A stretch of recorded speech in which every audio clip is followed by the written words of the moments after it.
A Documentary History of Communism in Russia. From Lenin to Gorbachev. Edited, with introduction, notes, and original translations by Robert V. Daniels. Page V. Contents. Preface. 13. Preface. 15. Preface. 17. Introduction, The Evolution of the Communist Mind in Russia. 19. Chapter 1, Leninism and the Bolshevik Party, to 1917. 3. Lenin as a Marxist, what the Friends of the People are and how they fight the Social Democrats. 3. The foundation of the Russian Marxist Party, Manifesto of the Russian Social Democratic Workers' Party. 4. Lenin's theory of the party, what is to be done. 6. Lenin on the party split, 1 step forward, 2 steps back. 11. Marxist reactions to Lenin. Rosa Luxemburg, Leninism or Marxism. 14. Marxist reactions to Lenin. Leon Trotsky, Our Political Tasks. 16. Organization of the Bolshevik faction, Resolution of the 22. 17. Lenin on the Revolution of 1905, 2 Tactics of Social Democracy in the Democratic Revolution. 19. Trotsky on Permanent Revolution, Results and Prospects. 23. Lenin on Democratic Centralism, Freedom of Criticism and Unity of Action. 25. Bogdanov's Philosophical Revision of Marxism, Empirio-Monism. 26. Lenin's Philosophical Orthodoxy, Materialism and Empiria-Criticism. 30. The Purge of the Bolshevik Left Wing. 32. A. Communique on the Conference.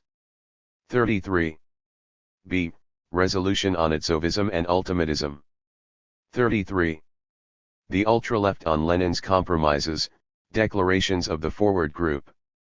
34. A. Bogdanov, Letter to All Comrades. 34. B.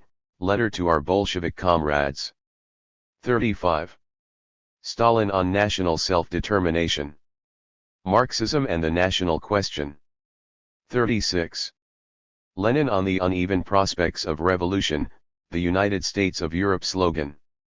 38. Bukharin on the Imperialist State, on the Theory of the Imperialist State. 38. Page 6. Chapter 2, The Bolshevik Revolution, 1917-1921. 42. Lenin's Return to Russia, on the Tasks of the Proletariat in the Present Revolution. 42. Lenin on the Soviets, on the Dual Power. 44. Lenin's Vision of the Revolutionary State, the State and Revolution. 47.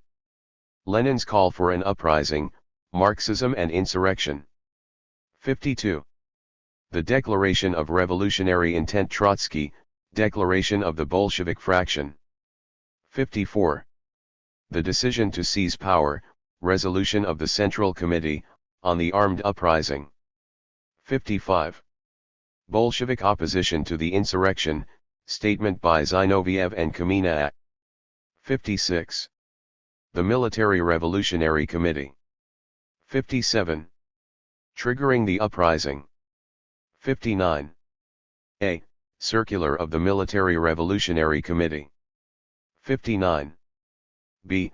Minutes of the Bolshevik Central Committee. 60. The October Revolution. Proclamation of the Military Revolutionary Committee. 62. The Soviet Government, Decree on the Formation of a Workers' and Peasants' Government. 62. Bolshevik Revolutionary Legislation. 63. A. Decree on the Land. 63. B. Decree on Suppression of Hostile Newspapers. 65. C. Declaration of the Rights of the Peoples of Russia. 66. Coalition or one-party government. 67. A. Resolution of the Central Committee on the Opposition. 67. B. Bolshevik Statements of Resignation. 68. Industrial Democracy, Decree on Workers' Control. 69. The Secret Police, Decree on Establishment of the Extraordinary Commission to Fight Counter-Revolution. 70. The Dissolution of the Constituent Assembly, Lenin, Draft Decree on the Dissolution of the Constituent Assembly. 71. Trotsky on the Red Army, Labor, Discipline, Order. 72. Lenin on Economic Expediency, the Immediate Tasks of the Soviet Government. 74. The Left Communists on a Proletarian Economic Policy, Theses on the Present Moment. 77. One-Party Dictatorship. Decree on the Expulsion of the Right Socialist Parties from the Soviets. 80. Page 7. Red Terror, Lenin on the Kulaks. 81. War Communism, Decree on Nationalization of Large-Scale Industry. 81. Western Radicals on the Communists, Rosa Luxemburg, The Russian Revolution. 82. The Party Program of 1919. 85. Centralization of the Communist Party, Resolution of the Eighth Party Congress, on the organizational question. 89. The Civil War, Lenin, all out for the fight against Denikin. 91. Bukharin's Apology for War Communism, the Economics of the Transformation Period. 92. Trotsky on Terror and Militarization, Terrorism and Communism. 95. The Democratic Centralists in Opposition to Centralization, Osinski, Minority Report on Building the Economy, Ninth Party Congress. 97. Lenin on Revolutionary Purism, Left-Wing Communism, and Infantile Disorder. 99. The Reaction Against Bureaucracy, Resolution of the Ninth Party Conference, on the Coming Tasks of Building the Party. 101. The Communist Ideal in Family Life. Alexandra Kollontai, Communism and the Family. 102. The Trade Union Controversy and the Workers' Opposition, Kollontai, The Workers' Opposition. 104. The Kronstadt Revolt, What We Are Fighting for Resolution of the 10th Party Congress, on Party Unity. 109. B. Resolution of the 10th Party Congress, on the Syndicalist and Anarchist Deviation in Our Party. 110. The New Economic Policy, Lenin, The Tax in Kind. 112. Chapter 3, Soviet Communism, The Era of Controversy, 1922-1929. 114. Protests against the New Economic Policy. 114. A. The Declaration of the 22. 114. B. Appeal of the Workers' Truth Group. 115. Lenin's Testament, Continuation of Notes. 117. Lenin on Nationality Policy, on the question of the nationalities or of autonomization. 118. Lenin on the prerequisites for socialism, our revolution. 120. Lenin on administrative reform, better fewer, but better. 121. Trotsky on industrialization. Theses on industry. 124. Formation of the Trotskyist opposition. 125. A. Trotsky protests bureaucratization. 125. B. Declaration of the 46. 127. Page 8. The New Course Controversy of December, 1923, Trotsky, The New Course. 129. The condemnation of the Trotskyist opposition, resolution of the 13th Party Conference, on the results of the controversy and on the petty bourgeois deviation in the party. 130. The formation of the USSR, Constitution of the USSR. 131. Stalin on Leninism and the party, the foundations of Leninism. 133. Stalin on Socialism in One Country, the October Revolution and the Tactics of the Russian Communists. 136. Preobrazhensky on the Economics of Industrialization, the New Economy. 139. Soviet Cultural Policy, the Liberal Period, Resolution of the Central Committee, on the Policy of the Party in the Field of Literature. 141. Soviet Educational Policy, the Revolutionary Period, Pinkovic.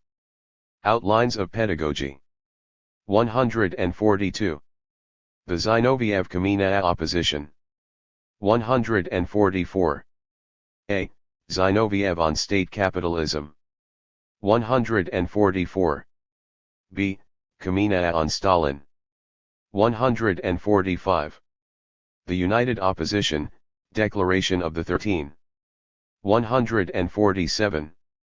Bukharin on the Opposition, the Party and the Opposition Bloc. 151. The Theoretical Debate on Socialism in One Country. 153. A. Kamenev's Criticism of Stalin. 153. B. Stalin's Reply to Kamenev. 156. Stalin on the Expulsion of the Left Opposition, Report of the Central Committee to the 15th Party Congress. 158. Stalin on the Grain Crisis, on the Grain Front. 159. The Right Opposition. 162. A. Bukharin on Peasant Policy. 162. B. Bukharin on the Menace of Stalin. 163. Gorbachev on Industrialization, the Economic Situation of the Soviet Union.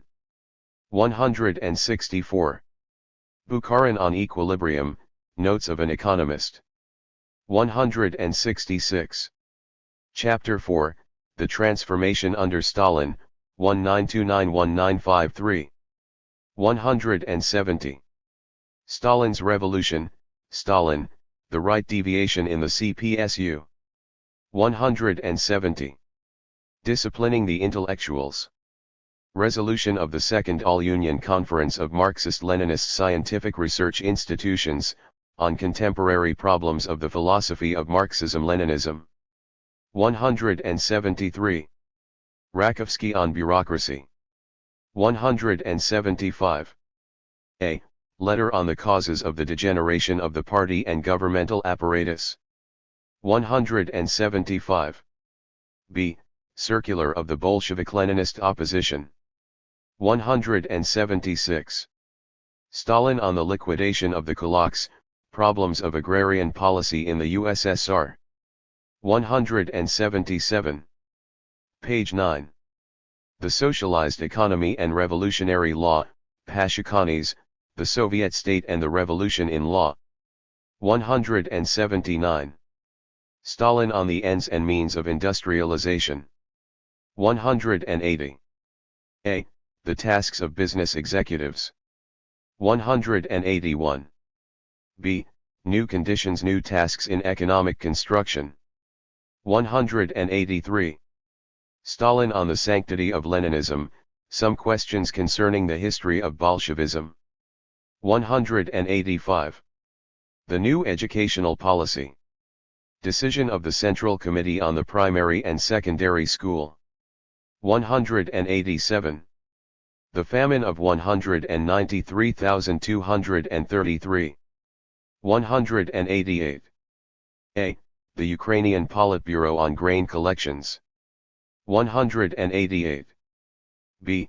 The Kiev Regional Bureau on Famine Relief. 189. Stalin's Social Ideal, Report of the Central Committee to the 17th Party Congress. 190. The New History, Decree of the Council of People's Commissars and the Central Committee, on the Teaching of Civic History. 193. The New Nationalism, for the Fatherland. 193. Socialist Realism, Gorky, Soviet Literature. 195. The New Family Ideal, Discussion of the law on abolition of legal abortion. 197. The Kirov Affair, letter of an old Bolshevik. 198. Trotsky on the new Soviet society, the revolution betrayed.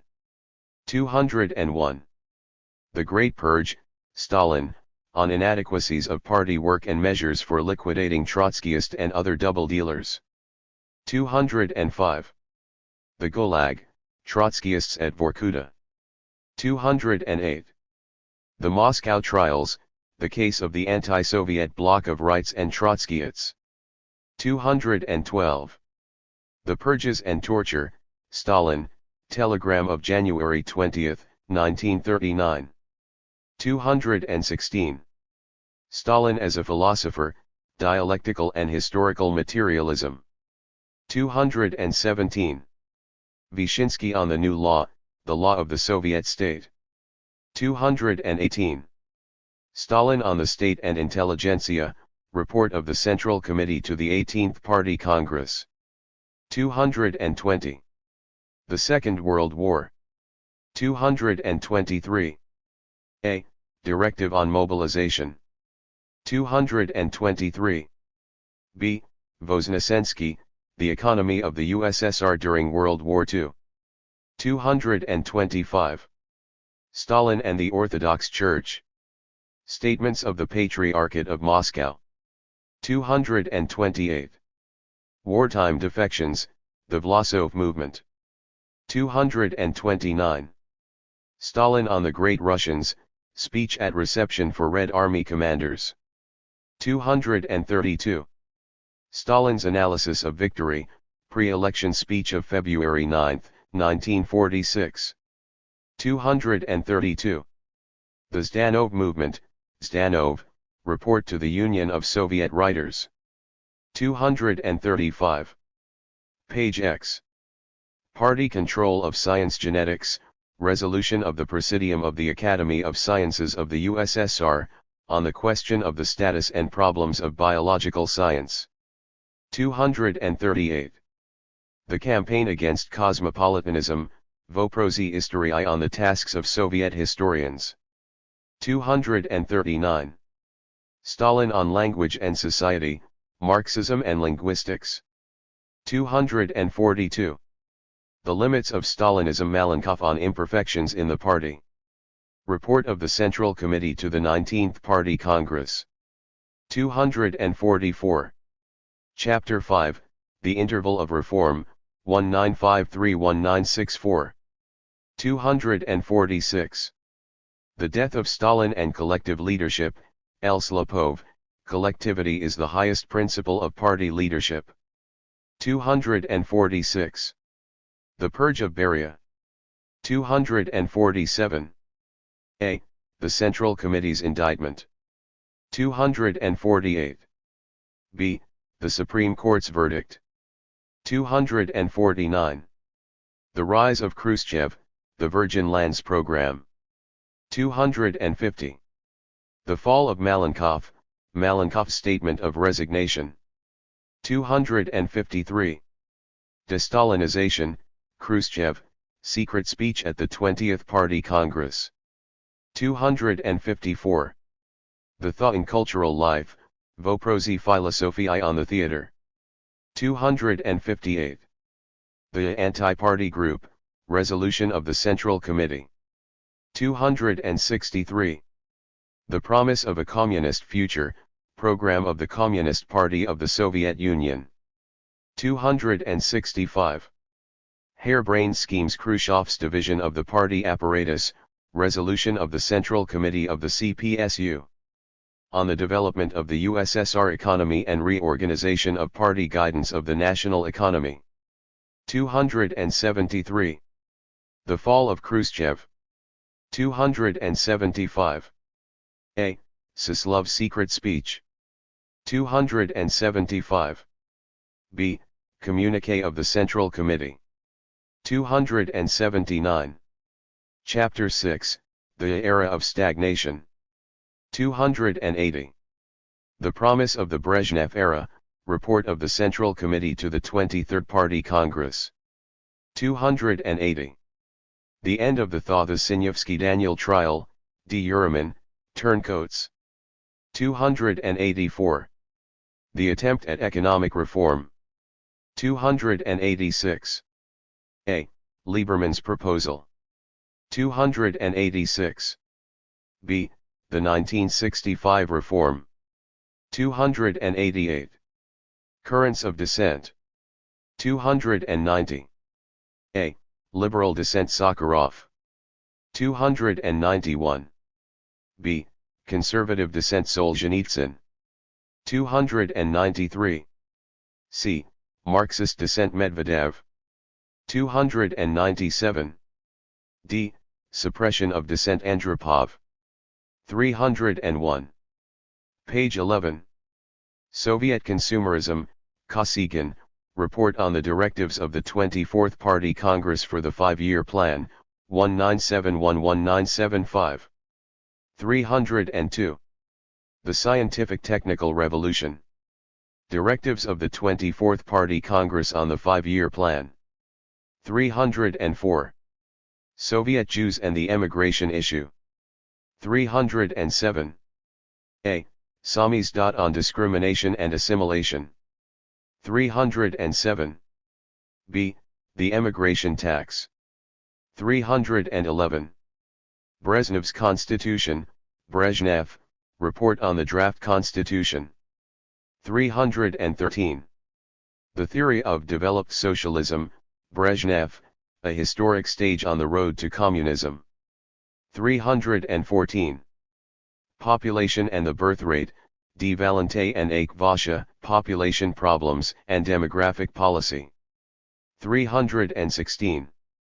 The Limits of Centralism, Trapeznikov, Management and Scientific and Technical Progress. 318. The Impasse in Agriculture, V. Milosardov, New Stage in the Management of the Agro-Industrial Complex. 321. Absorption of the National Minorities, We Are the Soviet People. 323. The Andropov Succession. 325. A. Andropov on the Economy. 325. B. Andropov on Marx and the Laws of Socialism. 326. The Gathering Crisis, the Novosibirsk Report. 331. The Chernenko Interlude, Chernenko's Speech to the Central Committee. 334. Chapter 7. Perestroika and the End of Communism, 1985-1991. 337. Gorbachev and Reform. 337. A. Restructuring Gorbachev's Speech to the Central Committee. 337. B. Glasnost Gorbachev and the Writers. 339. C. Challenging the Party Gorbachev at the Central Committee, January 1987. 341. D. Reopening the Past Gorbachev's Anniversary Speech. 347. Conservative Reaction, the Andreeva Letter. 352. Democratization. 354. A. The September Revolution. 354. B. The Congress of People's Deputies. 356. C. Democratic Platform. 361. D. The Presidency and the End of the Communist Monopoly. 362. E. Yeltsin and the Russian Republic. 364. Marxism Rejected, Tsipko, The Roots of Stalinism. 366. Economic Crisis. The 500 Days Plan. 371. Cracks in the Union. 373. A. Declarations of Sovereignty. 374. B. The Union Treaty. 375. Page 12. The Communist Party of the Russian Republic. 377. The Last Party Program. 379. The August Putsch. 383. A. The Committee on the State of Emergency. 383. B. Yeltsin's Defiance.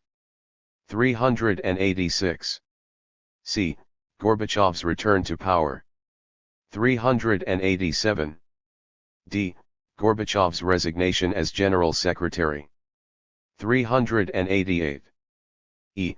Suppression of the CPSU. 388. The End of the Soviet Union. 389. A. The Commonwealth of Independent States. 389. B. Gorbachev's Resignation as President. 390. Page 13.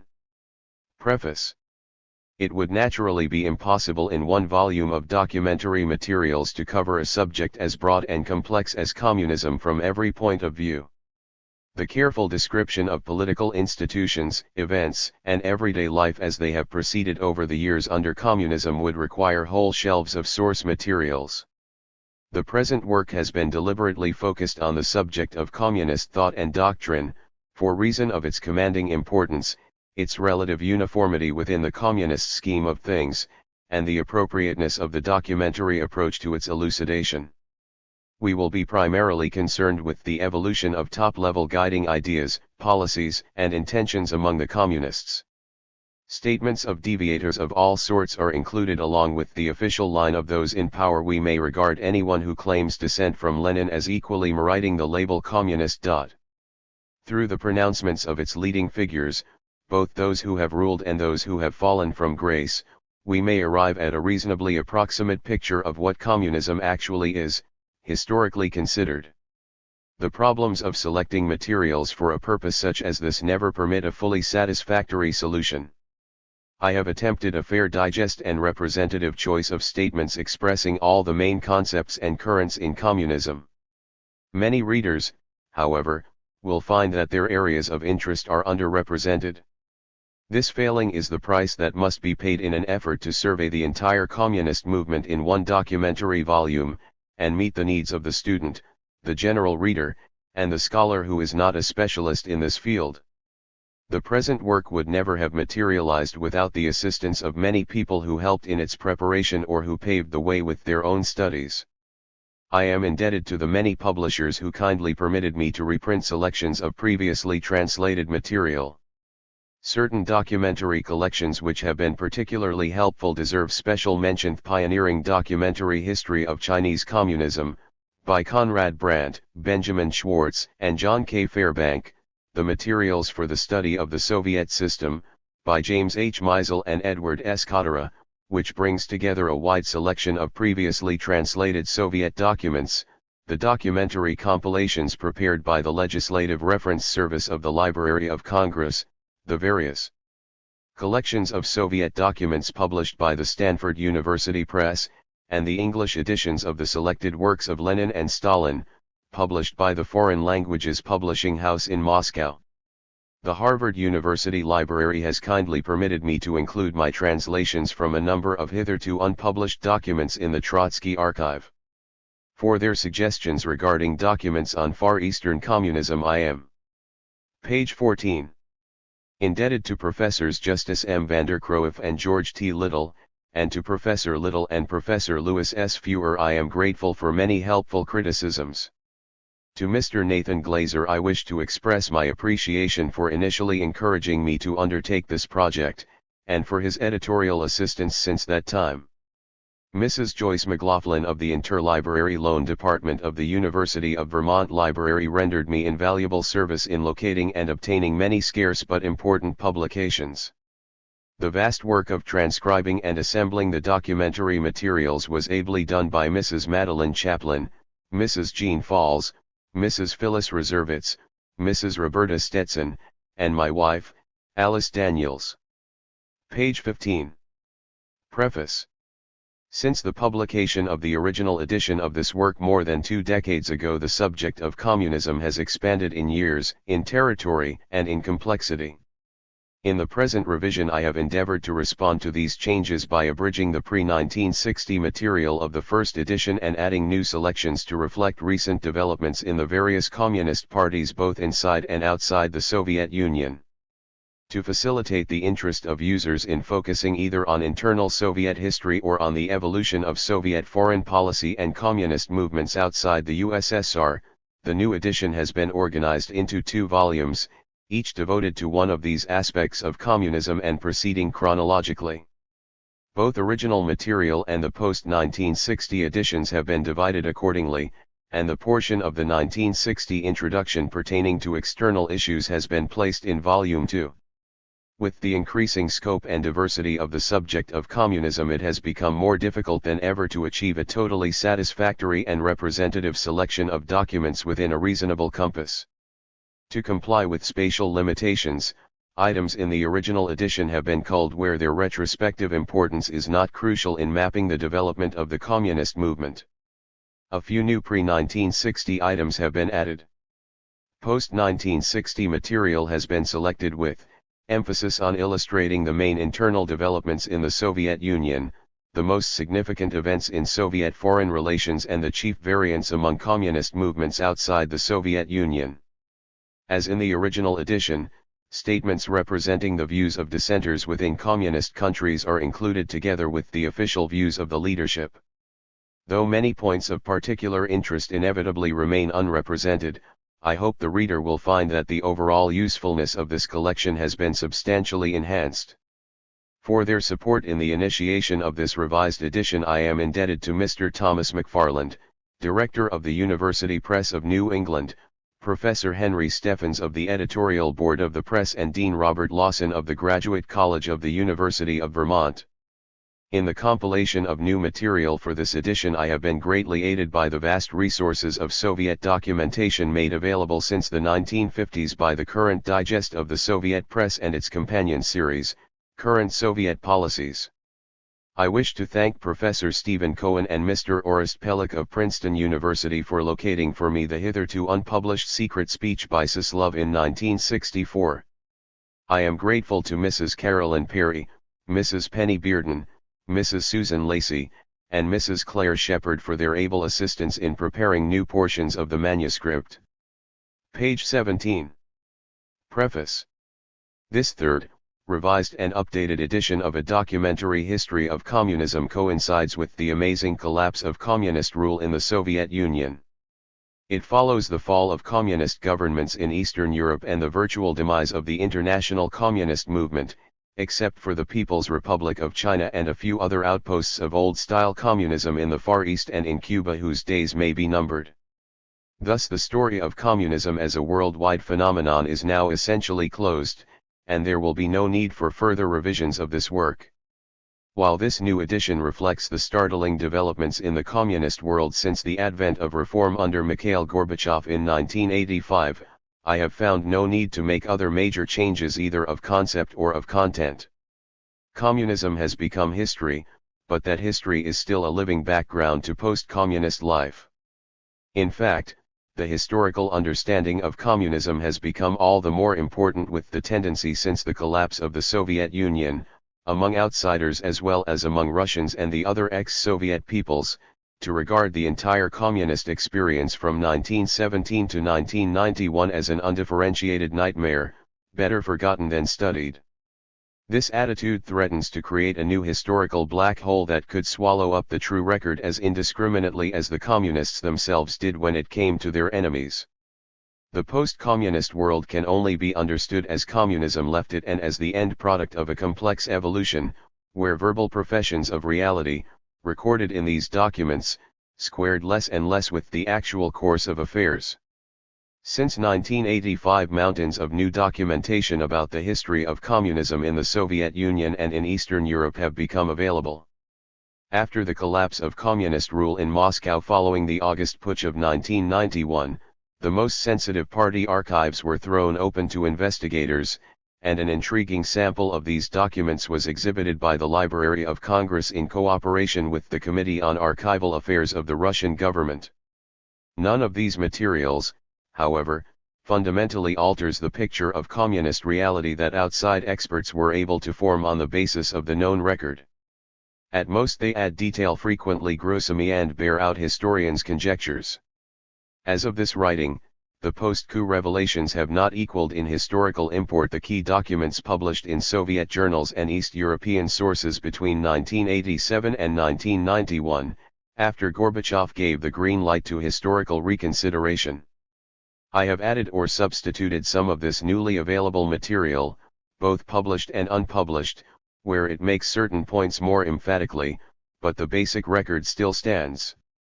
This story closes with the dissolution of the Soviet Union and the resignation of President Gorbachev, following the effective suppression of the Communist Party. Page 18. In all the Soviet republics. These events put an end to anything that could even nominally be called communism in the former Soviet realm. What has happened since then and may happen in the future in Russia and the other formerly Soviet republics is no longer the history of communism but of the post-communist era, the subject for other books by other authors. For their help in initiating and executing this final revision of a documentary history of communism, I am indebted to Thomas McFarland of UPNE, to Dr. James Billington and his staff of the Library of Congress, to Doug Payton for research assistance on short notice, and to Mrs. Diane Varikian, who processed the new portions of the manuscript. I have followed the rule here of capitalizing communism and communist when they refer to the political movement and system, using lowercase when they refer to the theoretical ideal.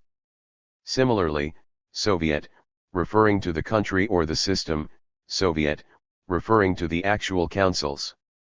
Page 19. Introduction. The evolution of the communist mind in Russia.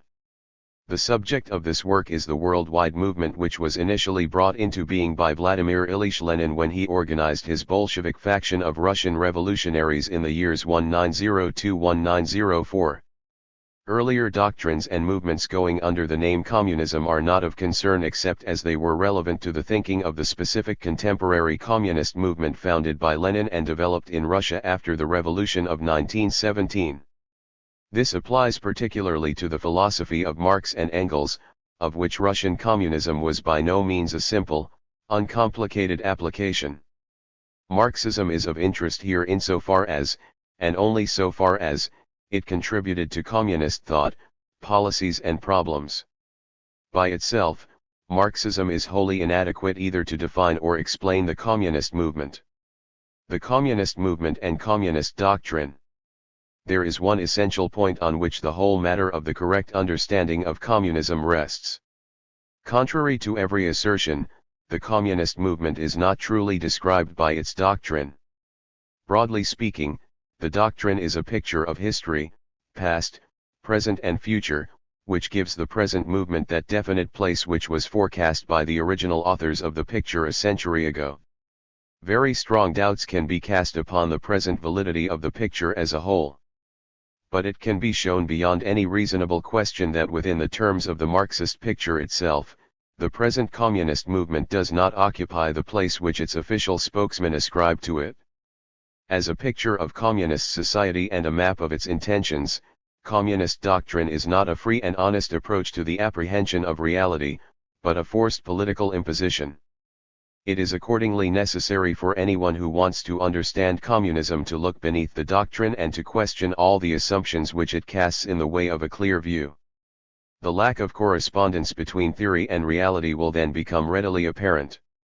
This divergence of statement and fact is actually one of the basic features of the communist movement as it now exists, and it dictates in turn another prime communist characteristic: the institution of complete control of communication and expression, in order to sustain the irrelevant theoretical picture which it is in the nature of communism to demand.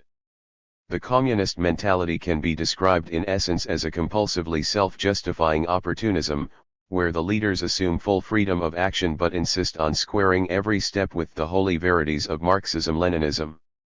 Since communist doctrine has been so far abstracted from reality, it can well be asked why the doctrinal statements of the movement are worth studying. What, indeed, can be the value of putting forth a collection of communist ideological Page XX. Announcements like the present one, if the real nature of the movement is neither expressed nor governed by its doctrine? Taken at their face value, these doctrinal statements can be quite misleading. The reader must bear in mind the context and learn the habit essential to every student of communism of reading between the lines.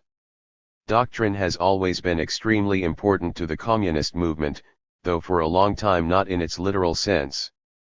An awareness of the evolving use and reinterpretation of doctrine is basic in appreciating how the movement has developed.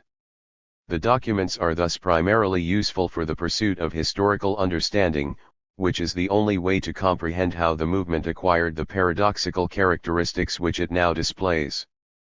Marx and the Russians. Communist thought cannot be understood apart from Marx, but neither can it be understood on a simple, unqualified Marxist basis. The intellectual origins of the movement must be approached as an interaction of Marx's ideas and the political and intellectual setting of pre-revolutionary Russia in which they took root. The circumstances in which Marxism became popular in Russia in the 1890s belie the expectations of the theory itself. Russia was not a capitalistic country with a proletariat ripe for revolution. It was just beginning to experience the change and dislocation which accompany the initial stages of industrialization. For decades, however, Russia had possessed a class of energetic and articulate intellectuals who devotedly embraced each new radical or utopian idea that came to them from Europe. Marx himself recognized this fashion among the Russians, and commented sardonically that they always run after the most extreme that the West can offer. This does not prevent the same Russians, once they enter state service, from becoming rascals. Asterisk. Revolutionary elements among the Russian intelligentsia were primed to respond to any revolutionary doctrine from the West. When Marxism became known to them, they devotedly embraced it in large numbers. The intellectual success of Marxism had nothing to do with its logical applicability to Russia. It was difficult to apply it at all, as Marx realized the historical necessity of capitalist production is explicitly restricted to the countries of Western Europe. Rigorously construed as Marx's Russian disciples construed it, Marxism could give scant hope for an early proletarian revolution in Russia. The expectation for a country at the Russian stage of development was a bourgeois democratic revolution and an extended period of capitalistic industrial development, before Russia would follow the socialist course that her West European neighbors were supposed to initiate. For the immediate future, Marxism would serve more appropriately as an ideological justification of capitalism, and in fact the theory did have considerable appeal in Russia on just this basis, among the so-called legal Marxists. Among the revolutionaries in Russia, Marxism could not appeal on logical grounds.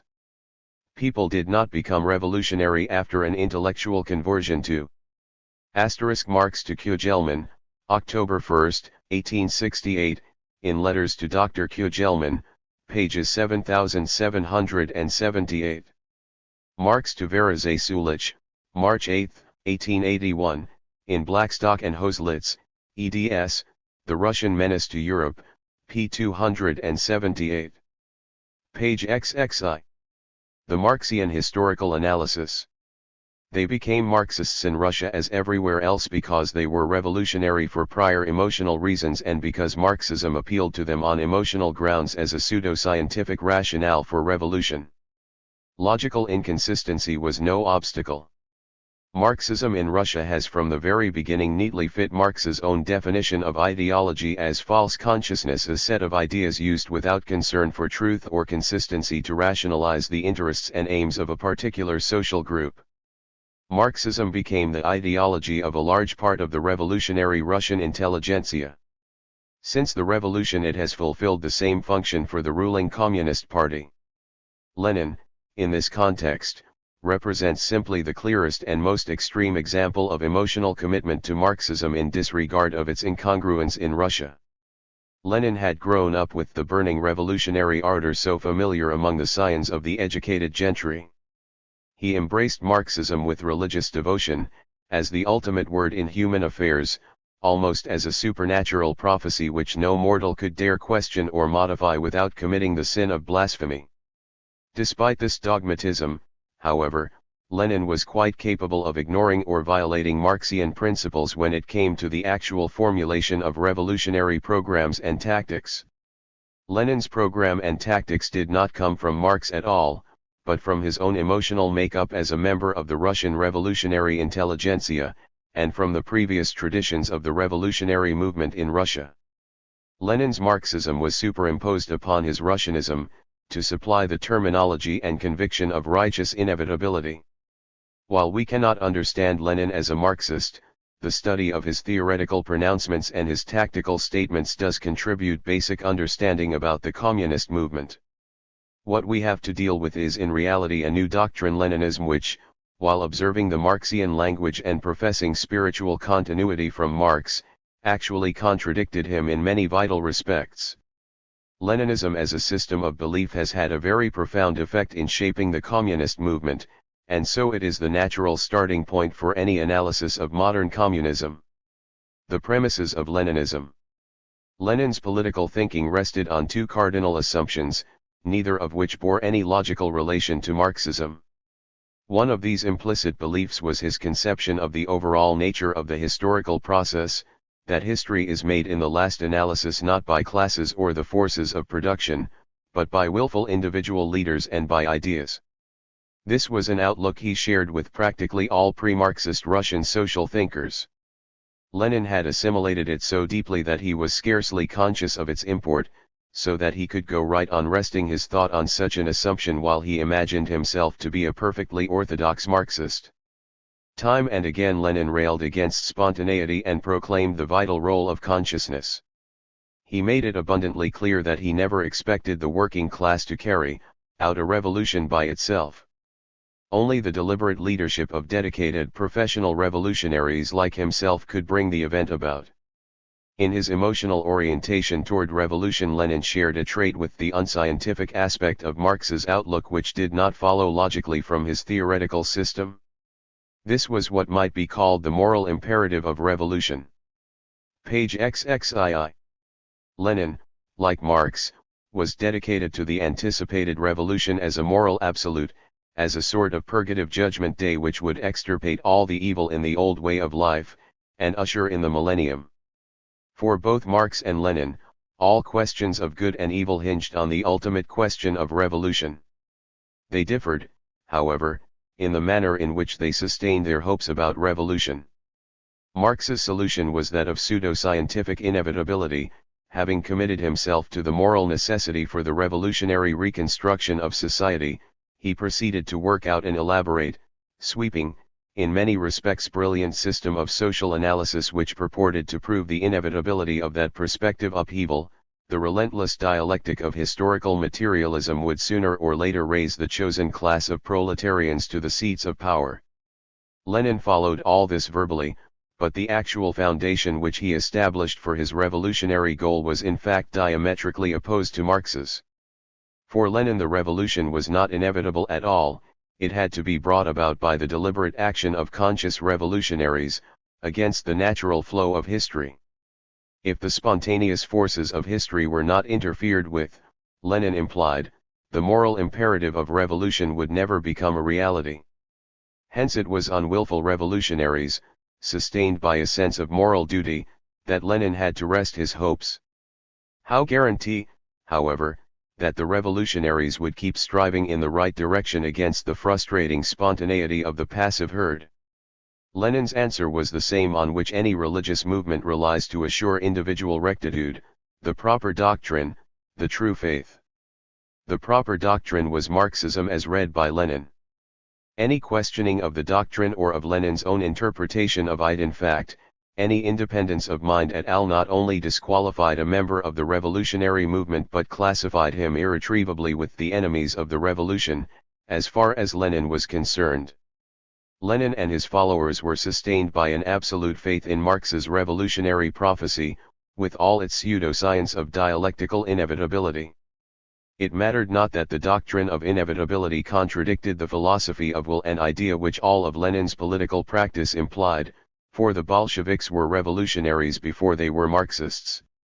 They displayed the Calvinistic paradox of people who believed in a foreordained future but who, thanks to this belief, were all the more vigorously determined on individual action to make that future come true. The psychological truth here is that people with a strong emotional impulse toward a given goal are irrationally inclined to embrace a doctrine that says that that goal is inevitably going to be realized. The emotional commitment to strive mightily for a revolution that was regarded as inevitable had significant moral implications for the Bolsheviks. It allowed them to conclude without qualms that the end justifies any means. Like the Russian extremists who preceded them, the Bolsheviks regarded the revolution as the all-decisive event, the leap from the kingdom of evil to the kingdom of good. Nothing had any value or made any sense except in relation to the revolution. But the revolution could not be passively awaited. According to the Bolshevik philosophy, it required a total commitment and the utmost exertion by those morally committed to it to make it a reality. Therefore, it was morally binding upon the adherents of revolution to employ every expedient means, not excepting violence, falsehood, robbery, and treachery, to prepare and consummate the revolutionary victory. All such questionable tactics could be utilized with equanimity because the page XXIII expected revolution would be all decisive in governing the high moral level of the new society. It would wipe away any evil effects of evil means presently used. The grave defect in this reasoning was the lack of assurance that the revolution-the right kind of revolution, the real revolution would actually follow from the revolutionaries' action and offset the expedient evils employed by them. How know that the present evil means would assuredly procure the future good? For this foundation to their righteousness the Bolsheviks had to depend on the Marxian inevitability of the proletarian revolution and the classless society. However, it was precisely the lack of real conviction about such inevitability that required them to adopt evil expedients in the first place. Far from being corrected in the revolution which actually took place, the Bolsheviks' system of violent, authoritarian, and deceitful expedients rapidly became an end in itself. It is now the basis of the communist social order.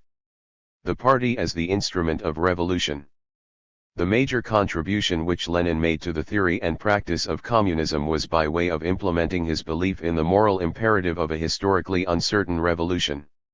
He had to have reliable means for accomplishing a problematical political goal, and he found them in a feature which had been a distinguishing trait of the earlier Russian revolutionary movement's stress on conspiratorial organization, the Revolutionary Party.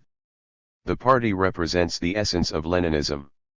The function of the party, as Lenin conceived it, was to force the revolution to occur, against all the resistance of the old order.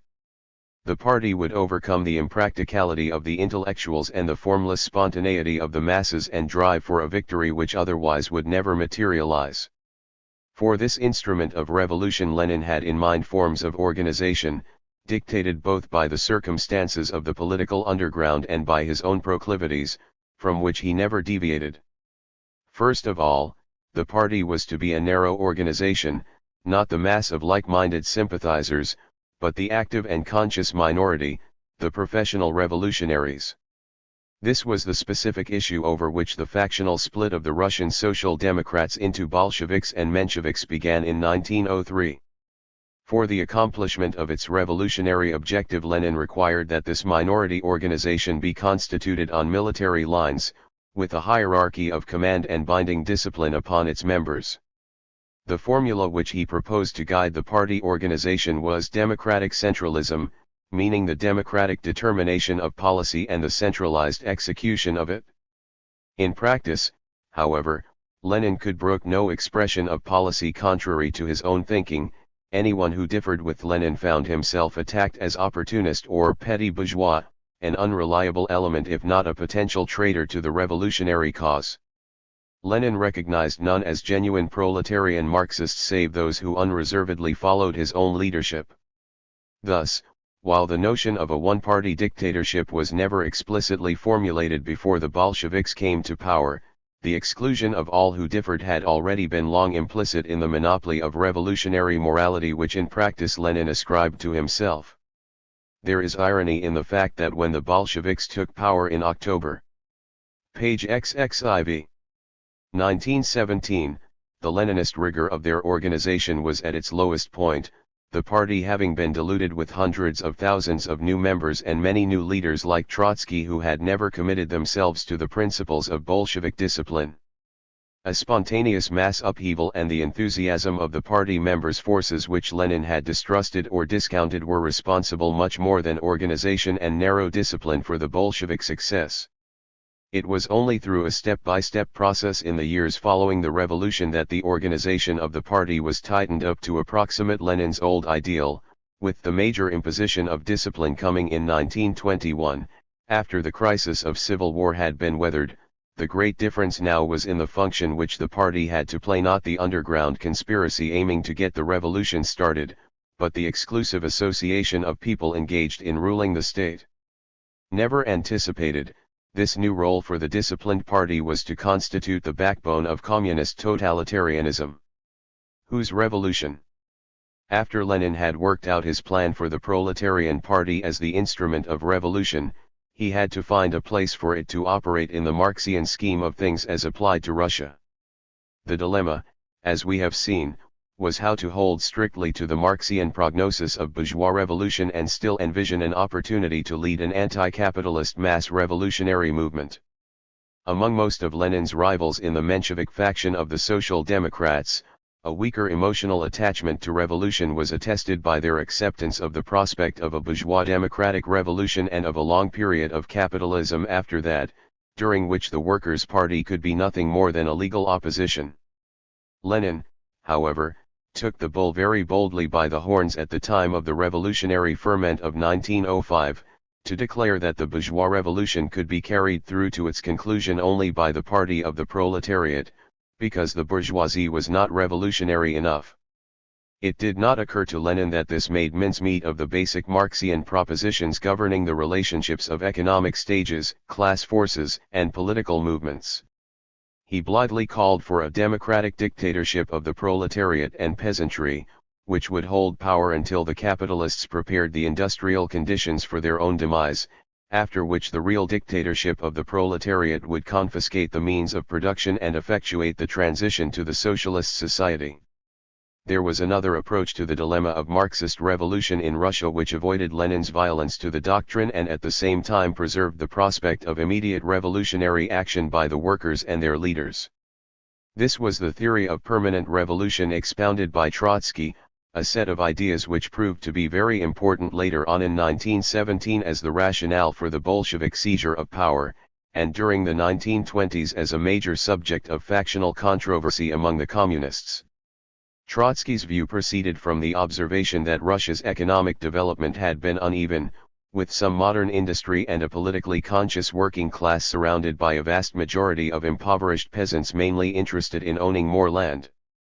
It would be natural, he suggested, for the bourgeois revolution to swing without any break in continuity. Page XXV. Into a proletarian phase where the workers as an energetic minority could temporarily take power. They would soon be in danger of falling before the petty bourgeois majority, were it not for the international repercussions which Trotsky expected their momentary success to have. Supposedly the exploits of the revolutionary workers in Russia would provide the stimulus for the ripening forces of proletarian revolution elsewhere in the world, and the socialist upheaval would therefore proceed without interruption on the international plane. Brotherly socialist states would hasten to succor the embattled proletarians of Muscovy and help raise the whole population of Russia to the industrial level where the advantages of socialism would be apparent to all. Trotsky's theory gradually gained adherents in the years before 1917, and then, after the fall of the Tsar in February 1917, was startlingly borne out by events. Bourgeois revolution did indeed open the way for the proletarians and the party they supported to surge toward power. Recognizing this, Lenin and most of the other Bolshevik leaders accepted Trotsky's reasoning in all but name. The Bolsheviks prepared to seize power in the fall of 1917, assuming that their social backing as well as the underdeveloped economy in Russia were not sufficient to sustain their program of socialist revolution, but with the conviction that their success of the moment would evoke the instantaneous response of international revolution. Some Bolsheviks were skeptical about the latter, and on this ground opposed the October coup d'état as an irresponsible gamble. Lenin, in contrast, demanded insurrection as a Russian duty to give the European workers the signal they needed. Implicit in all this was the irrational faith, inherited from mid-19th century Russian thinkers, in the efficacy of Russia's revolutionary mission to the world. The fact remains, however, that the Bolsheviks took power with a theoretical outlook which told them that their aims could not possibly be achieved in Russia without the assistance of like-minded revolutionary regimes in those advanced countries where socialism, according to Marxism, was supposed to begin first. Such help never came, and in its absence a drastic reconstruction of theory was required if the most embarrassing implications were to be evaded. The paradox of Marxian socialism in Russia. It has sometimes been suggested that the successful proletarian revolution in Russia proved Marx wrong by showing that socialism could win without previous industrial development under capitalism. But if Marx's predictions cannot be relied upon, with what assurance can the revolution be described as proletarian? Actually, the Soviet system has developed in an entirely different direction. The Marxist labels of proletarian socialism and the workers' state have been kept only for the sake of self-righteousness and propaganda ideology or false consciousness of the new post-revolutionary regime. The step-by-step adaptations of Marxist theory after the establishment of the Soviet regime illustrate very clearly the impact of circumstances which forced the communists to revamp their program. Within a matter of months after the October Revolution, basic decisions had been made which fatally compromised the page XXVI Marxian logic of the communists' position. They kept power, but only by shifts of policy which changed the whole direction of their revolution and brought it into line with what Russian conditions permitted. The first of these major policy changes was the decision in February 1918, to make peace with Germany instead of proclaiming an international civil war against all the capitalist powers. The Bolshevik seizure of power had been predicated on the imminence of proletarian revolution in the West, which the Russian assault on the imperialist provisional government was supposed to evoke, and which in turn was presumably indispensable to sustain socialist hopes in Russia. Once in power, however, Lenin declined to gamble his position in the interests of world revolution.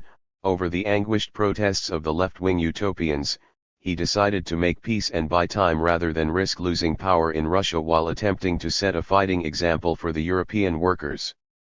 In other words, his estimate of the revolutionary potential outside Russia had now dropped, but that estimate had been the only Marxist way of justifying his seizure of power in the first place. Lenin rejected the alleged possibility of immediately evoking international revolution, in the interest of holding power which could have no Marxian socialist meaning in the absence of that international revolution. This is how the communists came to rule in a country where Marxism ruled out the success of the proletariat. Following the Peace of Brest-Litovsk, during the period of civil strife and economic disruption which goes by the term war communism, the ranks of the Communist Party were torn repeatedly with dissension over the implications of holding power where conditions made the realization of the program of proletarian socialism, as theretofore conceived, entirely chimerical.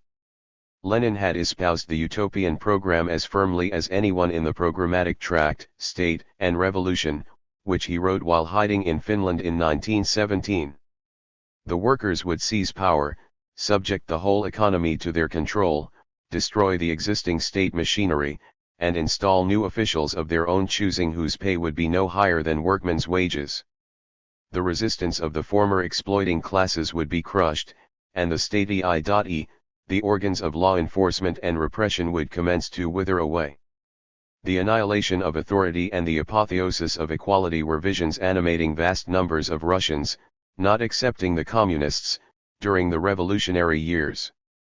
By the spring of 1918, Lenin had turned emphatically against these attitudes on the ground of total impracticability for the foreseeable future. In the government, the army, the factories, the Communist Party, Lenin demanded an end to equalitarian and collective decision-making, and called instead for the establishment of firm hierarchies of individual authority and responsibility with clear differentials of individual reward. Step by step the institutions of the new Soviet society were recast in the old mold. By 1921, with the elimination of the trade unions from industrial management, the abolition of factions within the Communist Party, and the enunciation of the new economic policy with its concessions to the individual profit motive, the communist leaders had completed their adaptation of a late industrial program to early industrial conditions. The occasion for the introduction of the new economic policy was a growing state of economic crisis and mass dissatisfaction, coming to a head in armed rebel. Page XXVII. Lion against the Soviet regime. In the perspective of past revolutions, this marked the point where the national convulsion of revolutionary emotion was subsiding in favor of growing demands for normal living. Revolutionary emotion among large numbers of people in Russia had sustained for a time the illusion that the immediate socialistic transformation of the country was still possible, whether or not strong authority and stringent controls were necessary to accomplish this. By early 1921, however, it was clear to Lenin and the more practical-minded communists that power and program could not both be held to at the same time. Again, as with the World Revolution in 1918, one of these desiderata would have to be sacrificed, and again it was the program. Lenin, thanks to his compelling leadership and the strength of the party organization, was able to command the communists to go into retreat, postpone their socialistic objectives, and come to terms with the realities of an underdeveloped country. In effect, he carried out his own Thermidorian reaction, and by adapting his party's policies from the stage of violent revolutionary emotion to the stage of post-revolutionary convalescence, he was able to keep power. This change was not effected, however, without serious difficulties within the ranks of the Communist Party. The utopians demanded that the party hew to the strictly idealist course, and began to attack Lenin for betraying the workers. Lenin, for his part, was determined to claim full Marxist justification for his compromising policy, and as was his custom, to condemn as un-Marxist anyone who took issue with him. At the 10th Party Congress in March 1921, Lenin used his control of the party organization to have the leftists condemned as a petty bourgeois deviation, and to ban any recurrence of factional criticism. It is interesting to note that the political and social situation in Russia after the introduction of the NEP in 1921 comes remarkably close to Lenin's old notion of the democratic dictatorship of the proletariat and peasantry, with the self-styled party of the workers holding power but adapting its policies to the capitalistic necessities of industrial development. This arrangement, as we have seen, contradicts the basic Marxian proposition regarding the dependence of the political superstructure on the economic base. The only way to salvage the Marxian analysis is to dismiss the proletarian label and regard the communist politico-economic structure as an expression of industrialism in its developmental phase, not the successor to capitalism but a parallel alternative. The transition to the new economic policy meant a major change as regards the vitality of Marxist theory among the communists. Prior to this time they could still imagine that a lucky conjunction of circumstances in Russia was enabling them to proceed with the Marxian plan of proletarian dictatorship. After the Thermidor of 1921, when revolutionary hopes had to be suspended, the basic perspective was one of adaptation to the wrong conditions. The function of Marxist doctrine then had to shift from direct inspiration to the justification of a regime which no longer fit the requirements of the theory. In the language of Karl Mannheim, Marxism was changed from a utopia to an ideology, from an inspirational illusion to a rationalization of actuality. The defense of the ideology demanded stringent suppression of anyone who would again take the doctrine seriously as a utopia and hold it up as a challenge to the status quo, hence the necessity of See Karl Mannheim, Ideology and Utopia, pages 192 ff. Page XXVII. Rooting out the left-wing communists and making the party line at official interpretation of doctrine obligatory canon of faith. We have here, in the picture of the Revolutionary Party trying to explain away its conversion to a post-revolutionary role, the key to the mentality of total thought control which was soon to become a permanent feature of the communist system. Although the Communist Party leaders claimed exclusive doctrinal sanction for their compromises of 1921, they remained for the time being aware that their policies were indeed expedients that did not point directly toward the ultimate socialistic goal. Concessions in the capitalistic or bureaucratic direction were recognized as such. They were simply regarded as practical necessities for the preservation of the power of the Communist Party until the industrial development of the country had proceeded to the point where the fully socialist ideal could be put into effect. The real fallacy here from the Marxist standpoint lay in the notion that there was value in the retention of power per se regardless of the social base with which the authorities had to operate. The concessions which the communists had to make at the expense of their program bear out clearly the conditions which social circumstances can impose on a government. Furthermore, thanks to their habit of justifying each practical expedient in terms of basic Marxist doctrine, the communists began to lose any clear notion of what the ultimate goal was, as opposed to the pattern of immediate expedients. As is so often the case in human affairs, it was the practical steps rather than the original intention or blueprint that determined the outcome. The means became ends in themselves. Socialism in one country. During the factional controversies in the Communist Party after Lenin's demise, the most bitter debate raged around the theoretical implications of the anomaly of the self-styled proletarian socialist state in Russia. The Trotskyists, who had been forced out of their positions of influence in 192,123, sought arguments to use against Stalin and the other more direct followers of Lenin who were endeavoring to follow the NEP compromise of economic leniency plus firm party control. It was easy for Trotsky and the left opposition to find lapses by the leadership from the strict proletarian path, and they stressed these with warnings that the isolation of the revolution in a backward country made it very difficult to sustain a socialist policy without great care and effort. They began to suggest that Stalin's leadership was the embodiment of a Thermidorian reaction, yielding to the desires of the petty bourgeois majority of the country. Stalin's defense against this line of reasoning represents a major change in the intellectual status and political function of communist doctrine, though its meaning has usually been misunderstood. To meet the challenge of the opposition, Stalin looked to the scriptures for assurance that he could not possibly be in error, and particularly that national backwardness was not a crippling embarrassment. He found what he sought in a statement made by Lenin in 1915, to the effect that the country first going over to socialism would stand alone and fight the others until the revolution spread. Taking this remark out of context, Stalin applied it to Russia and appealed to it as the authority for his contention that the socialist regime could stand alone in Russia whether or not it was sustained by international revolution. At the same time, the party propaganda machine whipped up a storm over Trotsky's page XXIX theory of permanent revolution, on the grounds of its pessimistic lack of faith in Russia's own revolutionary potential.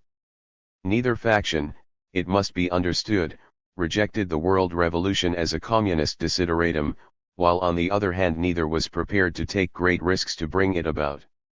The issue in this respect was only over the implications for Russia of a delay in the world revolution. Trotsky said they were dangerous and required careful scrutiny of the existing leadership, and Stalin denied this. The major significance of socialism in one country lay not with the Communist International, for which it made no difference, nor with the factional struggle among the Russian communists, which was decided by organizational pressure, but with the meaning and role of communist ideology as a whole. While it is pointless to debate whether Marxian socialism was really feasible in Russia, Stalin's manner of asserting the possibility of socialism is highly significant. He did not inquire empirically as to how the conditions of Russian life might be shaped in order to promote the ideal. Stalin preferred the scholastic method of turning to the scriptures for an authoritative statement that would give doctrinal sanction for what he was determined to do anyway. He did not base his action on an honest effort to understand and follow the doctrine as such. As his opposition critics irrefutably pointed out, he had distorted Lenin's meaning completely. Lenin had in mind the most advanced country, and had no intention of asserting the immediate possibility of socialism in an underdeveloped country. Stalin's maneuver was a purely casuistical trick, indicative of the determination which he and his like-minded associates felt to maintain absolute doctrinal justification of their rule. The new theory was a major step in the manipulation of doctrine to make it accord with action that was decided on pragmatically. The immediate consequence of the doctrinal twisting represented by socialism in one country was the suppression of all criticism, political or otherwise, aimed at the leadership or its rationalizations. From the standpoint of any serious regard for the doctrine itself, it was easy to expose the maneuvers of the party leadership, as the Trotskyist opposition clearly demonstrated. In fact, the ideological embarrassment which the Trotskyists posed was a major reason why Stalin and Bukharin were led to the decision to expel them from the party and silence them altogether. Thenceforth, to uphold their suppression of criticism, the Soviet leaders had to assert the absolute right of the party to pass definitive judgment on any question whatsoever. In this manner, the compulsive pursuit of self-justification led to the establishment of totalitarian thought control soon after Stalin achieved personal rule in 1929. The industrialization program and the Easternization of communism. Simultaneously with the Stalin-Trotsky political struggle and the development of communist dogmatism, the Russian leaders were beginning to face the implications of the actual conditions under which they ruled, i.e., the economic problems of an underdeveloped country. The problems were serious and acute, and the differences of opinion which they evoked added fuel to the flames of factional Page XXX. Troversy. As it happened, however, it was the accidents of factional politics rather than any particularly convincing analysis that governed the response to the industrialization problem which Russia made under Stalin's direction. After the introduction of the NEP, as we have seen, both the Stalin-Bukharin faction and the Trotsky faction were nervously concerned about the weakness of Russian society as the base for the dictatorship of the proletariat. The dominant group took the position of caution, relying on tight party controls together with a conciliatory policy toward the peasants to keep the communists in power during the expected long period of gradual development of state-owned industry. This was the program for which socialism in one country was required as the doctrinal justification. On the other hand, Trotsky and his supporters, much less patient, were calling by 1923 for concerted economic planning and industrial development by the state, in order to rectify as quickly as possible the economic backwardness which, according to the earlier orthodoxy, made socialism in Russia a very insecure proposition. The Trotskyist position, however, made no more sense from the strictly Marxian point of view than did socialism in one country, in suggesting that the workers' state could rapidly create its own economic base of large-scale industry. The Trotskyists turned Marx's conception of the relation of economics and politics completely upside down. While the Trotskyist demand for deliberate, intensive industrialization defied the traditional preconceptions of Marxism, it was nonetheless of major significance for the future development of the communist movement. Implied in the Trotsky approach was a fundamentally new conception of the historical role of the socialist organization of society. From the beginning of the socialist movement in the early 19th century, socialist thinkers and parties had been almost exclusively concerned with the redistribution of existing wealth, the reapportionment on some more equitable basis of the proceeds from society's productive capacity. The productive capacity itself was taken for granted, either as a static quantity or as the creature of capitalism prior to the establishment of socialism. The Trotskyists' great innovation was to apply the socialist system of a state-operated economy to the task of developing productive capacity. All previous schools of socialist thought, including Marx's and Lenin's, represented forms of what we might call distributive socialism. Trotsky's was the first school of productive socialism, the essentially un-Marxist idea that the socialist state could and should be used to promote industrialization and overcome the poverty of low productivity. Ironically, the actual shift in the communist movement from the distributive to the productive orientation was not accomplished by Trotsky but by his principal enemy.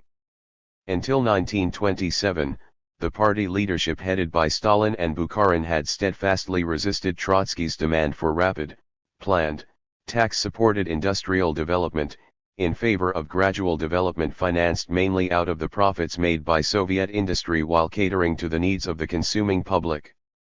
By the end of 1927, however, when the factional struggle within the Communist Party had reached its climax with the expulsion of Trotsky and Zinoviev and their followers from the party's ranks, the party leadership had itself begun to move toward a somewhat more aggressive economic policy.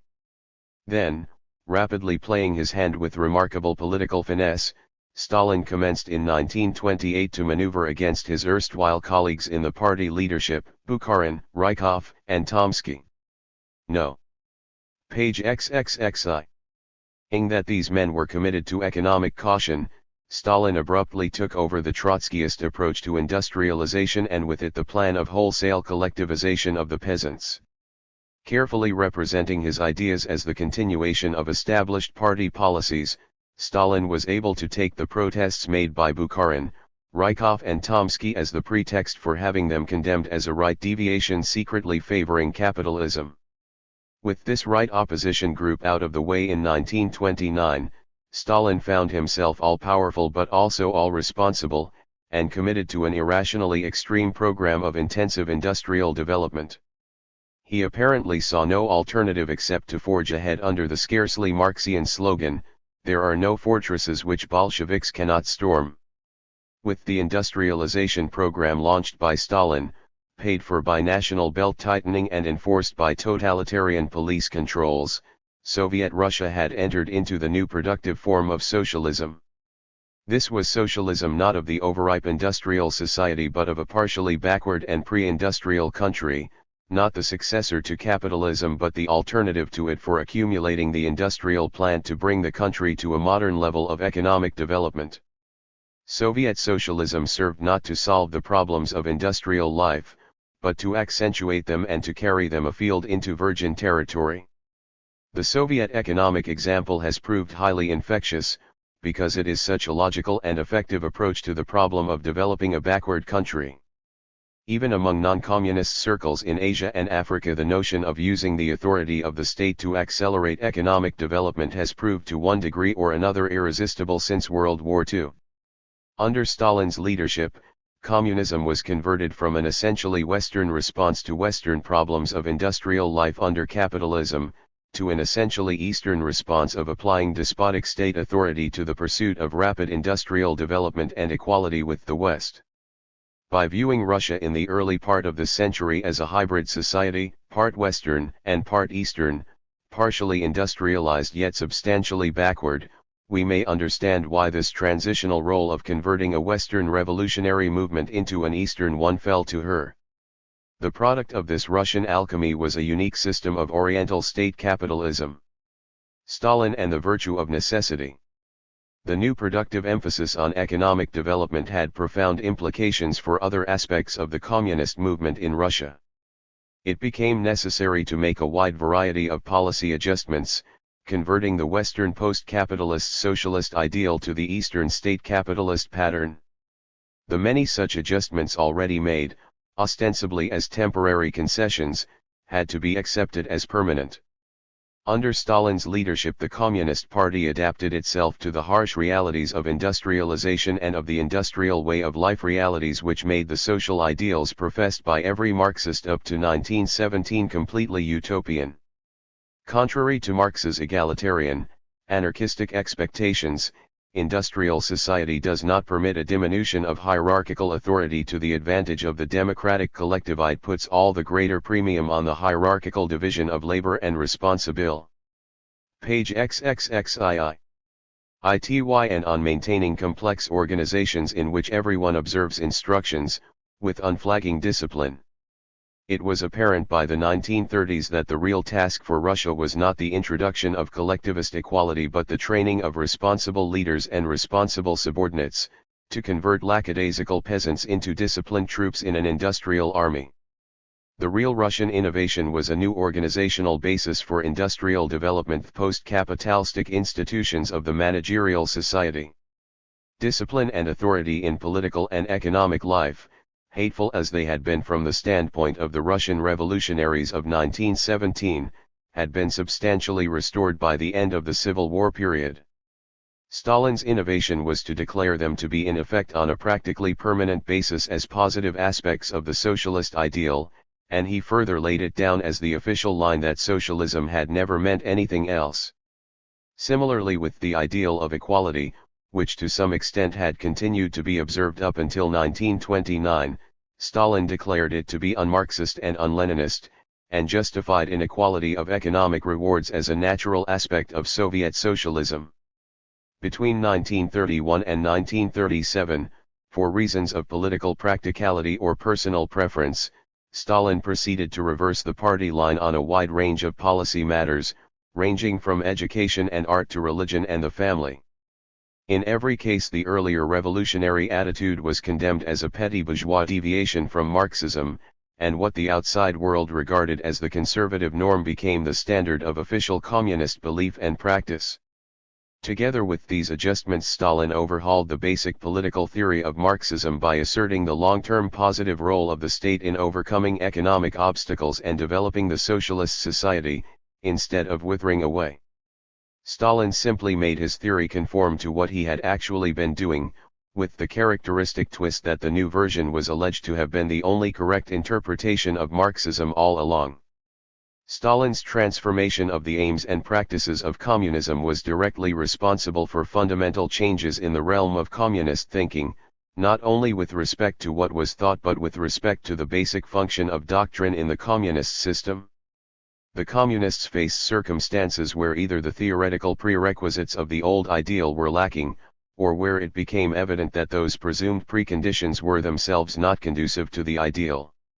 Under Lenin the party made expedient adaptations to these circumstances, while still imagining that these were temporary maneuvers. Machinery of control was meanwhile set up over the channels of thought and communication, and was used to justify the necessity of the expedients.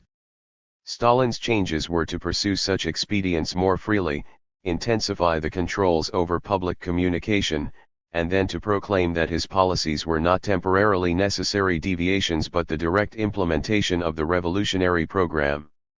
Instead of guiding Soviet practice, the goals of communism were redefined to conform with the trend that expedient practice had taken. Paradoxically, as doctrine ceased to operate as a basic motive and guide, the stress laid by the Soviet regime on rigorous orthodoxy became all the greater. This has made it difficult for outside observers to appreciate how little Marxist theory really shapes communist behavior. Its function is to provide the sense of revolutionary. Page XXXIII. Legitimacy which the communist leaders since Lenin have always insisted on maintaining, and also to serve as the vehicle for party control over every aspect of life. The thoroughgoing control which requires this orthodoxy is in turn necessitated by the difficulty of bridging the vast gulf between theory and practice and suppressing the innumerable opportunities for criticizing the doctrinal manipulations in which the communist regime has indulged. The Soviet leaders have long been committed to a self-enforcing false image of their system. In all probability they believe in this image, in a narrow-minded and defensive way, and will endeavor to sustain it at any cost, even though the real standards in their action are those of freewheeling practicality rather than loyalty to the spirit of any theory. Communism has become wedded to a psychology of compulsively self-justifying opportunism, so dogmatically unscrupulous that it is not even faithful to its own principles. The real meaning of communism is to be found in the pattern of evolution through expedience, in the course of which the movement was changed to deal with its circumstances. During the first 2 decades of the Soviet regime, communism was systematically Easternized. It was converted into a system for solving the Eastern problems of rapid modernization and national self-assertion against the West, through the method of terror and compulsion wielded by an autocratic government. Subsequent replacement of leading personalities has made no fundamental difference in the system. Postscript. 1983. Communism as it is depicted in this revised edition is still the political movement descended from the revolutionary ideas and actions of Lenin. In the last 2 or 3 decades, however, it has become vastly more complex and varied, with the development outside Russia of numerous independent forms of communism, whether successful or abortive. At the same time, within the Soviet Union a remarkable degree of stability was maintained during the era of Leonid Brezhnev, distinguished by a paucity of new ideas, theories, or initiatives. The documentary selections for these years reflect the Soviet regime's preoccupation with administrative problems, thrown into relief in the privately circulated critiques by dissident writers. Despite the rhetoric about building communism, official Russia has lost any vision of a new future apart from quantitative improvement in the statistical indicators. The Soviet Union under Brezhnev continued its long-standing habit of justifying itself in Marxist terms even though it could not be meaningfully described by Marxism. The system and its official thinking became more rigid than ever, in contrast to the brief period of impulsive experimentation between Stalin's death and the fall of Khrushchev.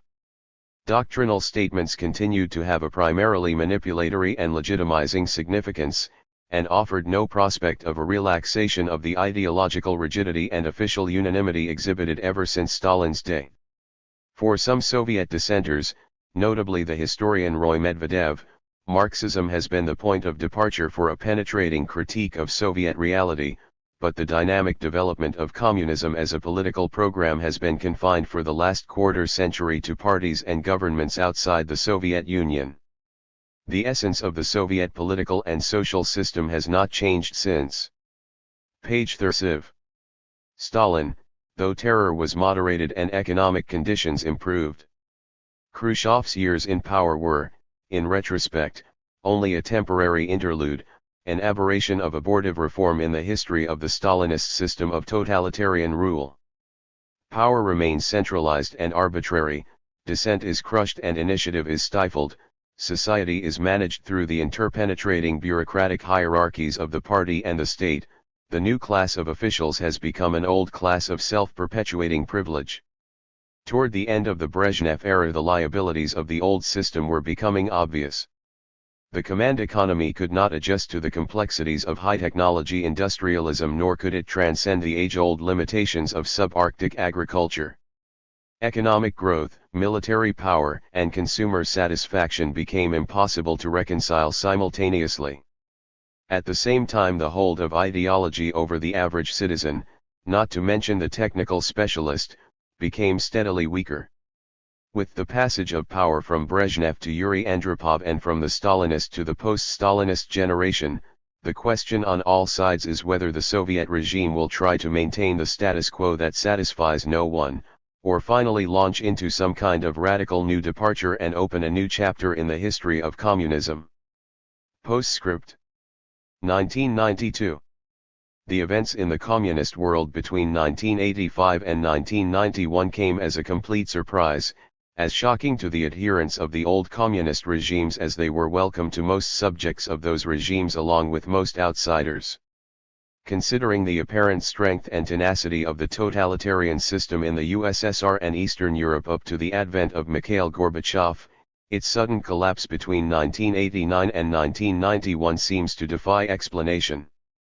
Yet much of what the communist regimes had revealed about themselves in the events of the preceding period and in the documents of that era already showed how hidebound and ineffective they had become despite their claims of creating a new socialist society. By 1985, as the record shows, the gap between the actual practices of communism as a militarized bureaucracy, and the theoretical pretensions of communism as a future ideal, had become completely unbridgeable. The ideological legitimation of Marxism-Leninism that still monopolized official discourse had lost all credibility, even among most of those who mouthed it. The communist economy could not keep up with all its targets in military strength, industrial investment, and consumer benefits, or motivate the energy of its people and release their creative talents. It fell steadily behind the West in the development and application of high technology in most areas. As a new generation moved into leadership positions in place of the aging and dying Stalinists, it was clear that the future rested not with the status quo but with fundamental reform. Reform, hailed as perestroika restructuring, began under Gorbachev in the direction already pointed out by Andropov, namely more discipline, more incentives, the battle against corruption and alcoholism, in short, tightening up the old system. Within a year Gorbachev realized that he had to break with the old system and turn loose the force of free inquiry and criticism, hence his doctrine of glasnost and his invitation to the critical reconsideration of Soviet history with all its falsifications and pretenses. In effect, Gorbachev found himself working his way. Page XXXV. Back through the history of Russian communism, first repudiating the totalitarian system and policies of Stalinism that had been in place since 1929, and then questioning the revolutionary dictatorship of Leninism. Though he never gave up what he called the socialist choice of October 1917. As Gorbachev called into question the foundations of the Soviet system, he roused more and more resistance among his communist colleagues and the bureaucracy. In response, he had to carry reform even deeper to undermine their threat to his own power, first by attempting to democratize the Communist Party and shake up its leadership, then by trying to shift effective power from the party to the government, and by democratizing the foundations of the latter through progressively freer elections. In the process, the documents of Soviet communism in its death throes finally became more genuinely reflective of their authors' aims and of the reality around them. The question is often debated as to whether Gorbachev's program was a revolution, as he claimed, or only an attempt to reform an essentially irreparable system. In fact, it was a process whereby reforms cumulatively got out of hand and turned into revolutionary change, permitting total freedom of thought and press, allowing the national minorities of the USSR to assert virtual independence, and prompting the precipitous decline of an already stagnating economic system. These were the circumstances that led the communist conservatives to attempt a palace coup in August 1991 with the aims of ending Gorbachev's zigzagging and of restoring order, discipline, and the unity of the USSR. The coup and its failure were just enough to destroy the last remnants of psychological authority enjoyed by the Communist Party.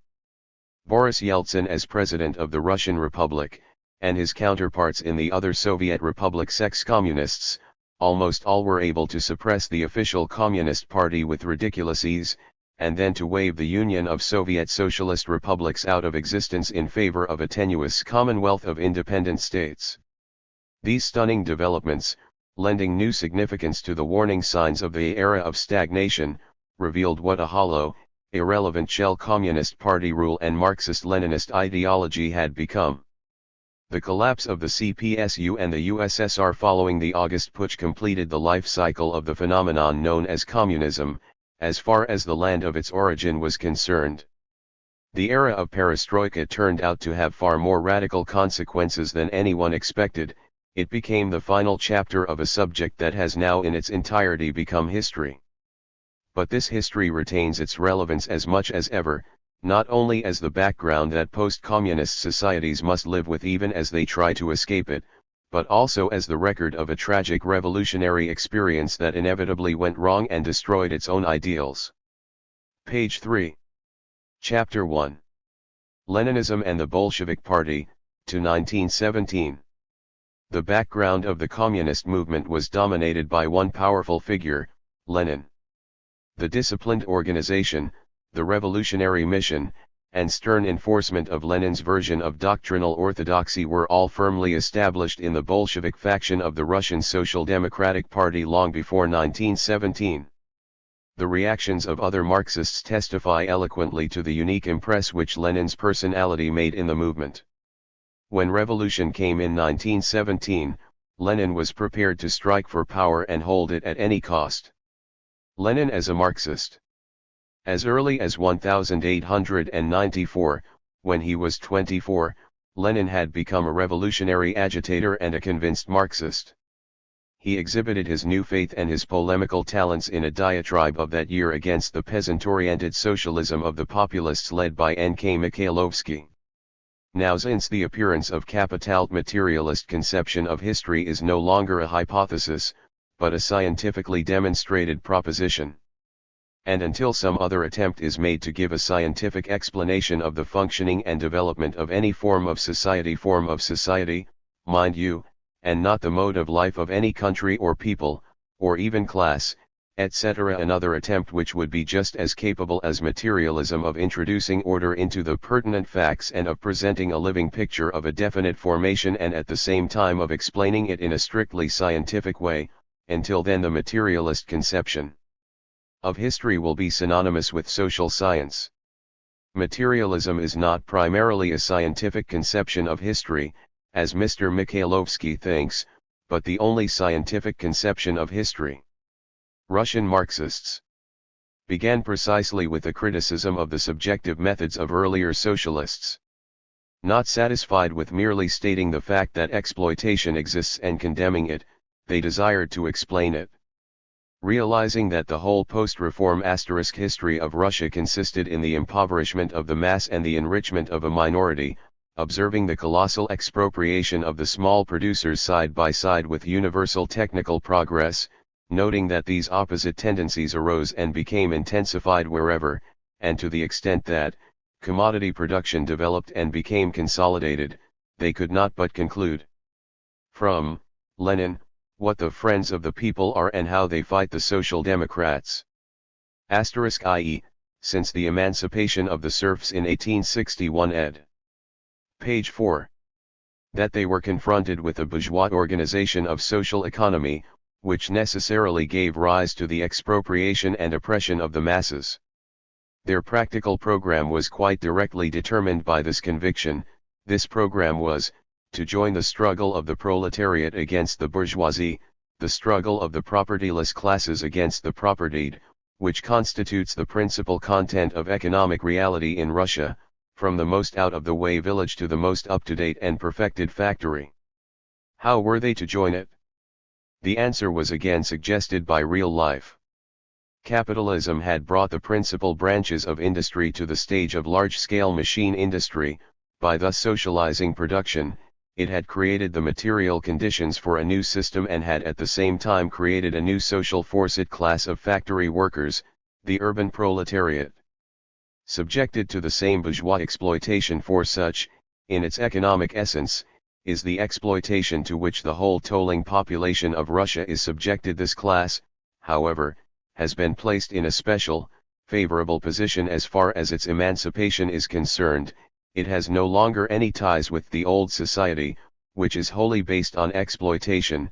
The very conditions of its labor and circumstances of life organize it, compel it to think and enable it to step into the arena of the political struggle.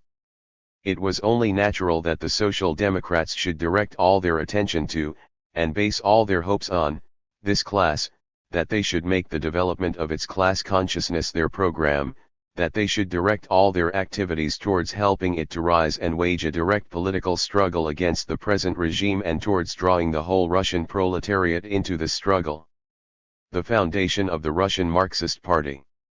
While Marxism had been winning adherents among the Russian revolutionary intelligentsia for more than a decade previously, an avowedly Marxist party was not organized until 1898. In that year a Congress of 9 men met at Minsk to proclaim the establishment of the Russian Social Democratic Workers' Party. The manifesto issued in the name of the Congress after the police broke it up was drawn up by the economist Peter Struve, a member of the moderate legal Marxist group who soon afterward left the Marxist movement altogether. The manifesto is indicative of the way Marxism was applied to Russian conditions, and of the special role for the proletariat which the Russian Marxists envisaged. 50 years ago the invigorating storm of the Revolution of 1848 burst over Europe. For the first time the modern working class appeared on the scene as a major historical force. With its forces the bourgeoisie succeeded in removing many antiquated feudal monarchical systems. But the bourgeoisie quickly perceived in its new ally its most hostile foe, and betrayed both it and itself and the cause of freedom into the hands of reaction. However, it was already late. The working class, pacified for the time being, after 10 or 15 years appeared again on the stage of history. From Manifesto of the Russian Social Democratic Workers' Party, issued by the First Congress of the Party, Minsk, March, 1898. Page 5. With redoubled force, with matured consciousness, as a full-grown fighter for its own liberation. All this time Russia apparently remained aside from the main road of the historical movement. The class struggle was not apparent there, but it was there, and the main thing was that it was steadily growing and maturing. The Russian government, with laudable zeal, itself planted the seeds of class struggle by cheating the peasants, patronizing the landlords, fattening up the big capitalists at the expense of the toiling population. But the bourgeois capitalist order is unthinkable without a proletariat or working class. The latter is born together with capitalism, grows together with it, gets stronger, and in proportion to its growth is thrown more and more into conflict with the bourgeoisie. The Russian factory worker, serf, or free, has always carried on a hidden or open struggle with his exploiters. In proportion to the development of capitalism, the proportions of this struggle have grown, they have embraced more and more layers of the working class population. The awakening of the class self-consciousness of the Russian proletariat and the growth of the spontaneous workers' movement have coincided with the conclusive development of international social democracy as the bearer of the class struggle and the class ideal of the conscious workers of the whole world. Vainly the government imagines that by concessions it can calm the workers. Everywhere the working class is becoming more demanding, the more they give it. It will be the same with the Russian proletariat. They have given into it up to now only when it demands, and in the future will give it only what it demands. And what does the Russian working class not need? It is completely deprived of what its foreign comrades freely and quietly enjoy: participation in the administration of the state, freedom of speech and of the press, freedom of organization and assembly, in a word, all those instruments and means with which the West European and American proletariat improves its position and at the same time struggles for its final liberation, against private property and capitalism for socialism. Political freedom is necessary for the Russian proletariat like fresh air is necessary for healthy breathing. It is the basic condition for its free development and the successful struggle for partial improvements and final liberation. But the Russian proletariat can only win the political freedom which it needs by itself. The farther east one goes in Europe, the more the bourgeoisie becomes in the political respect weaker, more cowardly and meaner, and the larger are the cultural and political tasks which fall to the share of the proletariat. On its broad shoulders the Russian working class must bear and will bear the cause of the fight for political freedom. This is essential, but it is only the first step toward the realization of the great historical mission of the proletariat towards the creation of that social order in which the exploitation of man by man will have no place. The Russian proletariat will throw off its burden of autocracy so that with all the more energy it will continue the struggle against capitalism and the bourgeoisie until the complete victory of socialism. As a socialist movement and inclination, the Russian Social Democratic Party continues the cause and the traditions of all the preceding revolutionary movements in Russia, taking as the principal immediate task of the party the goal of conquering political freedom. Social democracy moves toward the goal which has, page 6, already been marked out by the glorious activists of the old people's will. But the means and the path which social democracy chooses are different. The choice of them is determined by its conscious desire to be and remain a class movement of the organized working masses. It is firmly convinced that the liberation of the working class can only be its own business, and it will undeviatingly make all its action conform to this fundamental basis of international social democracy. Long live Russia, long live international social democracy. Lenin's theory of the party. Leaving Russia in 1900, Lenin went to Geneva to join Plekhanov's circle of older Russian Marxists in publishing a paper for the new Social Democratic Party Iskra, the Spark. In the course of this work he formulated what in retrospect proved to be the fundamental ideas underlying the communist movement, his theory of the tightly organized and disciplined party of professional revolutionaries. This idea Lenin first developed in What Is to Be Done, a lengthy polemic against the economists, those Marxists who preferred to stress the economic struggle of the workers rather than a separate revolutionary movement. The publication of What Is to Be Done, in 1902 marks the true beginning of Leninism as a distinctive political current. It is no secret that two trends have taken shape in the present-day international social democracy. The fight between these trends now flares up in a bright flame, and now dies down and smolders under the ashes of imposing truce resolutions. What this new trend, which adopts a critical attitude towards obsolete dogmatic Marxism, represents has with sufficient precision been stated by Bernstein, and demonstrated by Milrand *. Social democracy must change from a party of the social revolution into a democratic party of social reforms. Bernstein has surrounded this political demand with a whole battery of symmetrically arranged new arguments and reasonings. The possibility of putting socialism on a scientific basis and of proving from the point of view of the materialist conception of history that it is necessary and inevitable was denied, as was also the growing impoverishment, proletarianization, and the intensification of capitalist contradictions. The very conception, ultimate aim, was declared to be unsound, and the idea of the dictatorship of the proletariat was absolutely rejected. It was denied that there is any counter-distinction in principle between liberalism and socialism. The theory of the class struggle was rejected on the grounds that it could not be applied to a strictly democratic society, governed according to the will of the majority, etc. Thus, the demand for a resolute turn from revolutionary social democracy to bourgeois social reformism was accompanied by a no less resolute turn towards bourgeois criticism of all the fundamental ideas of Marxism. He who does not deliberately close his eyes cannot fail to see that the new critical trend in socialism is nothing more nor less than a new variety of opportunism. From Lenin, What is to be done? Page 7. And if we judge people not by the brilliant uniforms they don, not by the high-sounding appellations they give themselves, but by their actions, and by what they actually advocate, it will be clear that freedom of criticism means freedom for an opportunistic trend in social democracy, the freedom to convert social democracy into a democratic party of reform, the freedom to introduce bourgeois ideas and bourgeois elements into socialism. Without a revolutionary theory there can be no revolutionary movement. This thought cannot be insisted upon too strongly at a time when the fashionable preaching of opportunism goes hand in hand with an infatuation for the narrowest forms of practical activity. Our party is only in process of formation, its features are only just becoming outlined, and it is yet far from having settled accounts with other trends of revolutionary thought, which threaten to divert the movement from the correct path.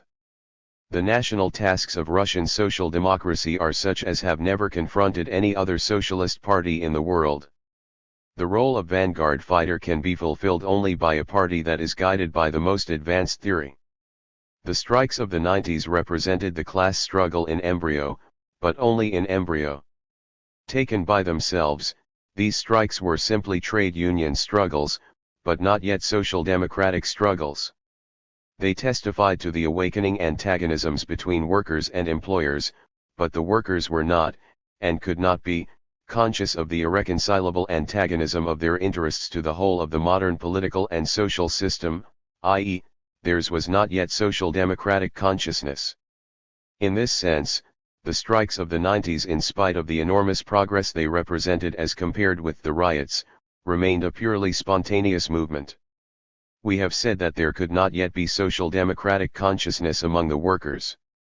It could only be brought to them from without.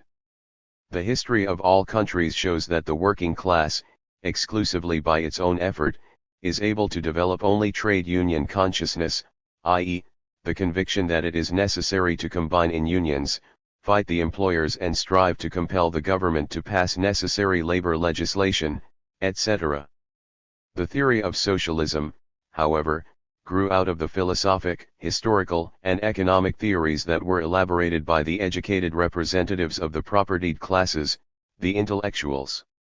According to their social status, the founders of modern scientific socialism, Marx and Engels, themselves belonged to the bourgeois intelligentsia. In the very same way, in Russia, the theoretical doctrine of social democracy arose quite independently of the spontaneous growth of the working class movement. It arose as a natural and inevitable outcome of the development of ideas among the revolutionary socialist intelligentsia. At the time of which we are speaking, i.e., the middle of the 90s, this doctrine not only represented the completely formulated program of the emancipation of labor group, but had already won over to its side the majority of the revolutionary youth in Russia. Hence, we had both the spontaneous awakening of the masses of the workers, the awakening to conscious life and conscious struggle, and a revolutionary youth, armed with the social democratic theory, eager to come into contact with the workers. In this connection it is particularly important to state the oft-forgotten fact that the early social democrats of that period zealously carried on economic agitation, but they did not regard this as their sole task. On the contrary, right from the very beginning they advanced the widest historical tasks of Russian social democracy in general, and the task of overthrowing the autocracy in particular. The adherents of the pure working class movement, the worshippers of the closest organic contacts with the proletarian struggle, the opponents of any non-worker intelligentsia are compelled, in order to defend their positions, to resort to the arguments of the bourgeois pure trade unionists. This shows that all worship of the spontaneity of the working class movement, all belittling of the role of the conscious element, of the role of social democracy, means, quite irrespective of whether the belittler wants to or not, strengthening the influence of the bourgeois ideology over the workers. All those who talk about overrating the importance of ideology, about exaggerating the role of the conscious element, etc., imagine that the pure working class movement can work out, and will work out, an independent ideology for itself, if only the workers wrest their fate from the hands of the leaders. But this is a profound mistake. Since there can be no talk of an independent ideology being developed by the masses of the workers themselves in the process of their movement, the only choice is, either the bourgeois or the socialists' ideology. There is no middle course. Hence, to belittle the socialist ideology in any way, to turn away from it in the slightest degree means to strengthen bourgeois ideology. There is a lot of talk about spontaneity, but the spontaneous development of the working class movement leads to its becoming subordinated to the bourgeois ideology, leads to its developing according to the program of the Credo *, for the spontaneous working class movement is trade unionism, and trade unionism means the ideological enslavement of the workers by the bourgeoisie.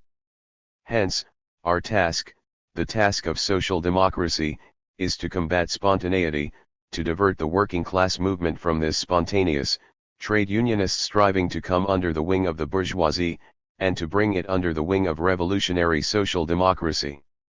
The phrase employed by the authors of the economic letter in the Iskra, number 12, about the efforts of the most inspired ideologists not being able to divert the working class movement from the path that is determined by the interaction of the material elements and the material environment, is absolutely tantamount therefore to the abandonment of socialism.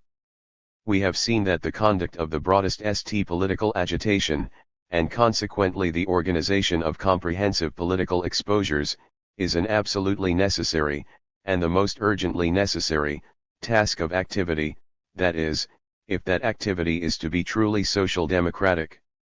However much we may try to lend the economic struggle itself a political character, we shall never be able to develop the political consciousness of the workers by keeping within the framework of the economic struggle, for that framework is too narrow. Class political consciousness can be brought to the workers only from without, that is, only from outside of the economic struggle, from outside of the sphere of relations between workers and employers. The sphere from which alone it is possible to obtain this knowledge is the sphere of relationships between all the classes. Page 9. And strata and the state and the government, the sphere of the interrelations between all the classes. For that reason, the reply to the question, what must be done in order to bring political knowledge to the workers, cannot be merely the one which, in the majority of cases, the practical workers, especially those who are inclined towards economism, mostly content themselves with, i.e., go among the workers. To bring political knowledge to the workers, the Social Democrats must go among all classes of the population, must dispatch units of their army in all directions.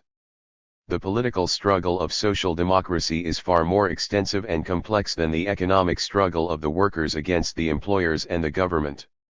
Similarly, the organization of a revolutionary social democratic party must inevitably be of a different kind than the organizations of the workers designed for this struggle.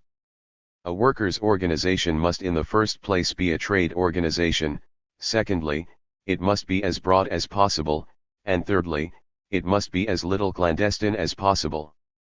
On the other hand, the organizations of revolutionaries must consist first, foremost, and mainly of people who make revolutionary activity their profession. In view of this common feature of the members of such an organization, all distinctions as between workers and intellectuals, and certainly distinctions of trade and profession, must be utterly obliterated. Such an organization must of necessity be not too extensive and as secret as possible. The workers' organizations for the economic struggle should be trade union organizations. Every social democratic worker should as far as possible assist and actively work in these organizations. That is true. But it is not at all to our interest to demand that only social democrats should be eligible for membership in the trade unions. That would only narrow down our influence over the masses. Let every worker who understands the need to unite for the struggle against the employers and the government join the trade unions. The very aim of the trade unions would be unattainable if they failed to unite all who have attained at least this elementary degree of understanding, and if they were not very wide organizations. And the wider these organizations are, the wider our influence over them will be. Influence due not only to the spontaneous development of the economic struggle but also to the direct and conscious effort of the socialist trade union members to influence their comrades. A small, compact core of the most reliable, experienced and hardened workers, with responsible representatives in the principal districts and connected by all the rules of strict secrecy with the organization of revolutionaries, can, with the widest support of the masses and without any formal organization, perform all the functions of a trade union organization, and perform them, moreover, in a manner desirable to social democracy. Only in this way can we secure the consolidation and development of a social democratic trade union movement, in spite of all the gendarmes. I assert, 1. That no revolutionary movement can endure without a stable organization of leaders that maintains continuity. 2. That the wider the masses spontaneously drawn into the struggle, forming the basis of the movement and participating in it, the more urgent the need of such an organization, and the more solid this organization must be. 3. That such an organization must consist chiefly of people professionally engaged in revolutionary activity. 4. That in an autocratic state, the more we confine the membership of such an organization to people who are professionally engaged in revolutionary activity and to have been professionally trained in the art of combating the political police, the more difficult will it be to wipe out such an organization, and 5. The greater will be the number of people of the working class and of the other classes of society who will be able to join the movement and perform active work in it. The centralization of the most secret functions in an organization of revolutionaries will not diminish, but rather increase the extent and quality of the activity of a large number of other organizations which are intended for a broad public and are therefore as loose and as non-secret as possible, such as workers' trade unions, workers' self-education circles and circles for reading illegal literature, socialist and also democratic circles among all other sections of the population, etc. etc. We must have such circles, trade unions, and organizations everywhere in as large a number as possible and with the widest variety of functions, but it would be absurd and dangerous to confuse them with the organization of revolutionaries, to obliterate the border line between them, to dim still more the masses' already incredibly hazy appreciation of the fact that in order to serve the mass movement we must have people who will devote themselves exclusively to social democratic activities. And that such people must train themselves patiently and steadfastly to be professional revolutionaries. Yes, this appreciation has become incredibly dim. Our chief sin with regard to organization is that by our amateurishness we have lowered the prestige of revolutionaries in Russia. A person who is flabby and shaky in questions of theory, who has a narrow outlook, who pleads the spontaneity of the masses as an excuse for his own sluggishness, who resembles a trade union secretary more than a people's tribune, who is unable to conceive of a broad and bold plan that would command the respect even of opponents, and who is inexperienced and clumsy in his own professional art, the art of combating the political police. Such a man is not a revolutionary but a wretched amateur. Let no active worker take offense at these frank remarks, for as far as insufficient training is concerned, I apply them first and foremost to myself.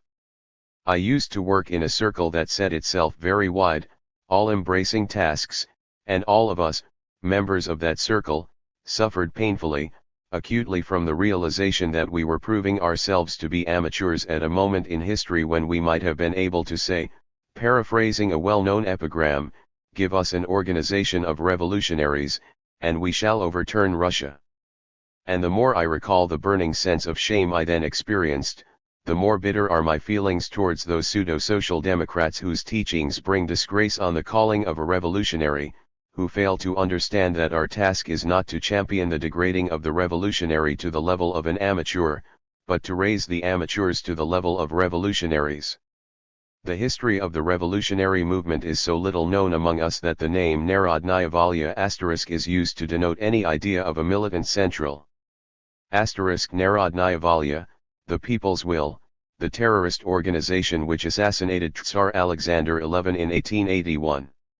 Its ancestor was the Land and Liberty Party, which split in 1879 into the People's Will and the Black Repartition Party of those who favored mass agitation ed.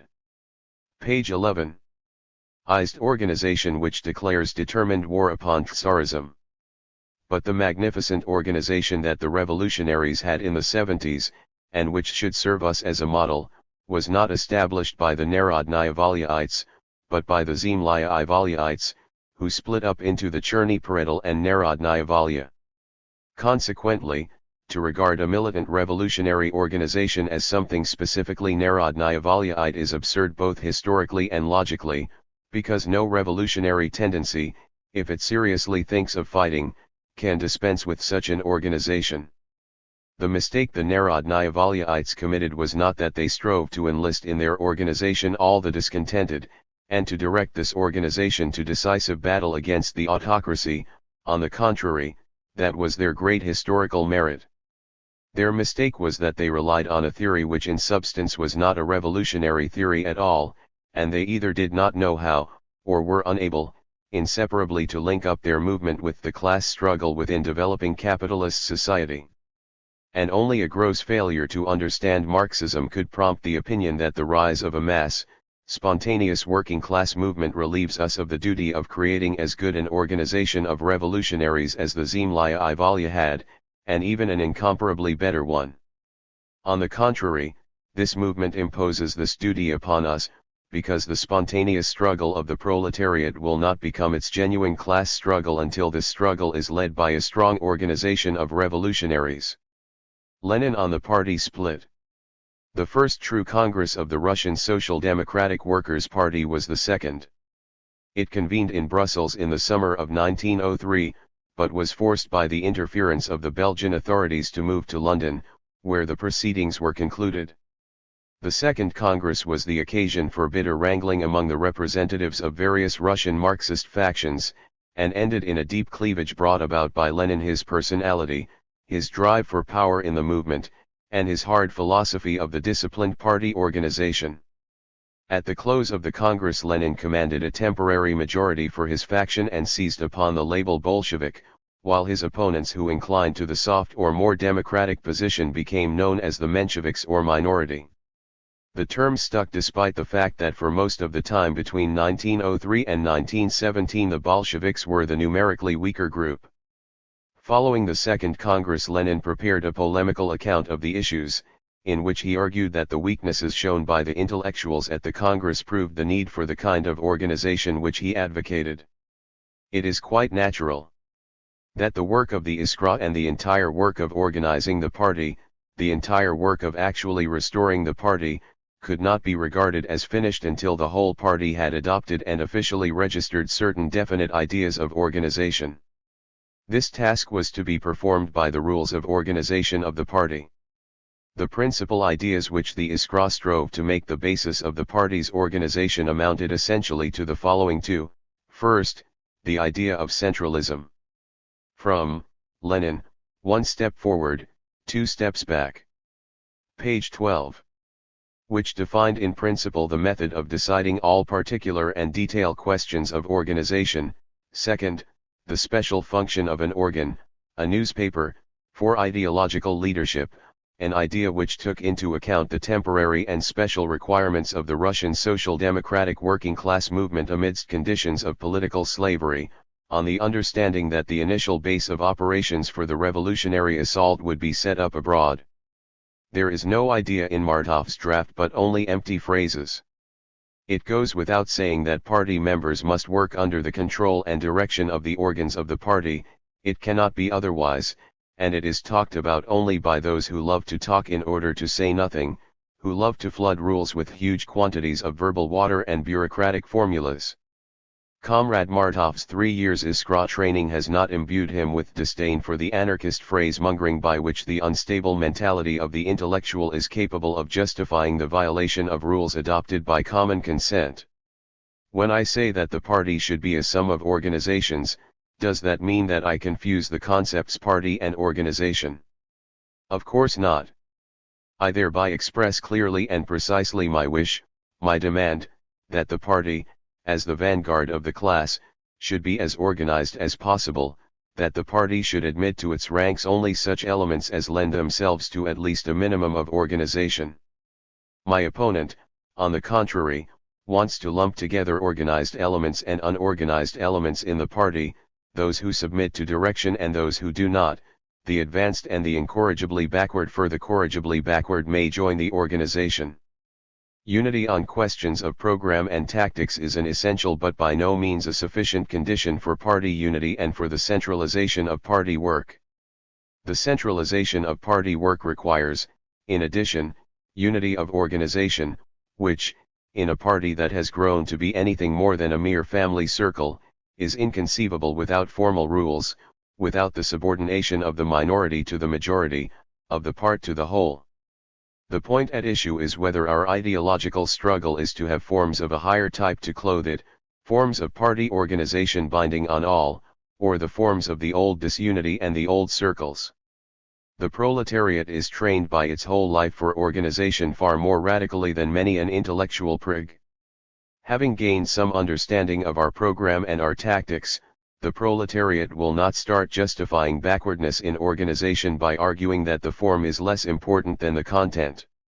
It is not the proletariat, but certain intellectuals in our party who lack self-training in the spirit of organization and discipline, in the spirit of hostility and contempt for anarchist phrase-mongering. The proletarian who has become a conscious social democrat and feels that he is a member of the party will reject Gvostism in matters of organization with the same contempt as he rejected Gvostism in matters of tactics. The factory, which seems only a bogey to some, represents that highest form of capitalist cooperation which has united and disciplined the proletariat, taught it to organize, and placed it at the head of all the other sections of the toiling and exploited population. And it is precisely Marxism, the ideology of the proletariat trained by capitalism, that has taught and is teaching unstable intellectuals. Page 13. To distinguish between the factory as a means of exploitation and the factory as a means of organization. The discipline and organization which come so hard to the bourgeois intellectual are especially easily acquired by the proletariat just because of this factory schooling. Mortal fear of this school and utter failure to understand its importance as an organizing factor are characteristic of the ways of thinking which reflect the petty bourgeois mode of life and which give rise to that species of anarchism which the German social democrats call Edelanarchismus, i.e., the anarchism of the noble gentleman, or aristocratic anarchism, as I would call it. This aristocratic anarchism is particularly characteristic of the Russian nihilist. He thinks of the party organization as a monstrous factory, he regards the subordination of the part to the whole and of the minority to the majority as serfdom. Division of labor under the direction of a center evokes from him a tragicomical outcry against people being transformed into wheels and cogs. Mention of the organizational rules of the party calls forth a contemptuous grimace and the disdainful remark that one could very well dispense with rules altogether. Aristocratic anarchism cannot understand that formal rules are needed precisely in order to replace the narrow circle ties by the broad party tie. It was unnecessary and impossible to give formal shape to the internal ties of a circle or the ties between circles, for these ties rested on friendship or on a confidence for which no reason or motive had to be given. The party tie cannot and must not rest on either of these, it must be founded on formal, bureaucratically worded rules, strict adherence to which can alone safeguard us from the willfulness and caprices characteristic of the circles, from the circle methods of scrapping that goes by the name of the free process of the ideological struggle. One step forward, 2 steps back, it happens in the lives of individuals, and it happens in the history of nations and in the development of parties. It would be the greatest criminal cowardice to doubt even for a moment the inevitable and complete triumph of the principles of revolutionary social democracy, of proletarian organization and party discipline.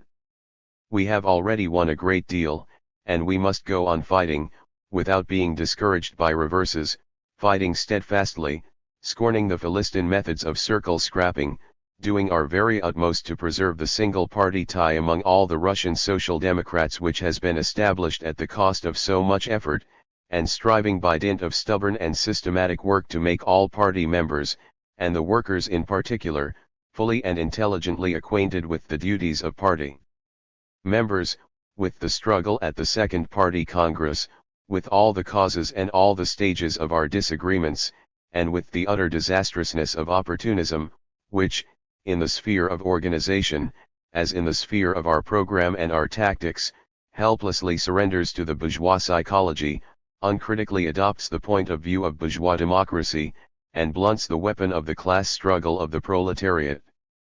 In its struggle for power, the proletariat has no other weapon but organization. *P.B. Axelrod, a Menshevik leader who stressed Democratic Party organization, ed. Page 14.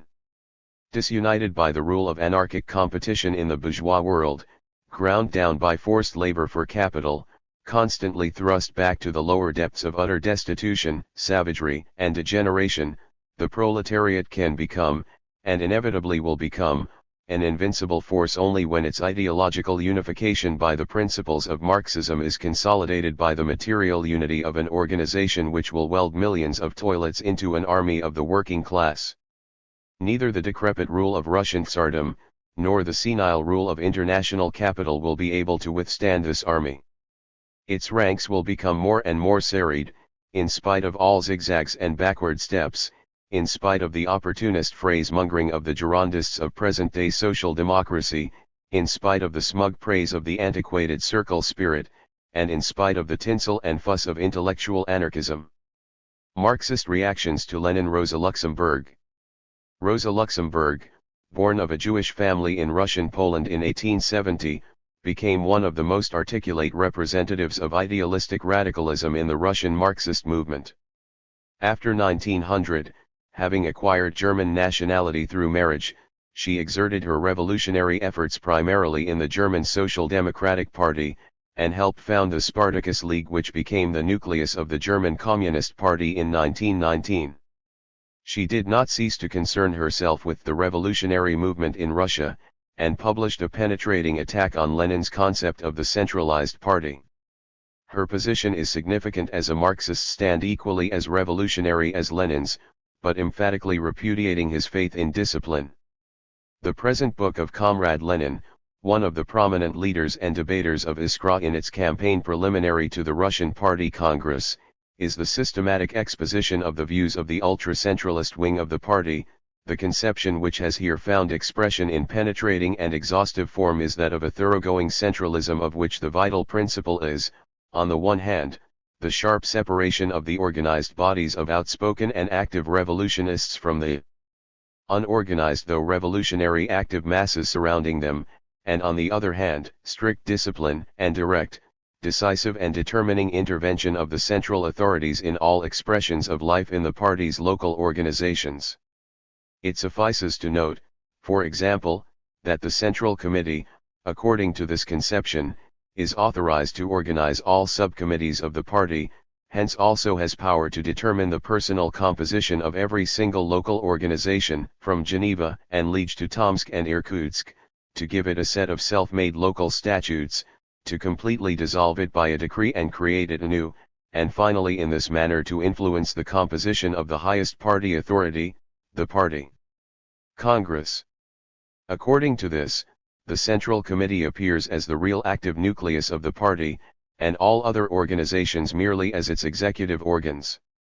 But to desire, as Lenin does, to deck out a party leadership with such absolute powers of a negative character would be only to multiply artificially and in a most dangerous measure the conservatism which is a necessary outgrowth of every such leadership. Just as the social democratic tactic was formed, not by a central com. From Luxemburg, Leninism or Marxism. Page 15. Committee but by the whole party or, more correctly stated, by the whole movement, so the separate organizations of the party plainly require such elbow room as alone enables complete utilization of all means offered by the situation of the movement, as well as the unfolding of revolutionary initiative. The ultra-centralism advocated by Lenin, however, appears to us as something which, in its whole essence, is not informed with the positive and creative spirit, but with the sterile spirit of the night watchman. His thought is patterned mainly upon the control of party activity and not upon its promotion, upon narrowing and not upon unfolding, upon the hemming and not upon the drawing together of the movement. Social democratic centralization cannot be based on blind obedience, on mechanical subordination of the party fighters to their central authority, and, furthermore, no absolute partition can be erected between the nucleus of the class-conscious proletariat already organized into fixed party cadres and the surrounding element engaged in the class struggle but still in process of class enlightenment. The setting up of the central organization on these two principles in the blind subordination of all party organizations, with their activity, down to the least detail, under a central authority which alone thinks, acts and decides for all, and on a sharp separation of the organized nucleus of the party from the surrounding revolutionary milieu, as championed by Lenin appears to us for that reason as a mechanical carrying over of the organizational principles of the Blanquist movement of conspiratorial circles onto the social democratic movement of the working masses. It is not by adding on to the discipline impressed upon it by the capitalist state with the mere transfer of the baton from the hand of the bourgeoisie into that of a social democratic central committee, but by the breaking up and uprooting of the slavish spirit of discipline, that the proletariat can be prepared for the new discipline, the voluntary self-discipline of the social democracy. Even from the standpoint of the fears entertained by Lenin, that is, the dangerous influence of the intellectuals upon the proletarian movement, his own conception of organization constitutes the greatest danger for the Russian social democracy.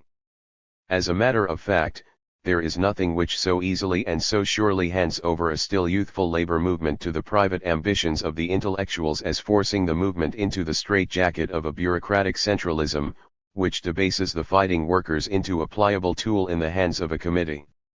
And, inversely, nothing so surely preserves the labor movement from all opportunistic abuses on the part of an ambitious intelligentsia as the revolutionary self-activation of the working masses, the intensification of their feeling of political responsibility. In this frightened effort of a part of the Russian social democracy to preserve from false steps the aspiring labor movement of Russia, through the guardianship of an omniscient and omnipresent central committee, we seem to see also the same subjectivism involved by which socialist thought in Russia has frequently been imposed upon in the past. Now, however, the ego of the Russian revolutionary quickly stands on its head and declares itself once more to be an almighty ruler of history, this time, in the direction of the social democratic working masses. In so doing, the bold acrobat overlooks the fact that the only subject to which this role has now fallen is the mass ego of the working class, which everywhere insists on venturing to make its page 16 own mistakes and learning historical dialectic for itself. And by way of conclusion, let us say openly just to ourselves, mistakes which a truly revolutionary labor movement commits are, in historical perspective, immeasurably more fruitful and valuable than the infallibility of the very best Central Committee. Marxist reactions to Lenin. Leon Trotsky. Though born only in 1879, Trotsky had gained a leading place among the Russian Social Democrats by the time of the Second Party Congress in 1903. Like Rosa Luxemburg, he represented ultra-radical sentiment that could not reconcile itself to Lenin's stress on the party organization. Trotsky stayed with the Menshevik faction until he joined Lenin in 1917. From that point on he accommodated himself in large measure to Lenin's philosophy of party dictatorship, but his reservations came to the surface again in the years after his fall from power. His comments on Lenin in 1904 were truly prophetic. We wish that our comrades would not overlook the difference of principle between the two methods of work. This difference, if we reduce it to its basis of principle, has decisive significance in determining the character of all the work of our party. In the one case we have the contriving of ideas for the proletariat, the political substitution for the proletariat; in the other, political education of the proletariat, its political mobilization. The system of political substitution, point for point like the economist's system of simplification, proceeds consciously or unconsciously from a false sophisticated understanding of the relation between the objective interests of the proletariat and its consciousness. In contrast to the economists, the politicians take as their point of departure the objective class interests of the proletariat, established by the method of Marxism. But with the same fear that the economists have, they turn away from the distance which lies between the objective and subjective interests of the class whom in principle they represent. Thus, if the economists do not lead the proletariat because they are dragged behind it, the politicians do not lead the proletariat because they themselves carry out its obligations. If the economists have saved themselves from the immensity of the task by assigning themselves a modest rollato march at the tail end of history, politicians resolve the question by trying to transform history into their own tail. Poorly or well, we are revolutionizing the masses, arousing in them the simplest political instincts. But to the extent that this involves complicated tasks, transformation of these instincts into the conscious striving for the political self-determination of the working class, we resort in the broadest way to abbreviated and simplified methods of contriving and substitution. In the internal politics of the party these methods lead, as we shall yet see, to this: the party organization is substituted for the party, the Central Committee is substituted for the party organization, and finally a dictator is substituted for the Central Committee. According to Lenin's new philosophy, it is enough for the proletarian to go.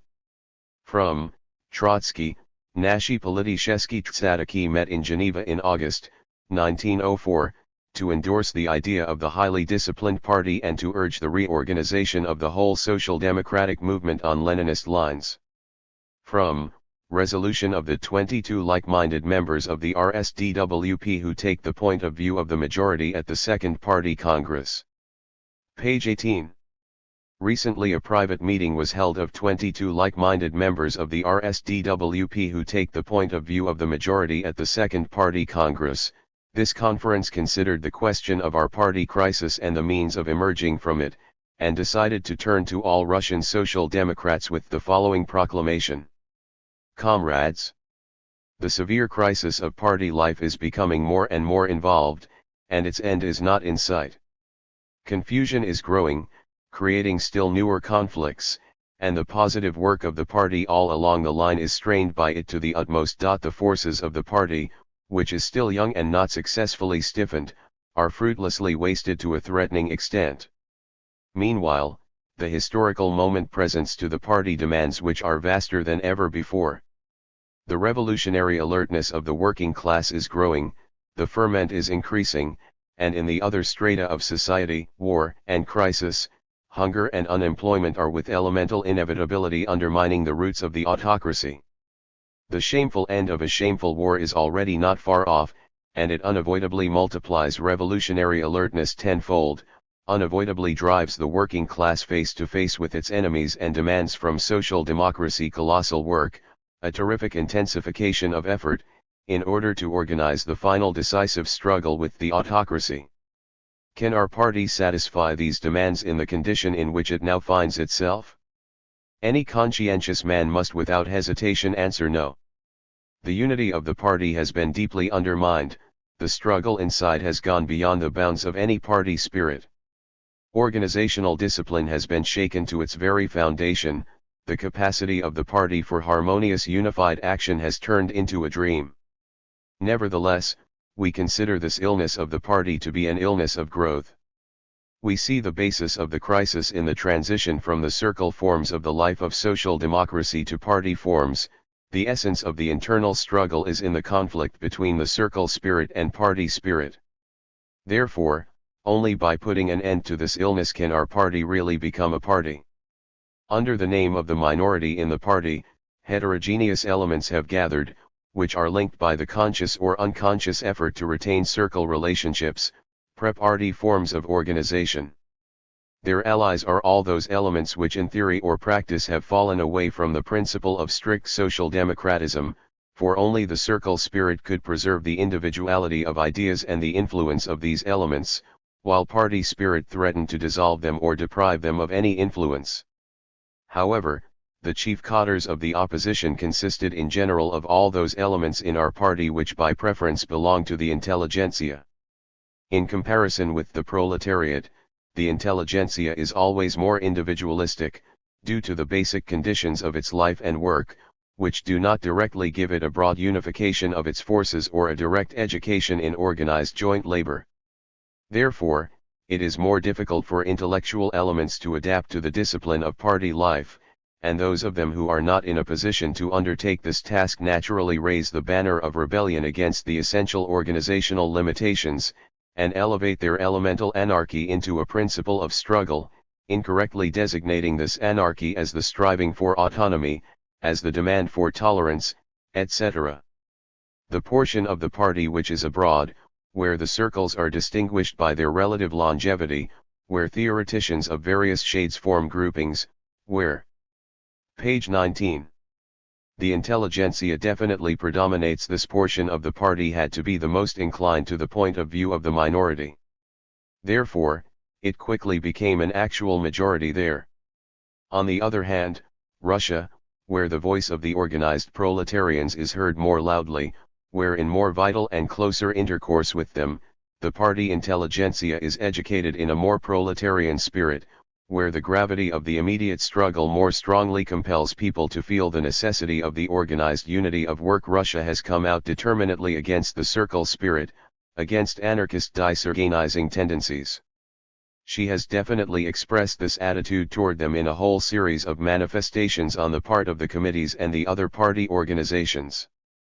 The majority of the party, striving however it can to preserve its unity and organizational bond, has struggled only by loyal party means and has not once made concessions for the sake of conciliation. The minority, carrying on the anarchistic tendency, has not bothered about party peace and unity. It has made each concession an instrument of further struggle.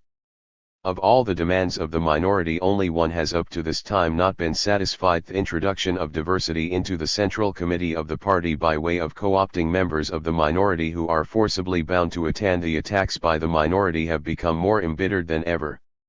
Having taken control of the central organ and the party council, the minority now does not desist from exploiting in its circle interests that very discipline against which in essence it struggles.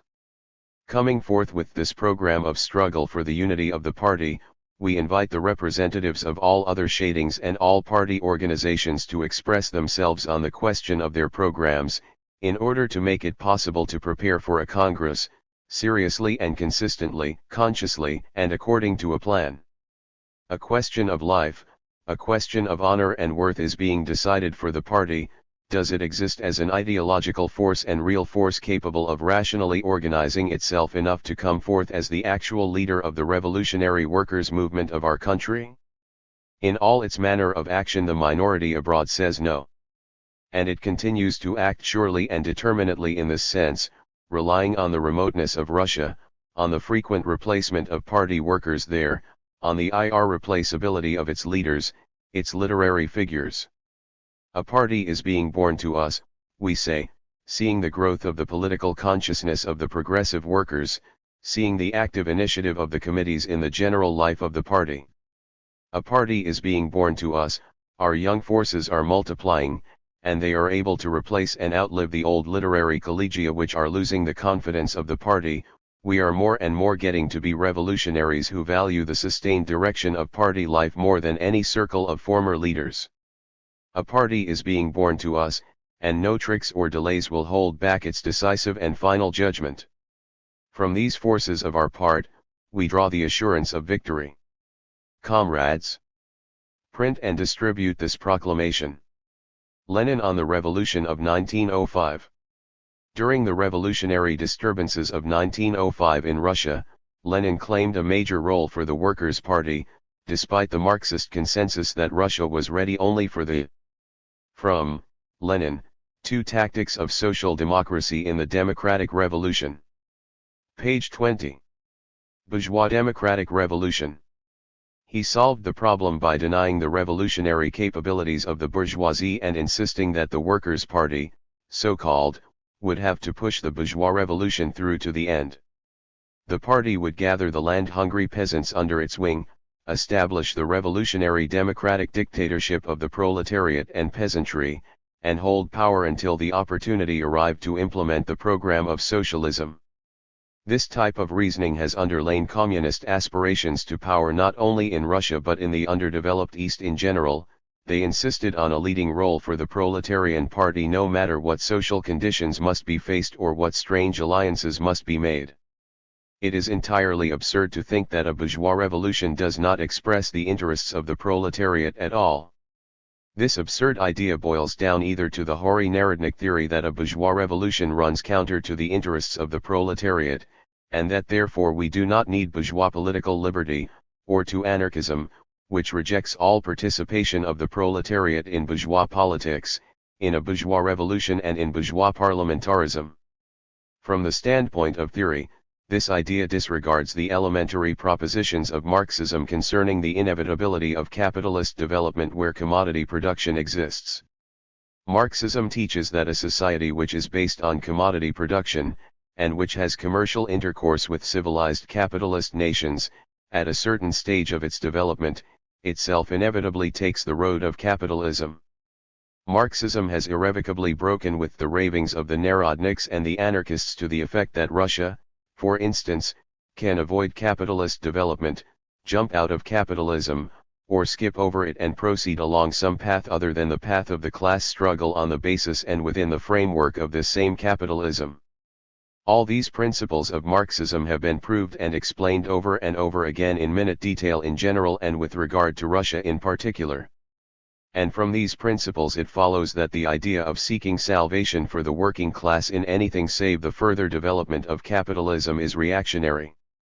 In countries like Russia, the working class suffers not so much from capitalism as from the insufficient development of capitalism.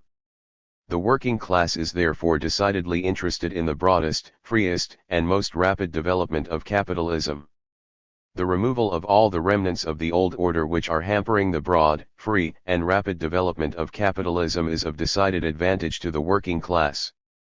The bourgeois revolution is precisely a revolution that most resolutely sweeps away the survivals of the past, the remnants of serfdom, and most fully guarantees the broadest, freest, and most rapid development of capitalism. That is why a bourgeois revolution is in the highest degree advantageous to the proletariat. A bourgeois revolution is absolutely necessary in the interests of the proletariat. The more complete and determined, the more consistent the bourgeois revolution, the more assured will be the proletarian struggle against the bourgeoisie for socialism. Only those who are ignorant of the rudiments of scientific socialism can regard this conclusion as new or strange, paradoxical. On the other hand, it is more advantageous for the working class if the necessary changes in the direction of bourgeois democracy take place by way of revolution and not by way of reform, for the way of reform is the way of delay, of procrastination, of the painfully slow decomposition of the putrid parts of the N.A. Page 21. National organism. It is the proletariat and the peasantry that suffer first of all and most of all from their putrefaction. The revolutionary way is the way of quick amputation, which is the least painful to the proletariat, the way of the direct removal of the decomposing parts, the way of fewest concessions to and least consideration for the monarchy and the disgusting, vile, rotten and contaminating institutions which go with it. Marxism teaches the proletarian not to keep aloof from the bourgeois revolution, not to be indifferent to it, not to allow the leadership of the revolution to be assumed by the bourgeoisie but, on the contrary, to take a most energetic part in it, to fight most resolutely for consistent proletarian democracy, for carrying the revolution to its conclusion. We cannot jump out of the bourgeois democratic boundaries of the Russian Revolution, but we can vastly extend these boundaries, and within these boundaries we can and must fight for the interests of the proletariat, for its immediate needs and for the conditions that will make it possible to prepare its forces for the future complete victory. The basic idea here is the one that the V. * has repeatedly formulated, stating that we must not be afraid of a complete victory for social democracy in a democratic revolution, i.e., of a revolutionary democratic dictatorship of the proletariat and the peasantry, for such a victory will enable us to rouse Europe, and the socialist proletariat of Europe, after throwing off the yoke of the bourgeoisie, will in its turn help us to accomplish the socialist revolution.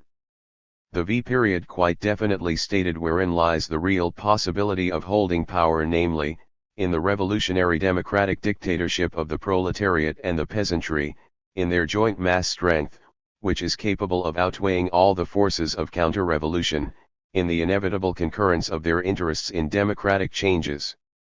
If in our fight for a republic and democracy we could not rely upon the peasantry as well as on the proletariat, the prospect of our holding power would be hopeless. But if it is not hopeless, if a decisive victory of the revolution over Tsarism opens up such a possibility, then we must point to it, we must actively call for its transformation into reality and issue practical slogans not only for the contingency of the revolution being carried into Europe, but also for the purpose of carrying it there. Beyond the bounds of democracy there can be no question of the proletariat and the peasant bourgeoisie having a single will. Class struggle between them is inevitable, but it is in a democratic republic that this struggle will be the most thoroughgoing and widespread struggle of the people for socialism. Like everything else in the world, the revolutionary democratic dictatorship of the proletariat and the peasantry has a past and a future. Its past is autocracy, serfdom, monarchy and privilege. In the struggle against this past, in the struggle against counter-revolution, a single will of the proletariat and the peasantry is possible, for here there is unity of interests. Its future is the struggle against private property, the struggle of the wage worker against the employer, the struggle for socialism. Here singleness of will is impossible. Here our path lies not from autocracy to a republic but from a petty bourgeois democratic republic to socialism. A social democrat must never for a moment forget that the proletariat will inevitably have to wage the class struggle for socialism even against the most demo. *forward, Lenin's paper, 19045 ed. Page 22. Democratic and Republican bourgeoisie and petty bourgeoisie. This is beyond doubt. Hence the absolute necessity of a separate, independent, strictly class party of social democracy. Hence the temporary nature of our tactics of striking jointly with the bourgeoisie and the duty of keeping a strict watch over our ally, as over an enemy, etc. All this is also beyond the slightest doubt. But it would be ridiculous and reactionary to deduce from this that we must forget, ignore, or neglect these tasks which, although transient and temporary, are vital at the present time. The fight against the autocracy is a temporary and transient task of the socialists, but to ignore or neglect this task in any way would be tantamount to betraying socialism and rendering a service to reaction. The revolutionary democratic dictatorship of the proletariat and the peasantry is unquestionably only a transient, temporary aim of the socialists, but to ignore this aim in the period of a democratic revolution would be downright reactionary. We Marxists all know that the bourgeoisie is inconsistent, self-seeking, and cowardly in its support of the revolution. The bourgeoisie, in the mass, will inevitably turn towards counter-revolution, towards the autocracy, against the revolution and against the people. Immediately its narrow, selfish interests are met, immediately it recoils from consistent democracy. There remains the people. That is, the proletariat and the peasantry. The proletariat alone can be relied on to march to the end, for it is going far beyond the democratic revolution. That is why the proletariat fights in the front ranks for a republic and contemptuously rejects silly and unworthy advice to take care not to frighten away the bourgeoisie. The peasantry includes a great number of semi-proletarian as well as petty bourgeois elements. This causes it also to be unstable and compels the proletariat to unite in a strictly class party.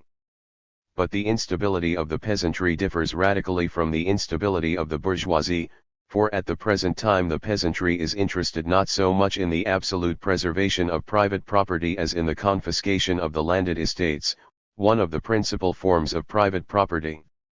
While this does not make the peasantry become socialist or cease to be petty bourgeois, it is capable of becoming a wholehearted and most radical adherent of the democratic revolution.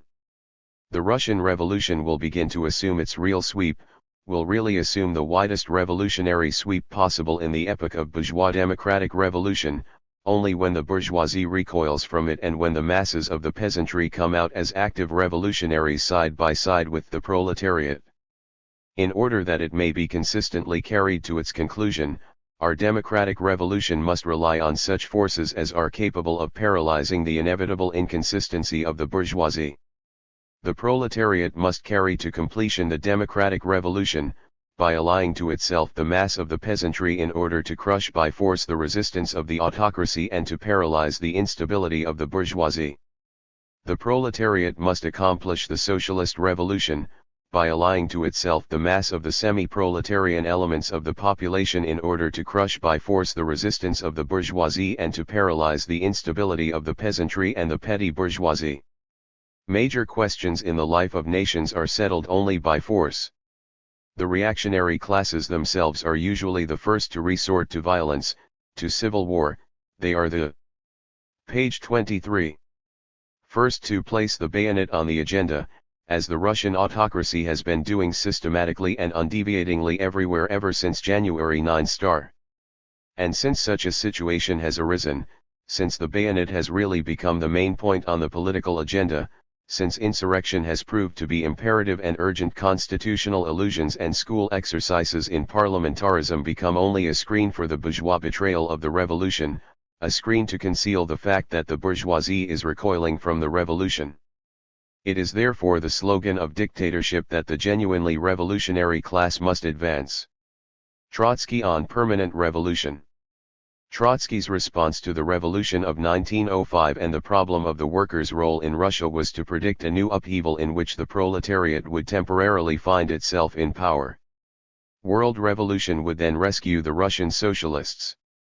Herein lay Trotsky's notion of continuous or permanent revolution, which reconciled the backward character of Russia with the Marxists' desire to play a revolutionary role themselves. The Russian working class of 1906 differs entirely from the Vienna working class of 1848. The best proof of it is the all-Russian practice of the councils of workmen's deputies. Those are no organizations of conspirators prepared beforehand to step forward in times of unrest and to seize command over the working class. They are organs consciously created by the masses themselves to coordinate their revolutionary struggle. The Soviets, elected by and responsible to the masses, are thoroughly democratic institutions following the most determined class policy in the spirit of revolutionary socialism. Within the limits of a revolution at the beginning of the 20th century, which is also a bourgeois revolution in its immediate objective aims, there looms up a prospect of an inevitable, or at least possible, supremacy of the working class in the near future. To imagine a revolutionary democratic government without representatives of labor is to see the absurdity of such a situation. A refusal of labor to participate in a revolutionary government would make the very existence of that government impossible, and would be tantamount to a betrayal of the cause of the revolution.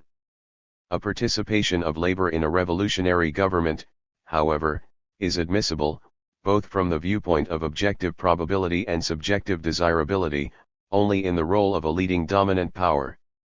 Of course, you can call such a government dictatorship of the proletariat and peasantry, dictatorship of the proletariat, the peasantry, and the intelligentsia, or a revolutionary government of the workingmen and the lower middle class. This question will still remain: who has the hegemony in the government and through it in the country? When we speak of a labor government, we mean that the hegemony belongs to the working class. Our attitude towards the idea of a dictatorship of the proletariat and the Ps. January 9, 1905, Bloody Sunday, when troops fired on demonstrators in St. Petersburg. Ed. From Trotsky, Results and Prospects.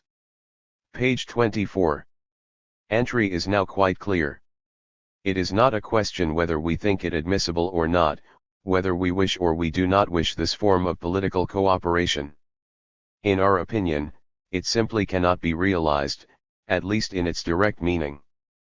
Such a cooperation presupposes that either the peasantry has identified itself with one of the existing bourgeois parties, or it has formed a powerful party of its own.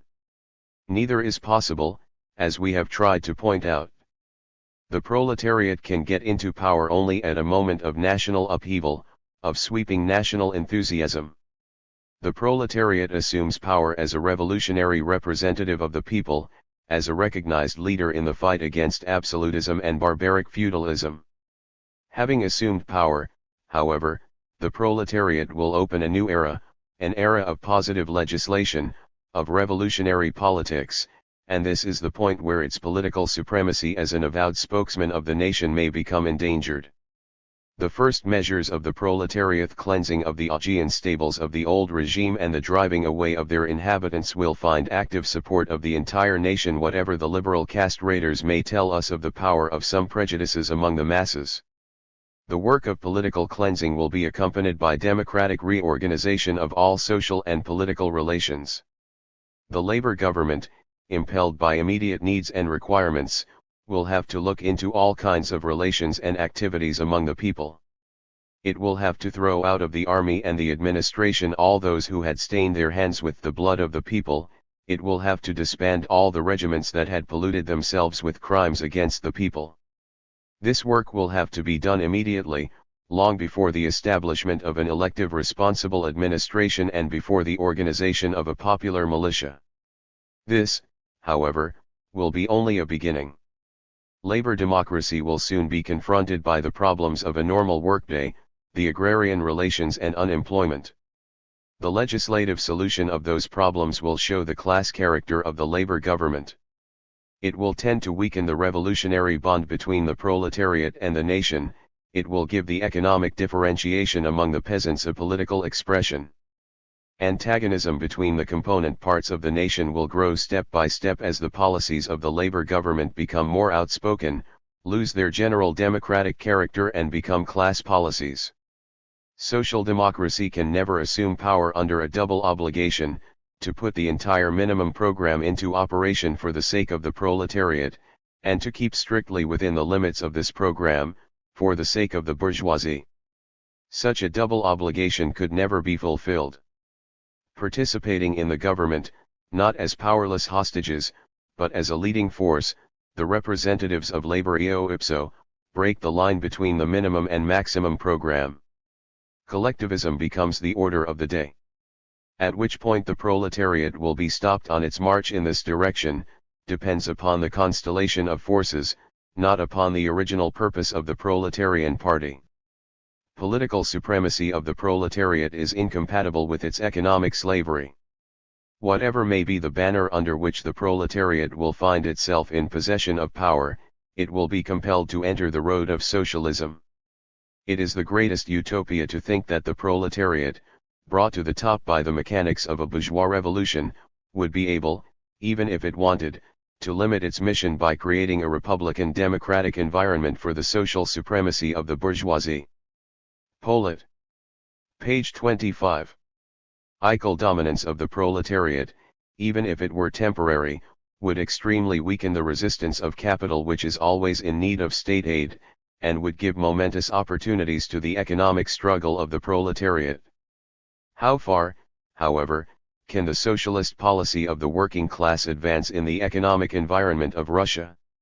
One thing we can say with perfect assurance: it will meet political obstacles long before it will be checked by the technical backwardness of the country.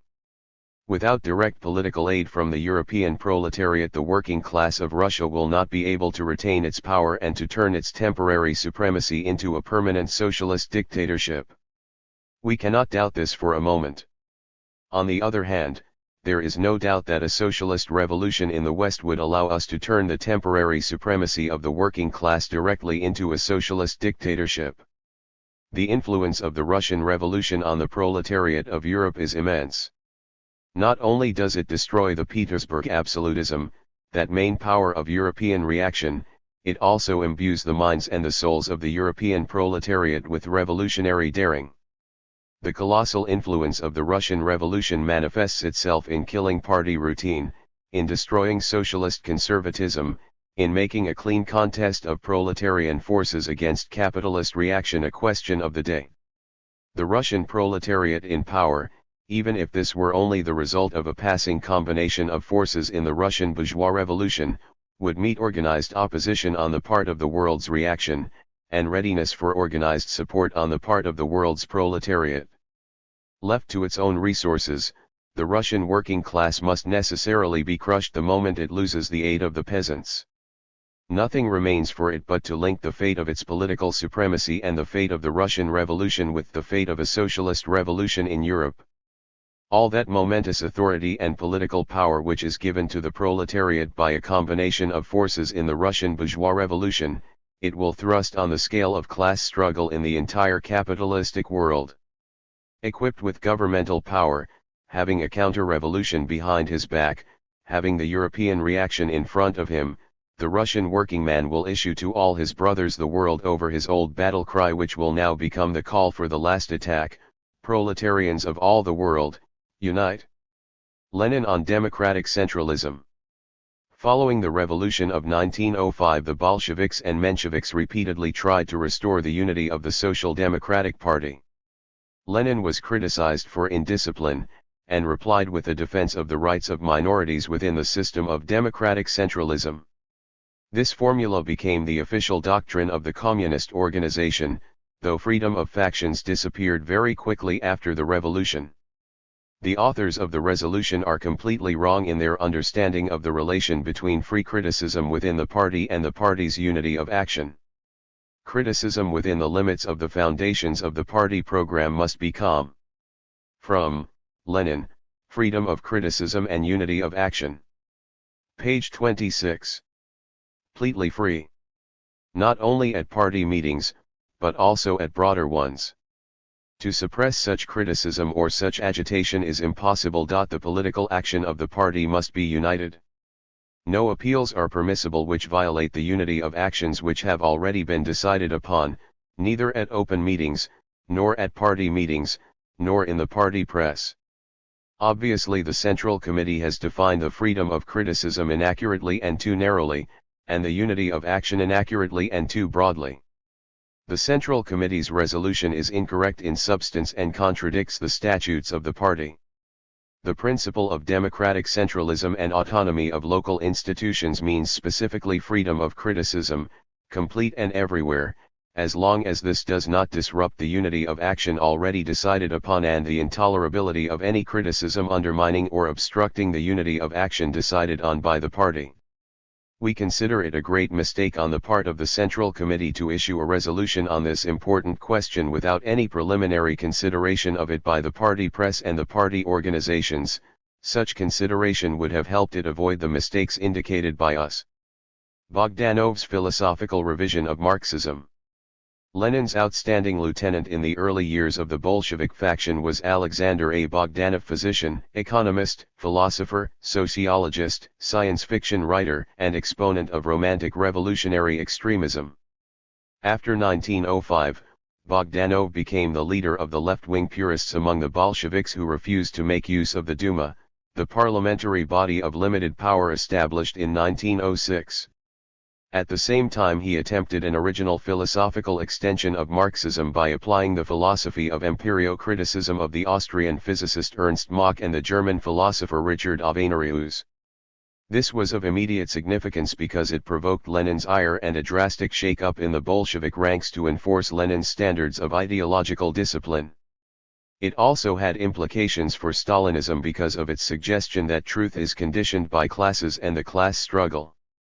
The task of cognition, according to the views of Mach and Avenarius, consists of systematizing the content of experience, since experience is both the natural basis and the natural boundary of cognition. In its own objective significance, the systematization is a powerful living adaptation, an instrument for preserving life and its development. But cognition in this picture is not merely adaptation in general, it is also social adaptation. The social genesis of cognition, its dependence on social experience, the principal difference of value in the thinking of different people, and its constant social interaction, clearly emerge and are consciously underscored by both thinkers. Where Mach sketches out the connection of cognition with the social process of labor, the correspondence of his views with the ideas of Marx occasionally becomes quite astonishing. From Bogdanov, Empirio-Monism. Page 27. We arrive at this conclusion: the characteristics of objectivity in general cannot have as their basis individual experience. The basis of objectivity must lie in the sphere of collective experience. The agreement in collective experience which is expressed in this objectivity can only appear as the result of the progressive concordance of the experience of different people as they express themselves to each other. The objectivity of the physical bodies which we encounter in our experience is established in the last analysis on the basis of mutual verification and the concordance in what different people express. In general, the physical world is this, socially agreed upon, socially harmonized, in a word, socially organized experience. Laws do not belong at all to the sphere of immediate experience. Laws are the result of conscious reworking of experience. They are not facts in themselves, but are created by thought, as a means of organizing experience, of harmoniously bringing it into agreement as an ordered unity. Laws are abstract cognition, and physical laws possess physical qualities just as little as psychological laws possess psychic qualities. The antithesis between the physical and psychic aspects of experience reduces to the distinction between socially organized and individually organized experience.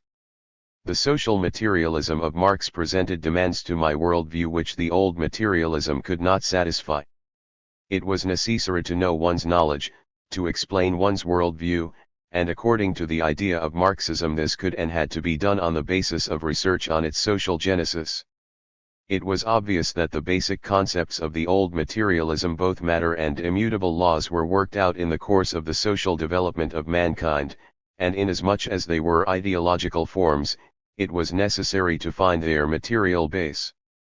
But since the material base has the property of changing as society develops, it becomes clear that any given ideological form can have only a historically transitory meaning, not an objectively suprahistorical meaning, that it can be a truth of the time but in no case can it be a truth for all time.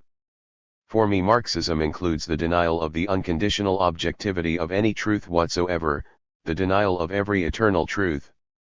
Truth is an ideological form, the organizing form of human experience, and if we know this without doubt, and know that the material basis of ideology changes, that the content of experience expands, do we have any right whatsoever to assert that this given ideological form will never be transformed by the development of its social basis, that this given form of experience will not be burst apart by its growing contents? Consistent Marxism does not allow such dogmatic and static notions. Marxist philosophy must above all be one of natural science. Of course, natural science is the ideology of the productive forces of society, because it serves as the basis for technical experience and the technical sciences. In concordance with the basic idea of historical materialism, the productive forces of society represent the base of its development in general. But it is also clear that Marxist philosophy must reflect the social form of the productive forces, relying obviously on the social sciences proper. Ideological forms are the organizational adaptation of social life, and in the last analysis, of the technical process. Therefore the development of ideology is determined by necessities in the organizational adaptations of the so. Page 28. Chale process and by the material present for them. The viability of ideological forms depends, consequently, on the harmony and order with which they really organize the social content of labor. The world of experience has been crystallized and continues to be crystallized out of chaos. The force which determines the forms of this crystallization is the intercourse of people. Outside of these forms there is really no experience, because a disorganized mass of occurrences is not experience. Thus, experience is social in its very basis, and its progress is the social psychological process of organizing it. The individual psychical organizing process is completely adapted to this. If, for the empiriocriticist, the experience of all humans is of equal value, which I have earlier designated as the familiar cognitive democracy, then for the empirio-monist this experience is rather the result of the collective organizing work of all people, a sort of cognitive socialism. Summarizing the connection and dependence between ideology and technology in the process of social development, we arrive at the following formulations. 1. The technical process is the area of the direct struggle of society with nature. Ideology is the area of the organizing forms of social life. In the last analysis, the technical process represents just that content which is organized by the ideological forms. 2. Corresponding to this relationship, the technical process represents the basic and ideology the derivative area of social life and social development. From the standpoint of energetics, ideology is conditioned by the technical process in the sense that it arises and develops according to that preponderance of assimilation over disassimilation which is characteristic of it. On the qualitative side, the material of ideological forms also has its beginning in the technical area. 3. The development of technical forms is accomplished under the direct action of both extrasocial selection and social selection. The development of ideology is directly subordinated to social selection alone. 4. The point of departure of any social development lies in the technical process. The basic line of development goes from the technical forms through the lower organizing forms of ideology to the higher. Corresponding to this, there proceeds in the same direction an increase in the conservatism of social forms.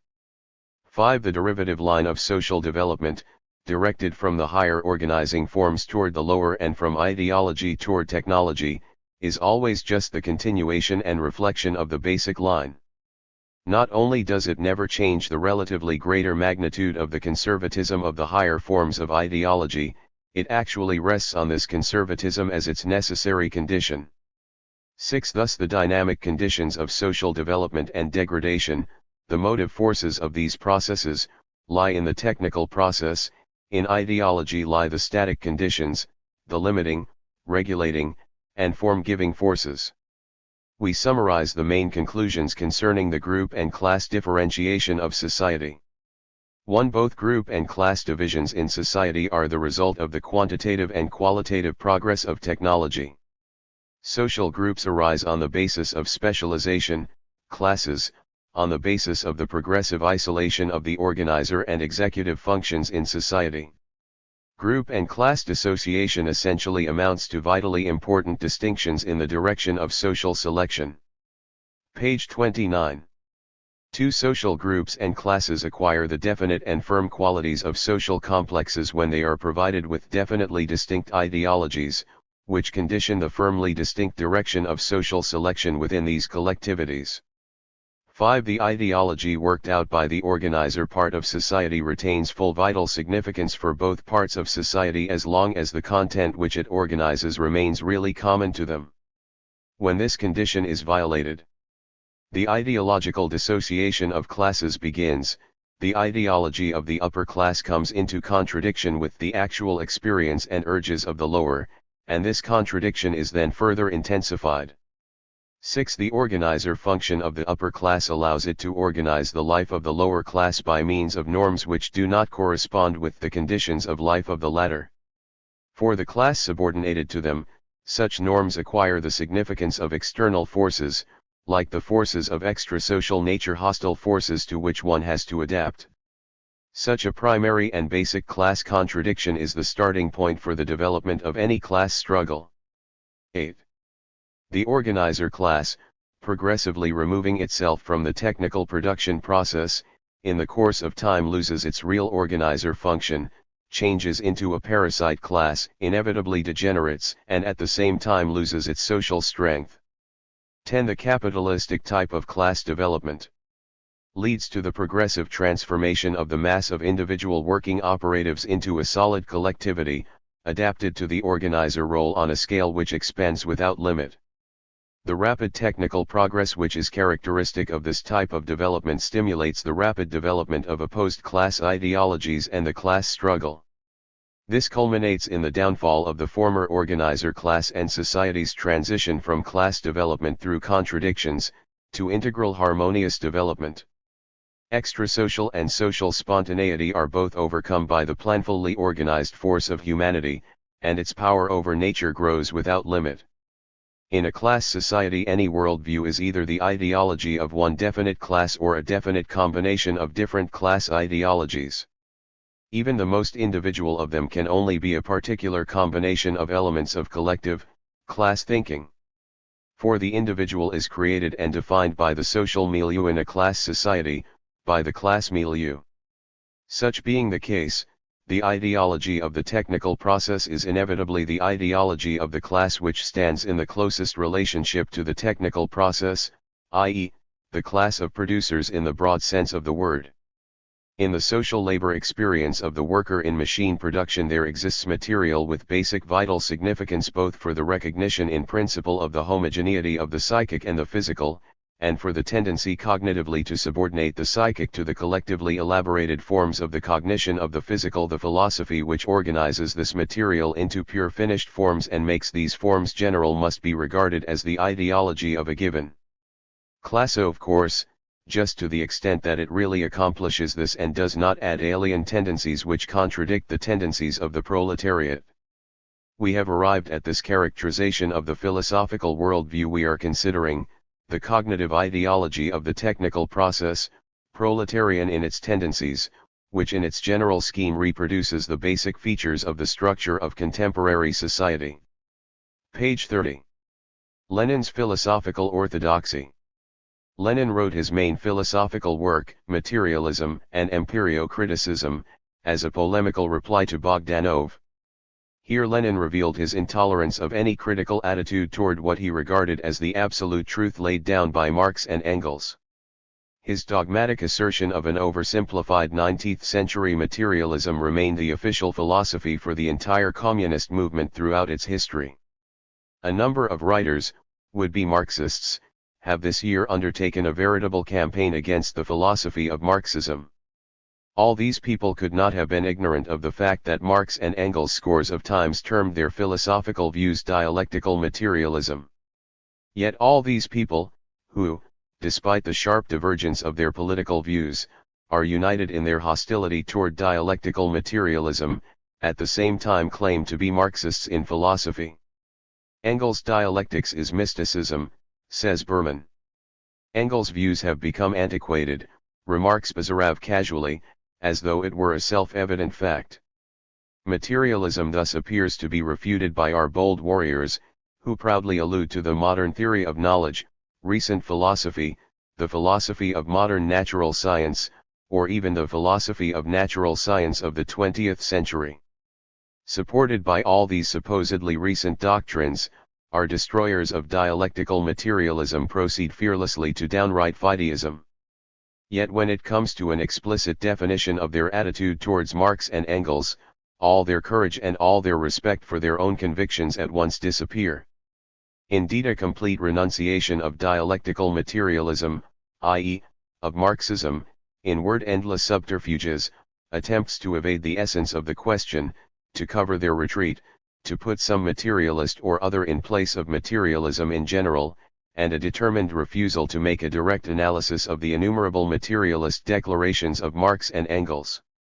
Materialism, in full agreement with natural science, takes matter as primary and regards consciousness, thought, and sensation as secondary, because in its well-defined form sensation is associated only with the higher forms of matter, while in the foundation of the structure of matter one can only surmise the existence of a faculty akin to sensation.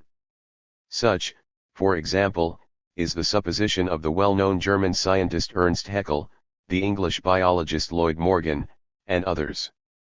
Marxism holds to the opposite, the idealist point of view, and at once lands into an absurdity, since, in the first place, sensation is taken as primary, in spite of the fact that it is associated only with definite processes in matter organized in a definite way, and, since, in the second place, the basic premise that bodies are complexes of sensations is violated by the assumption of the existence of other living beings in general, of other complexes beside the given great I. Bogdanov's denial of objective truth is agnosticism and subjectivism. Natural science leaves no room for doubt that its assertion that the earth existed prior to man is a truth. This is entirely compatible with the materialist theory of knowledge, the existence of the thing reflected independent of the reflector. Page 31. Pendence of the external world from the mind, is a fundamental tenet of materialism. The assertion made by science that the earth existed prior to man is an objective truth. This proposition of natural science is incompatible with the philosophy of the Machians and with their doctrine of truth. If truth is an organizing form of human experience, then the assertion of the earth's existence outside human experience cannot be true. The Machians are subjectivists and agnostics, for they do not sufficiently trust the evidence of our sense organs and are inconsistent in their sensationalism. They do not recognize objective reality, independent of man, as the source of our sensations. They do not regard sensations as the true copy of this objective reality, thereby directly conflicting with natural science and throwing the door open for fideism. On the contrary, for the materialist the world is richer, livelier, more varied than it actually seems, for with each step in the development of science new aspects are discovered. For the materialist, sensations are images of the ultimate and sole objective reality, ultimate not in the sense that it has already been explored to the end, but in the sense that there is not and cannot be any other.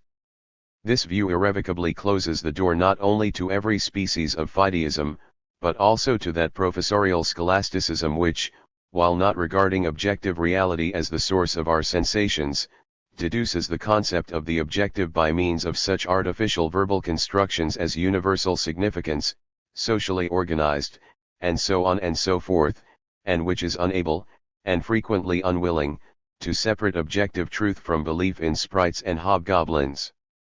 Matter is a philosophical category designating the objective reality which is given to man by his sensations, and which is copied, photographed, and reflected by our sensations, while existing independently of them. Therefore, to say that such a concept can become antiquated is childish talk, a senseless repetition of the arguments of fashionable reactionary philosophy. Bogdanov's attempt imperceptibly to correct and develop Marx in the spirit of his principles is an obvious distortion of these materialist principles in the spirit of idealism. It would be ludicrous to deny it. The immanentists, the empirio-criticists, and the empirio-monists all argue over particulars, over details, over the formulation of idealism, whereas we from the very outset reject all the principles of their philosophy common to this trinity. Let Bogdanov, accepting in the best sense and with the best of intentions all the conclusions of Marx, preach the identity of social being and social consciousness, we shall say, Bogdanov minus empirio-monism is a Marxist. For this theory of the identity of social being and social consciousness is sheer nonsense and an absolutely reactionary theory. If certain people reconcile it with Marxism, with Marxist behavior, we must admit that these people are better than their theory, but we cannot justify outrageous theoretical distortions of Marxism. Materialism in general recognizes objectively real being as independent of the consciousness, sensation, experience, etc., of humanity. Historical materialism recognizes social being as independent of the social consciousness of humanity. In both cases consciousness is only the reflection of being, at best an approximately true reflection of it. From this Marxian philosophy, which is cast from a single piece of steel, you cannot eliminate one basic premise, one essential part, without departing from objective truth, without falling a prey to a bourgeois reactionary falsehood. Page 32. First and foremost, the theoretical foundations of this philosophy must be compared with those of dialectical materialism. Such a comparison reveals, along the whole line of epistemological problems, the thoroughly reactionary character of empirio-criticism, which uses new artifices, terms, and subtleties to disguise the old errors of idealism and agnosticism. Only utter ignorance of the nature of philosophical materialism generally and of the nature of Marx's and Engels' dialectical method can lead one to speak of a union of empirio-criticism and Marxism.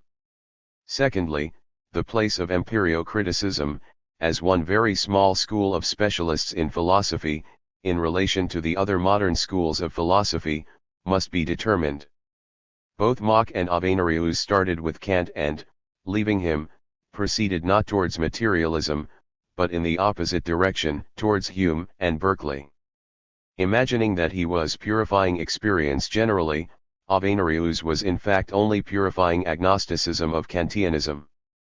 The whole school of Mach and Avenarius is more and more definitely moving towards idealism, hand in hand with one of the most reactionary of the idealist schools, viz., the so-called immanentists.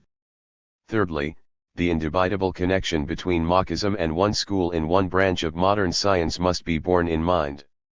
The vast majority of scientists, both generally and in this special branch of science in question, viz., physics, are invariably on the side of materialism.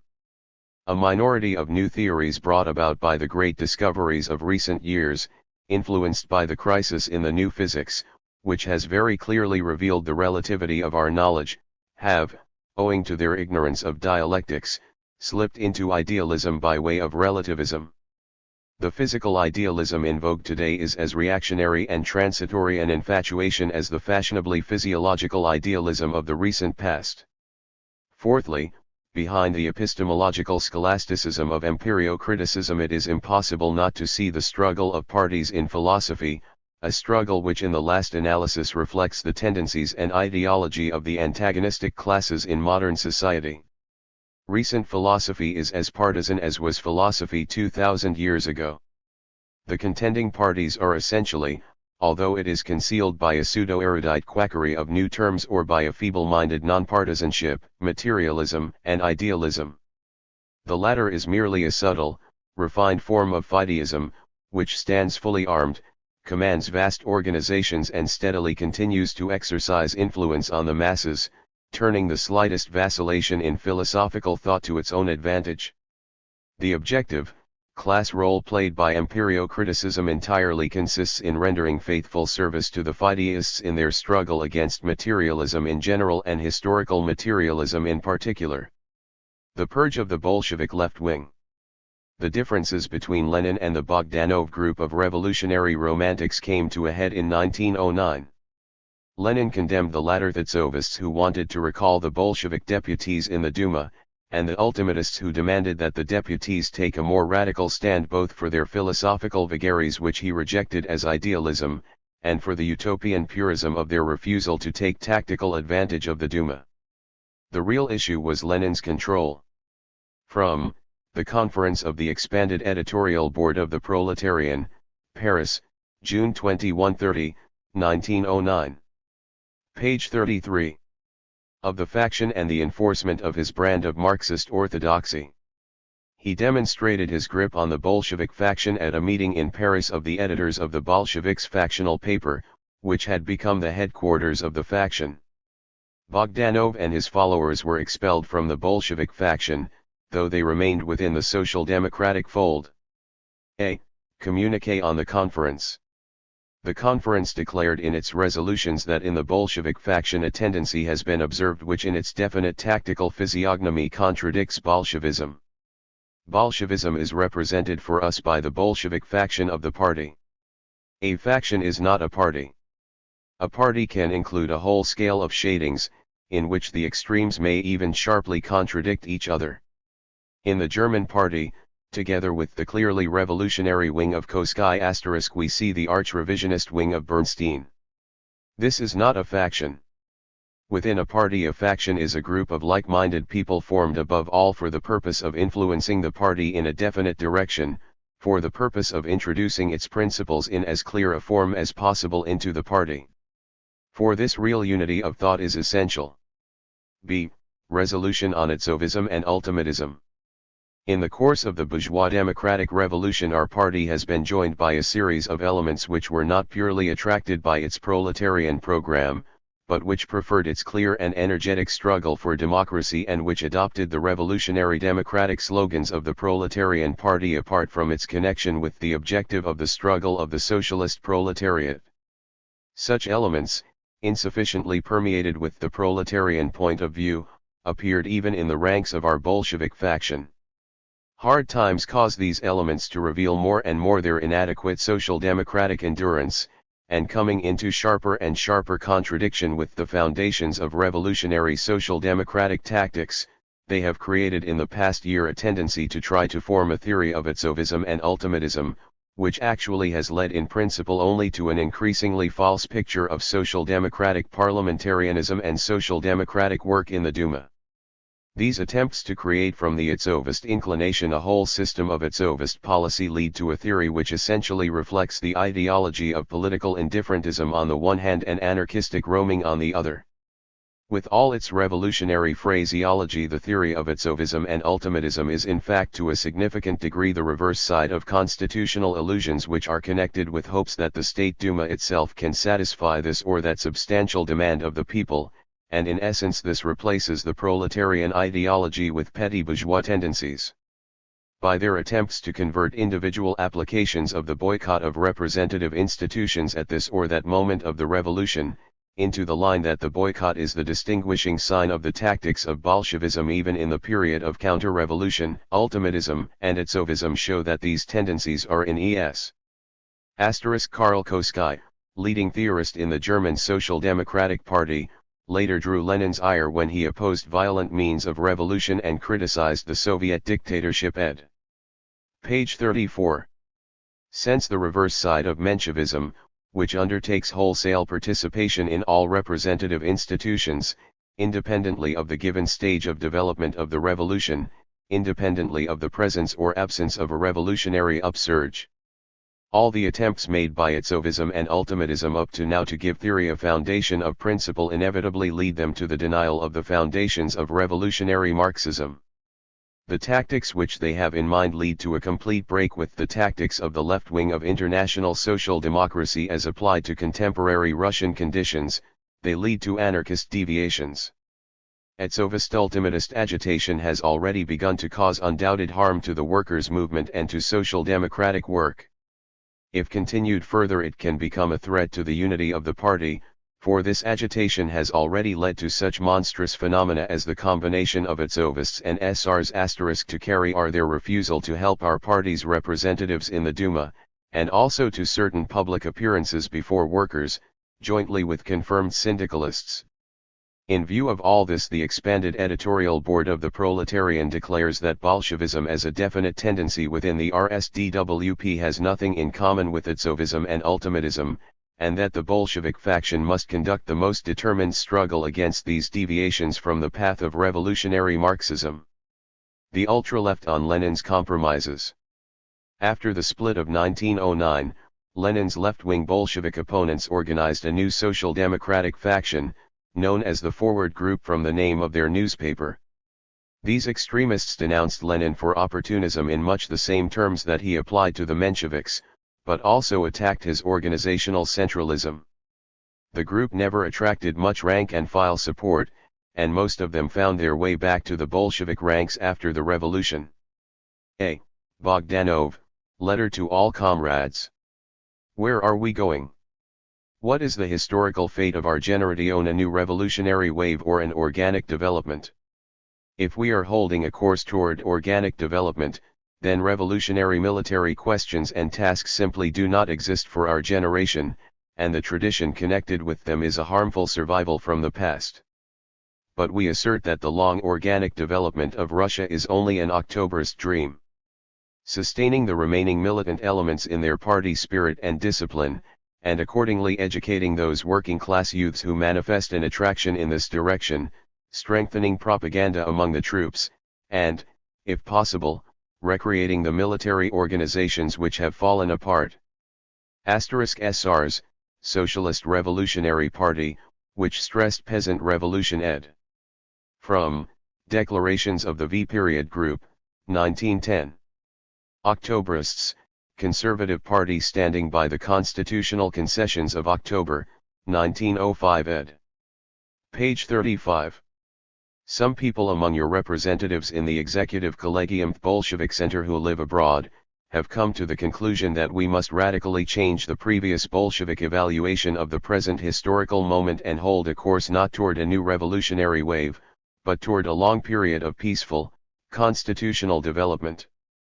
This brings them close to the right wing of our party, the Menshevik comrades who always, independently of any evaluation of the political situation, pull toward legal and constitutional forms of activity, toward organic work and organic development.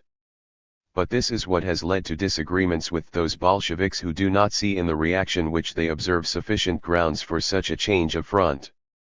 Bolshevism continues to exist as before. It lives not in the circles abroad, not among politically sick people who are repressed and beaten by the harsh reaction. It lives in the steadfast and healthy proletarian movement, which organizes itself instead of splitting itself up. Comrades, a glorious cause, political, cultural, social, stands before us. It would be shameful for us if leaders who have outlived their times, overcome by adversity, should prevent us from fulfilling it. But this is an impossible, absurd suggestion. We will proceed on our way according to the old slogan, with our leaders, if they wish; without them, if they do not wish; against them, if they oppose us. Our cause is the cause of the collective, not of individual personalities. B. Letter to our Bolshevik comrades. The Bolshevik Center has surrendered every Bolshevik position, one after another. Accountable management by material means has changed into the uncontrolled freewheeling of irresponsible people. This group of people, which had already become ideologically Menshevik, has assumed the right of disbanding the Bolshevik faction. The Bolshevik Center, now altered in its composition, majority were able to get rid of the inconvenient members who refused to abandon the position of Bolshevism as completely cut off from Russia, has essentially become a private circle of former Bolsheviks, and has finally ceased to take account of the opinions and inclinations of the organizations in Russia. Only the organizations themselves have the right to decide their fate. Only the Russian Bolshevik comrades themselves, those worker socialists who struggle face to face with the enemy, can and must tell the party whether its revolutionary current has really died, or whether in this period of blind reaction which is preparing a new outburst of the popular struggle, it has become more essential for the proletarian cause than ever before. We, the Forward Group, suggest that the Russian Bolshevik comrades organize in the immediate future Bolshevik conferences on as large a scale as possible, and at them consider the questions of the fundamental vital interests of Bolshevism.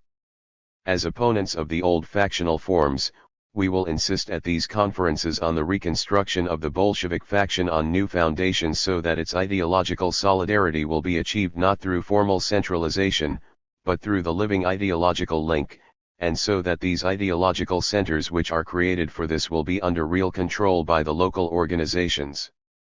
This will prevent the possibility of such a political degeneration of the higher UPS, of such abuses and corruption as page 36.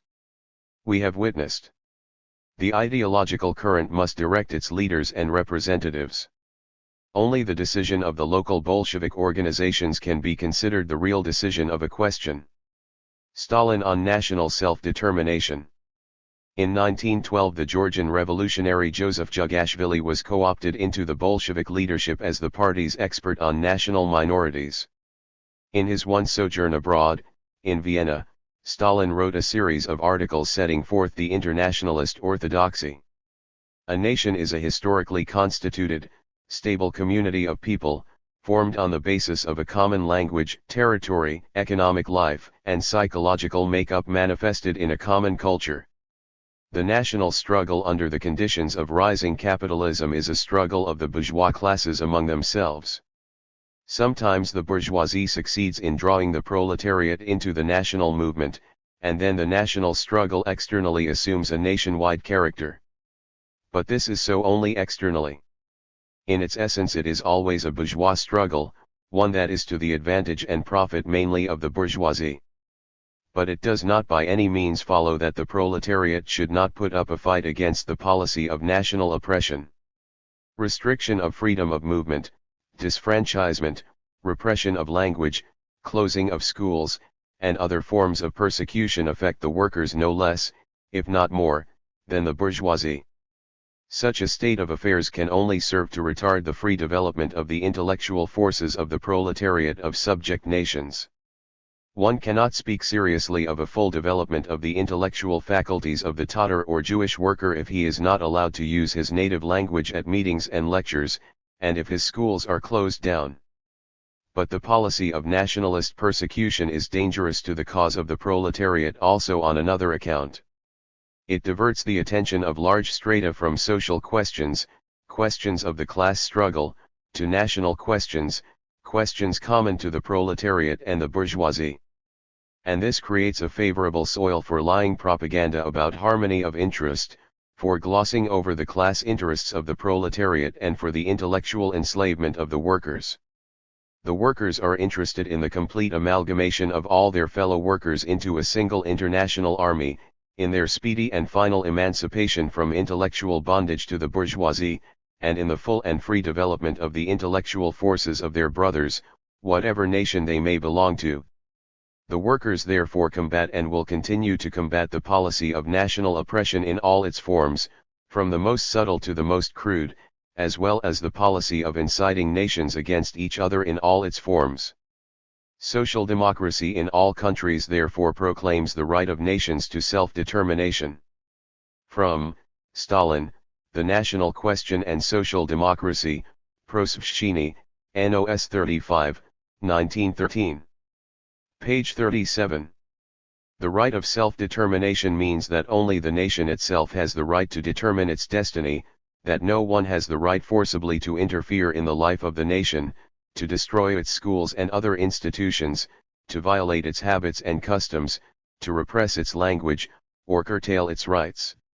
What must be our attitude towards nations which for one reason or another will prefer to remain within the framework of the whole? We have seen that cultural national autonomy is unsuitable. What, then, is the way out? The only correct solution is regional autonomy, autonomy for such crystallized units as Poland, Lithuania, the Ukraine, the Caucasus, etc. The advantage of regional autonomy consists, first of all, in the fact that it does not deal with a fiction bereft of territory, but with a definite population inhabiting a definite territory. Next, it does not divide people according to nations, it does not strengthen national barriers, on the contrary, it breaks down these barriers and unites the population in such a manner as to open the way for division of a different kind, division according to classes. Finally, it makes it possible to utilize the natural wealth of the region and to develop its productive forces in the best possible way without awaiting the decisions of a common center, functions which are not inherent features of cultural national autonomy. Thus, regional autonomy is an essential element in the solution of the national question. Equal rights of nations in all forms is an essential element in the solution of the national question. Consequently, a state law based on complete democratization of the country is required, prohibiting all national privileges without exception and every kind of disability or restriction on the rights of national minorities. That, and that alone, is the real, not a paper guarantee of the rights of a minority. One may or may not dispute the existence of a logical connection between organizational federalism and cultural national autonomy. But one cannot dispute the fact that the latter creates an atmosphere favoring unlimited federalism, developing into complete rupture, into separatism. We know where the demarcation of workers according to nationalities leads to. The disintegration of a united workers' party, the splitting of trade unions according to nationalities, aggravation of national friction, national strike breaking, complete demoralization within the ranks of social democracy. Such are the results of organizational federalism. The path of compromise must therefore be discarded as utopian and harmful. One thing or the other, either the federalism of the Bund *, in which case the Russian Social Democratic Party must reform itself on a basis of demarcation of the workers according to nationalities, or an international type of organization, in which case the Bund must reform itself on a basis of territorial autonomy after the pattern of the Caucasian, Lettish, and Polish social democracies, and thus make possible the direct union of the Jewish workers with the workers of the other nationalities of Russia. There is no middle course, principles triumph, they do not compromise. Bund, the pro-Menshevik Jewish workers' movement. Page 38. Thus, the principle of international solidarity of the workers is an essential element in the solution of the national question. Lenin on the uneven prospects of revolution. Finding asylum in Switzerland after the outbreak of the First World War, Lenin criticized the idea of an international socialist federation, and argued that the first socialist countries would probably have to fight those which clung to capitalism. This idea was of major significance in the 1920s as the starting point for Stalin's theory of socialism in one country. A United States of the world is the state form of the union and freedom of nations which we associate with socialism until the complete victory of communism brings about the total disappearance of the state, including the democratic state. As a separate slogan, however, the slogan of a United States of the world would hardly be a correct one. First, because it merges with socialism; second, because it may be wrongly interpreted to mean that the victory of socialism in a single country is impossible, and it may also create misconceptions as to the relations of such a country to the others. Uneven economic and political development is an absolute law of capitalism.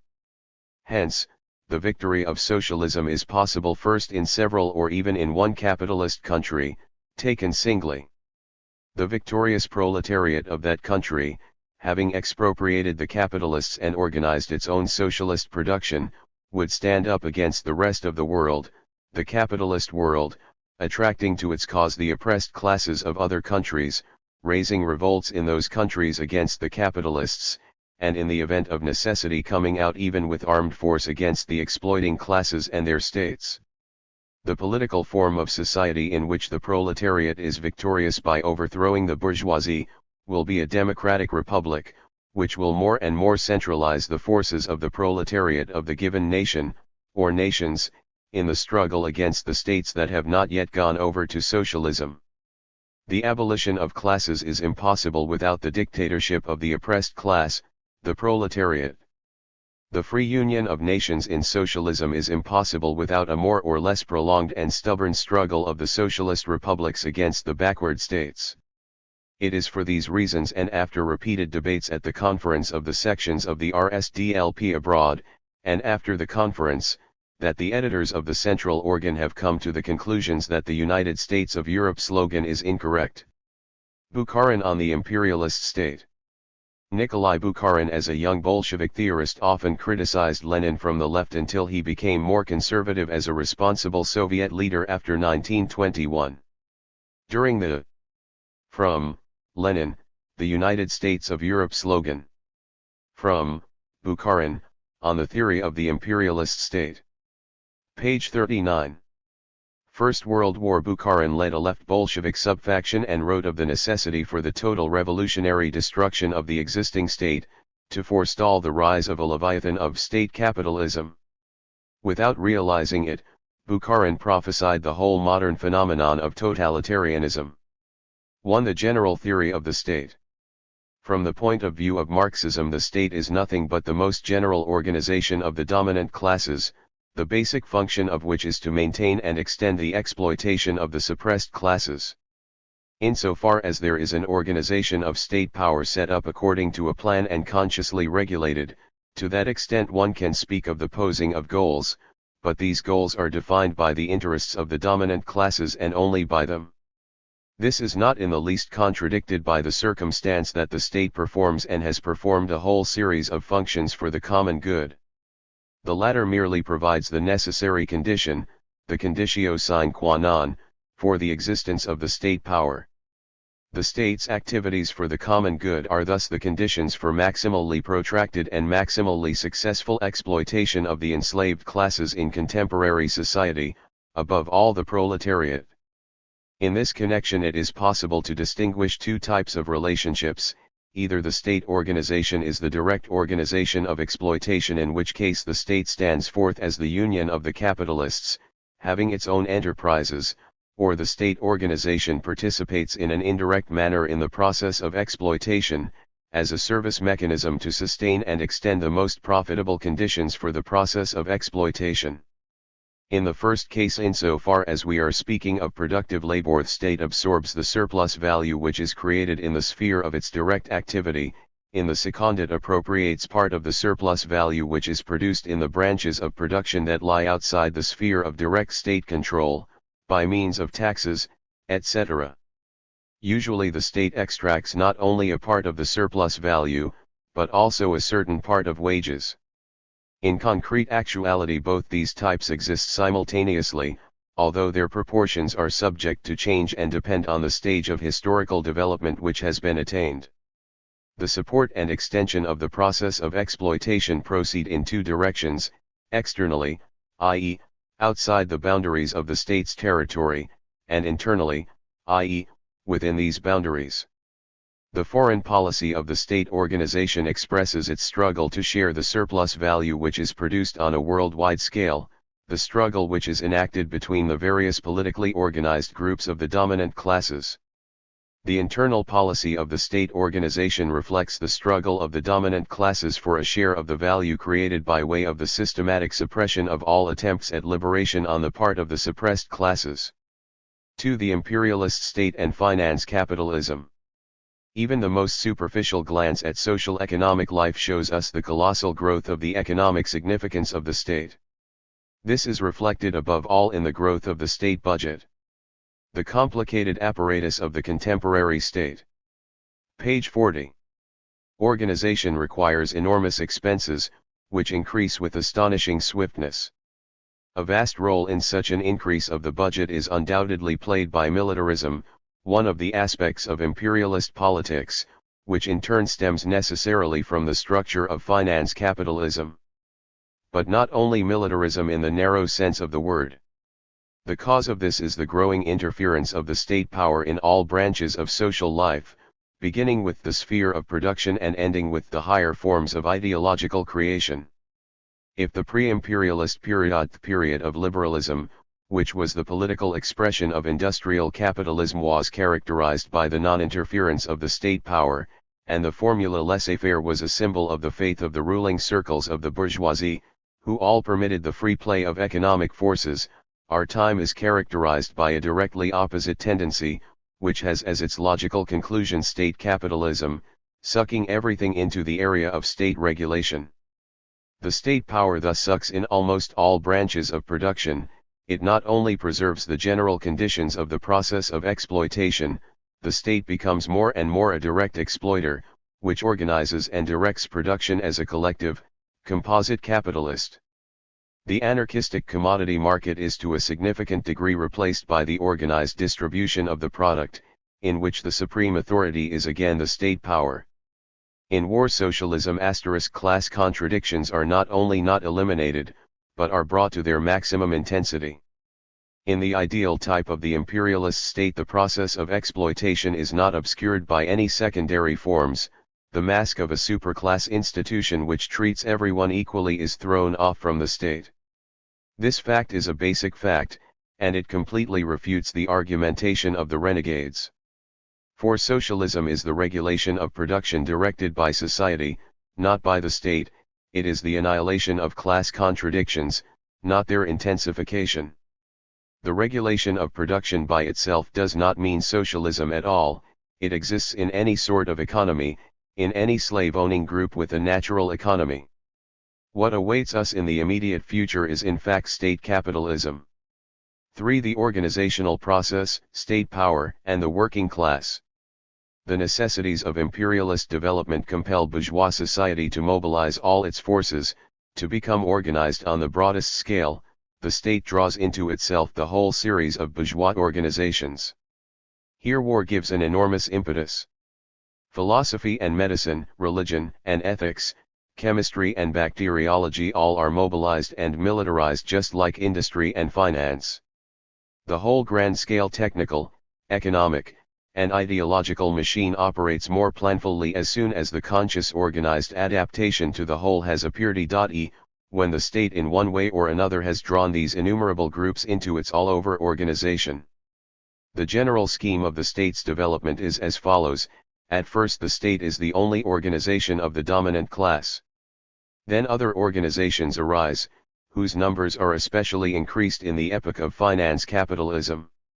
The state is Kriegssocialismus, the highly mobilized German economy in World War I. Ed. Page 41. transformed from the only organization of the dominant class into one of its organizations which exists simultaneously, an organization which is distinguished by its most general character. Finally, the third stage arrives, when the state absorbs these organizations and again becomes the only overall organization of the dominant class, with a technical division of labor inside it. The formerly independent organizational groupings are transformed into divisions of a gigantic state mechanism, which descends with crushing force upon the obvious and internal enemy. Thus arises the final type of the contemporary imperialist bandit state, the iron organization which with its grasping, prehensile paw seizes the living body of society. It is a new Leviathan, in the face of which the fantasy of Thomas Hobbes seems like child's play. And all the more non est potestas super terram qui comparatur ei. We must now raise the fully natural question of the role of the workers, of proletarian organizations. Theoretically there can be two possibilities here: either the workers' organizations, like all the organizations of the bourgeoisie, will grow into the statewide organization and be transformed into a simple appendage of the state apparatus, or they will outgrow the framework of the state and burst it from within, as they organize their own state power.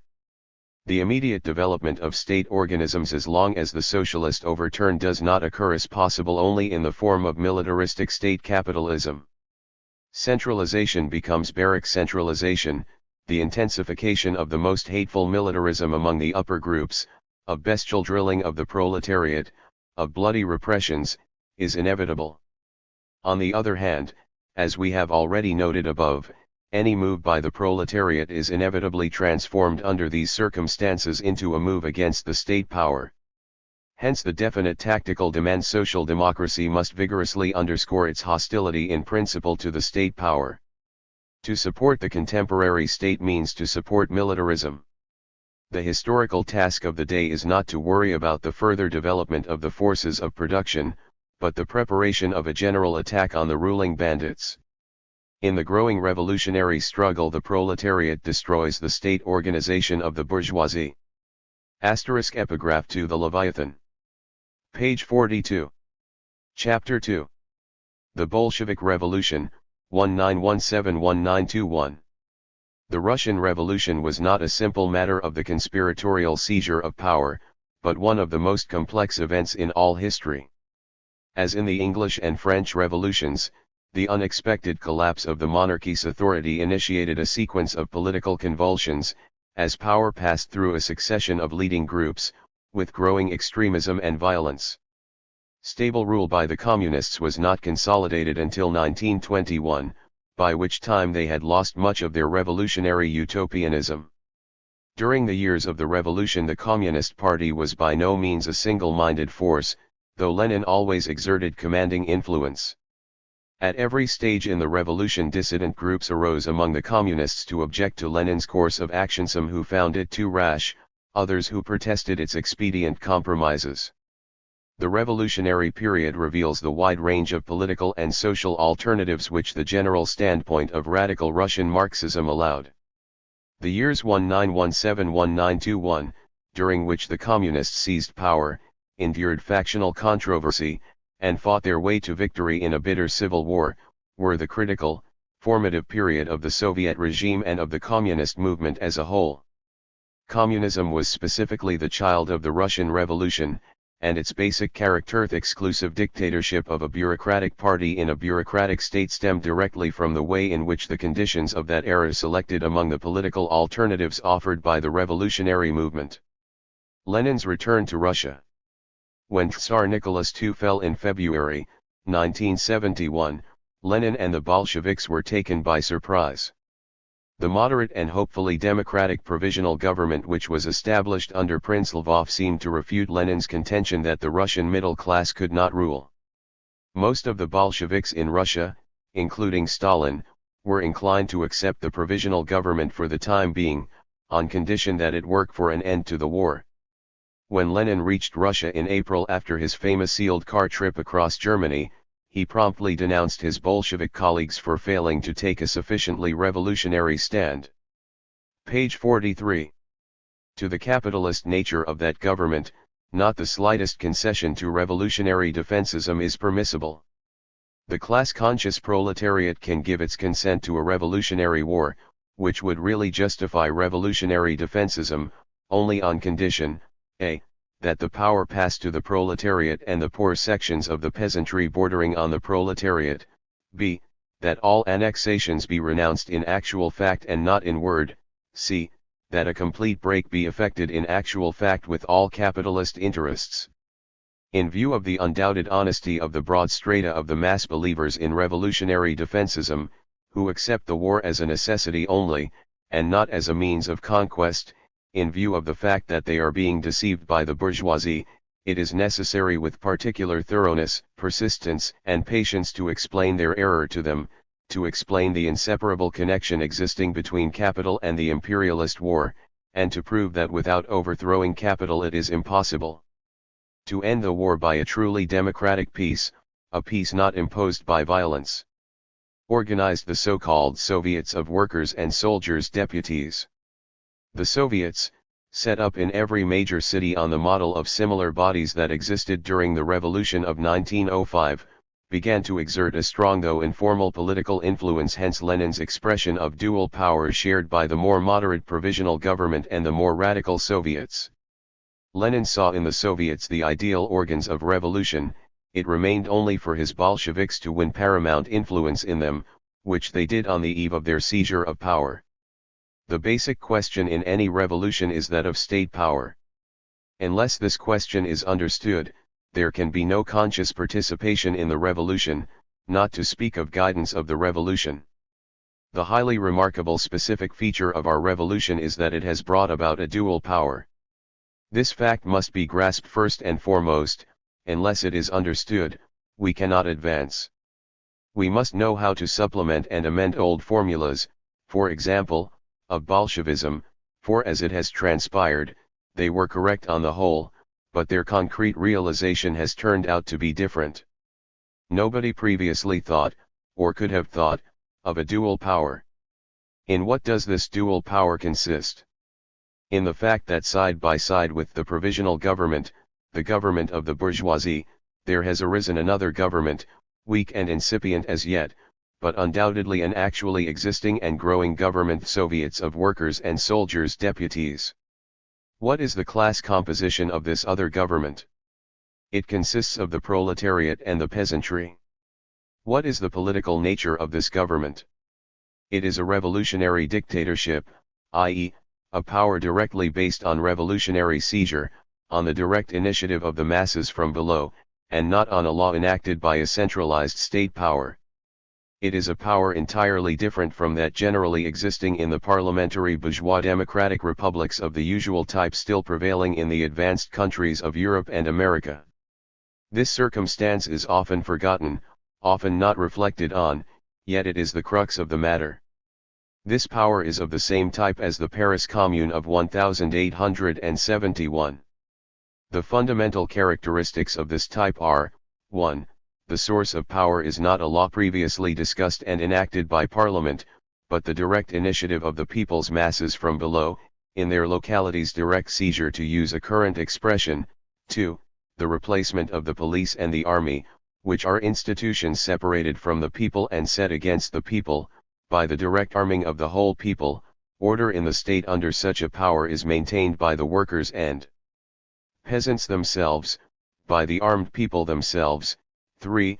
Officialdom, the bureaucracy are either similarly replaced by the direct rule of the people themselves or at least placed under special control.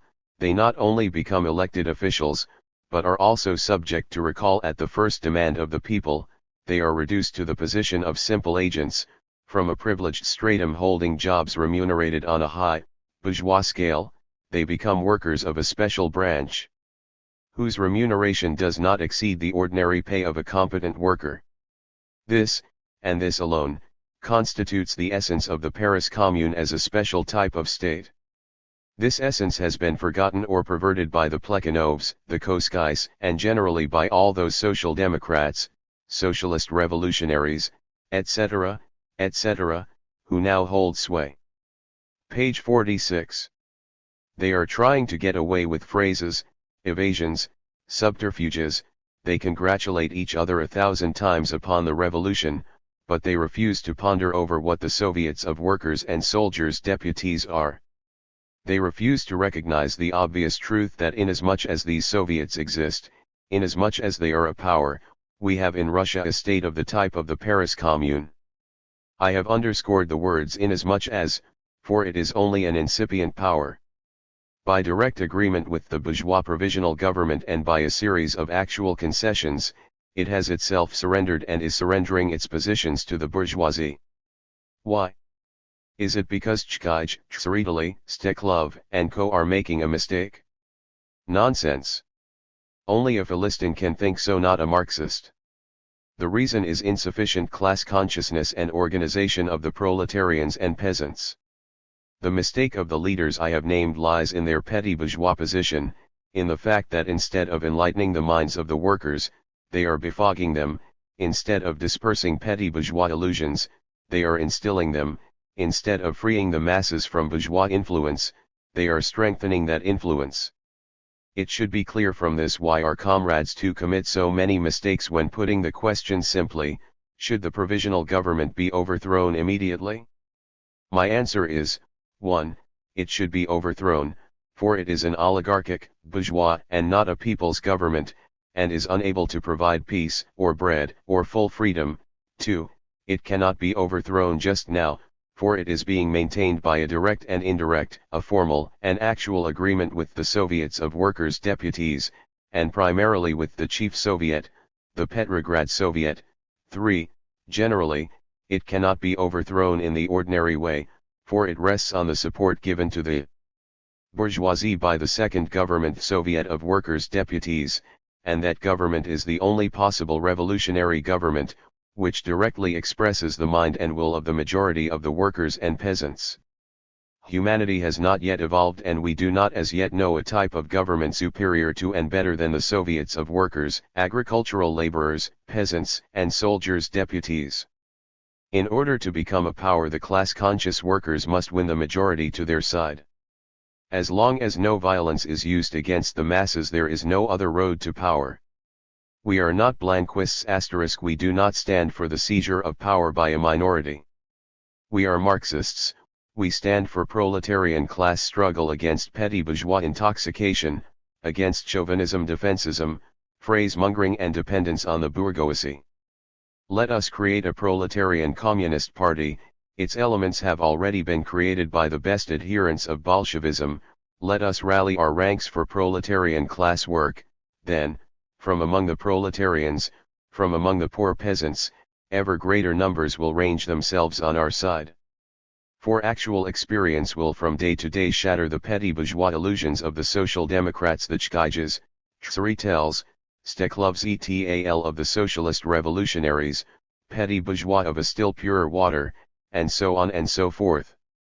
The bourgeoisie stands for the undivided power of the bourgeoisie. Blanquists, adherents of the conspiratorial doctrine of the French revolutionary La Blanqui ed. Page 47. The class-conscious workers stand for the undivided power of the Soviets of Workers, Agricultural Laborers, Peasants, and Soldiers' Deputies, for undivided power made possible not by dubious ventures, but by the enlightenment of the proletarian minds, by their emancipation from the influence of the bourgeoisie. The petty bourgeoisie, Social Democrats, Socialist revolutionaries, etc., vacillates and hinders this enlightenment and emancipation. Such is the actual, the class alignment of forces that determines our tasks. Lenin's vision of the revolutionary state. After the abortive uprising of the July days, Alexander Kerensky became head of the provisional government and tried to outlaw the Bolsheviks. Lenin had to flee to Finland and there composed what is usually taken to be his main contribution to political theory, a commentary on the political program of Marx and Engels, which he published under the title State and Revolution. The essence of the argument, in which Lenin was strongly influenced by Bukharin's ideas, was that the bourgeois state had to be completely destroyed and replaced by an entirely new revolutionary state on the model of the Paris Commune of 1871. The new state would exclude all bureaucracy and inequality, and eventually wither away after the resistance of the old propertied classes was overcome. Although this view of the revolutionary process was then fully incorporated into official communist theory, it is obvious that it had very little relationship to Soviet practice after the revolution. How seriously Lenin took the vision when he was writing is difficult to say, but it should be noted that the anti-authoritarian emphasis expressed here offers a sharp contrast to his more characteristic disciplinarian bent both before and after 1917. On the other hand, many of Lenin's supporters, particularly in the left wing of the party, took the anti-authoritarian ideal very seriously indeed. They eventually had to be curbed or purged. The state is the product and the manifestation of the irreconcilability of class antagonisms. The state arises when, where, and to the extent that class antagonisms objectively cannot be reconciled. And, conversely, the existence of the state proves that the class antagonisms are irreconcilable. The teaching of Marx and Engels concerning the inevitability of a violent revolution refers to the bourgeois state. The latter cannot be superseded by the proletarian state through the process of withering away, but, as a general rule, only through a violent revolution. The panegyric Engels sang in its honor, and which fully corresponds to Marx's repeated declarations, this panegyric is by no means a mere impulse, a mere declamation or a polemical sally. The necessity of systematically imbuing the masses with this and precisely this view of violent revolution lies at the root of all the teachings of Marx and Engels. The betrayal of their teaching by the now Page 48. Dominant social chauvinist and Koskiot trends is expressed in striking relief by the neglect of such propaganda and agitation by both these trends. The supersession of the bourgeois state by the proletarian state is impossible without a violent revolution.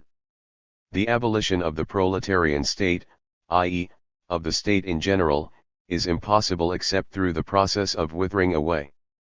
The overthrow of bourgeois rule can be accomplished only by the proletariat, as the particular class whose economic conditions of existence prepare it for this task and provide it with the possibility and the power to perform it. While the bourgeoisie breaks up and disintegrates the peasantry and all the petty bourgeois strata, it welds together, unites and organizes the proletariat. Only the proletariat, by virtue of the economic role it plays in large-scale production, is capable of being the leader of all the toiling and exploited masses, whom the bourgeoisie exploits, oppresses and crushes often not less, but more, than it does the proletarians, but who are incapable of waging an independent struggle for their emancipation. The teaching on the class struggle, when applied by Marx to the question of the state and of the socialist revolution, leads of necessity to the recognition of the political rule of the proletariat, of its dictatorship, i.e., of power shared with none and relying directly upon the armed force of the masses. The overthrow of the bourgeoisie can be achieved only by the proletariat becoming transformed into the ruling class, capable of crushing the inevitable and desperate resistance of the bourgeoisie, and of organizing all the toiling and exploited masses for the new economic order. The proletariat needs state power, the centralized organization of force, the organization of violence, both to crush the resistance of the exploiters and to lead the enormous mass of the population peasantry, the petty bourgeoisie, the semi-proletarian scene the work of organizing socialist economy.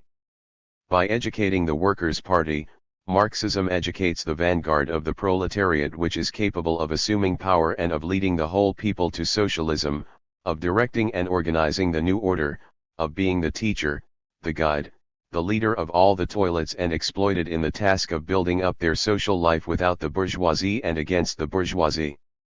Capitalist culture has created large-scale production, factories, railways, the postal service, telephones, etc., and on this basis the great majority of the functions of the old state power have become so simplified and can be reduced to such exceedingly simple operations of registration, filing, and checking that they can be easily performed by every literate person, can quite easily be performed for ordinary, workmen's wages, and that these functions can be stripped of every shadow of privilege, of every semblance of official grandeur.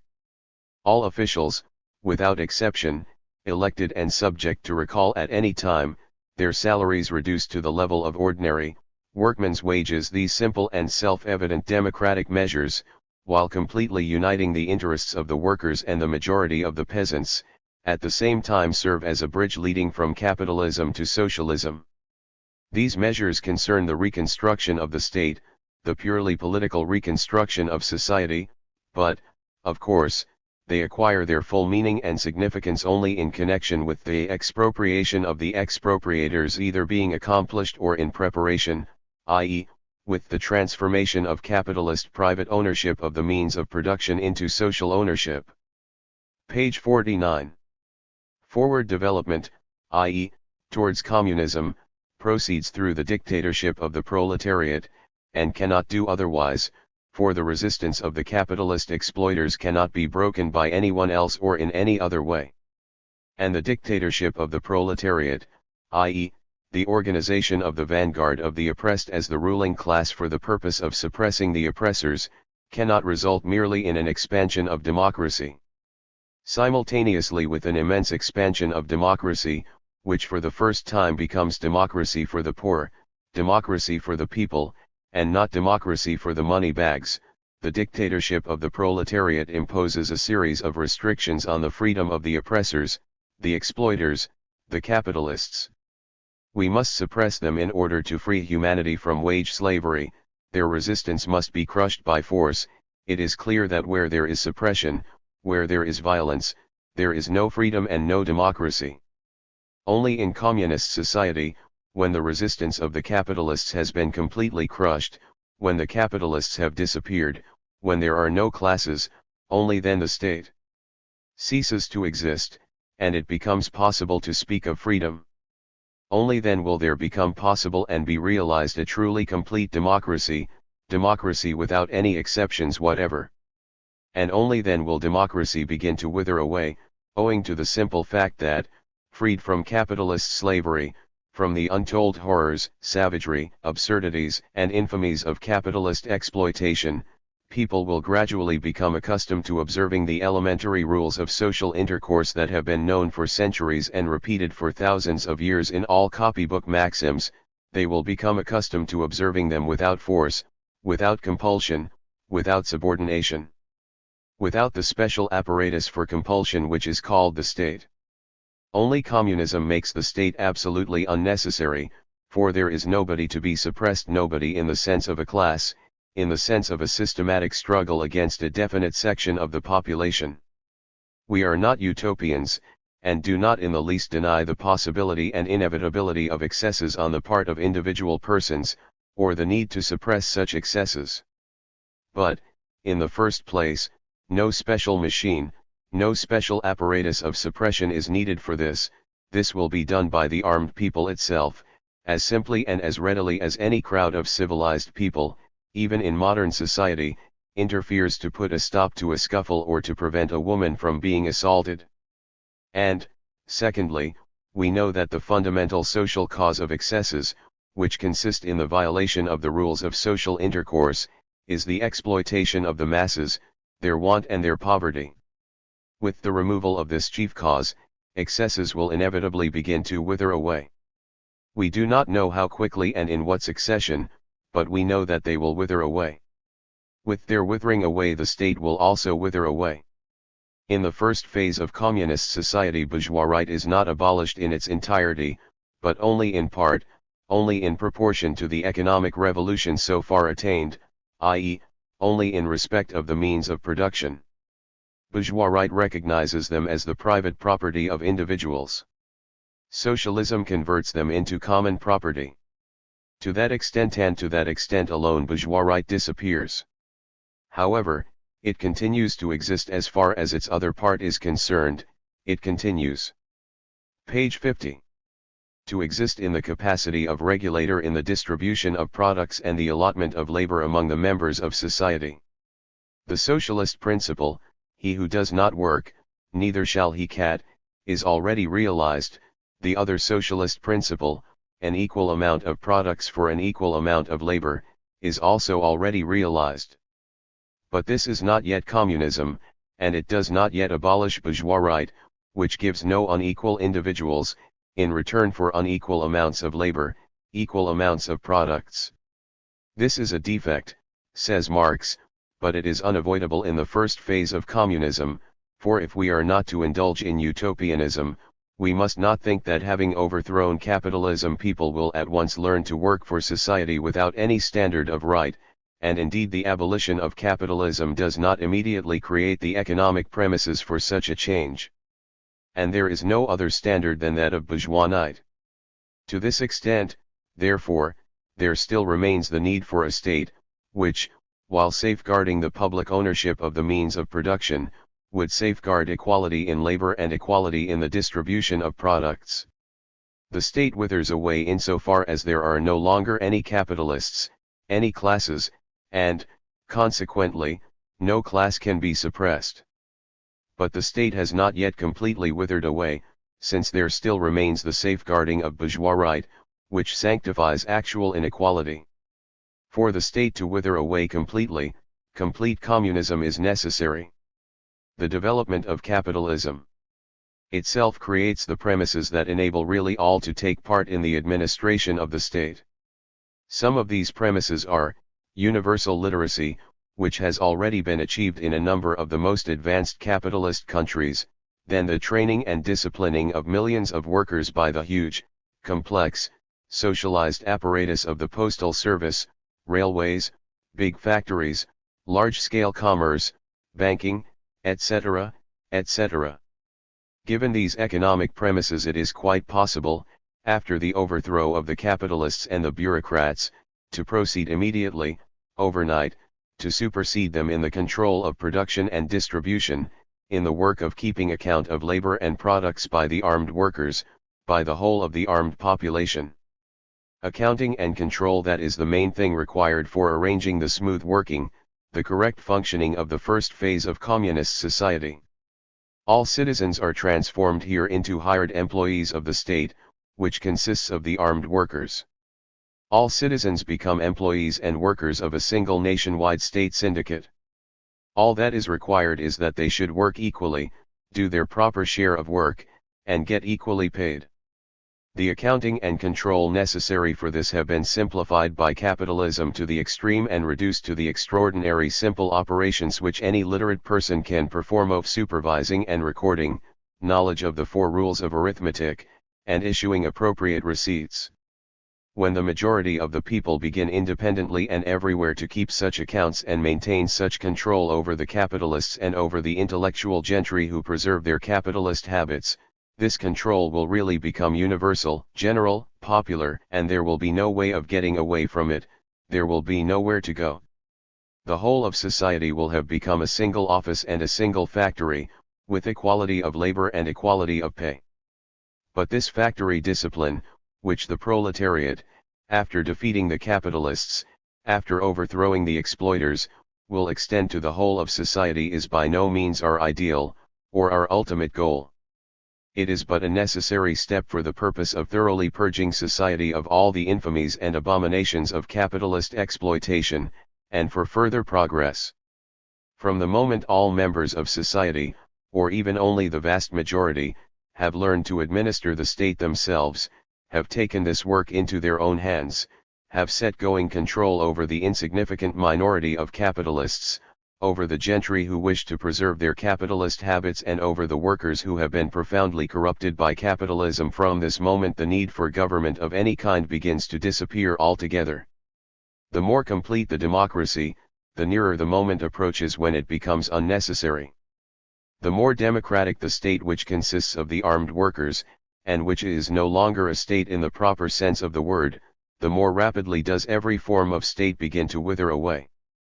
For when all have learned to administer and actually do independently administer social production, independently keep accounts and exercise control over the idlers, the gentlefolk, the swindlers, and such like guardians of capitalist traditions, the escape from this popular accounting and control will inevitably become so incredibly difficult, such a rare exception, and will probably be accompanied by such swift and severe punishment, that the necessity of observing the simple, fundamental rules of human intercourse will very soon become a habit. And then the door will be wide open for the transition from the first phase of communist society to its higher phase, and with it to the complete withering away of the state. As far as the supposedly necessary bureaucratic organization is concerned, there is no difference whatever between railways and any other enterprise in large-scale machine industry, any factory, large store, or large-scale capitalist agricultural enterprise. The technique of all such enterprises makes absolutely imperative the strictest discipline, the utmost precision on the part of everyone in carrying out his allotted task, for otherwise the whole enterprise may come to a stop, or machinery or the finished product may be damaged. In all such enterprises the workers will, of course, elect delegates who will form a sort of parliament. But the whole point is that this sort of parliament will not be a parliament in the sense in which we understand bourgeois parliamentary institutions.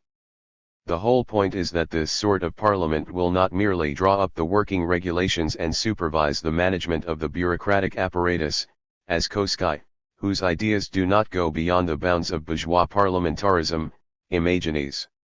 In socialist society the sort of parliament consisting of workers' deputies will, of course, draw up the working regulations and supervise the management of the page 52.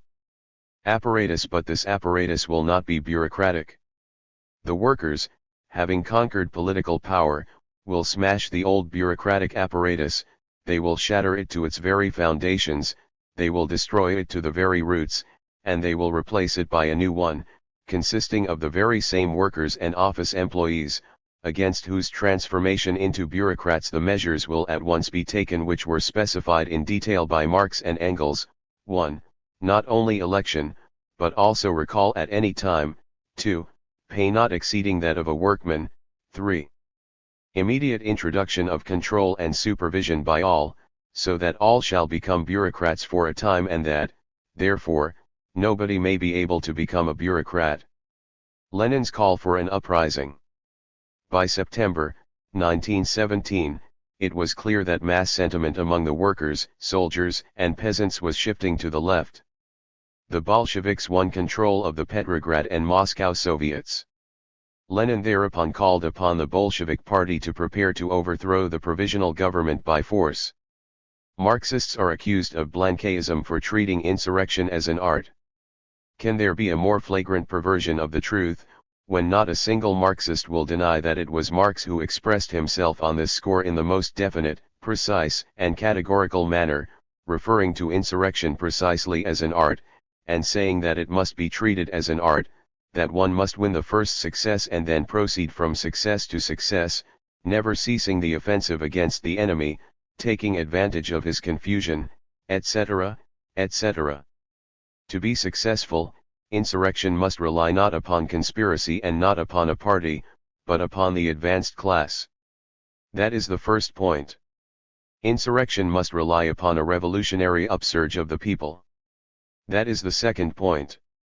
Insurrection must rely upon such a crucial moment in the history of the growing revolution when the activity of the advanced ranks of the people is at its height, and when the vacillations in the ranks of the enemy and in the ranks of the weak, half-hearted, and irresolute friends of the revolution are strongest. That is the third point.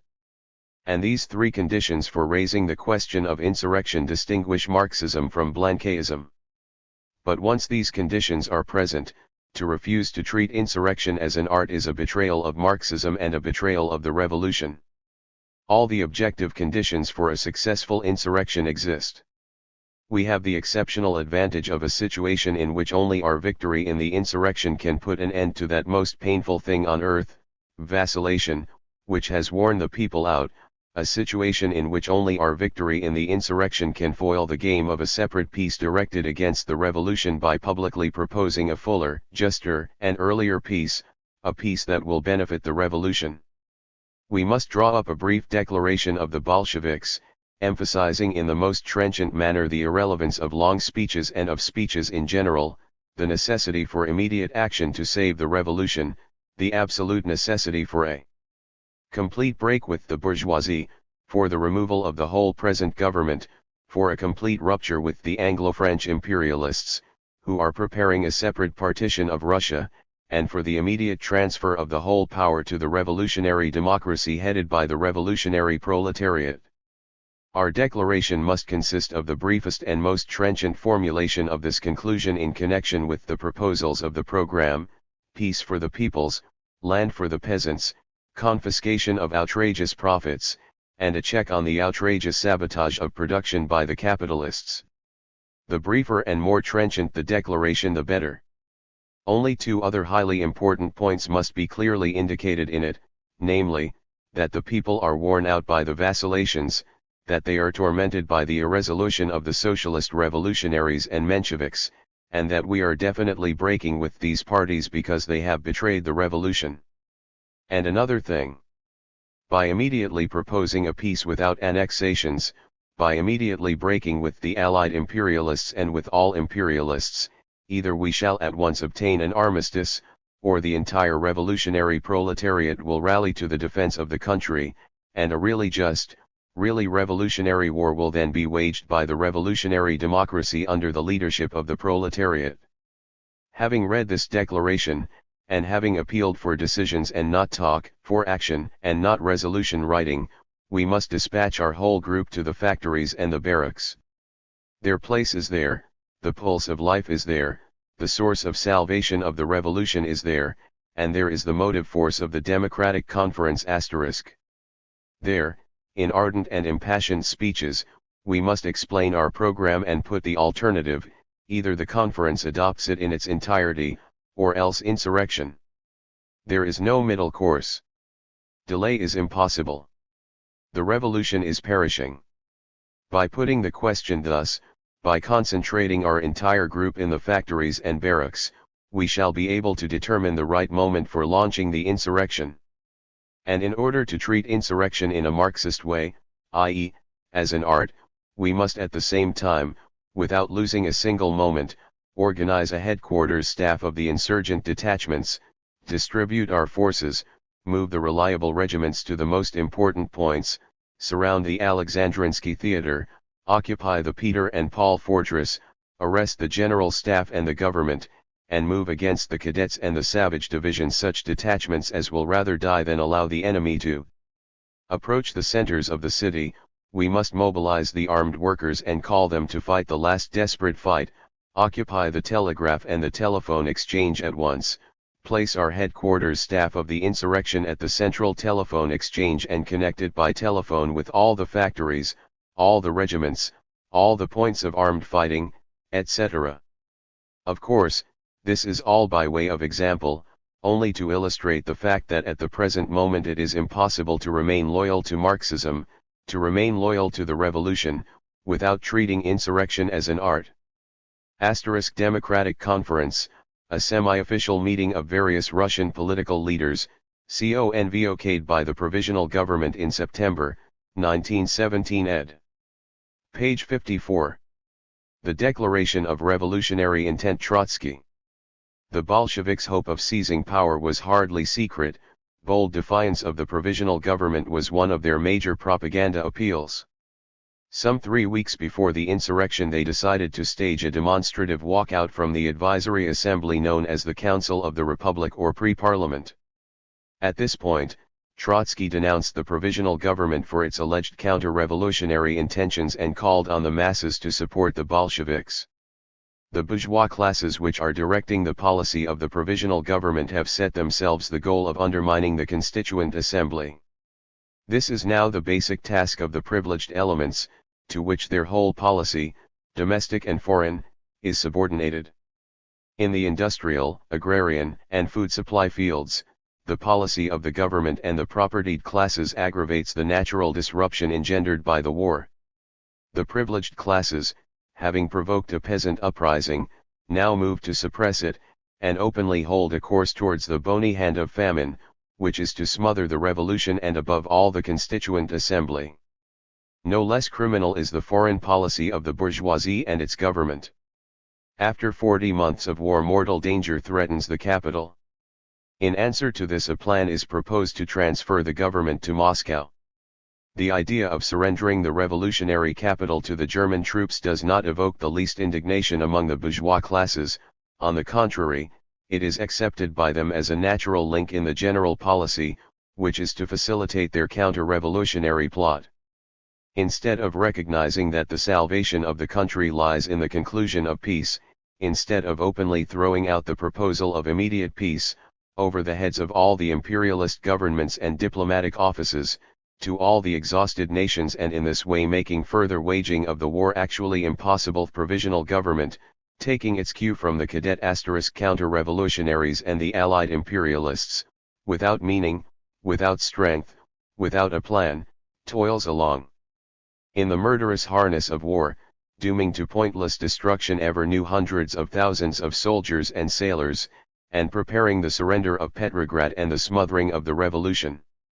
At a time when the soldier and sailor Bolsheviks are perishing together with the other sailors and soldiers as a result of others' mistakes and crimes, the so-called Supreme Commander-in-Chief continues to ruin the Bolshevik press. The leading parties of the Council of the Republic serve as a voluntary cover for this whole policy. We, the fraction of Bolshevik Social Democrats, declare, with this government of national betrayal and with this council that tolerates counter-revolution, we have nothing in common. We do not wish either directly or obliquely to conceal even. Page 55. For a single day, that work, fatal to the people, which is being accomplished behind the official curtain. The revolution is in danger.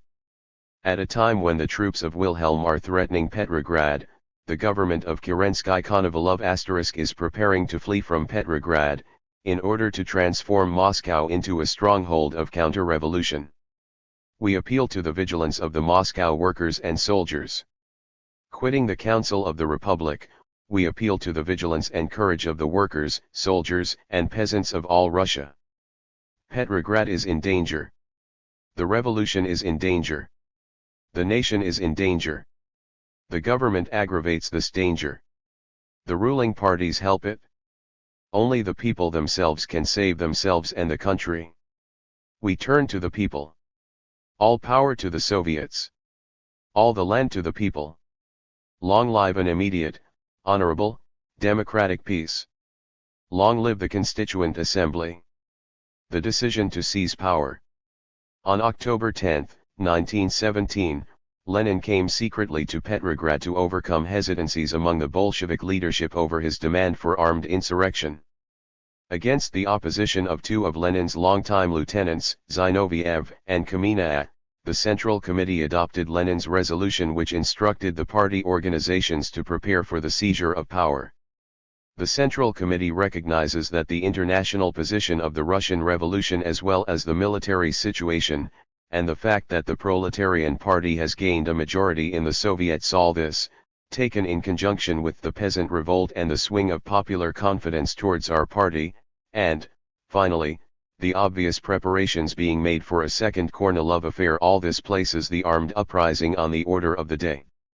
Considering therefore that an armed uprising is inevitable, and that the time for it is fully ripe, the Central Committee instructs all party organizations to be guided accordingly, and to discuss and decide all practical questions from this point of view. Bolshevik opposition to the insurrection. Fearful on Marxist grounds that the Bolsheviks did not have the mass support or the international backing to assure them success, Zinoviev and Kamina circulated a statement endeavoring to dissuade the party from an uprising. Lenin denounced them for strike-breaking. A tendency is accumulating and growing in workers' circles that sees the only way out in immediately proclaiming an armed uprising. All due dates have now converged, such that if one speaks of such an uprising, he has to set the time openly, and in the next few days. In one form or another this question is already being discussed by the whole periodical press, and in workers' meetings, and it occupies the minds of a considerable circle of party workers. We, in turn, consider it our duty and our right to express ourselves on this question with full frankness. We are most deeply convinced that to proclaim an armed uprising right now means to gamble not only the fate of our party but the fate of the Russian and international revolution as well. There is no doubt that there occur such historical situations where the oppressed class has to recognize that it is better to go down to defeat than to surrender without a fight. Does the Russian working class now find itself in such a situation? No, 1,000 times no. As a result of the tremendous growth of the influence of our party in the cities and especially in the army, Such a situation has shaped up at the present time that it is becoming a more and more impossible thing for the bourgeoisie to disrupt the Constituent Assembly. Through the army, through the workers, we hold a revolver at the temple of the bourgeoisie. The bourgeoisie is put in such a position that if it thought of making an attempt to disrupt the Constituent Assembly now, it would again push the petty bourgeois parties toward us, and the hammer of the revolver would be released. The chances of our party in the elections to the Constituent Assembly are excellent. We believe that the talk that the influence of the Bolsheviks is beginning to fall is emphatically without foundation. In the mouths of our political opponents, this assertion is simply a maneuver in a political game that counts precisely on evoking a move by the Bolsheviks under conditions favorable to our enemies. The influence of the Bolsheviks is growing. Whole strata of the tolling population have just begun to be caught up by it. With the correct tactics, we can win a third or even more of the seats in the Constituent Assembly. The position of the petty bourgeois parties in the Constituent Assembly cannot be entirely the same as it is right now. Above all, their slogan, "For land, for freedom, wait for the Constituent Assembly," will be dropped. And the intensification of poverty, hunger, and the peasant movement will put more and more pressure on them and compel them to seek an alliance with the proletarian party against the landlords and capitalists represented by the Cadet Party. In Russia, the majority of the workers and a significant part of the soldiers are for us. But all the rest is questionable. We are all convinced, for instance, that if the matter now reaches the point of the elections to the Constituent Assembly, the peasants will vote in the majority for the SRS. What is this, an accident? The mass of the soldiers supports us not because of the slogan of war, but because of the slogan of peace. This is an extremely important circumstance, failing to consider which we risk building all our calculations on sand. If we now take power alone and confront the necessity of waging revolutionary war, the mass of the soldiers will pour away from us. And here we approach the second assertion, that the international proletariat is supposedly now already with us, in the majority. This unfortunately is not yet so. The mutiny in the German Navy has an immense symptomatic significance. The harbingers of a serious movement are present in Italy. But from this it is still very far to any amount of active support for the proletarian revolution in Russia, declaring war on the whole bourgeois world. It is extremely bad to overestimate one's forces. Undoubtedly much has been given to us and much will be asked of us. But if we now stake the whole game on one card and suffer a defeat, we will deal a cruel blow as well to the international proletarian revolution, which is growing very slowly but nevertheless growing. In time, the growth of the revolution in Europe would make it obligatory for us to take power in our hands immediately, without any hesitation. In this consists the sole guarantee of the victoriousness of an uprising of the proletariat in Russia. This will come, but it is not yet. Before history, before the international proletariat, before the Russian Revolution and the Russian working class, we do not now have the right to stake the whole future on the card of an armed uprising. It would be a mistake to think that a move now similar to that of July 35 would in the event of failure lead only to such consequences. Now the question is bigger. The question is decisive battle, and defeat in this battle would be defeat for the revolution. The Military Revolutionary Committee. While no specific date or tactical plan for the uprising was adopted by the Bolsheviks, the Petrograd Soviet under Trotsky's leadership did vote on October 16 to create a Military Revolutionary Committee responsible for liaison with Revolutionary Army and Navy units in Petrograd. The committee first met on October 20, and 2 days later challenged the authority of the provisional government over the Petrograd garrison. Bulletin of the Petrograd Military Revolutionary Committee. In connection with the alarming political situation and to take the appropriate measures in this regard for the defense of Petrograd against counter-revolutionary moves and pogroms, the Petrograd Soviet of Workers and Soldiers Deputies has mobilized all its forces. Confirmed by a general meeting of the Soviet, the Military Revolutionary Committee got organized as of the 20th of this October and proceeded with the most intensive activity, while maintaining contact with the headquarters of the Petrograd Military District. In the makeup of the Military Revolutionary Committee, besides members of the Soviet and representatives of the garrison, representatives have been brought in from the Central Committee of the Baltic Fleet, the Finland Regional Committee, local government, the factory and mill committees and the trade unions, the Soviet of Peasants' Deputies, party military organizations, and others. Uninterrupted guard duty by the members of the Military Revolutionary Committee and the closest liaison with the district Soviets and military units of the garrison of Petrograd and its environs were decided upon. In the Military Revolutionary Committee there is one representative from each of the regimental committees to serve as liaison. Every morning at the report desk reports are to be presented by the representatives of the district and troop committees on the mood and state of affairs in each locality. October 20th. The first session of the Military Revolutionary Committee has taken place. A report was presented by the Organizing Bureau on a series of basic tasks subject to decision by the meetings, and on the establishment of liaison service with units around the city and in the suburbs. Also at a session of the Bureau today a series of measures was adopted to guard against possible excesses in connection with the scheduled holy procession of Cossacks, and also for the defense of Petrograd. Agitators have been dispatched around the city. Liaison with the brigade committees has been organized. A report on the state of affairs at headquarters was heard. Commissars have been dispatched to the line units of the garrison, certain institutions and storehouses, for observation, guidance, and organization of the appropriate measures of defense.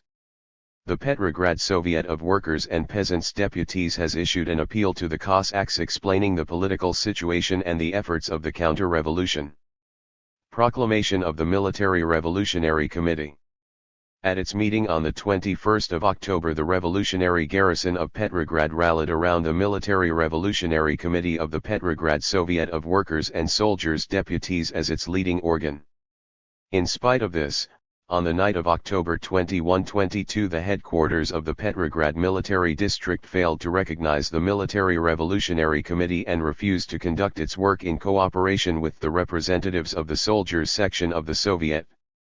By this act the headquarters breaks with the revolutionary garrison and the Petrograd Soviet of Workers and Soldiers' Deputies.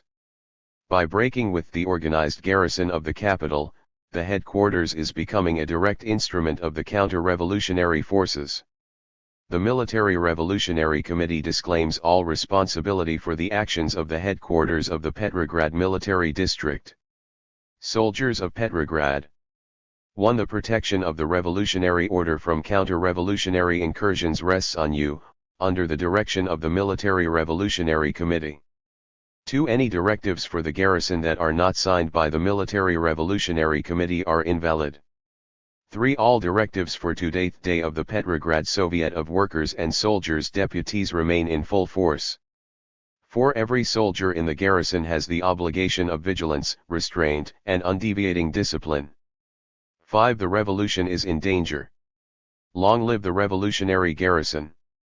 Triggering the uprising. The actual Bolshevik seizure of power was precipitated by an abortive move of provisional government troops to seize the Bolshevik newspapers early in the morning of October 24, on the eve of the Second Congress of Soviets. The Bolshevik leaders took emergency defensive measures which soon turned into a successful offensive. A. Circular of the Military Revolutionary Committee. Soldiers. Workers. Citizens.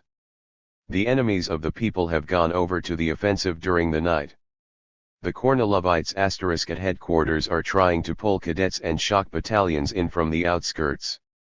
The Oranian bomb cadets and the shock troops at Tsarskoye Selo have refused to move. A traitorous blow is being devised against the Petrograd Soviet of Workers and Soldiers' Deputies. The newspapers Rabotchi Put and Soldat have been closed and the printing plant sealed up. The campaign of the counter-revolutionary plotters is directed against the All-Russian Congress of Soviets on the eve of its opening, against the Constituent Assembly, against the people. The Petrograd Soviet of Workers and Soldiers' Deputies is standing up to defend the revolution. The Military Revolutionary Committee is leading the resistance to the attack of the plotters. The whole garrison and the whole proletariat of Petrograd are ready to deal a crushing blow to the enemies of the people. The Military Revolutionary Committee decrees. 1. All regimental, company, and crew committees, together with the commissars of the Soviet, and all revolutionary organizations must meet in constant session, and concentrate in their hands all information about the plans and actions of the plotters. 2. Not a single soldier shall become separated from his unit without the permission of the committee. 3. 2 representatives from each unit and 5 from each district Soviet shall immediately be sent to the Smolny Institute *. 4. Report all actions of the plotters immediately to the Smolny Institute. 5. All members of the Petrograd Soviet and all delegates to the All-Russian Congress of Soviets are summoned immediately to the Smolny Institute for a special session. The counter-revolution has raised its criminal head. All the gains and hopes of the soldiers, workers, and peasants are threatened with great danger. But the forces of the revolution immeasurably surpass the forces of its enemies. The people's cause is in firm hands. The plotters will be crushed. No vacillation or doubts. Firmness, steadfastness, perseverance, decisiveness. Long live the revolution. B. Minutes of the Bolshevik Central Committee. Attending, Dzerzhinsky, Kamina, Nogin, Lomov, Miliutin, Yaffe, Uritsky, Bubnov, Sverdlov, Trotsky, Vinter. Comrade Kamina proposes that today no member of the Central Committee be allowed to leave Smolny without the special decision of the Central Committee. Adopted. To arrange with the Executive Commission regarding their duty watch both at Smolny and at the Petrograd Committee. Adopted. Agenda. 1. Report of the Military Revolutionary Committee. 2. The Congress of Soviets. 3. On the plenary meeting of the Central Committee. 1. Report of Comrade Kamina. Reports on the negotiations with the representatives of headquarters. 2. On the printing plant and the newspaper. Decided, to immediately send a guard detail to the printing plant and take care of the immediate issue of the regular number of the newspaper. 3. On the relation to the Bureau of the Central Executive Committee. Comrade Nogin insists on the necessity of clarifying the relation to the Bureau of the Central Executive Committee, since the railroad workers are following the decisions of the Central Executive Committee, and in case of disagreement with the latter we will be cut off from the rest of Russia. The other comrades protest against this fear concerning the railroad workers. Comrade Trotsky proposes putting 2 members of the Central Committee at page 61. The disposal of the Military Revolutionary Committee to organize liaison with the postal and telegraph and railroad workers, a 3rd member of the Central Committee, for observation of the Provisional Government. In regard to the Central Executive Committee with whatever of its delegates are present at today's session, to declare that the Central Executive Committee, whose mandate has long ago expired, is undermining the cause of revolutionary democracy. Comrade Vinter expresses the view that it is risky to scatter the Central Committee, therefore it is better to bring in not just members of the Central Committee. Comrade Kamina considers it necessary to make use of yesterday's negotiations with the Central Executive Committee, which now have been violated by the closing of Rabokiput, therefore the break with the Central Executive Committee must be accomplished on just this basis. He further considers it necessary to enter into negotiations with the left SRs and enter into political contact with them. Comrade Sverdlov considers it necessary to assign Comrade Bubnov for liaison with the railroad workers and with the postal and telegraph employees. He proposes that our comrades in the Bureau of the Central Executive Committee quickly declare their non-solidarity with the latter. The vote is taken on Comrade Trotsky's first proposal on delegating members of the Central Committee for specified functions, the railroad workers, the post office and telegraph, the food supply. Adopted. Comrade Bubnov to the railroad workers. Comrade Dzerzhinsky post office and telegraph. Comrade Dzerzhinsky speaks and proposes Comrade Lyubovic, who has contact with the post office and telegraph. Comrade Dzerzhinsky is made responsible, he is to organize this matter. Comrade Miliutin is assigned to organize food supply affairs.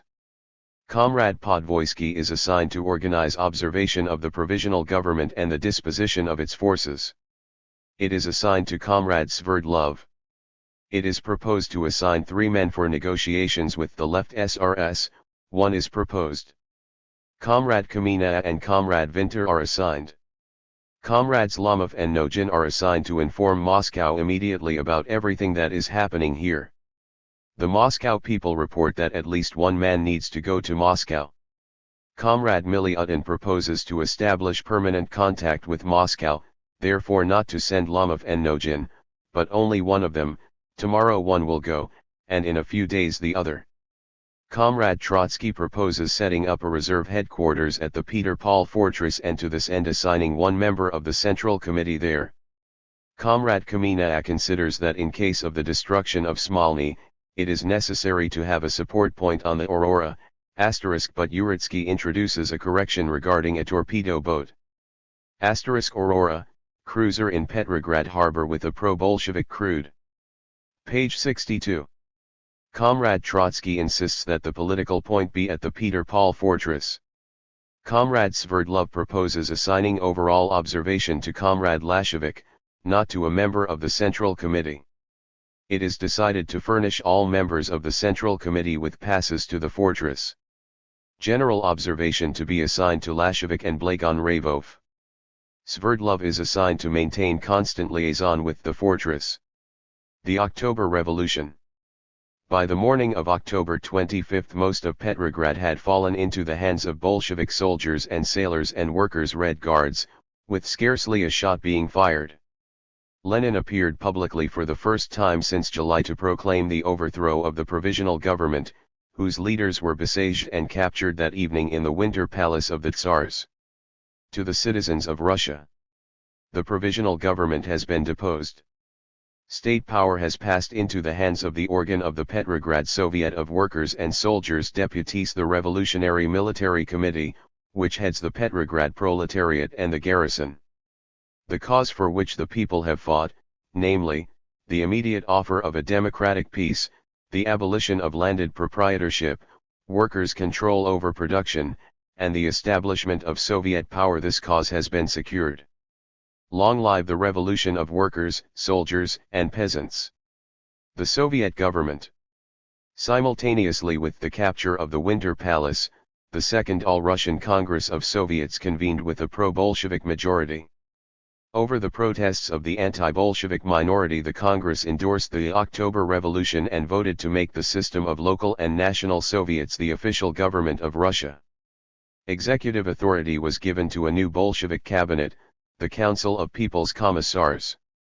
The All-Russian Congress of Soviets of Workers, Soldiers, and Peasants Deputies decrees to form, for the administration of the country until the convocation of the Constituent Assembly, a provisional workers' and peasants' government, which will be called the Council of People's Commissars.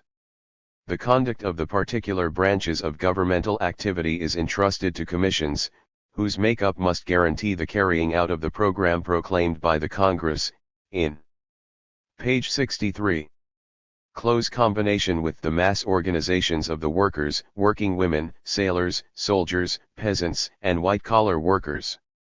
Governmental power is vested in the collegium of the representatives of these commissions, i.e., the Council of People's Commissars. Control over the activity of the People's Commissars and the right to remove them are vested in the All-Russian Congress of Soviets of Workers, Peasants, and Soldiers Deputies and its Central Executive Committee. At the present time the Council of People's Commissars consists of the following persons. Chairman of the Council Vladimir Ulyanov. People's Commissar for Internal Affairs A. I. Rykov. Agriculture V. P. Miliutin. Labor A. G. Shlyapnikov. For Military and Naval Affairs a committee consisting of V. A. Ovzyenko, N. V. Krylenko, and P. E. Dybenko. For Commercial and Industrial Affairs V. P. Nogin. Public Educat Iona. V. Lunarkarsky. Finance I. Skvortsov. For Foreign Affairs L. D. Bronstein. Justice G. I. Apokov. For Food Supply I. A. Tidorovich. Posts and Telegraphs N. P. of I. Love. Chairman for Nationality Affairs I. V. Jugashvili. The post of People's Commissar for Railroad Affairs temporarily remains unfilled. Bolshevik revolutionary legislation. In a quick series of decrees, the new Soviet government instituted a number of sweeping reforms, some long overdue and some quite revolutionary. They ranged from democratic reforms such as the disestablishment of the church and equality for the national minorities, to the recognition of the peasants' land seizures and to openly socialist steps such as the nationalization of the banks. The provisional government's commitment to the war effort was repudiated. This was followed by the ominous gesture of suppressing the bourgeois press. A. Decree on the land. One landlord ownership of land is abolished forthwith without any compensation. 2. The landed estates, as also all crown, monasterial, and church lands, with their livestock, implements, buildings and everything pertaining thereto, shall be placed at the disposal of the Volast land committees and the Uyezd Soviets of peasants' deputies pending the convocation of the Constituent Assembly. Page 64. 4. The following peasant mandate, compiled by the Izvestia of the All-Russian Soviet of Peasants' Deputies from 242 local peasant mandates and published in number 88 of the Izvestia, shall serve everywhere to guide the implementation of the great land reforms until a final decision on the latter is taken by the Constituent Assembly. The land of ordinary peasants and ordinary Cossacks shall not be confiscated. Peasant mandate on the land. The land question in its full scope can be settled only by the popular Constituent Assembly. The most equitable settlement of the land question is to be as follows. 1. Private ownership of land shall be abolished forever, land shall not be sold, purchased, leased, mortgaged, or otherwise alienated. All land, whether state, uponnage, crown, monasterial, church, factory, primogeniture, private, public, peasant, etc., shall be alienated without compensation and become the property of the whole people, and pass into the use of all those who cultivate it. Persons who suffer by this property revolution shall be deemed to be entitled to public support only for the period necessary for adaptation to the new conditions of life. 2. All mineral wealth, example ore, oil, coal, salt, etc., as well as all forests and waters of state importance, shall pass into the exclusive use of the state. All the small streams, lakes, woods, etc., shall pass into the use of the communities, to be administered by the local self-government bodies. 3. Lands on which high-level scientific farming is practiced, example orchards, plantations, seed plots, nurseries, hothouses, etc. shall not be divided up, but shall be converted into model farms, to be turned over for exclusive use to the state or to the communities, depending on the size and importance of such lands. Household land in towns and villages, with orchards and vegetable gardens, shall be reserved for the use of their present owners, the size of the holdings, and the size of tax levied for the use thereof, to be determined by law. 6.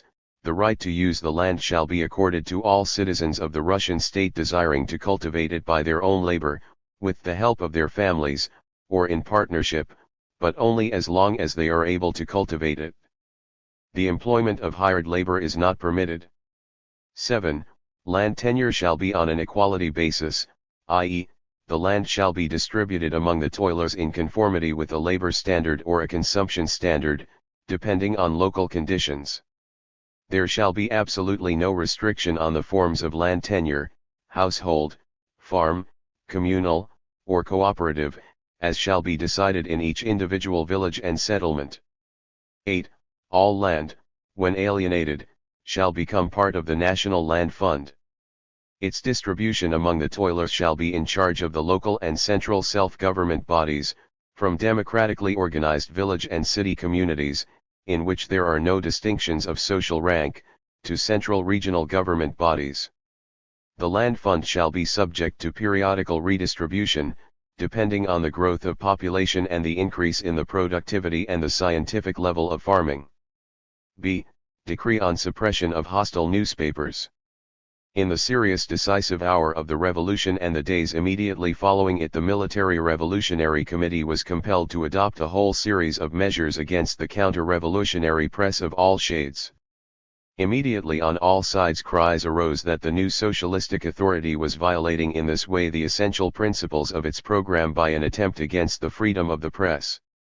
The workers' and soldiers' government draws the attention of the population to the fact that in our country behind this liberal shield there is practically hidden the liberty for the richer class to seize into their hands the lion's share of the whole press and by this means to poison the minds and bring confusion into the consciousness of the masses.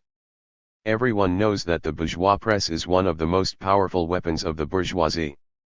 Especially in this critical moment when the new authority, that of the workers and peasants, is in process of consolidation, it was impossible to leave this weapon in the hands of the enemy at a time when it is not less dangerous than bombs and machine guns.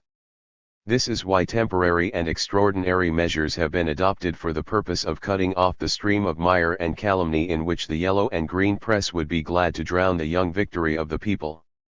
As soon as the new order will be consolidated, all administrative measures against the press will be suspended, full liberty will be given it within the limits of responsibility before the laws, in accordance with the broadest and most progressive regulations in this respect. Bearing in mind, however, the fact that any restrictions of the freedom of the press, even in critical moments, are admissible only within the bounds of necessity, the Council of People's Commissaries decrees as follows. General Rules on the Press.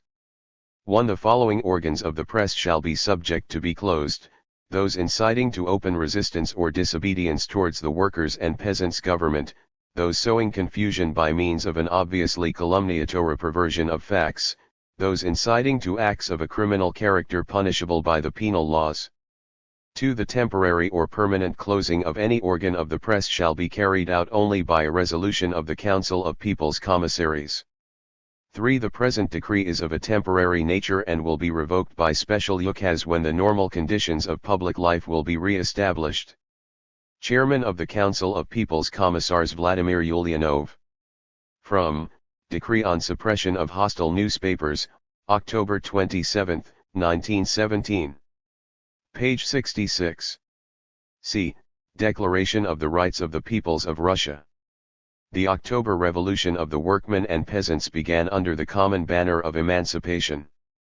The peasants are being emancipated from the power of the landowners, for there is no longer the landowner's property right in the land, it has been abolished. The soldiers and sailors are being emancipated from the power of autocratic generals, for generals will henceforth be elective and subject to recall. The workingmen are being emancipated from the whims and arbitrary will of the capitalists, for henceforth there will be established the control of the workers over mills and factories. Everything living and capable of life is being emancipated from the hateful shackles. There remain only the peoples of Russia, who have suffered and are suffering oppression and arbitrariness, and whose emancipation must immediately be begun, whose liberation must be effected resolutely and definitely. During the period of Tsarism the peoples of Russia were systematically incited against one another. The results of such a policy are known: massacres and pogroms on the one hand, slavery of peoples on the other. There can be and there must be no return to this disgraceful policy of instigation. Henceforth the policy of a voluntary and honest union of the peoples of Russia must be substituted. In the period of imperialism, after the February Revolution, when the power was transferred to the hands of the cadet bourgeoisie, the naked policy of instigation gave way to one of cowardly distrust of the peoples of Russia, to a policy of fault-finding and provocation, of freedom and equality of peoples. The results of such a policy are known: the growth of national enmity, the impairment of mutual trust. An end must be put to this unworthy policy of falsehood and distrust, of fault-finding and provocation. Henceforth it must be replaced by an open and honest policy which leads to complete mutual trust of the people of Russia. Only as the result of such a trust can there be formed an honest and lasting union of the peoples of Russia. Only as the result of such a union can the workmen and peasants of the peoples of Russia be cemented into one revolutionary force able to resist all attempts on the part of the imperialist annexationist bourgeoisie. Starting with these assumptions, the First Congress of Soviets, in June of this year, proclaimed the right of the peoples of Russia to free self-determination. The Second Congress of Soviets, in October of this year, reaffirmed this inalienable right of the peoples of Russia more decisively and definitely. The united will of these congresses, the Council of the People's Commissars, resolved to base their activity upon the question of the nationalities of Russia, as expressed in the following principles. 1. The equality and sovereignty of the peoples of Russia. 2. The right of the peoples of Russia to free self-determination, even to the point of separation and the formation of an independent state.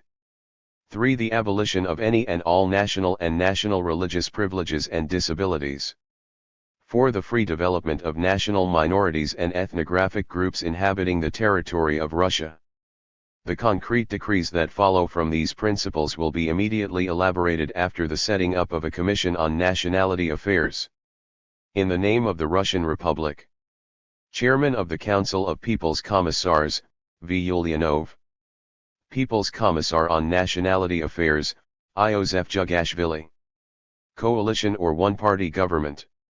Immediately after the overthrow of the provisional government, many Bolsheviks and most members of the other socialist parties hoped for a multi-party coalition government, based on the Soviets.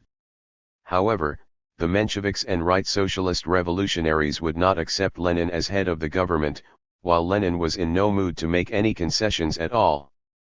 Nonetheless, the cautious wing of the Bolshevik leadership, again headed by Zinoviev and Kamenev, together with the future Premier Rykov, were so alarmed at the risky prospect of a one-party government that they threatened to resign in protest.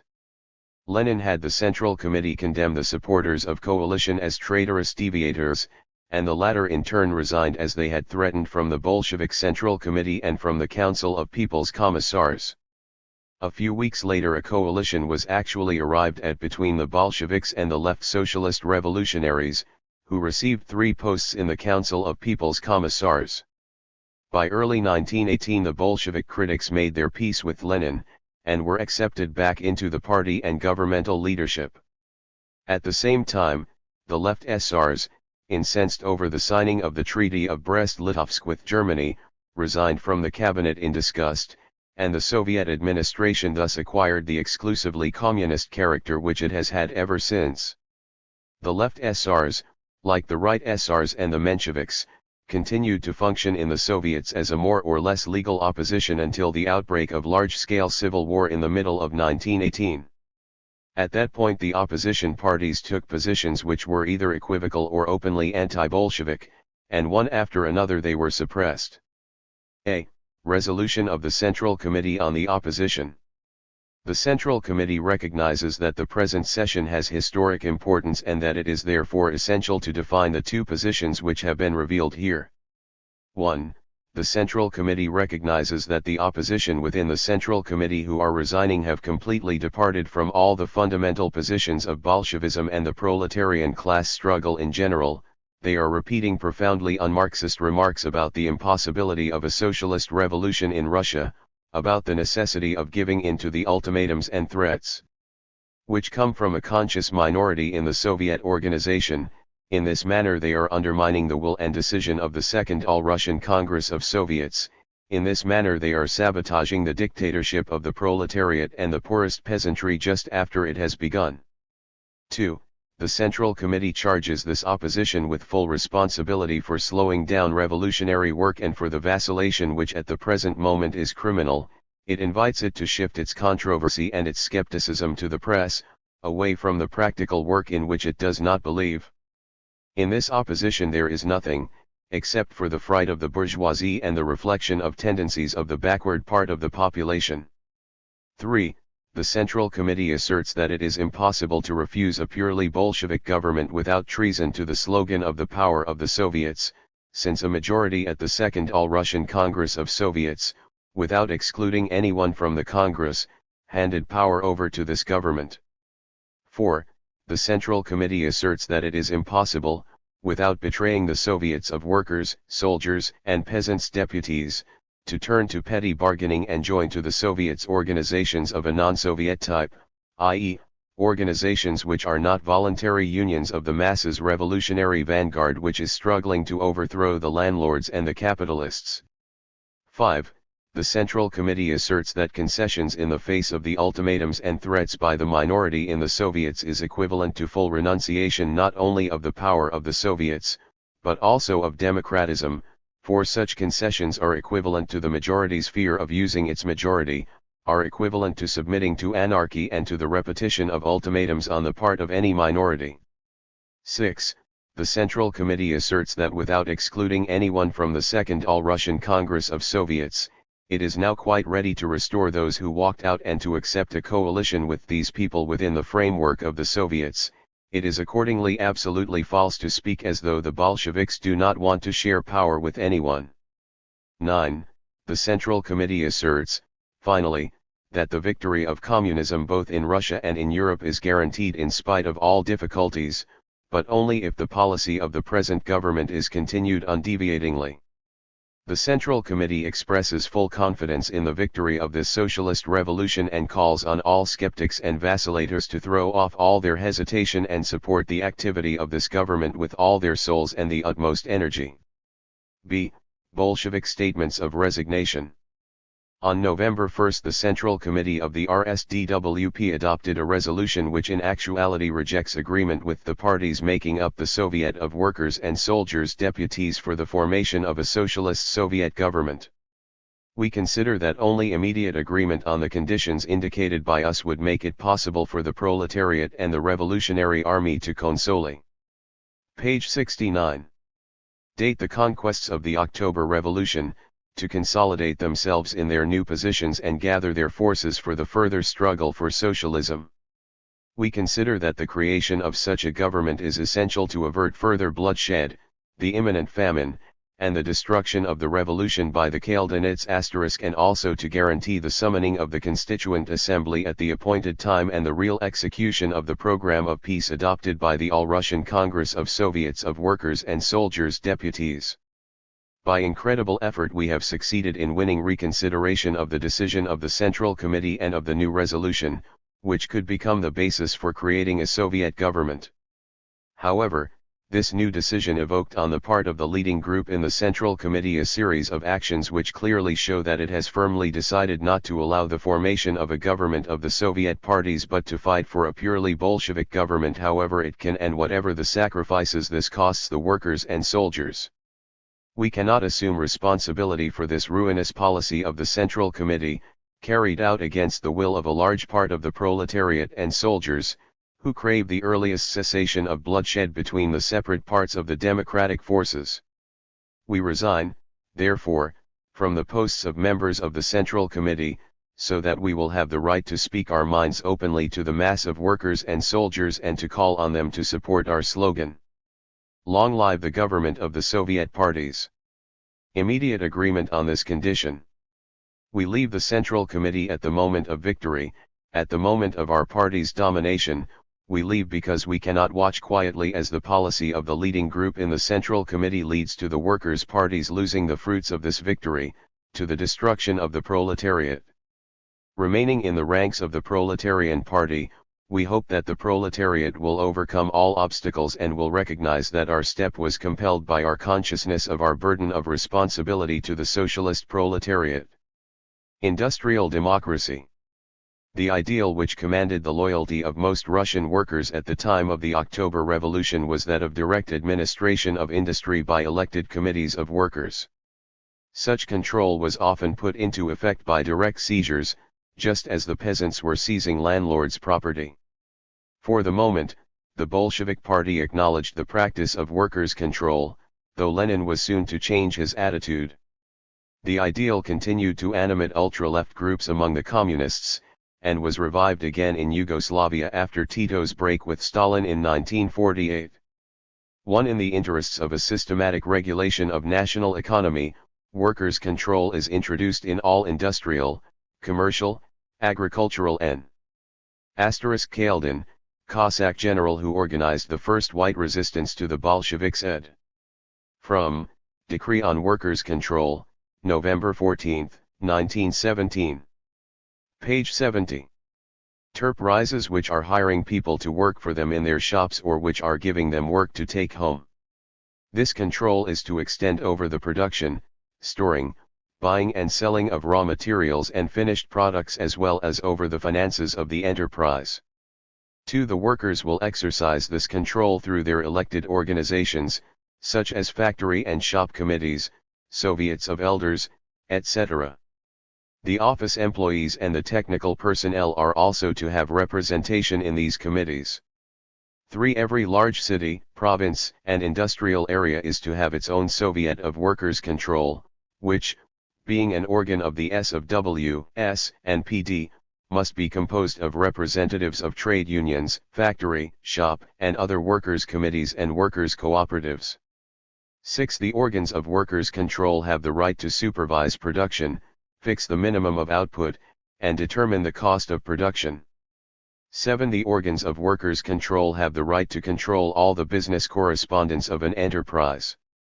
Owners of enterprises are legally responsible for all correspondence kept secret. Commercial secrets are abolished. The owners have to show to the organs of workers' control all their books and statements for the current year and for the past years. 8. The rulings of the organs of workers' control are binding on the owners of enterprises and can be annulled only by decisions of the higher organs of workers' control. V. Ulyanov, President of the Council of People's Commissars. A. Shlyapnikov, People's Commissar of Labor. The Secret Police. Police action by the Bolsheviks to combat political opposition commenced with the creation of the Chayka. Under the direction of Felix Dzerzhinsky, the Chayka became the prototype of totalitarian secret police systems, enjoying at critical times the right of unlimited arrest and summary execution of suspects and hostages. Police surveillance over the political leanings of the Soviet population continued until the collapse of 1991, despite the varying intensity of repression and the organizational metamorphoses of the police from Chayka to GPU to NKVD to MVD and MGB to KGB. The commission is to be named the All-Russian Extraordinary Commission and is to be attached to the Council of People's Commissars. Is to make war on counter-revolution and sabotage. The duties of the commission will be: 1. To persecute and break up all acts of counter-revolution and sabotage all over Russia, no matter what their origin. 2. To bring before the Revolutionary Tribunal all counter-revolutionists and saboteurs and to work out a plan for fighting them. 3. To make preliminary investigation only enough to break up. The commission is to be divided into sections: the information section, the organization section with branches, and the fighting section. The commission will be formed tomorrow. The commission is to watch the press, saboteurs, strikers, and the socialist revolutionists of the right. Measures: confiscation, confinement, deprivation of cards, publication of the names of the enemies of the people, etc. Council of People's Commissars. The dissolution of the Constituent Assembly. In December 1917, as they had promised, the Bolsheviks permitted the election of a Constituent Assembly. Until 1989 this was the only reasonably free and democratic general election Russia ever had. The Bolsheviks placed second with some 9 million votes, while an overwhelming majority was won by the Right SRs with their peasant backing. Lenin permitted the assembly to meet for only one day, and then suppressed it as a counter-revolutionary threat to the Soviets. The Constituent Assembly, elected on the basis of lists drawn up prior to the October Revolution, was an expression of the old relation of political forces which existed when power was held by the compromisers and the cadets. When the people at that time voted for the candidates of the Socialist Revolutionary Party, they were not in a position to choose between the right socialist revolutionaries, the supporters of the bourgeoisie, and the left socialist revolutionaries, the supporters of socialism. Thus the Constituent Assembly, which was to have been the crown of the bourgeois parliamentary republic, could not but become an obstacle in the path of the October Revolution and the Soviet power. The October Revolution, by giving the power to the Soviets, and through the Soviets to the toiling and exploited classes, aroused the desperate resistance of the exploiters, and in the crushing of this resistance it fully revealed itself as the beginning of the socialist revolution. The toiling classes learned by experience that the old bourgeois parliamentarism had outlived its purpose and was absolutely incompatible with the aim of achieving socialism, and that not national institutions, but only class institutions, were capable of overcoming the resistance of the propertied classes and of laying the foundations of a socialist society. To relinquish the sovereign power of the Soviets, to relinquish the Soviet Republic won by the people, for the sake of bourgeois parliamentarism and the Constituent Assembly, would now be a retrograde step and cause the collapse of the October Workers' and Peasants' Revolution. Owing to the circumstances mentioned above, the majority in the Constituent Assembly which met on January 5 was secured by the Party of the Right Socialist Revolutionaries, the party of Kerensky, Avksentiev and Chernov. Naturally, this party refused to discuss the absolutely clear, precise, and unambiguous proposal of the supreme organ of Soviet power, the Central Executive Committee of the Soviets, to recognize the program of the Soviet power, to recognize the Declaration of Rights of the Toiling and Exploited People, to recognize the October Revolution and the Soviet power. Thereby the Constituent Assembly severed all ties with the Soviet Republic of Russia. The withdrawal from such a Constituent Assembly of the groups of the Bolsheviks and the left socialist revolutionaries, who now patently constitute the overwhelming majority in the Soviets and enjoy the confidence of the workers and the majority of the peasants, was inevitable. The Right Socialist Revolutionary and Menshevik parties are in fact waging outside the walls of the Constituent Assembly a most desperate struggle against the Soviet power, calling openly in their press for its overthrow and characterizing as arbitrary and unlawful the crushing by force of the resistance of the exploiters by the toiling classes, which is essential in the interests of emancipation from exploitation. They are defending the saboteurs, the servitors of capital, and are going to the length of undisguised calls to terrorism, which certain unidentified groups have already begun to practice. It is obvious that under such circumstances the remaining part of the Constituent Assembly could only serve as a screen for the struggle of the counter-revolutionaries to overthrow the Soviet power. Accordingly, the Central Executive Committee resolves, the Constituent Assembly is hereby dissolved. Trotsky on the Red Army.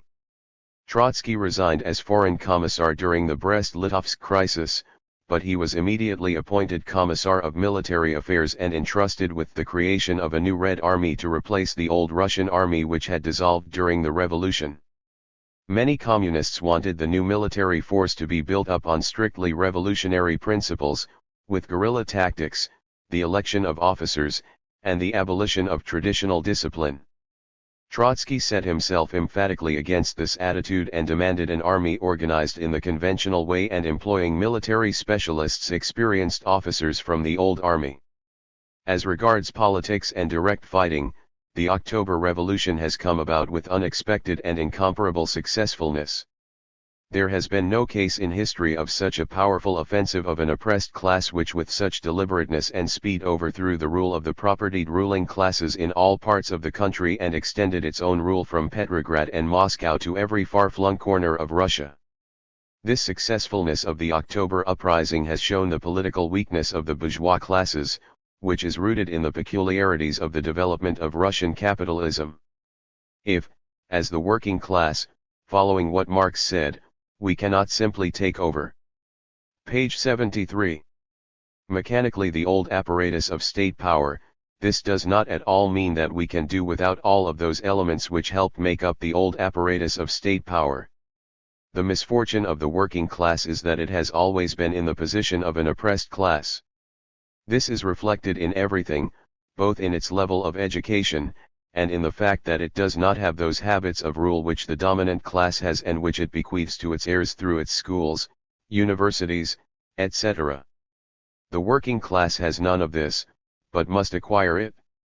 Having come to power, it has had to view the old state apparatus as an apparatus of class oppression. But at the same time it must draw from this apparatus all the worthwhile skilled elements which are technically necessary, put them where they belong, and heighten its proletarian class power by using these elements. This, comrades, is the task which now stands before us for our overall growth. Here I turn to a ticklish point which to a familiar degree has now assumed major importance in our party life. This is one of the questions of the organization of the army, specifically the question of recruiting military specialists. To speak plainly, former officers and generals to create the army and to run it. All basic, guiding institutions of the army are now set up so that they consist of one military specialist and two political commissars. Such is the present basic type of the leading organs of the army. I have more than once had to say at open meetings that in the area of command, operations, and fighting we will place full responsibility on the military specialists, and therefore will grant them the necessary rights. Many among us are afraid of this, and their misgivings find expression in the resolutions of certain party organizations. Here again the task of the party is to handle such phenomena in our own midst with complete mercilessness, for they ruin the country and disgrace and disrupt our party. There is still another question in the area of the organization of the army, the so-called elective principle. In general, all it means is to struggle against the old officers' corps, to control the commanding staff. As long as power was in the hands of a class that was hostile to us, when the commanding staff was an instrument in the hands of this power, we were obliged to strive to smash the class resistance of the commanding personnel by way of the elective principle. But now political power is in the hands of that same working class from whose ranks the army is recruited. Under the present regime in the army, I tell you this in all frankness, elective principle is politically pointless and technically inexpedient, and has in fact already been set aside by decree. The question of creating the army is now a question of life and death for us. You yourselves understand this as well as I. But we cannot create the army only by means of the administrative mechanism which we have as long as it is so very poor. If we have a powerful mechanism, it is an ideological mechanism. This mechanism is our party. It will create the army, comrades, and do everything to uproot the prejudices of which I spoke. It will help us fill up the cadres of the revolutionary army with militant and devoted workers and peasants.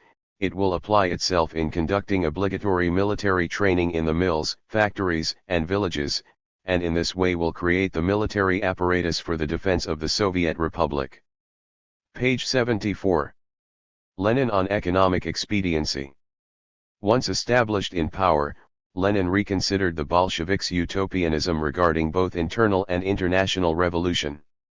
In an extensive statement on the transitional economic order, he returned to the principal features of large-scale capitalistic industry: individual managerial authority, labor discipline, and piecework incentives, and the employment of bourgeois managers and technical experts. Thanks to the peace which has been achieved notwithstanding its extremely onerous character and extreme instability, the Russian Soviet Republic has received an opportunity for a certain period of time to concentrate its efforts on the most important and most difficult aspect of the socialist revolution, namely, the organizational task. In every socialist revolution, and consequently in the socialist revolution in Russia which we began on October 25, 1917, the principal task of the proletariat, and of the poor peasantry which it leads, is the positive or constructive work of setting up an extremely intricate and delicate system of new organizational relationships extending to the planned production and distribution of the goods required for the existence of tens of millions of people. Such a revolution can be successfully carried out only if the majority of the population, and primarily the majority of the toilers, engage in independent creative work as makers of history. Only if the proletariat and the poor peasantry display sufficient class consciousness, devotion to principles, self-sacrifice, and perseverance will the victory of the socialist revolution be assured. By creating a new, Soviet type of state, which gives the opportunity to the toiling and oppressed masses to take an active part in the independent building up of a new society, we solved only a small part of this difficult problem. The principal difficulty lies in the economic sphere, viz., the introduction of the strictest and universal accounting and control of the production and distribution of goods, raising the productivity of labor and socializing production in actual practice. This is a peculiar epoch, or rather stage of development, and in order to utterly defeat capital, we must be able to adapt the forms of our struggle to the peculiar conditions of this stage. Without the guidance of specialists in the various fields of knowledge, technology, and experience, the transition to socialism will be impossible, because socialism calls for a conscious mass advance to greater productivity of labor compared with capitalism, and on the basis achieved by capitalism. Socialism must achieve this advance in its own way, by its own methods or, to put it more concretely, by Soviet methods. And the specialists, because of the entire environment of the social life which made them specialists, are, in the main, unavoidably bourgeois. Had our proletariat, after capturing power, quickly solved the problem of accounting, control, and organization on a national scale, then we, after breaking the sabotage, would have also completely subordinated these bourgeois specialists to ourselves by means of universal accounting and control. Page 75. Now we have to resort to the old bourgeois method and to agree to pay a very high price for the services of the biggest bourgeois specialists. All those who are familiar with the subject appreciate this, but not all ponder over the significance of this measure being adopted by the proletarian state. Clearly, such a measure is a compromise, a departure from the principles of the Paris Commune and of every proletarian power, which call for the reduction of all salaries to the level of the wages of the average worker, which call for fighting careerism, not with words, but with deeds. Moreover, it is clear that such a measure not only implies the cessation in a certain field and to a certain degree the offensive against capital, it is also a step backward on the part of our socialist Soviet state power, which from the very outset proclaimed and pursued the policy of reducing high salaries to the level of the wages of the average worker. It becomes immediately clear that while it is possible to capture the central government in a few days, while it is possible to suppress the military resistance of the exploiters even in different parts of a great country in a few weeks, the capital solution of the problem of raising the productivity of labor requires, at all events, several years. The protracted nature of the work is certainly dictated by objective circumstances. We must raise the question of piecework and apply and test it in practice. We must raise the question of applying much of what is scientific and progressive in the Taylor system. We must make wages correspond to the total amount of goods turned out, or to the amount of work done by the railways, the water transport system, etc., etc. The Russian is a bad worker compared with the advanced peoples. Nor could it be otherwise under the Tsarist regime and in view of the tenacity of the remnants of serfdom. The task that the Soviet government must set the people in all its scope I learn to work. The Taylor system, the last word of capitalism in this respect, like all capitalist progress, is a combination of the refined brutality of bourgeois exploitation and a number of greatest scientific achievements in the field of analyzing mechanical motions during work, the elimination of superfluous and awkward motions, the elaboration of correct methods of work, the introduction of the best system of accounting and control, etc. The Soviet Republic must at all costs adopt all that is valuable in the achievements of science and technology in this field. The possibility of building socialism is conditioned precisely upon our success in combining the Soviet power and the Soviet organization of administration with the up-to-date achievements of capitalism. We must organize in Russia the study and teaching of the Taylor system and systematically try it out and adapt it to our purposes. It would be extremely stupid and absurdly utopian to assume that the transition from capitalism to socialism is possible without coercion and without dictatorship. Marx's theory very definitely opposed this petty bourgeois democratic and anarchist absurdity long ago.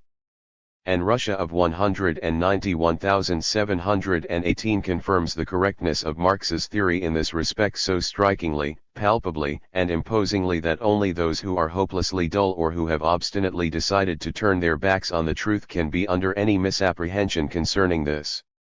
Either the dictatorship of page 76. Kornilov, or the dictatorship of the proletariat. Any other choice is out of the question for a country which has gone through an extremely rapid development with extremely sharp turns and amidst desperate ruin created by one of the most horrible wars in history.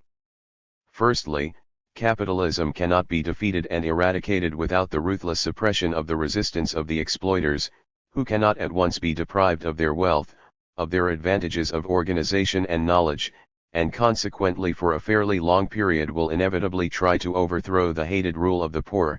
Secondly, every great revolution, and a socialist revolution in particular, even if there were no external war, is inconceivable without internal war, i.e., civil war, which is even more devastating than external war, and involves thousands and millions of cases of wavering and desertion from one side to another, implies a state of extreme indefiniteness, lack of equilibrium, and chaos. And of course, all the elements of disintegration of the old society, which are inevitably very numerous and connected mainly with the petty bourgeoisie, cannot but reveal themselves during such a profound revolution. And these elements of disintegration cannot reveal themselves otherwise than in the increase of crime, hooliganism, corruption, profiteering and outrages of every kind. To put these down requires time and requires an iron hand. There is absolutely no contradiction in principle between Soviet democracy and the exercise of dictatorial powers by individuals. The difference between proletarian dictatorship and bourgeois dictatorship is that the former strikes at the exploiting minority in the interests of the exploited majority, and that it is exercised also through individuals, not only by the toiling and exploited masses, but also by organizations which are built in such a way as to rouse these masses to the work of history-making. In regard to the second question concerning the significance of precisely individual dictatorial powers from the point of view of the specific tasks of the present moment, it must be said that large-scale machine industry, which is precisely the material source, the productive source, the foundation of socialism, calls for absolute and strict unity of will, which directs the joint labors of hundreds, thousands, and tens of thousands of people. The technical, economic, and historical necessity of this is obvious, and all those who have thought about socialism have always regarded it as one of the conditions of socialism. But how can strict unity of will be ensured, by thousands subordinating their will to the will of one? Given ideal class consciousness and discipline on the part of those taking part in the common work, this subordination would rather remind one of the mild leadership of a conductor of an orchestra. It may assume the sharp forms of a dictatorship if ideal discipline and class consciousness are lacking. But be that as it may, unquestioning subordination to a single will is absolutely necessary for the success of processes organized on the pattern of large-scale machine industry. On the railways it is twice and three times as necessary. In this transition from one political task to another, which on the surface is totally dissimilar to the first, consists the peculiar Cavaignac, general who put down the uprising of the Paris working class in June, 1848 ed. Page 77. Nature of the present situation. The revolution has only just smashed the oldest, strongest, and heaviest fetters to which the masses submitted under duress. That was yesterday. But today the same revolution demands, precisely in the interests of its development and consolidation, precisely in the interests of socialism, that the masses unquestioningly obey the single will of the leaders of the labor process. Of course, such a transition cannot be made at one step. Clearly, it can be achieved only as a result of tremendous jolts, shocks, reversions to old ways, the enormous exertion of effort on the part of the proletarian vanguard, which is leading the people to the new ways. The fight against the bureaucratic distortion of the Soviet form of organization is assured by the firmness of the connection between the Soviets and the people, meaning by that the toilers and exploited, and by the flexibility and elasticity of this connection. Even in the most democratic capitalist republics in the world, the poor never regard the bourgeois parliament as their own institution. But the Soviets are their own and not alien institutions to the masses of workers and peasants. The left communists on a proletarian economic policy. Lenin's espousal of the forms of capitalist industry was a rude shock to the anarchistic hopes of the communist left wing.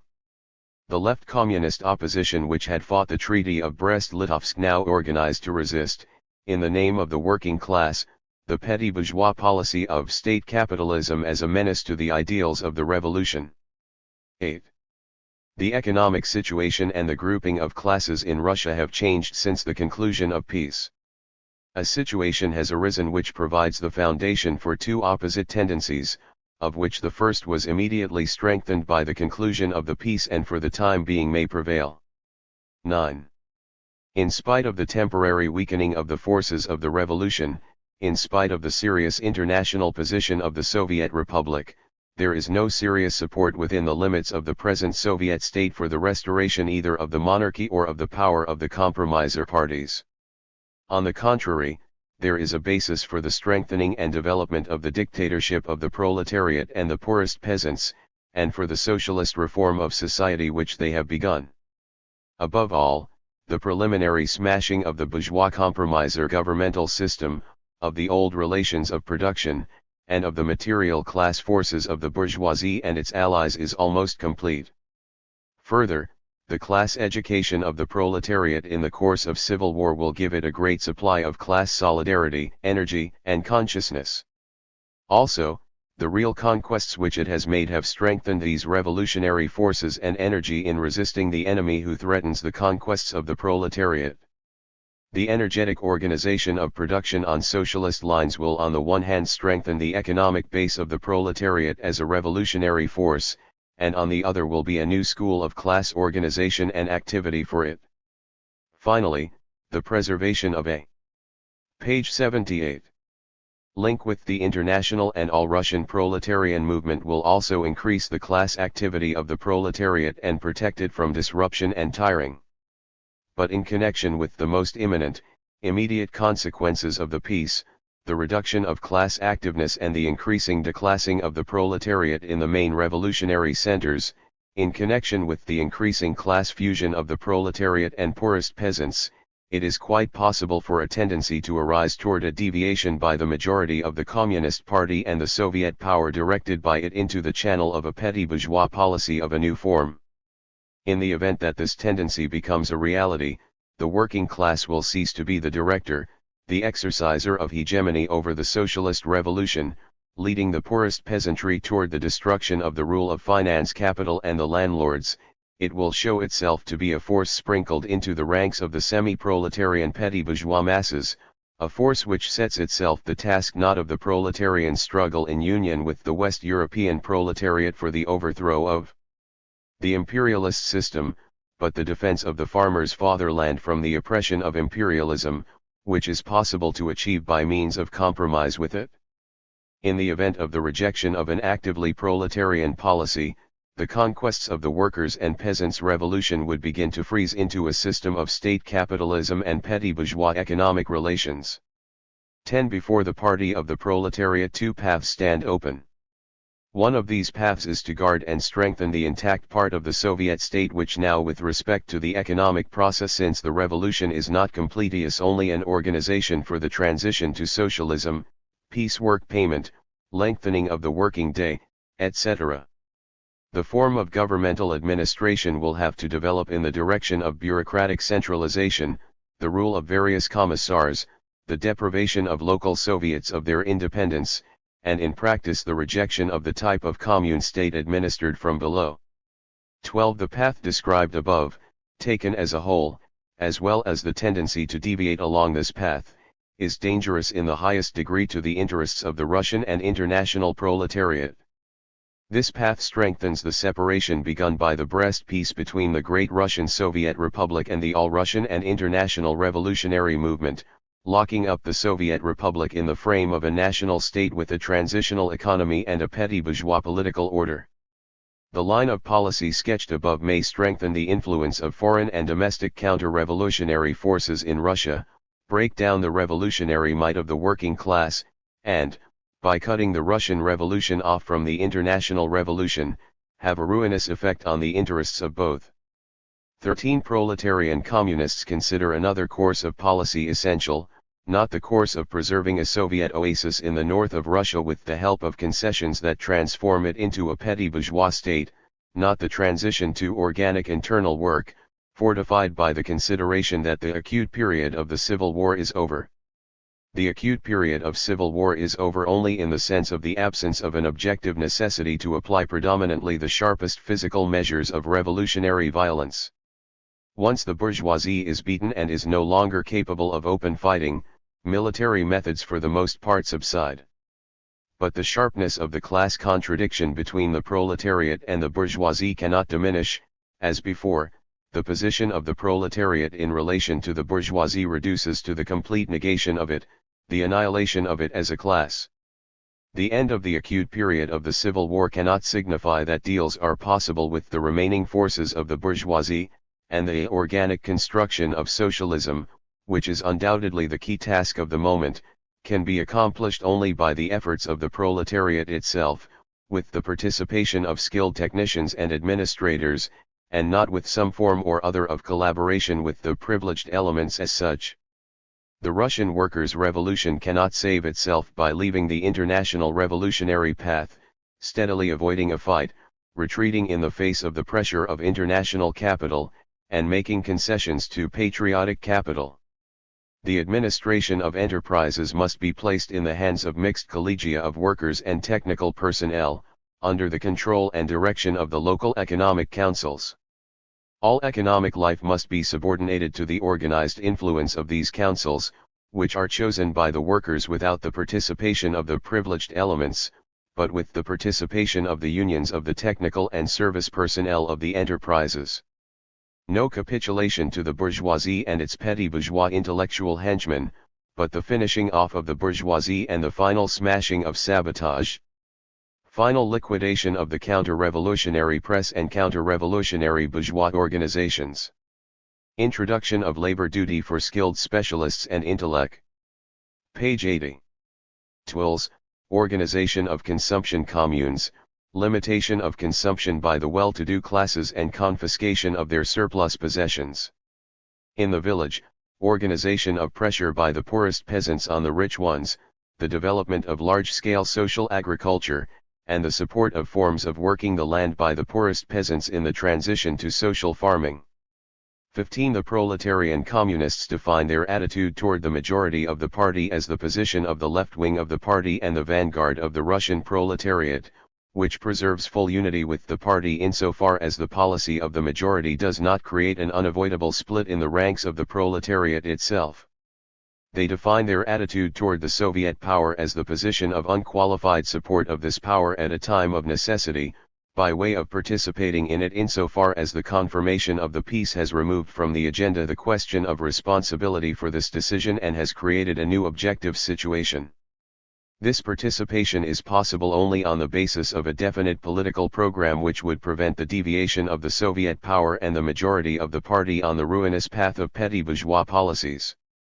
In the event of such a deviation, the left wing of the party will have to stand in the position of an effective and responsible proletarian opposition.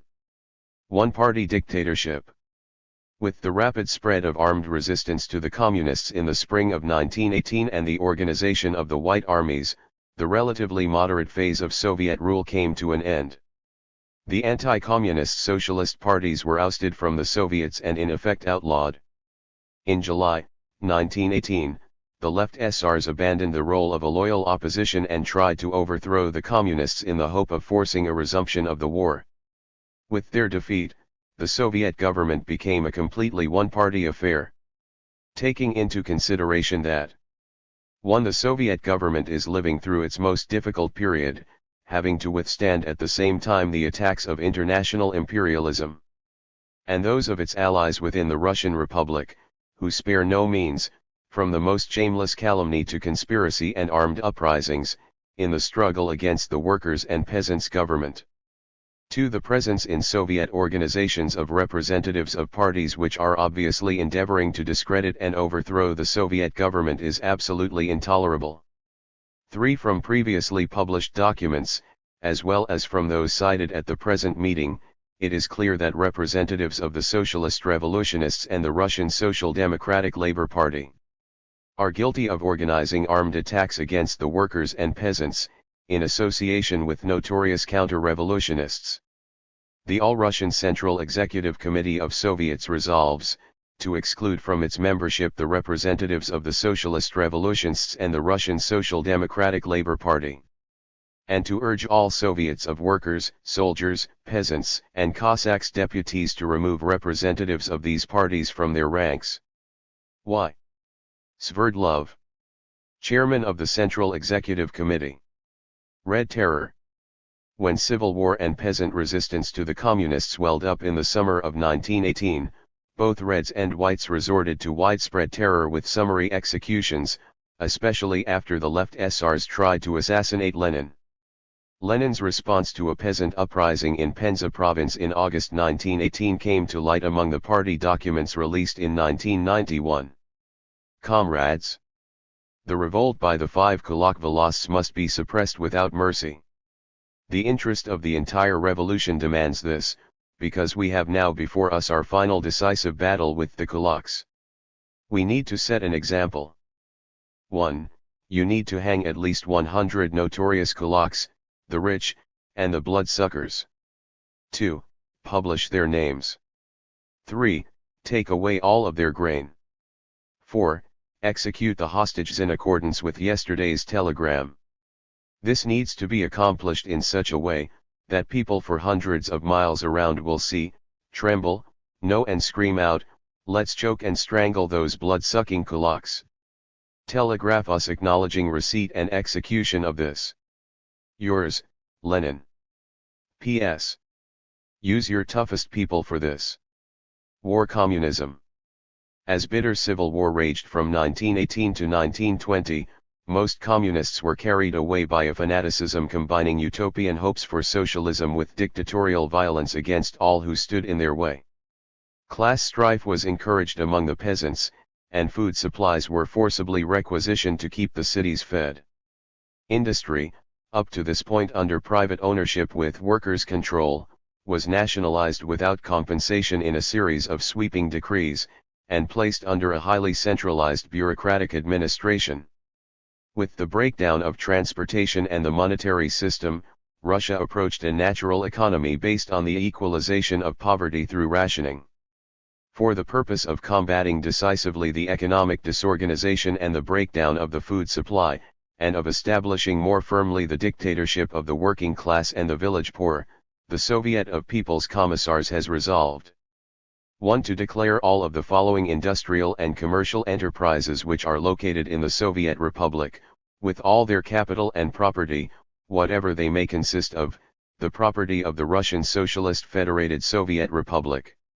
2. The administration of the nationalized industries shall be organized by the different departments of the Supreme Council of National Economy. 3. Until the Supreme Council of Nation Economy issues special rulings for each enterprise, the enterprises which have been declared the property of the RSFSR by this decree shall be considered as leased rent-free to their former owners. The boards of directors and the former owners shall continue to finance the enterprises, and also to receive the income from them. 4. Beginning with the promulgation of this decree, the members of the administration, the directors, and other responsible officers of the nationalized industries will be held responsible to the Soviet Republic both for the intactness and upkeep of the business and for its proper functioning. Those who leave their posts without the permission of the Supreme Council of National Economy, or are found guilty of negligence in the management of the business, are liable both civilly and criminally to the Republic. 5. The entire personnel of every enterprise, technicians, workers, members of the board of directors, and foremen shall be considered employees of the Russian Socialist Federated Soviet Republic. Their wages shall be fixed in accordance with the scales existing at the time of nationalization and shall be paid out of the funds of the respective enterprises. Those who leave their posts are liable to the Revolutionary Tribunal and to the full penalty of the law. 6. All private capital belonging to members of the boards of directors, stockholders, and owners of the nationalized enterprises will be attached pending the determination of the relation of such capital to the turnover capital and resources of the enterprises in question.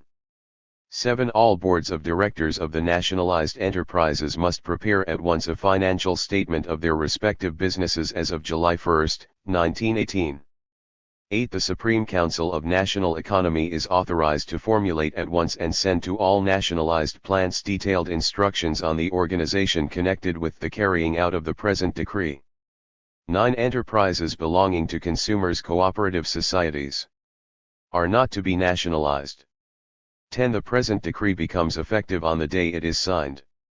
V. Ulyanov, Chairman of the Council of People's Commissars Tsiyurpa, Nogin, Rykov People's Commissars. Western Radicals on the Communists. At the time of the Russian Revolution, Rosa Luxemburg was in jail in Germany for her activity in the anti-war wing of the German Social Democratic Party.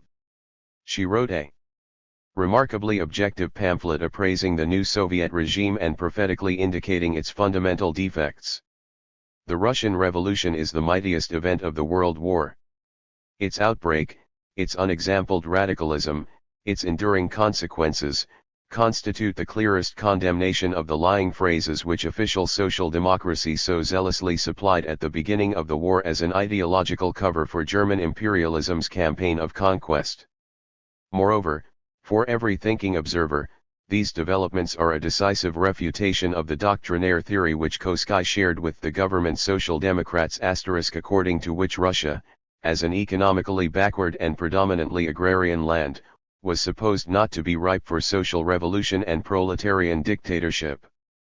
This theory, which regards only a bourgeois revolution as feasible in Russia, is also the theory of the opportunist wing of the Russian labor movement, of the so-called Mensheviks.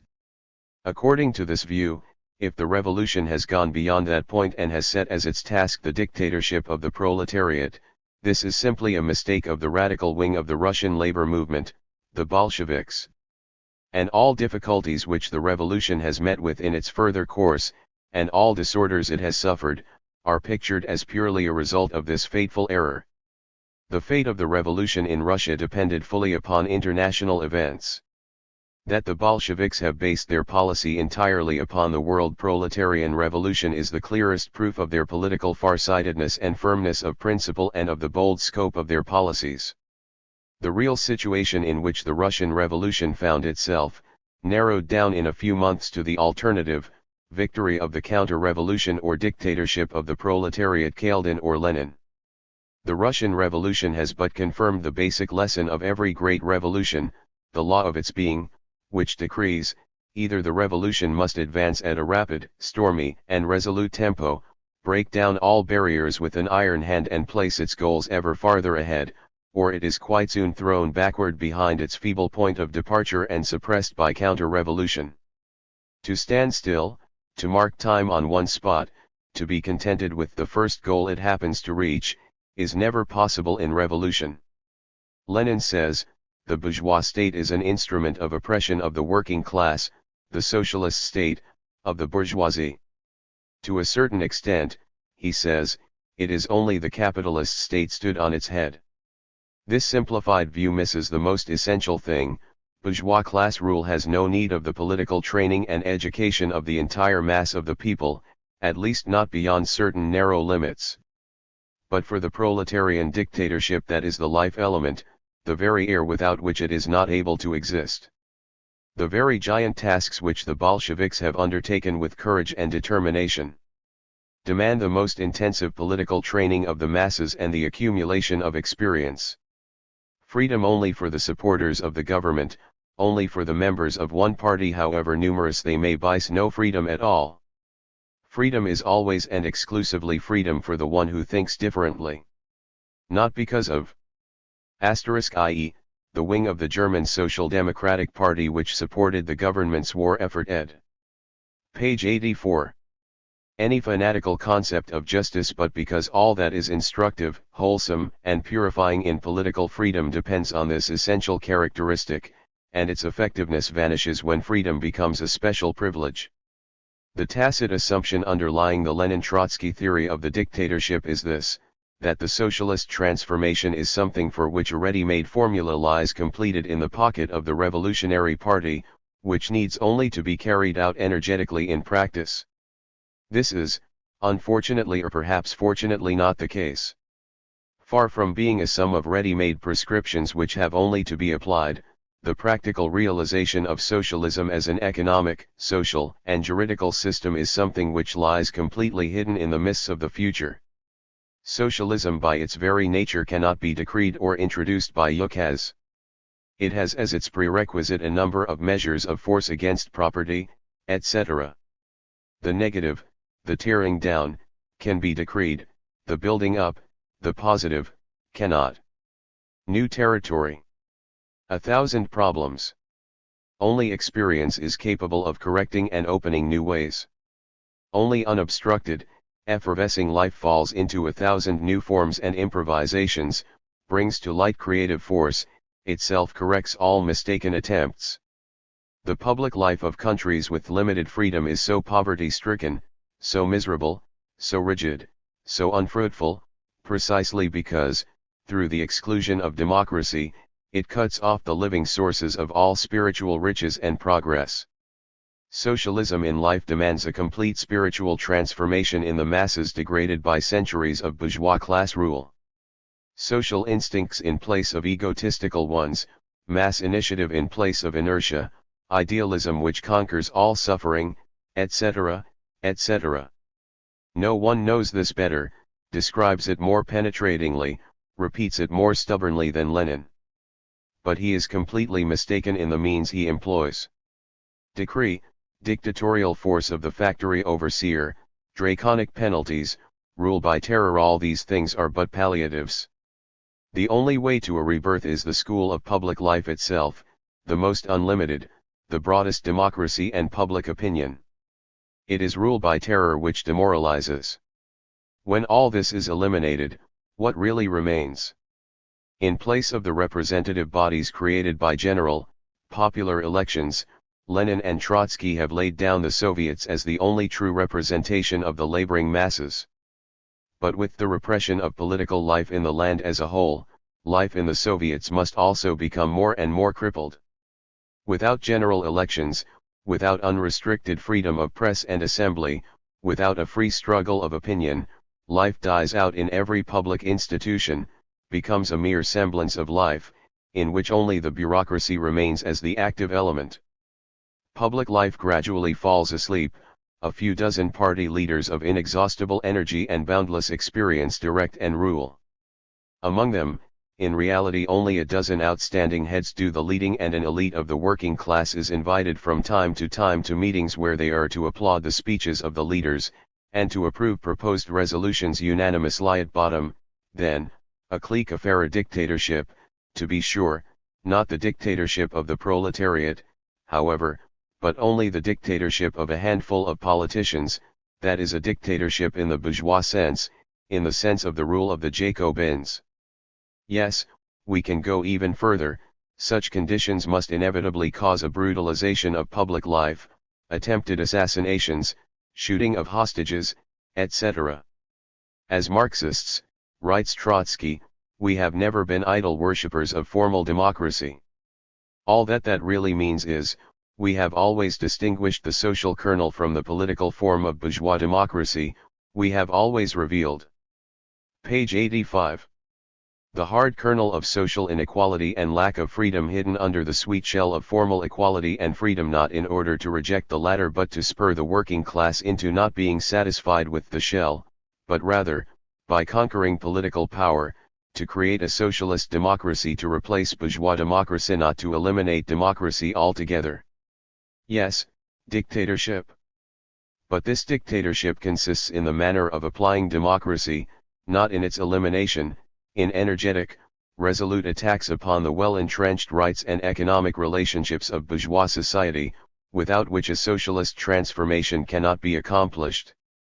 But this dictatorship must be the work of the class and not of a little leading minority in the name of the class, that is, it must proceed step by step out of the active participation of the masses, it must be under their direct influence, subjected to the control of complete public activity, it must arise out of the growing political training of the mass of the people. What is in order is to distinguish the essential from the non-essential, the kernel from the accidental excrescences in the policies of the Bolsheviks. In the present period, when we face decisive final struggles in all the world, the most important problem of socialism was and is the burning question of our time. It is not a matter of this or that secondary question of tactics, but of the capacity for action of the proletariat, the strength to act, the will to power of socialism as such. In this, Lenin and Trotsky and their friends were the first, those who went ahead as an example to the proletariat of the world. They are still the only ones up to now who can cry with Hutton *, I have dared. This is the essential and enduring in Bolshevik policy. In this sense theirs is the immortal historical service of having marched at the head of the international proletariat with the conquest of political power and the practical placing of the problem of the realization of socialism, and of having advanced mightily the settlement of the score between capital and labor in the entire world. In Russia the problem could only be posed. It could not be solved in Russia. and in this sense, the future everywhere belongs to Bolshevism. The party program of 1919. An official statement of the aims and principles of the Communist Party was issued by the 8th Party Congress in 1919. It is noteworthy for its stress on the superior democratic character of the Soviet state, the importance of education and anti-religious propaganda, and the economic role of the trade unions, together with the necessary expedients of economic incentives and bourgeois experts. 2. In contrast to bourgeois democracy, which concealed the class character of the state, the Soviet authority openly acknowledges that every state must inevitably bear a class character until the division of society into classes has been abolished and all government authority disappears. By its very nature, the Soviet state directs itself to the suppression of the resistance of the exploiters, and the Soviet constitution does not stop short of depriving the exploiters of their political rights, bearing in mind that any kind of freedom is a deception if it is opposed to the emancipation of labor from the yoke of capital. The aim of the Party of the Proletariat consists in carrying on a determined suppression of the resistance of the exploiters, in struggling against the deeply rooted prejudices concerning the absolute character of bourgeois rights and freedom, and at the same time explaining that deprivation of political rights and any kind of limitation of freedom are necessary as temporary measures in order to defeat the attempts of the exploiters to retain or to re-establish their privileges. With the disappearance of the possibility of the exploitation of one human being by another, the necessity for these measures will also gradually disappear and the party will aim to reduce and completely abolish them. 8. The proletarian revolution, owing to the Soviet organization of the state, was able at one stroke finally to destroy the old bourgeois, official and judicial state apparatus. The comparatively low standard of culture of the masses, the absence of necessary experience in state administration on the part of responsible workers who are elected by the masses, the pressing necessity, owing to the critical situation of engaging specialists of the old school, and the calling up to military service of the more advanced section of city workmen, all this led to the partial revival of bureaucratic practices within the Soviet system. The All-Russian Communist Party, carrying on a resolute struggle with bureaucratism, suggests the following measures for overcoming this evil. Every member of the Soviet is obliged to perform a certain duty in state administration. These duties must change in rotation, so as gradually to embrace all the branches of administrative work. All the working masses without exception must be gradually induced to take part in the work of state administration. The complete realization of these measures will carry us in advance of the Paris Commune, and the simplification of the work of administration, together with the raising of the level of culture of the masses, will eventually lead to the abolition of state authority. Jurisprudence. 11. Proletarian democracy, taking power into its own hands and finally abolishing the organs of domination of the bourgeoisie. The former courts of justice has replaced the formula of bourgeois democracy, judges elected by the people by the class watchword judges elected from the working masses and only by the working masses, and has applied the latter in the organization of law courts, having extended equal right to both sexes, both in the election of judges and in the exercise of the functions of judges. In order to induce the broad masses of the proletariat and the poorest peasantry to take part in the administration of justice, a bench of jury judges sitting in rotation under guidance of a permanent judge is introduced and various labor organizations and trade unions must impanel their delegates. Public education.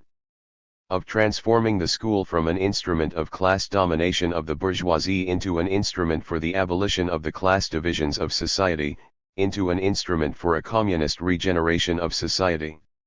In the period of the dictatorship of the proletariat, i.e., in the period of preparation of conditions suitable for the realization of communism, the school must be not only the conductor of communist principles, but it must become the conductor of the intellectual, organizational, and educational influences of the proletariat, to the semi-proletariat and non-proletarian sections of the toiling masses, in order to educate a generation capable of establishing communism. Religion. 13. With reference to religion, the All-Russian Communist Party does not content itself with the already decreed separation of church from state, i.e., measures which are one of the items of the programs of bourgeois democracy, which was, however, never fulfilled owing to many and various ties binding capital with religious propaganda.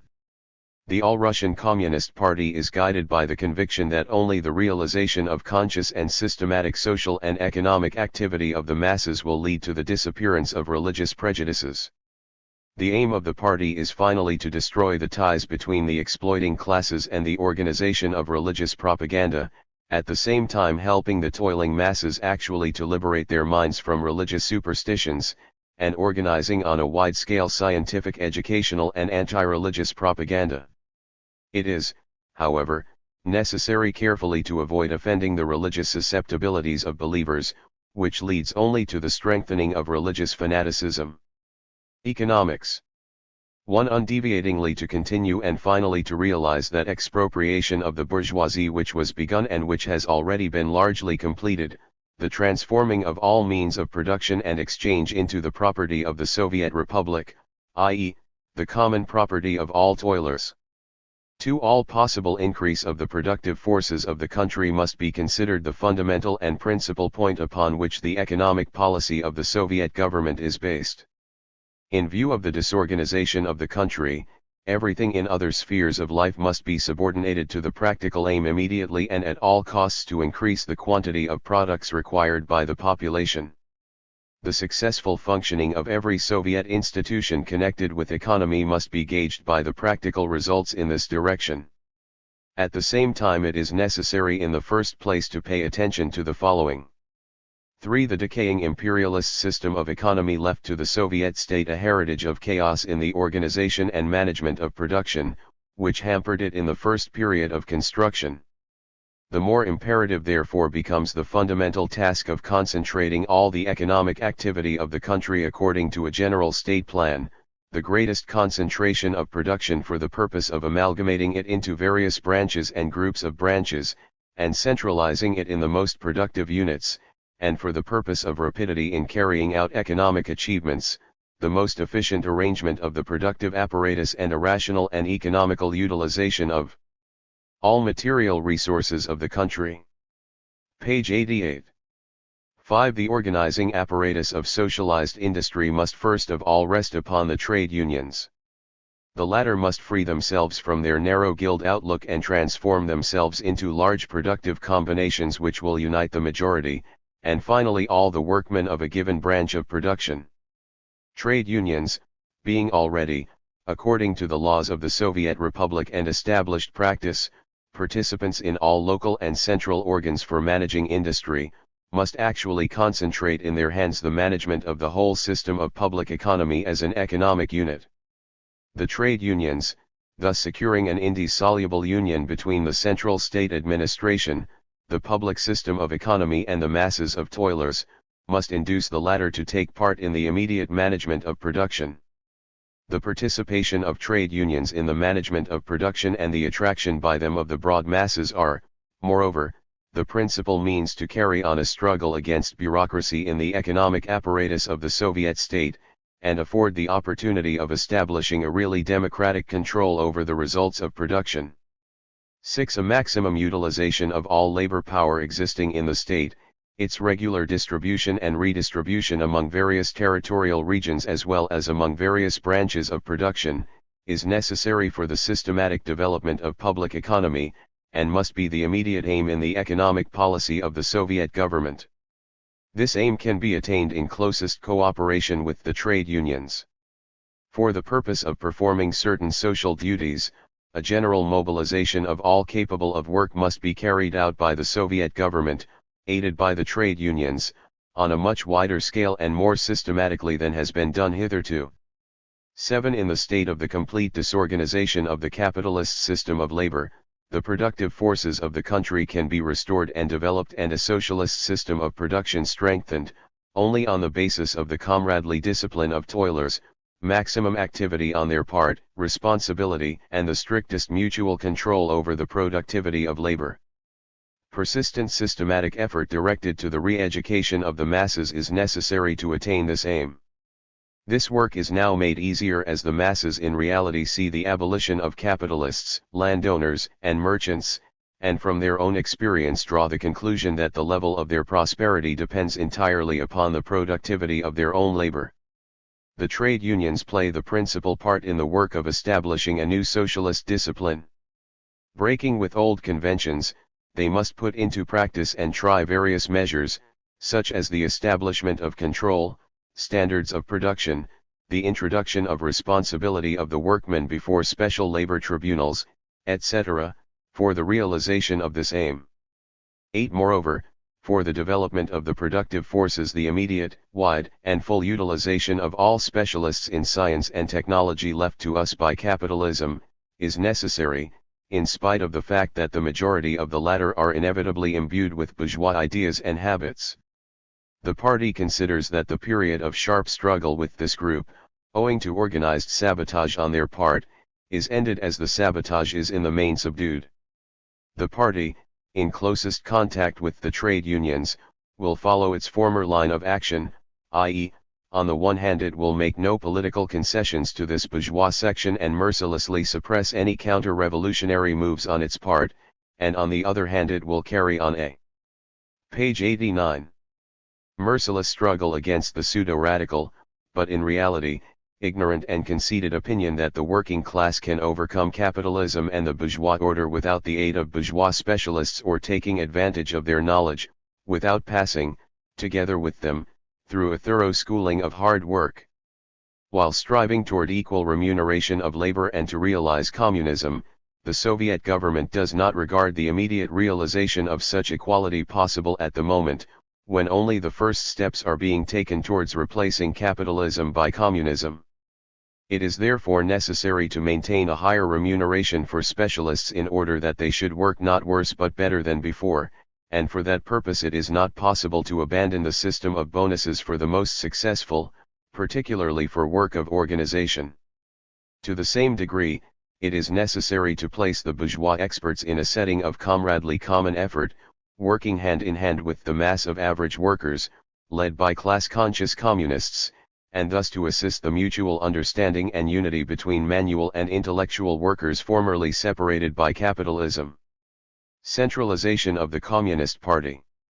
Under the stress of civil war, the communist leaders had to put a premium on swift decision-making and on the development of a disciplined body of party secretaries to carry out decisions. The Eighth Party Congress accordingly approved the creation of new executive organs for the Politburo, the Orgbureau, and the Secretariat, and gave these central bodies full authority over the membership. With this step the Communist Party began to approximate the organizational ideal laid down by Lenin in 1902. 1. The growth of the party. The numerical growth of the party is progressive only insofar as healthy proletarian elements of town and country flow into the ranks of the party. The doors of the party should be wide open to workers and to worker and peasant youth. But the party must always follow attentively the progressive changes in its social composition. It is important to handle the admission into the party of non-worker and non-peasant elements by careful selection. 2. The link with the masses. The Russian Communist Party, since it is in power and holds in its hands the whole apparatus of the Soviets, has naturally had to turn tens of thousands of its members over to the work of administering the country. One of the party's most important tasks at the present moment is to place new thousands of its best functionaries in the network of the governmental administration. However, in connection with the fulfillment of this substantial task a serious danger has arisen. Many members of the party who have been placed in this governmental work are divorcing themselves from the masses and becoming infected with bureaucratism, which very often applies to many workers who are members of the Resolution of the 8th Congress of the Russian Communist Party, March, 1919, on the organizational question. Page 90. Soviets. It is necessary to begin the most determined struggle against this evil immediately. 4. The internal structure of the Central Committee. The Central Committee has no less than 2 plenary sessions a month on previously arranged days. All the most important political and organizational questions which do not demand the most hasty decision are considered at these plenary meetings of the Central Committee. The Central Committee organizes firstly a political bureau, secondly an organizational bureau, and thirdly a secretariat. The political bureau consists of 5 members of the Central Committee. All the other members of the Central Committee who find it possible to participate in one or another of the sessions of the Political Bureau enjoy a consultative voice at the sessions of the Political Bureau. The Political Bureau makes decisions on questions which do not permit delay, and it gives a report on all its work in the 2 weeks period to the following meeting of the Central Committee. The Organizational Bureau consists of 5 members of the Central Committee. Each of the members of the Organizational Bureau conducts his respective branch of the work. The Organizational Bureau assembles not less than 3 times a week. The Organizational Bureau directs all the organizational work of the party. The Organizational Bureau reports to the plenum of the Central Committee every 2 weeks. The Secretariat of the Central Committee is composed of 1 responsible secretary, a member of the Organizational Bureau of the Central Committee, and 5 technical secretaries from among the experienced party functionaries. The Secretariat organizes a series of departments. The Secretariat reports to the plenum of the Central Committee every 2 weeks. 5 nationality organizations. At the present time the Ukraine, Latvia, Lithuania, and Belarusia exist as special Soviet republics. Thus, the question of their forms of governmental existence is decided at the present moment. But this does not at all mean that the Russian Communist Party in its turn should be organized on the basis of a federation of independent communist parties. The 8th Congress of the Russian Communist Party decides that the existence of a unitary centralized Communist Party with a unitary Central Committee directing all the work of the party in all parts of the RSFSR is essential.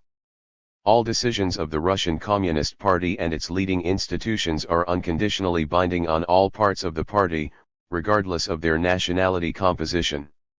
The central committees of the Ukrainian, Latvian, and Lithuanian communists enjoy the rights of regional committees of the party and are wholly subordinated to the Central Committee of the Russian Communist Party.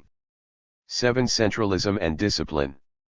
The party finds itself in a position where the strictest centralism and the most rigorous discipline are absolute necessities. All decisions of a higher jurisdiction are absolutely binding for lower ones. Each decision must above all be fulfilled. Page 91. And only after this is an appeal to the respective party organ permissible. In this sense outright military discipline is essential for the party at the present time. 8. The assignment of party forces. At the present time the correct assignment of party forces is the main guarantee of success and one of the most important tasks. The whole matter of the assignment of party functionaries is in the hands of the Central Committee of the party. Its decision is binding for everyone. In each province the forces are assigned by the Provincial Committee of the party, in the capitals, by the city committees under the general direction of the Central Committee. The Central Committee is commissioned to wage the most determined struggle against any local privilege or separatism in these questions. The Central Committee is commissioned to transfer party functionaries systematically from one branch of work to another and from one region to another with the aim of utilizing them the most productively. Civil war and intervention. Hostilities between the Communists and the Whites reached a climax in 1919. Intervention by the Allied powers on the side of the Whites almost brought them victory.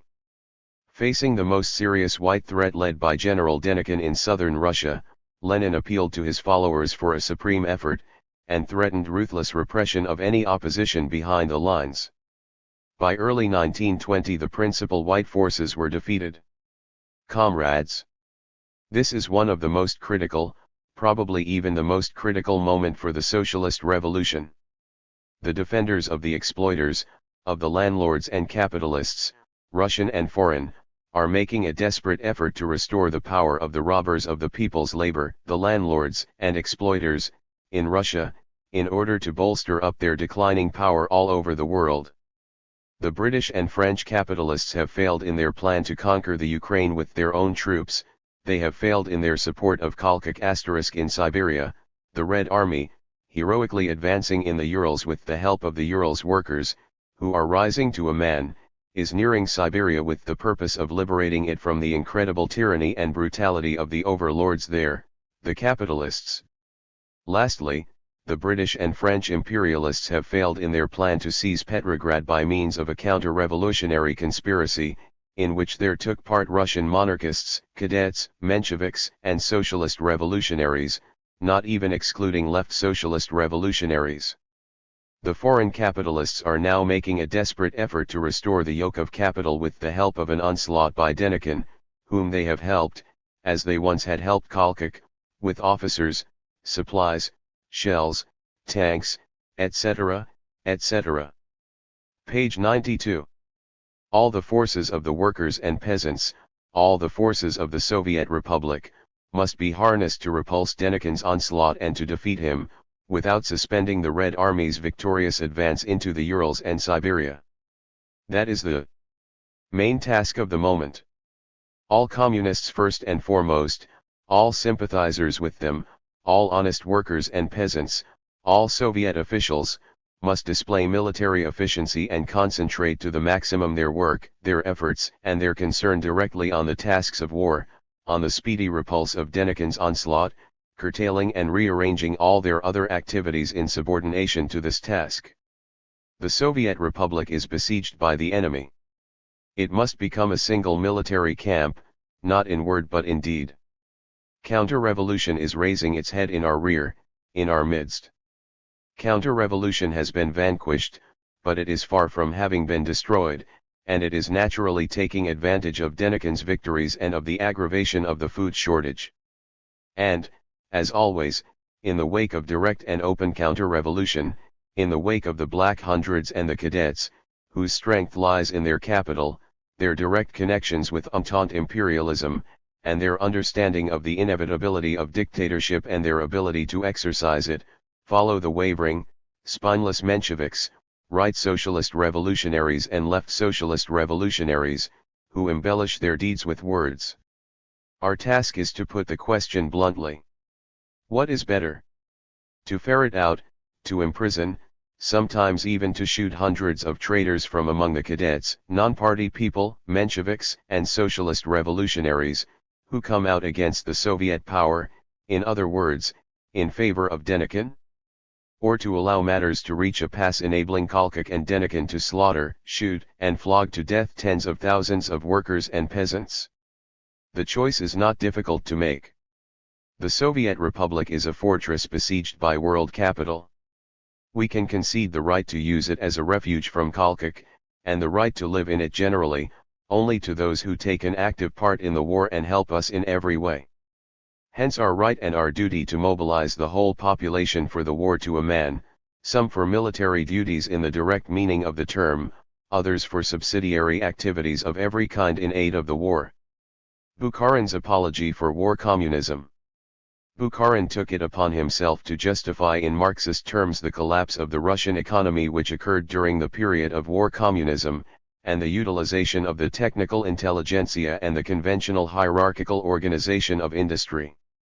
The key, for him, was the possession of power by the allegedly proletarian state, under which no expedients could possibly harm the interests of the workers. It is absolutely clear that the disintegration and revolutionary loosening of the Page 93. Links of the system as essential characteristics of the breakdown means a collapse of the technical apparatus of society, insofar as we are considering the technical organization of the people of this society. But from this it follows that one cannot simply take possession of the old economic apparatus. Anarchy in production, or the revolutionary disintegration of industry is a historically inevitable stage, which cannot be escaped by lamentation. Certainly, from the absolute standpoint it would be fine if the revolution and the breakdown of the old production relationships were not accompanied by any collapse of the technical relations of production. But the considered judgment of the actual processes, the scientific analysis of them, tells us that the period of this collapse is historically inevitable and historically necessary.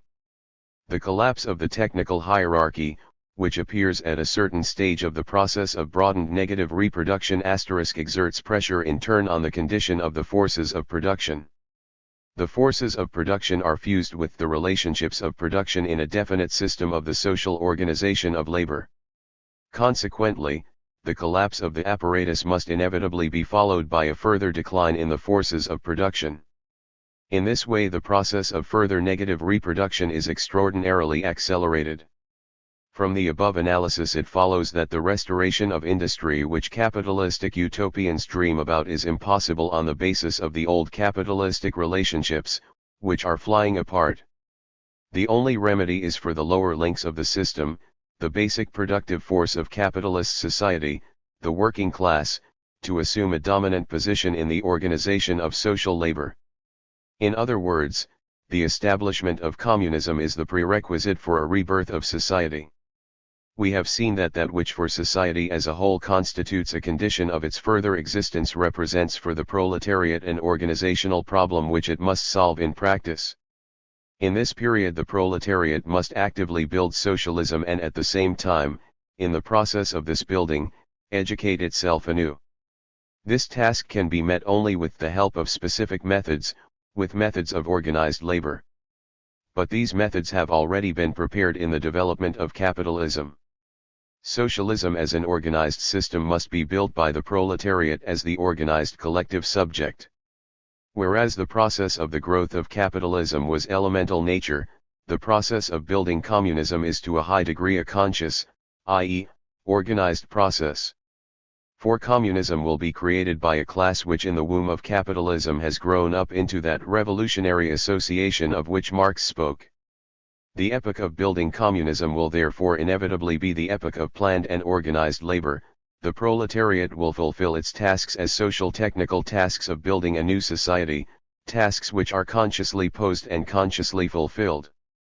In this period the proletariat educates itself, closes ranks, and organizes itself as a class with tremendous intensity and swiftness. The proletariat as the totality of production relations accordingly builds the scaffolding of the whole structure. But the problem of the social organization of production consists of new combinations of the old elements. And indeed what elements? The ex-bourgeois group of organizers and the technical intelligentsia which stands beneath it are material which is obviously necessary for the reconstruction period. It is the social deposit of organizational and technical scientific experience. It is indeed apparent that both these categories must be regrouped. How and under what circumstances is this possible? We wish to point out above all that this is the decisive could say basic question for our structure. It is no accident that in the mature period of the Russian Socialist Revolution the problem of the specialist played so important a role. We know that earlier types of social ties survive in the heads of the people in these categories, in the form of an ideological and physiological residue. Healthy capitalism hovers before them with the persistency of a fixed idea. The prerequisite for the possibility of a new social combination of production is therefore to dissolve the earlier types of associations in the heads of this technical intelligentsia. How, in general, is another combination of personal and technical elements of production possible if the logic of the production process itself requires associations of a completely determined kind? Must an engineer or technician indeed give orders to the workers and consequently stand over them? In just the same way the former officers in the Red Army must stand over the common soldiers. Here we pose an inner, purely technical, factual logic, which must be observed in any social order whatsoever. How can this contradiction be solved?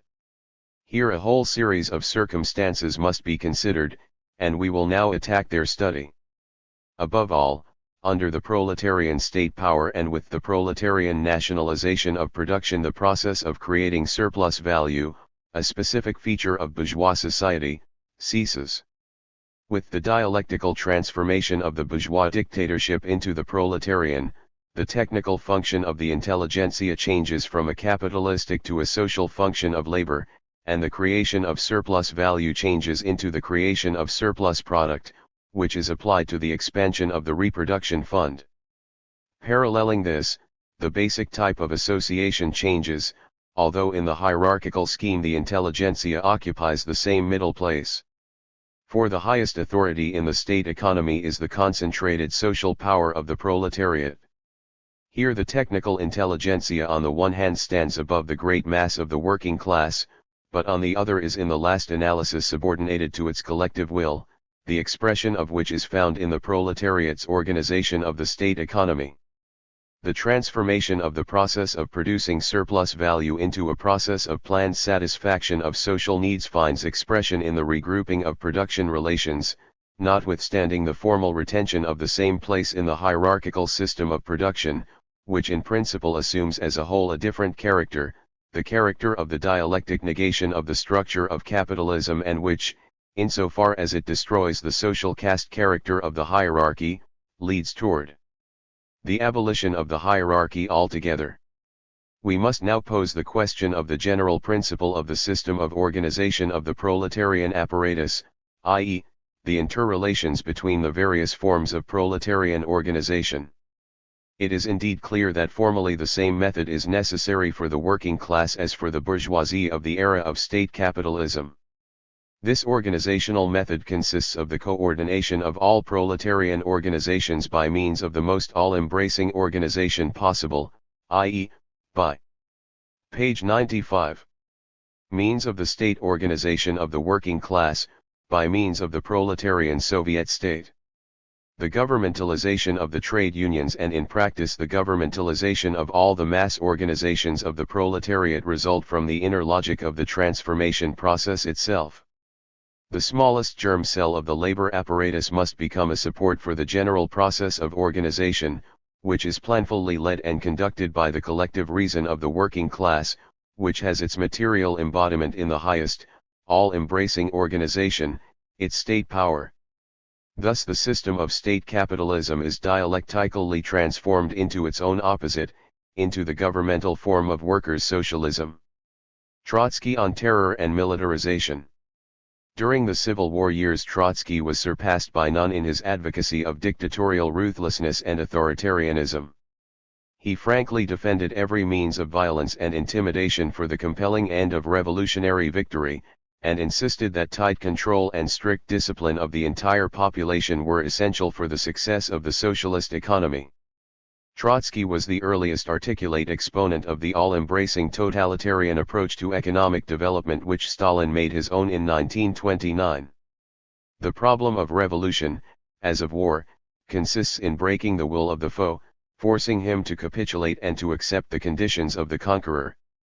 The will, of course, is a fact of the physical world, but in contradistinction to a meeting, a dispute, or a congress, the revolution carries out its object by means of the employment of material resources, though to a less degree than war.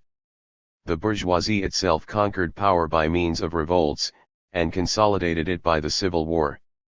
In the peaceful period, it retains power by means of a system of repression. As long as class society, founded on the most deep-rooted antagonisms, continues to exist, repression remains a necessary means of breaking the will of the opposing side. Even if, in one country or another, the dictatorship of the proletariat grew up within the external framework of democracy, this would by no means avert the civil war. The question as to who is to rule the country, i.e., of the life or death of the bourgeoisie, will be decided on either side, not by references to the paragraphs of the Constitution, but by the employment of all forms of violence. The question of the form of repression, or of its degree, of course, is not one of principle. It is a question of expediency. Terror can be very efficient against a reactionary class which does not want to leave the scene of operations. Intimidation is a powerful weapon of policy, both internationally and internally. War, like revolution, is founded upon intimidation. A victorious war, generally speaking, destroys only an insignificant part of the conquered army, intimidating the remainder and breaking their will. The revolution works in the same way, it kills individuals, and intimidates thousands. In this sense, the Red Terror is not distinguishable from the armed insurrection, the direct continuation of which it represents. The state terror of a revolutionary class can be condemned morally only by a man who, as a principle, rejects every form of violence whatsoever, consequently, every war and every rising. For this one has to be merely and simply a hypocritical Quaker. But, in that case, in what do your tactics differ from the tactics of Tsarism?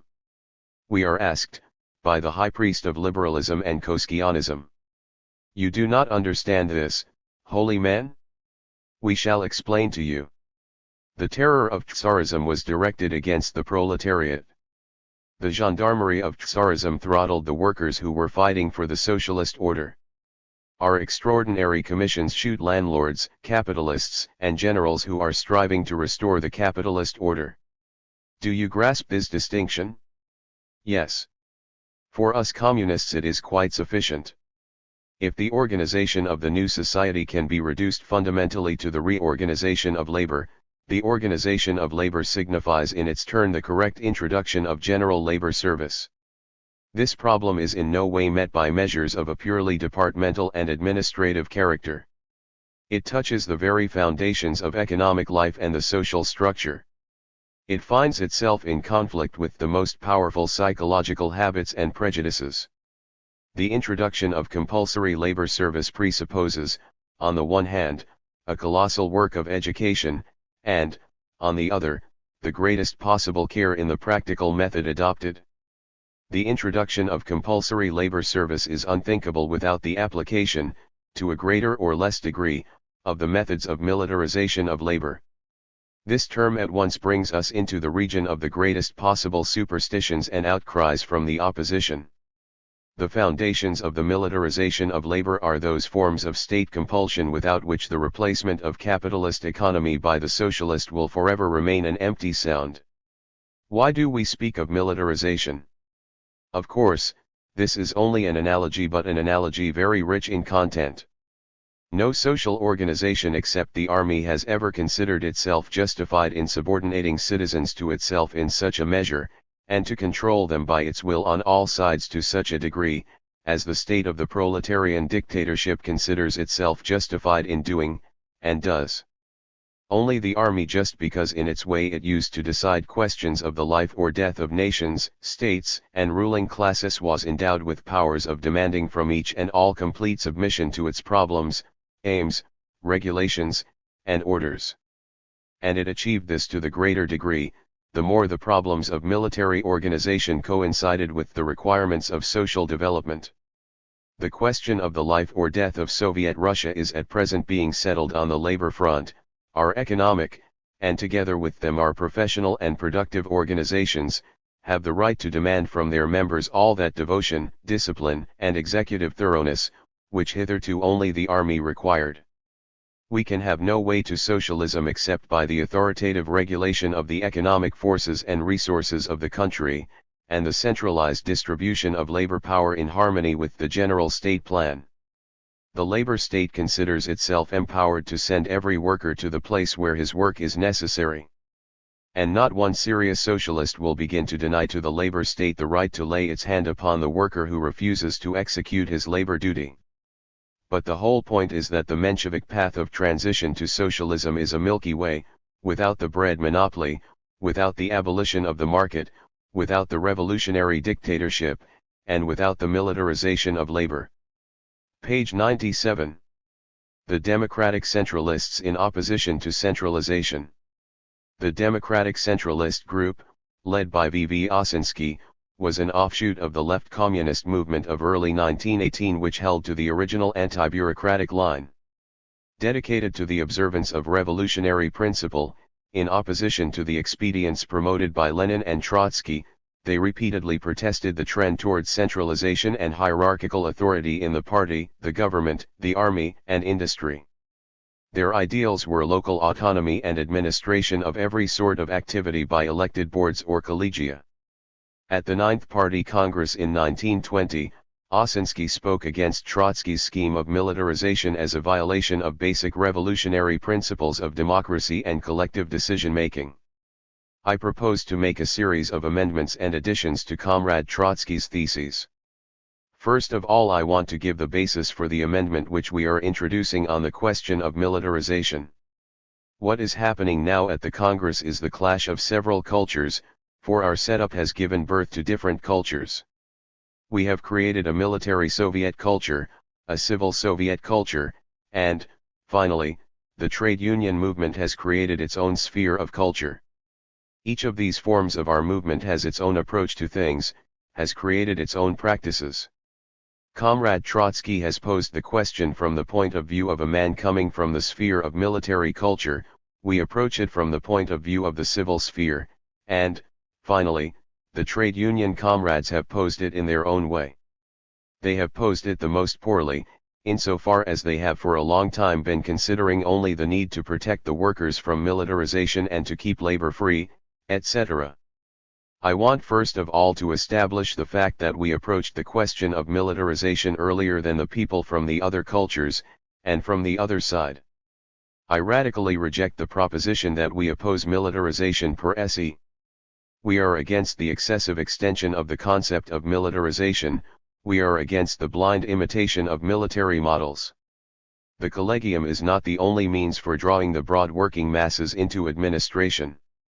There are many other ways, such as, for example, the appointment of probationary workers and participation in the workers' and peasants' inspection. But there is no doubt that the collegium is an essential higher-level school of administration, given final preparation and the broadest outlook. The collegium is the proper means to prepare workers for the most responsible work and for completely taking over the state apparatus. Comrade Lenin reproaches here on the grounds that we approach the question of individual authority versus the collegial principle not in a practical way but purely in principle. In the developed socialist system, when the division of labor and skills has been abolished, the collegial principle will be essential for people to be able to replace each other continuously in the organs of administration. We must not put the question of the collegial principle versus individual authority. From Osinski, Minority Report on Building the Economy, 9th Party Congress, March, 1920. Page 98. On a purely technical plane and seek the absolute technical advantages of one form or another of administration.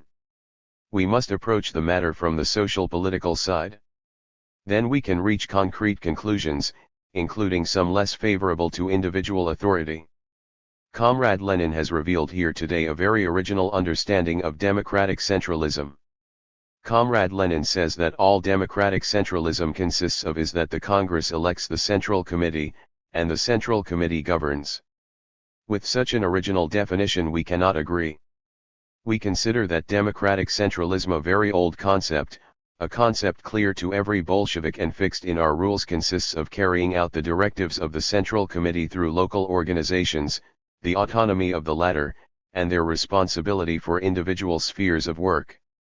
If party work is broken down into several branches with special departments, and if these departments are under the general direction of the local organization, just as the Soviets' departments are under the power and direction of the Provincial Executive Committee, this is democratic centralism, i.e., the execution of the decisions of the center through local organs which are responsible for all the particular spheres of work in the provinces. This is the definition of democratic centralism, a system of administration preserved from bureaucratism and closely connected with the principle of collegia. If you reduce the collegial principle to nothing in our institutions, bear in mind that this signifies the downfall of the whole system of democratic centralism. I advise careful thought about this, although the speakers following me may try to smear this argument. Bearing this in mind, we will conduct an unyielding struggle against the principle of individual authority. In the unpublished part of his thesis, Comrade Trotsky raised the question, what to do with democratic centralism in the area of the party, and the answer was replace the party organizations with political departments, not only on the railroads, but in all the basic branches of industry.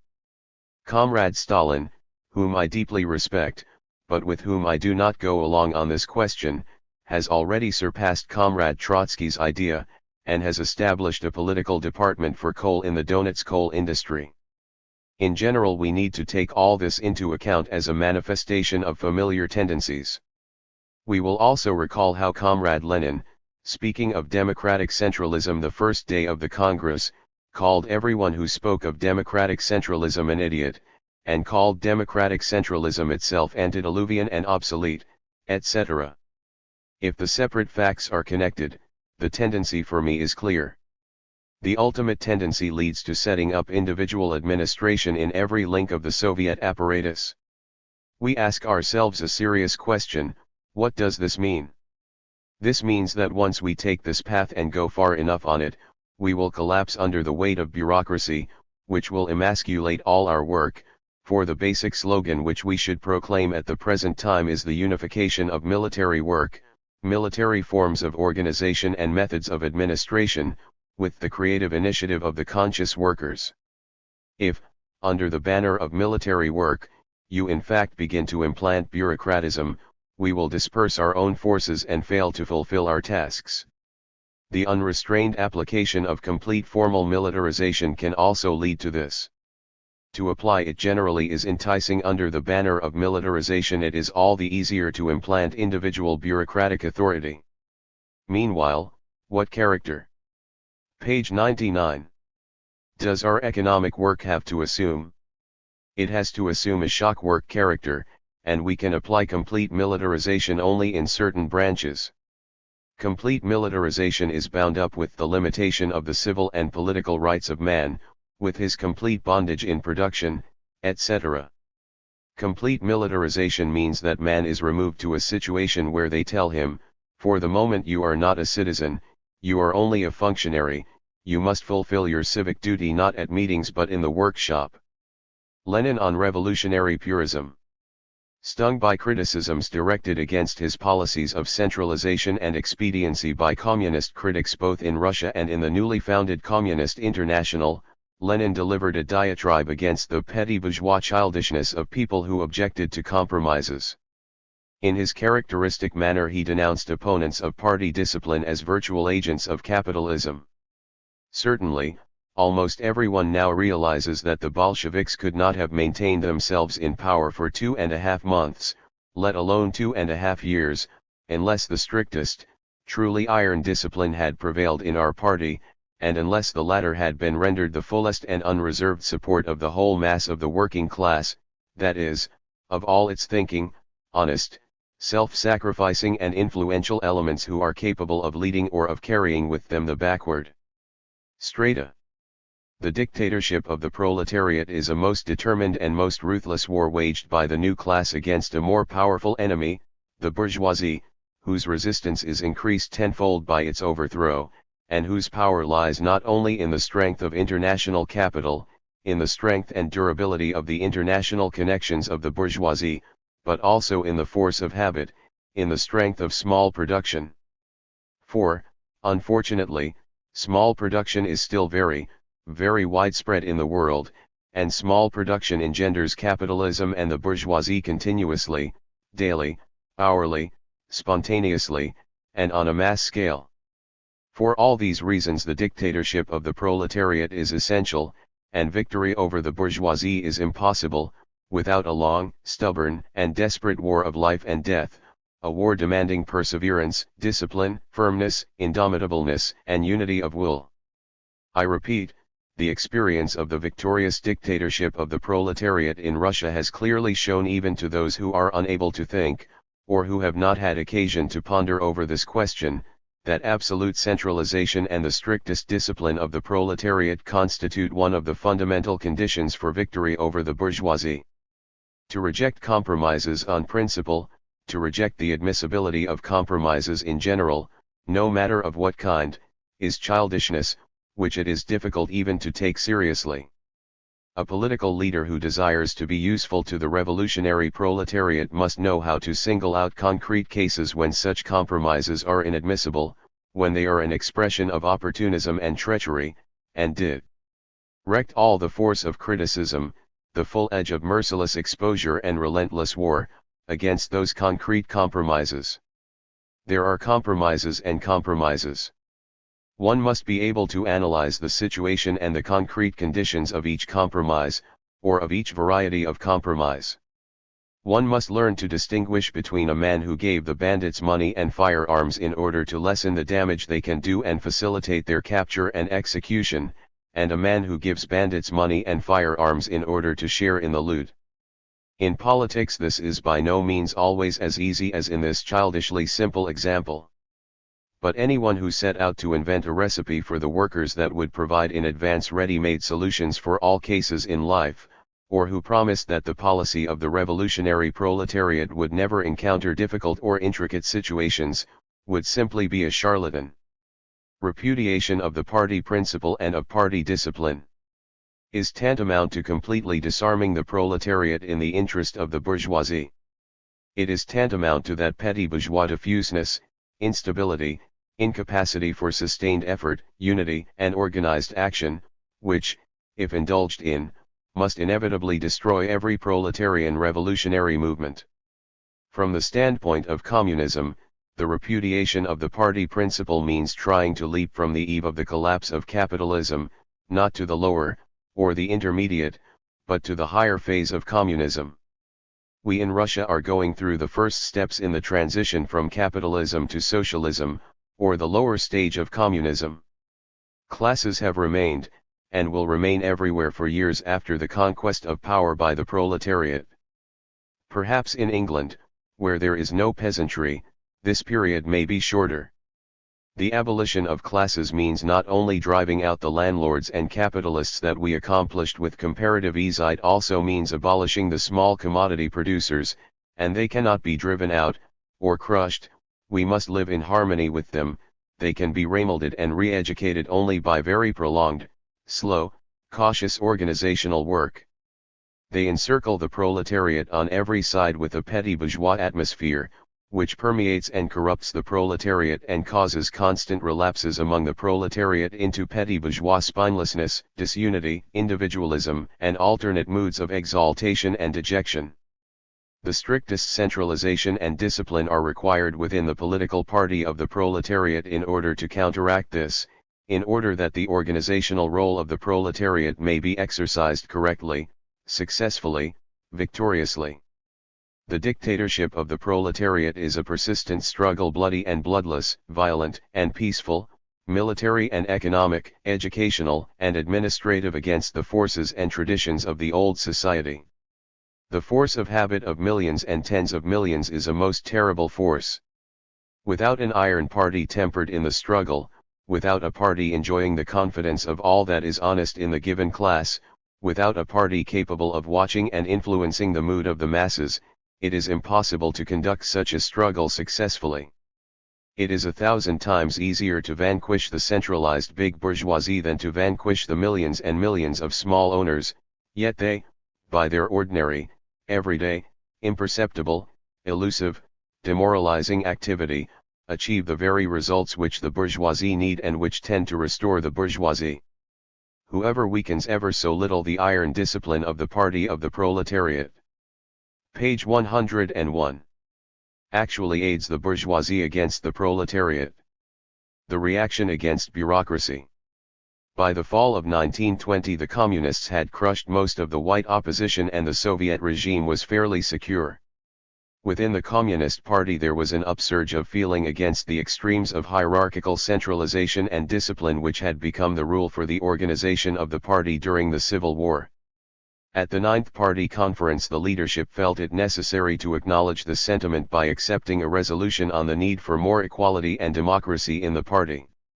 The unprecedentedly difficult position of the Soviet Republic in the first years of its existence, extreme devastation, and the greatest military danger have made it essential to separate shock offices and groups of functionaries.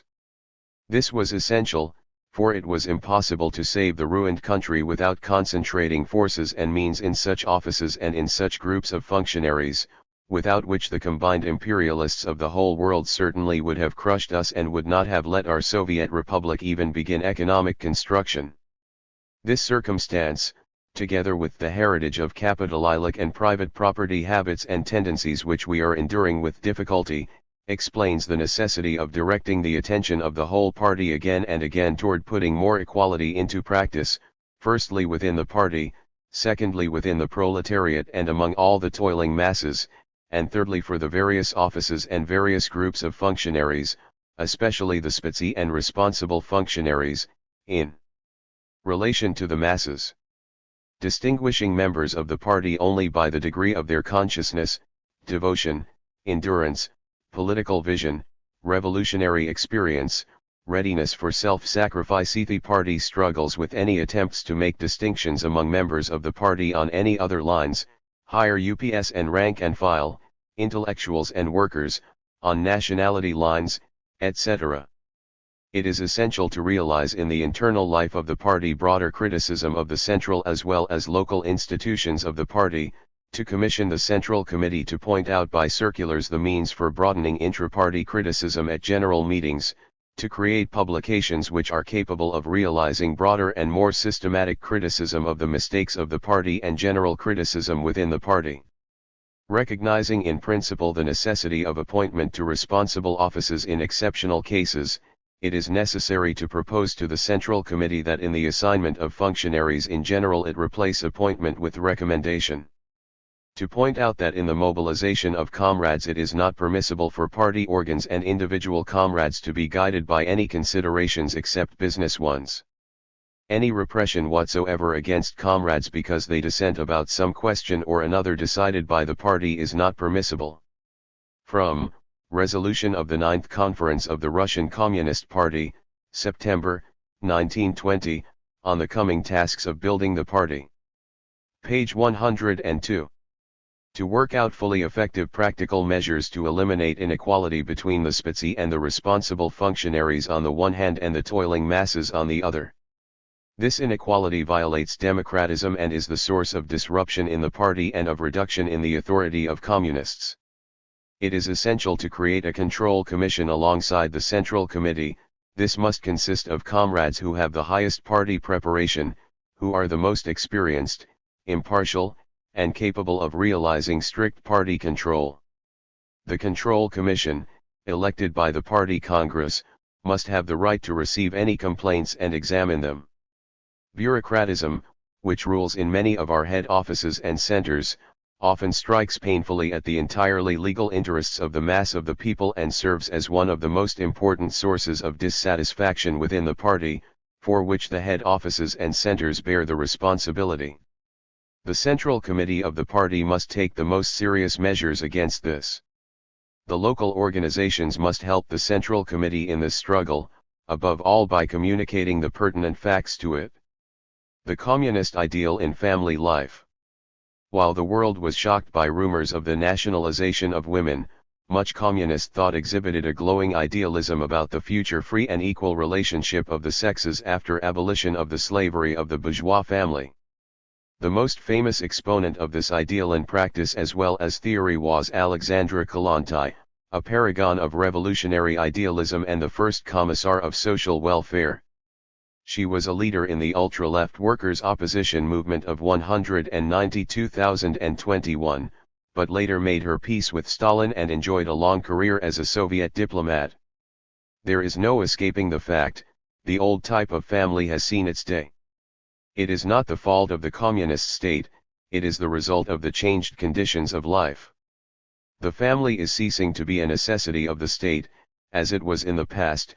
On the contrary, it is worse than useless, since it needlessly holds back the female workers from more productive and far more serious work.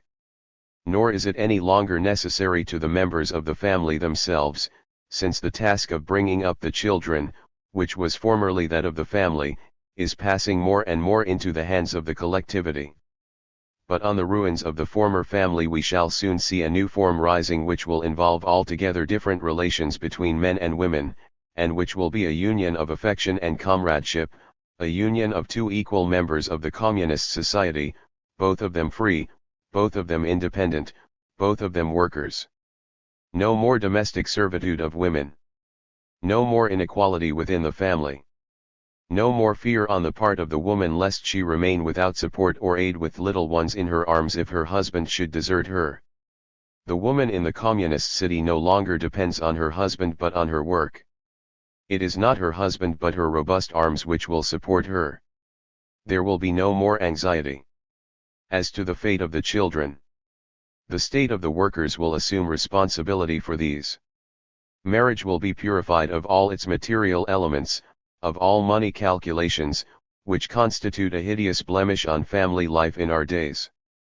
Marriage is henceforth to be transformed into a sublime union of two souls in love with each other, each having faith in the other. This union promises to each working man and to each working woman, simultaneously, the most complete happiness, the maximum of satisfaction which can be the lot of creatures who are conscious of themselves and of the life which surrounds them. This free union, which is strong in the comradeship with which it is inspired, instead of the conjugal slavery of the past, that is what the communist society of tomorrow offers to both men and women.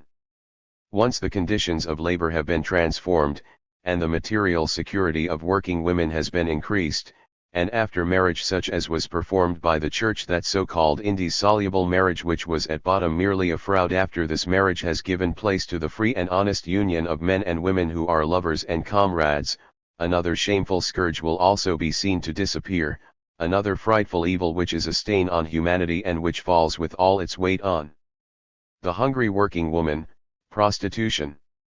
This evil we owe to the economic system now in force, to the institution of private property. Once the latter has been abolished, the trade in women will automatically disappear. Therefore let the women of the working class cease to worry over the fact that the family as at present constituted is doomed to disappear. They will do much better to hail with joy the dawn of a new society which will liberate woman from domestic servitude, which will lighten the burden of motherhood for woman, and in which, finally, we shall see the disappearance of the most terrible of the curses weighing upon women: prostitution. The woman who is called upon to struggle in the great cause of the liberation of the workers, such a woman should know that in the new state there will be no more room for such petty divisions as were formerly understood. These are my own children, to them I owe all my maternal solicitude, all my affection. Those are your children, my neighbor's children. I am not concerned with them. I have enough to do with my own. Henceforth the worker mother, who is conscious of her social function, will rise to a point where she no longer differentiates between yours and mine. She must remember that there are henceforth only our children, those of the communist state, the common possession of all the workers. The workers' state has need of a new form of relation between the sexes. The narrow and exclusive affection of the mother for her own children must expand until it embraces all the children of the great proletarian family. In place of the indissoluble marriage based on the servitude of woman, we shall see rise the free union, fortified by the love and mutual respect of the two members of the workers' state, equal in their rights and in their obligations. In place of the individual and egotistic family, there will arise a great universal family of workers, in which all the workers, men and women, will be, above all, workers, comrades. Such will be the relation between men and women in the communist society of tomorrow. This new relation will assure to humanity all the joys of so-called free love ennobled by a true social equality of the mates, joys which were unknown to the commercial society of the capitalist regime. Page 104.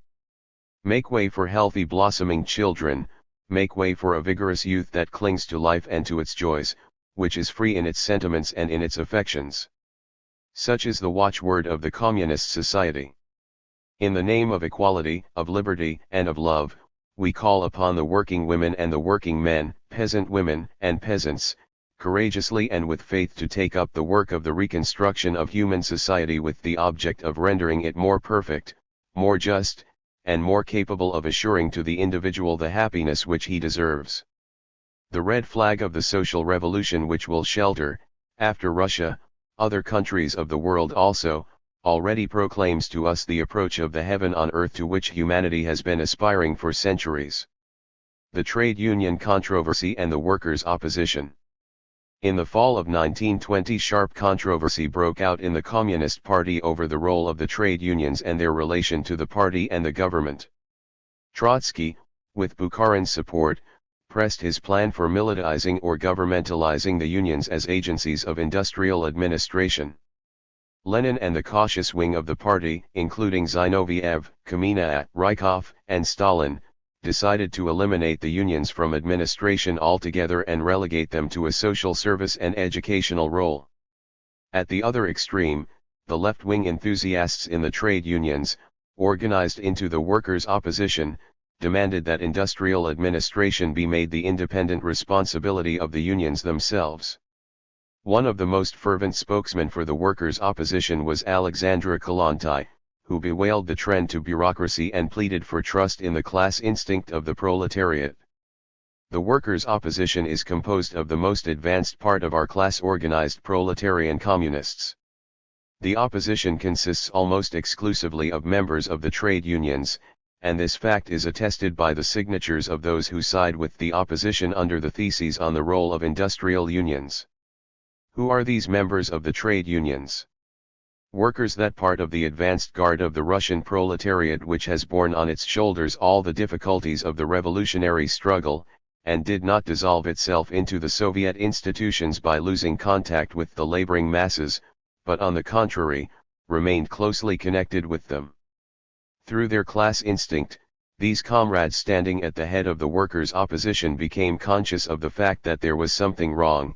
They understood that even though during these 3 years we have created the Soviet institutions and reaffirmed the principles of the workers' republic, yet the working class, as a self-contained social unit with identical class aspirations, tasks, interests, and, hence, with a uniform, consistent, clear-cut policy, becomes an ever less important factor in the affairs of the Soviet Republic.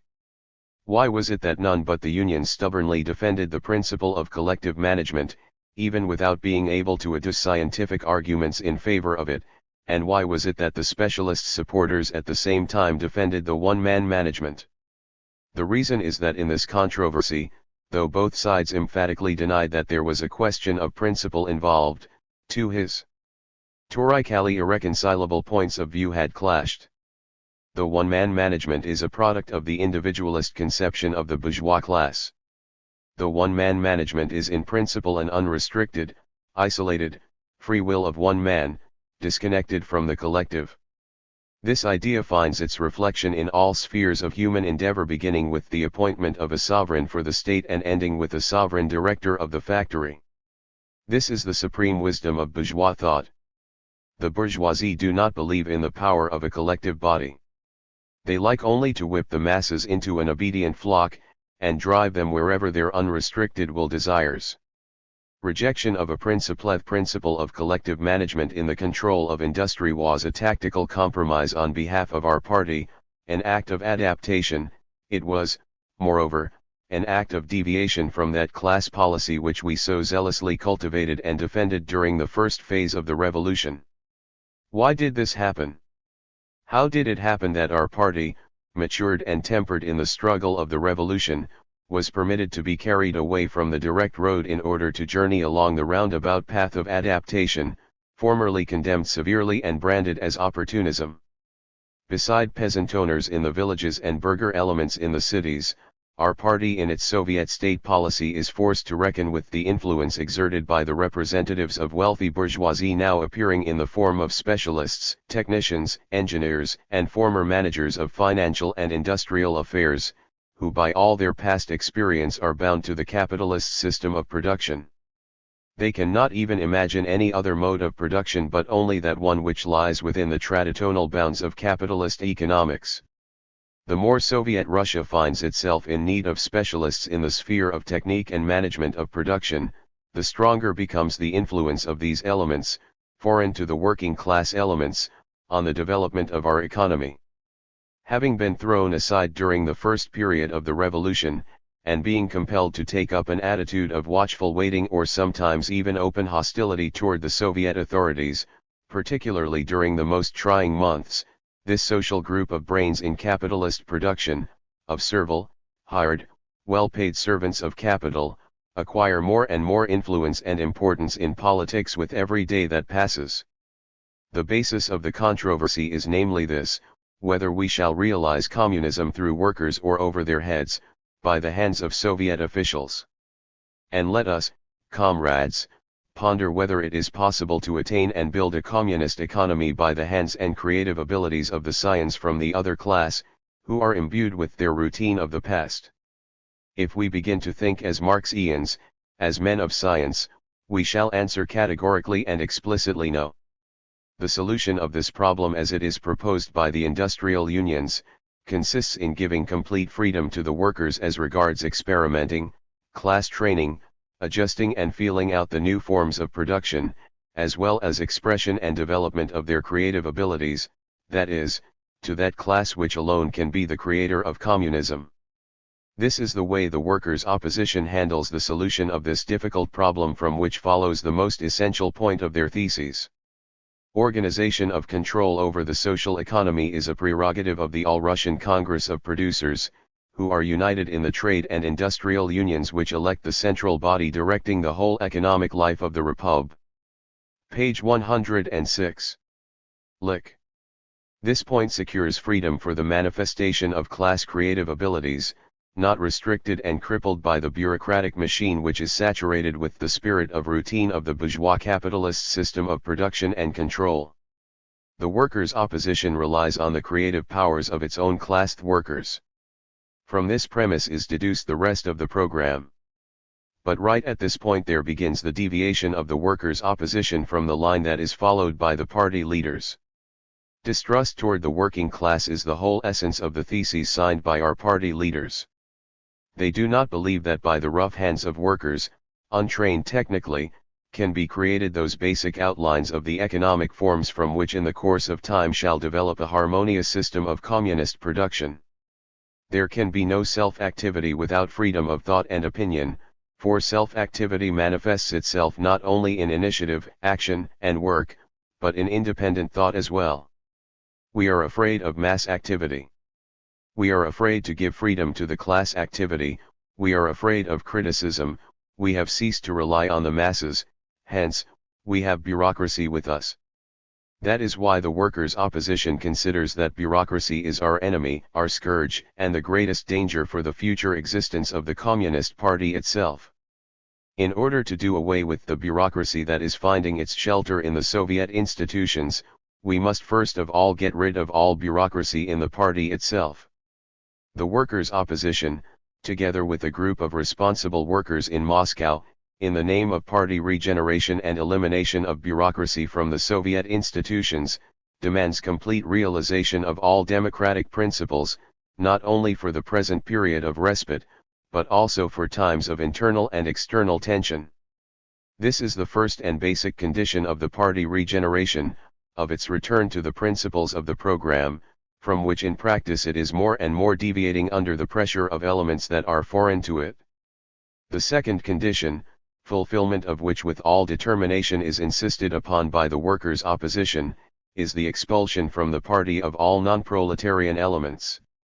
The third decisive step toward democratization of the party is the elimination of all non-worker elements from all the administrative positions, in other words, the central, provincial, and county committees of the party must be composed so that workers closely connected with the working masses would have the preponderant majority therein. The fourth basic demand of the workers' opposition is this: the party must reverse its policy to the elective principle. Appointments must be permissible only as exceptions, but lately they began to prevail as a rule. Appointments are very characteristic of bureaucracy, and yet at present they are a general, legalized and well-recognized daily occurrence. The procedure of appointments produces a very unhealthy atmosphere in the party, and disrupts the relationship of equality among the members by rewarding friends and punishing enemies, as well as by other no less harmful practices in our party and Soviet life. Wide publicity, freedom of opinion and discussion, right to criticize within the party and among the members of the trade unions, such is the decisive step that, page 107, can put an end to the prevailing system of bureaucracy. Freedom of criticism, right of different factions to freely present their views at party meetings, freedom of discussion are no longer the demands of the workers' opposition alone. Under the growing pressure from the masses, a whole series of measures that were demanded by the rank and file long before the All-Russian Conference was held, are recognized and promulgated officially at present. However, we must not overestimate this leftism, for it is only a declaration of principles to the Congress. It may happen, as it has happened many a time with the decisions of our party leaders during these years, that this radical declaration will be forgotten, for, as a rule, they are accepted by our party centers only just as the mass impetus is felt, and as soon as life again swings into normal channels the decisions are forgotten. The workers' opposition has said what has long ago been printed in the Communist Manifesto by Marx and Engels, viz., creation of communism can and will be the work of the toiling masses themselves. Creation of communism belongs to the workers. The Kronstadt Revolt. By early 1921 it was becoming clear to the communist leaders that the system of war communism had reached an impasse of economic breakdown and mass discontent. The seriousness of the situation was brought home to them by the outbreak of armed defiance of the Soviet government at the Baltic naval base of Kronstadt, a stronghold of anarchistic radicalism.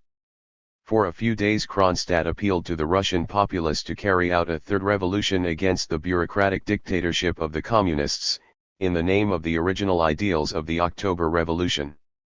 No effective response was forthcoming, and the rebels were soon overwhelmed by government troops. After carrying out the October Revolution, the working class hoped to achieve emancipation. The result has been to create even greater enslavement of the individual man. The power of the police-gendarme monarchy has gone into the hands of the communist usurpers, who instead of freedom offer the toilers the constant fear of falling into the torture chambers of the Cheka, which in their horrors surpass many times the gendarme administration of the Tsarist regime. Bayonets, bullets, and the harsh shouts of the oprichniki of the Cheka, are what the working man of Soviet Russia has got after a multitude of struggles and sufferings.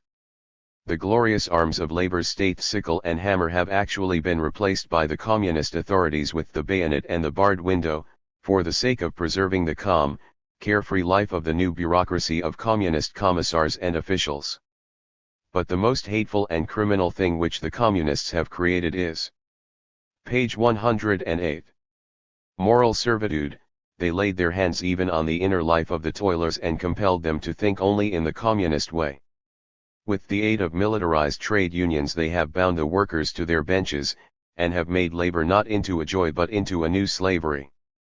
To the protests of the peasants, expressed in spontaneous uprisings, and of the workers, who are compelled to strike by the circumstances of their life, they answer with mass executions and bloodthirstiness, in which they are not surpassed by the Tsarist generals. Labor's Russia, the first country to raise the banner of the liberation of labor, has been continuously covered with the blood of the people who have been tortured for the glory of communist domination. In this sea of blood the communists are drowning all the great and glowing pledges and slogans of labor's revolution. It has been sketched out more and more sharply, and now has become obvious, that the Russian Communist Party is not the defender of the toilers which it represents itself to be. The interests of the working nation are alien to it. Having attained power, it is afraid only of losing it, and therefore all means are allowed: slander, violence, deceit, murder, vengeance on the families of rebels. The enduring patience of the toilers has reached its end. Here and there the glow of insurrection has illuminated the country in its struggle against oppression and violence. Strikes by the workers have flared up, but the Bolshevik Okhrana * has not slept and has taken every measure to forestall and suppress the unavoidable Third Revolution. There can be no middle ground. Victory or death. Red Kronstadt gives this example, threatening the counter-revolutionaries of the right and of the left. The new revolutionary upheaval has been accomplished here. Here the banner of insurrection has been raised for liberation from the 3-year violence and oppression of communist domination, which has overshadowed the 3-century yoke of monarchism.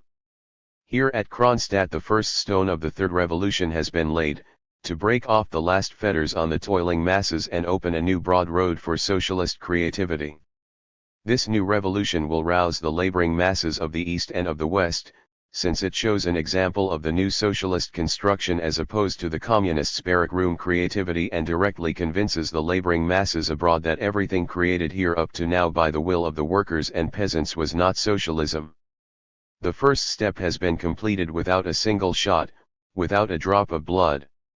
The toilers do not need blood. They will shed it only at a moment of self-defense. Firmness is enough for us, in spite of the outrageous actions of the communists, to confine ourselves to isolating them from social life, so that their evil false agitation will not interfere with revolutionary work. The workers and peasants unreservedly go forward, abandoning behind them the Constituent Assembly with its bourgeois stratum and the dictatorship of the Party of the Communists with its Cheka men, its state capitalism, its hangman's noose encircling the neck of the masses and threatening to strangle them for good. The present overturn at last makes it possible for the toilers to have their freely elected Soviets, working without any violent party pressure, and remake the state. Page 109. Trade unions into free associations of workers, peasants, and the laboring intelligentsia. At last the policeman's club of the communist autocracy has been broken. The monolithic party. In response to the Kronstadt rebellion, Lenin changed his course abruptly. For the country at large, he ordered a strategic retreat to the much more moderate new economic policy. For the Communist Party he demanded much more rigorous discipline, and the 10th Party Congress in March, 1921, accepted his proposals to this effect: prohibition of organized factions within the party, and condemnation of the ultra-left workers' opposition as an uncommunist deviation. As Alexandra Kollontai had predicted, the democratic concessions of 1920 were abruptly retracted. To enforce the new line of discipline, the personnel of the party secretariat was shaken up. The old secretaries, who had supported Trotsky, were replaced by a new group including Molotov and controlled by Stalin, first as the leading figure in the Orgbureau and after 1922 as General Secretary.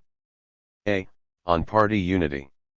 1. The Congress calls the attention of all members of the party to the fact that the unity and solidarity of the ranks of the party, ensuring complete mutual confidence among party members and genuine teamwork, genuinely embodying the unanimity of will of the vanguard of the proletariat, are particularly essential at the present juncture when a number of circumstances are increasing the vacillation among the petty bourgeois population of the country. 2. Notwithstanding this, even before the general party discussion on the trade unions, certain signs of factionalism had been apparent in the party, viz., the formation of groups with separate platforms, striving to a certain degree to segregate and create their own group discipline. Such symptoms of factionalism were manifested, for example, at a party conference in Moscow and in Kharkov, both by the so-called Workers' Opposition Group, and partly by the so-called Democratic Centralism Group.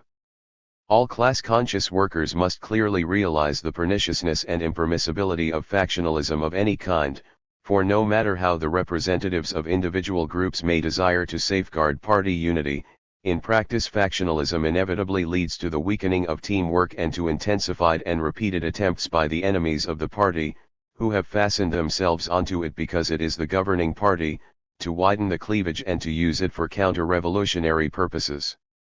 The way the enemies of the proletariat take advantage of every deviation from the thoroughly consistent communist line was perhaps most strikingly shown in the case of the Kronstadt mutiny, when the bourgeois counter-revolutionaries and White Guards in all countries of the world immediately expressed their readiness to accept even the slogans of the Soviet system, if only they might thereby secure the overthrow of the dictatorship of the proletariat in Russia, and when they from Resolution of the 10th Congress of the Russian Communist Party, on Party Unity, March, 1921.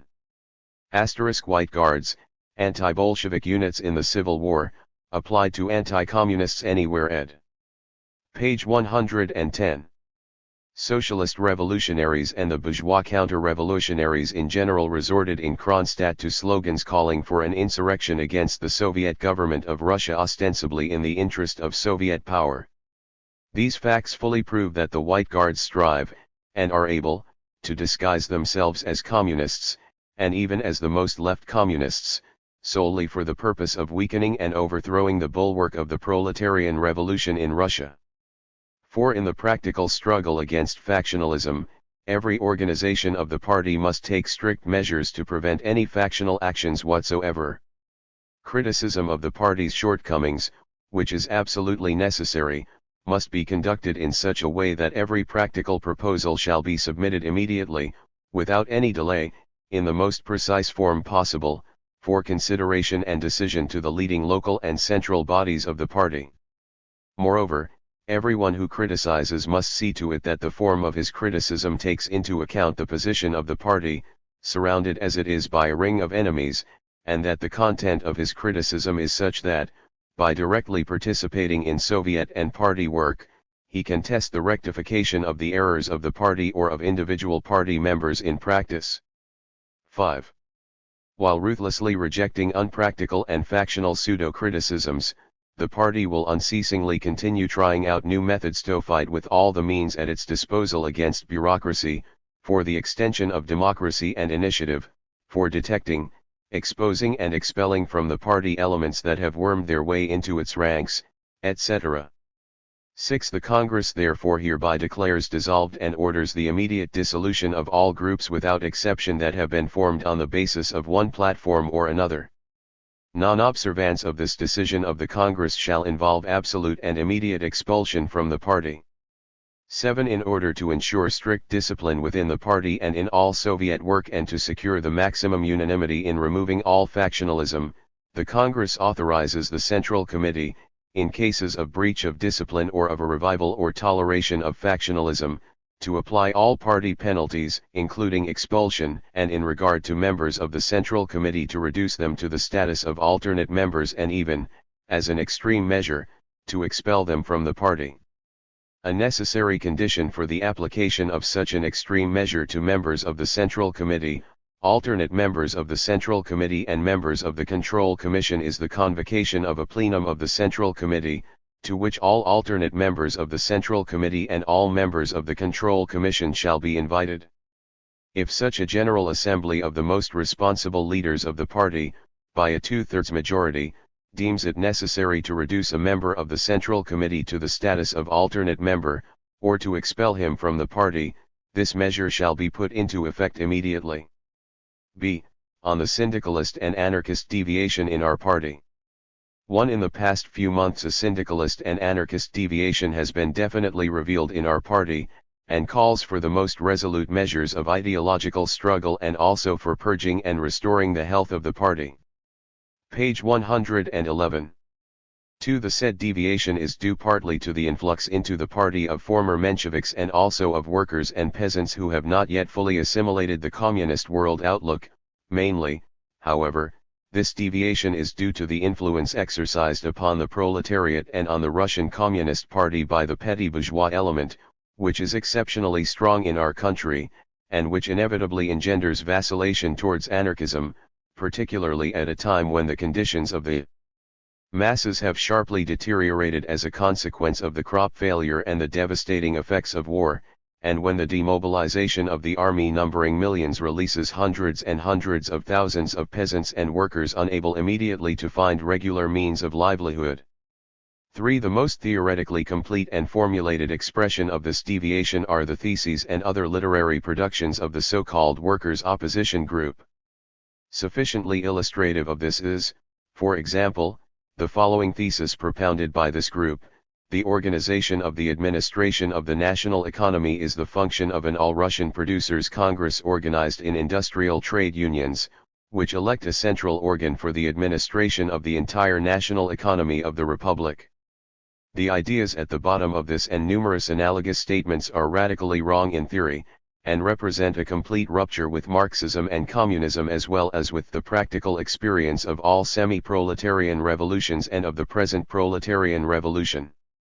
Marxism teaches, and this tenet has not only been formally endorsed by the whole of the Communist International in the decisions of the Second Congress of the Comintern on the role of the political party of the proletariat, but has also been confirmed in practice by our revolution that only the political party of the working class, i.e., the Communist Party, is capable of uniting, training and organizing a vanguard of the proletariat and of the whole mass of the working people that alone will be capable of withstanding the inevitable petty bourgeois vacillations of this mass and the inevitable traditions and relapses of narrow craft unionism or craft prejudices among the proletariat, and of guiding all the united activities of the whole of the proletariat, i.e., of leading it politically, and through it, the whole mass of the working people.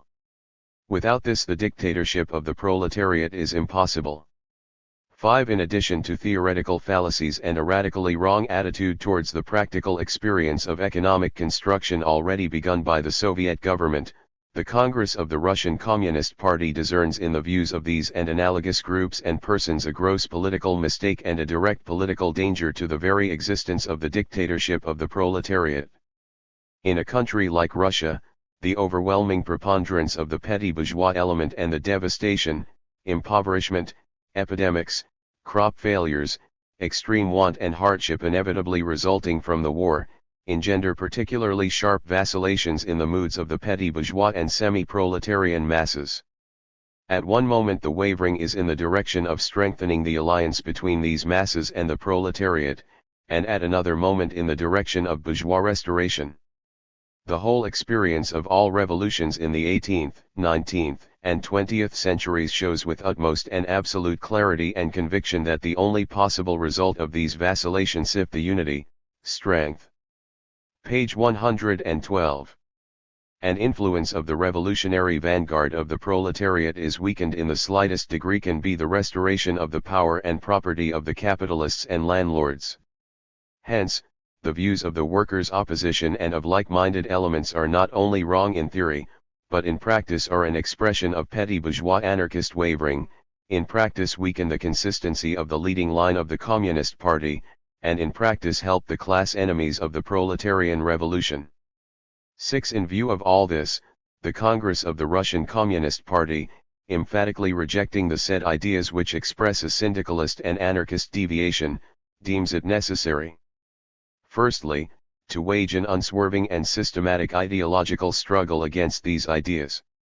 Secondly, the Congress regards the propaganda of these ideas as being incompatible with membership of the Russian Communist Party. Instructing the Central Committee of the party strictly to enforce these decisions, the Congress at the same time points out that space can and should be devoted in special publications, symposiums, etc., for a most comprehensive interchange of opinion among party members on all the questions herein indicated. The new economic policy. To allay popular hostility, particularly among the peasants, Lenin suspended the war communism policy of requisitioning food, substituted a definite tax system, and restored the money economy, qualified only by state ownership of the commanding heights of large-scale industry, transportation, communications, etc. He justified the broad use of capitalistic methods, state capitalism, as the only way to restore production. Thus, in 1921, the period of utopian revolutionary fervor came to an end. The most urgent thing at the present time is to take measures that will immediately increase the productive forces of peasant farming. Only in this way will it be possible to improve the conditions of the workers and strengthen the alliance between the workers and peasants, to strengthen the dictatorship of the proletariat. The proletarian or representative of the proletariat who refused to improve the conditions of the workers in this way would in fact prove himself to be an accomplice of the White Guards and the capitalists, because to refuse to do it in this way would mean putting the craft interests of the workers above their class interests, would mean sacrificing the interests of the whole of the working class, of its dictatorship, its alliance with the peasantry against the landlords and capitalists, its leading role in the struggle for the emancipation of labor from the yoke of capital, for the sake of the immediate, momentary, and partial gain of the workers. Thus, the first thing required is immediate and serious measures to raise the productive forces of the peasantry. This cannot be done without a serious modification of our food policy. Such a modification was the substitution of the surplus appropriation system by the tax in kind, which implies free trade, at least in local economic exchange, after the tax has been paid. What, in essence, is the substitution of the surplus appropriation system by the tax in kind? The tax in kind is one of the forms of transition from that peculiar war communism, which we were forced to resort to by extreme want, ruin, and war, to the proper socialist exchange of products. The latter, in its turn, is one of the forms of transition from socialism, with the peculiar features created by the predominance of the small peasantry among the population, to communism. The essence of this peculiar war communism was that we actually took from the peasant all the surplus grain, and sometimes even not only surplus grain, but part of the grain the peasant required for food to meet the requirements of the army and sustain the workers. We were forced to resort to war communism by war and ruin. It was not, nor could it be, a policy that corresponded to the economic tasks of the proletariat. It was a temporary measure. The correct policy of the proletariat which is exercising its dictatorship in a small peasant country is to obtain grain in exchange for the manufactured goods the peasant requires. Only such a food policy corresponds to the tasks of the proletariat, only such a policy can strengthen the foundations of socialism and lead to its complete victory. The effect will be the revival of the petty bourgeoisie and of capitalism on the basis of a certain amount of free trade. This is beyond doubt. It would be ridiculous to shut our eyes to it. The question arises, is it necessary? Can it be justified? Is it not dangerous? What is to be done? Either to try to prohibit entirely, to put the lock on, all development of private, non-state exchange, i.e., trade, i.e., capitalism, which is inevitable amidst millions of small producers. But such a policy would be foolish and suicidal for the party that tried to apply it. It would be foolish because such a policy is economically impossible. It would be suicidal because the party that tried to apply such a policy would meet with inevitable disaster. We need not conceal from ourselves the fact that some communists sinned in thought, word, and deed in this respect and dropped precisely into such a policy. We shall try to rectify these mistakes. They must be rectified without fail, otherwise things will come to a very sorry state. Or not to try to prohibit, or put the lock on the development of capitalism, but to try to direct it into the channels of state capitalism. This is economically possible, for state capitalism in one form or another, to some degree or other exists wherever the elements of free trade and capitalism in general exist. Can the Soviet state, the dictatorship of the proletariat, be combined, united with state capitalism? Are they compatible? Of course they are. Page 114. Chapter 3. Soviet Communism. The Era of Controversy, 1922-1929. For nearly a decade after the consolidation of communist power, Soviet Russia was ruled by a collective dictatorship of high party leaders. At the top level, individuals still spoke for themselves, and considerable freedom for factional controversy remained despite the principles of unity laid down in 1921. Under the compromises of the NEP, however, reality made the serious application of communist theories of the proletarian revolution and the workers' state very difficult. Moreover, the Civil War had bequeathed a military form of party organization that put decisive political power in the hands of Stalin's secretariat. While controversy raged between right, center, left, and ultra-left groups about the proper way to advance toward the socialist ideal, the course of events was really dictated by the realities of economic backwardness and organizational power. The uncertainties of the era of controversy came to an end with the successive victories of Stalin's party machine over Trotsky's left opposition and Bukharin's right opposition.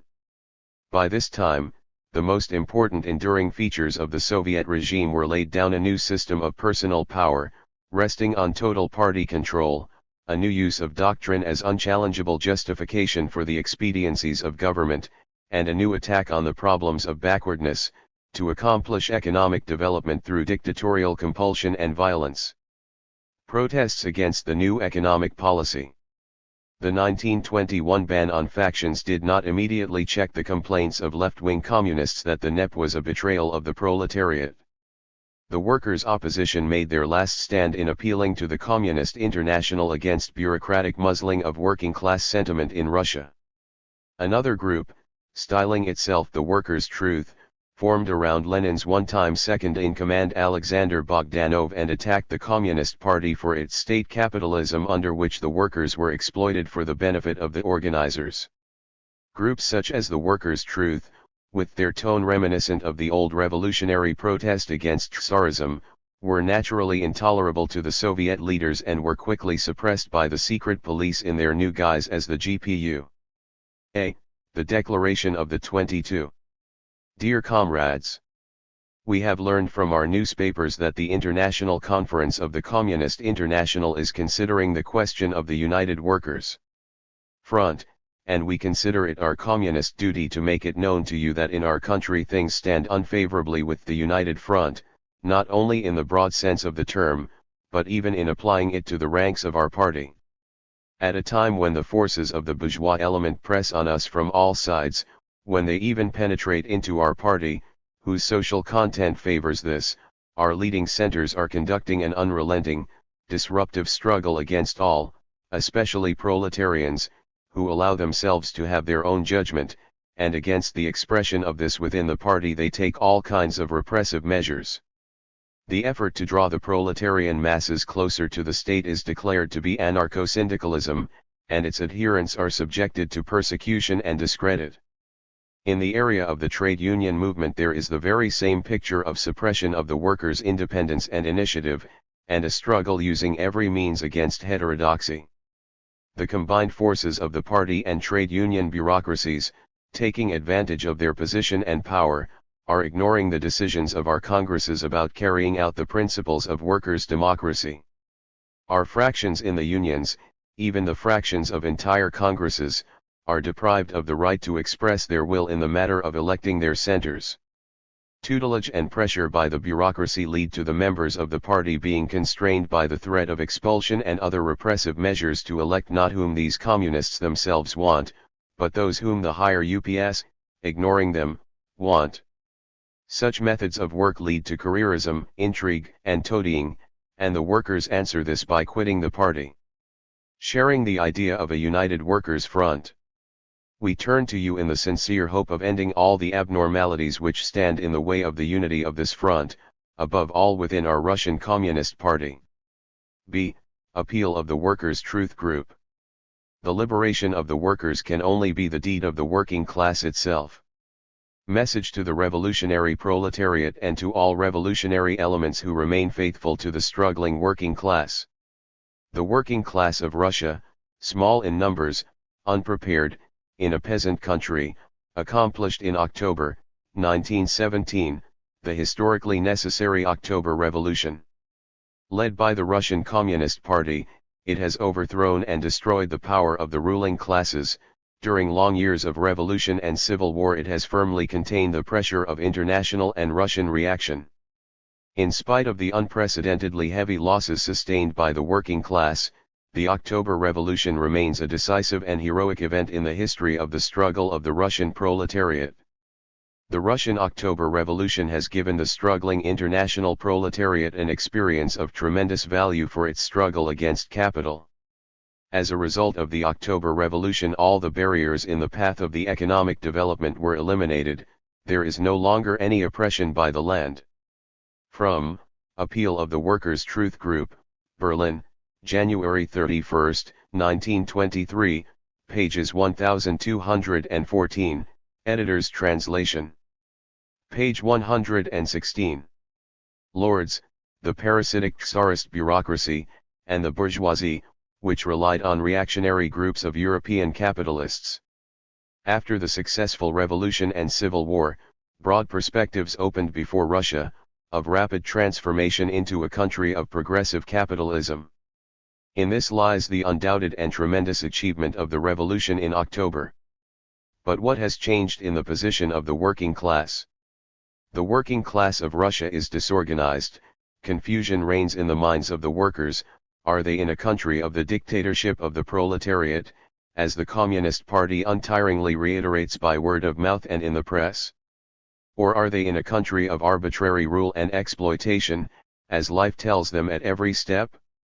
The working class is leading a miserable existence at a time when the new bourgeoisie and the Nepman * live in luxury and recall in our memory the picture of the life of the bourgeoisie of all times. And again long and difficult years of the struggle for existence lie ahead. But the more complicated the circumstances, the more clarity and organization are necessary for the struggling proletariat. To introduce class clarity into the ranks of the working class of Russia, to aid in every way the organization of the revolutionary powers of the struggling proletariat is our task. The Communist Party, which during the years of the revolution was a party of the working class, has become the ruling party, the party of the organizers and directors of the governmental apparatus and economic life on capitalistic lines, with the general backwardness and lack of organization of the working class. The party has more and more lost its tick and community with the proletariat. The Soviet Party and trade union bureaucracies and organizers find themselves with material conditions which are sharply distinguished from the conditions of existence of the working class. Their very well-being and the stability of their general position depend on the degree to which the toiling masses are exploited and subordinated to them. All this makes a contradiction between their interests and a break between the Communist Party and the working class inevitable.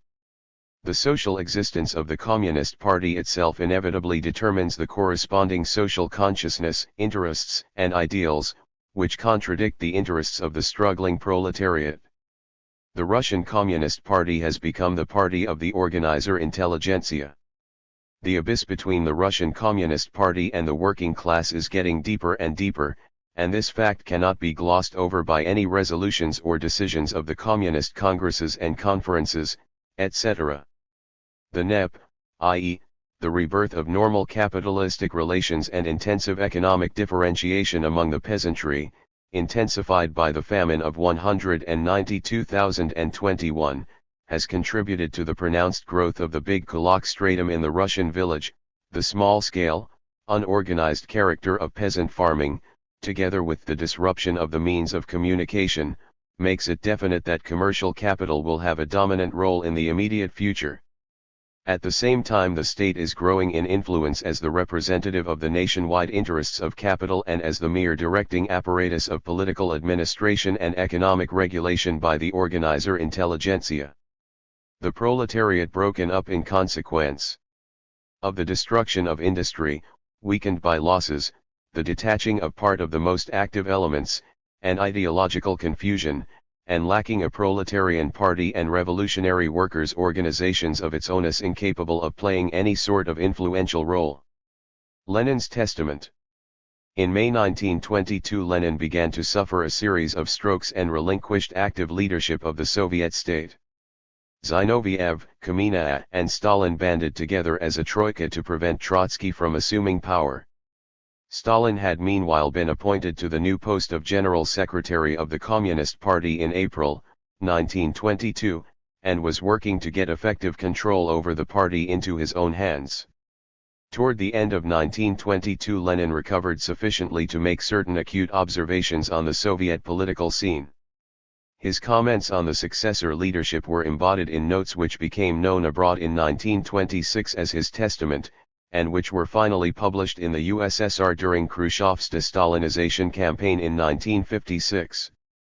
By the stability of the Central Committee of which I spoke before, I mean measures to prevent a split, so far as such measures can be taken. For, of course, the White Guard in Russkaya MYSL* was right when, in the first place, in his play against Soviet Russia he banked on the hope of a split in our party, and when, in the second place, he banked for that split on serious disagreements in our party. Our party rests upon two classes, and for that reason its instability is possible, and if there cannot exist agreement between those classes its fall is inevitable. In such an event it would be useless to take any measures or in general to discuss the stability of our Central Committee. In such an event no measures would prove capable of preventing a split. But I trust that is too remote a future, and too improbable an event, to talk about. I have in mind stability as a guarantee against a split in the near future, and I intend to examine here a series of considerations of a purely personal character. I think that the fundamental factor in the matter of stability from this point of view is such members of the Central Committee as Stalin and Trotsky. The relation between them constitutes, in my opinion, a big half of the danger of that split, which might be avoided, and the avoidance of which might be promoted, in my opinion, by raising the number of members of the Central Committee to 50 or 100. Comrade Stalin, having become General Secretary, has concentrated an enormous power in his hand, and I am not sure that he always knows how to use that power with sufficient caution. On the other hand, Comrade Trotsky, as was proved by his struggle against the Central Committee in connection with the question of the People's Commissariat of Ways of Communication, is distinguished not only by his exceptional abilities personally, he is, to be sure, the most able man in the present Central Committee, but also by his too far-reaching self-confidence and disposition to be too much attracted by the purely administrative side of affairs. These two qualities of the two most able leaders of the present Central Committee might, quite innocently, lead to a split. If our party does not take measures to prevent it, a split might arise unexpectedly. I will not further characterize the other members of the Central Committee as to their personal qualities. I will only remind you that the October episode of Zinoviev and Kamenaya was not, of course, accidental, but that it ought as little to be used against them personally as the non-Bolshevism of Trotsky. Of the younger members of the Central Committee, I want to say a few words about Bukharin and Pyatakov. They are, in my opinion, the most able forces, and in regard to them it is necessary to bear in mind the following. Bukharin is not only the most valuable and biggest theoretician of the party, but also may legitimately be considered the favorite of the whole party, but his theoretical views can only with the very greatest doubt be regarded as fully Marxist, for there is something scholastic in him. And then Pyatakov, a man undoubtedly distinguished in will and ability, but too much given over to administration and the administrative side of things to be relied on in a serious political question. Of course, both these remarks are made by me merely with a view in the present time, in the assumption that these two able and loyal workers may not find an occasion to supplement their knowledge and correct their one-sidedness. Postscript, January 4, 1923. Stalin is too rude, and this fault, entirely supportable in relations among us communists, becomes insupportable in the office of General Secretary.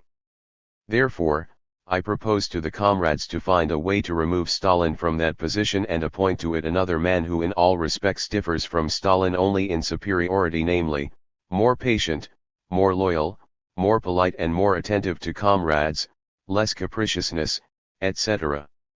This circumstance may seem an insignificant trifle, but I think that from the point of view of preventing a split and from the point of view of the relation between Stalin and Trotsky which I discussed above, it is not a trifle, or it is such a trifle as may acquire a decisive significance.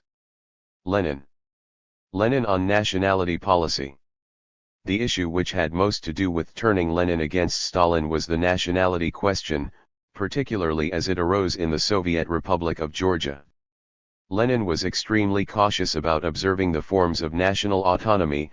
He reacted against Stalin's excessively centralist handling of the plan for a union of Soviet Socialist republics, as the great Russian chauvinism of the Russified non-Russian. We call our own an apparatus which is still completely alien to us and represents a bourgeois and tsarist jumble. To overcome this in 5 years, in the absence of the help of other countries and with the prevalence of military takeovers and the struggle with hunger, was in no way possible.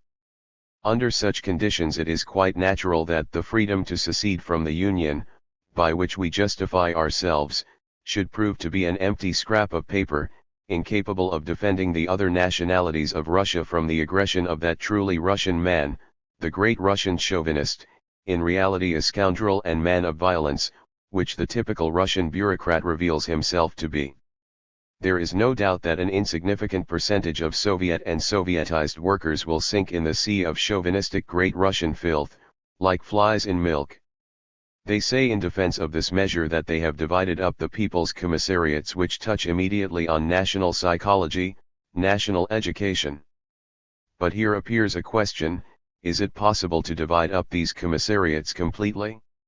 And a second question: have we taken measures with sufficient care really to defend the other nationalities from the truly Russian Derzymirda? I think we have not taken these measures, although they can and must be taken. I think that here Stalin's haste and administrative enthusiasm have played a fatal role, and also his anger against the notorious social nationalism. Anger in general plays the very worst role in politics. I fear also that Comrade Dzerzhinsky, who went to the Caucasus to investigate the matter of the crimes of these social nationalists, was also distinguished here only by his truly Russian tendency, and that the impartiality of his whole commission is sufficiently illustrated by Ordzhonikidze's resort to force, and that Comrade Dzerzhinsky is unforgivably guilty for approaching this resort to force light-mindedly. Internationalism on the part of the oppressor or so-called great nation must consist not only in the observance of the formal equality of nations, but also in the inequality which offsets on the part of the oppressor nation, the large nation, that inequality which actually is built up in life. Whoever has not understood this has really not understood the proletarian attitude toward the national question. Essentially he retains the petty bourgeois point of view and therefore cannot but slide continually toward the bourgeois point of view. What is important for the proletariat? For the proletariat it is not only important, but essentially necessary, to guarantee the maximum confidence in the proletarian class struggle on the part of the other nationalities. What is necessary for this? For this we need not only formal equality. For this it is necessary to compensate, in one way or another by our treatment or concessions in regard to the non-Russian, for that distrust, that suspiciousness, those wrongs, which in the historical past were inflicted upon him by the ruling great power nation. I think that for the Bolsheviks, for the Communists, it is not necessary to explain this further and in detail. I think that in the present case regarding the Georgian *Der Zimmerda, a policeman in Gogol's play, the Inspector General ed. Page 120. Nation we have a typical example of what extreme care, foresight, and conciliation are required on our part for a truly proletarian approach to the matter. We should, of course, make Stalin and Dzerzhinsky politically responsible for this whole truly great Russian nationalist campaign. The harm for our state which can rise from the absence of national commissariats united with the Russian apparatus is immeasurably less, infinitely less, than the harm which can develop not only for us but for the whole international, for the hundreds of millions of the peoples of Asia, who are ready to make their appearance on the historical stage in the very near future, following us.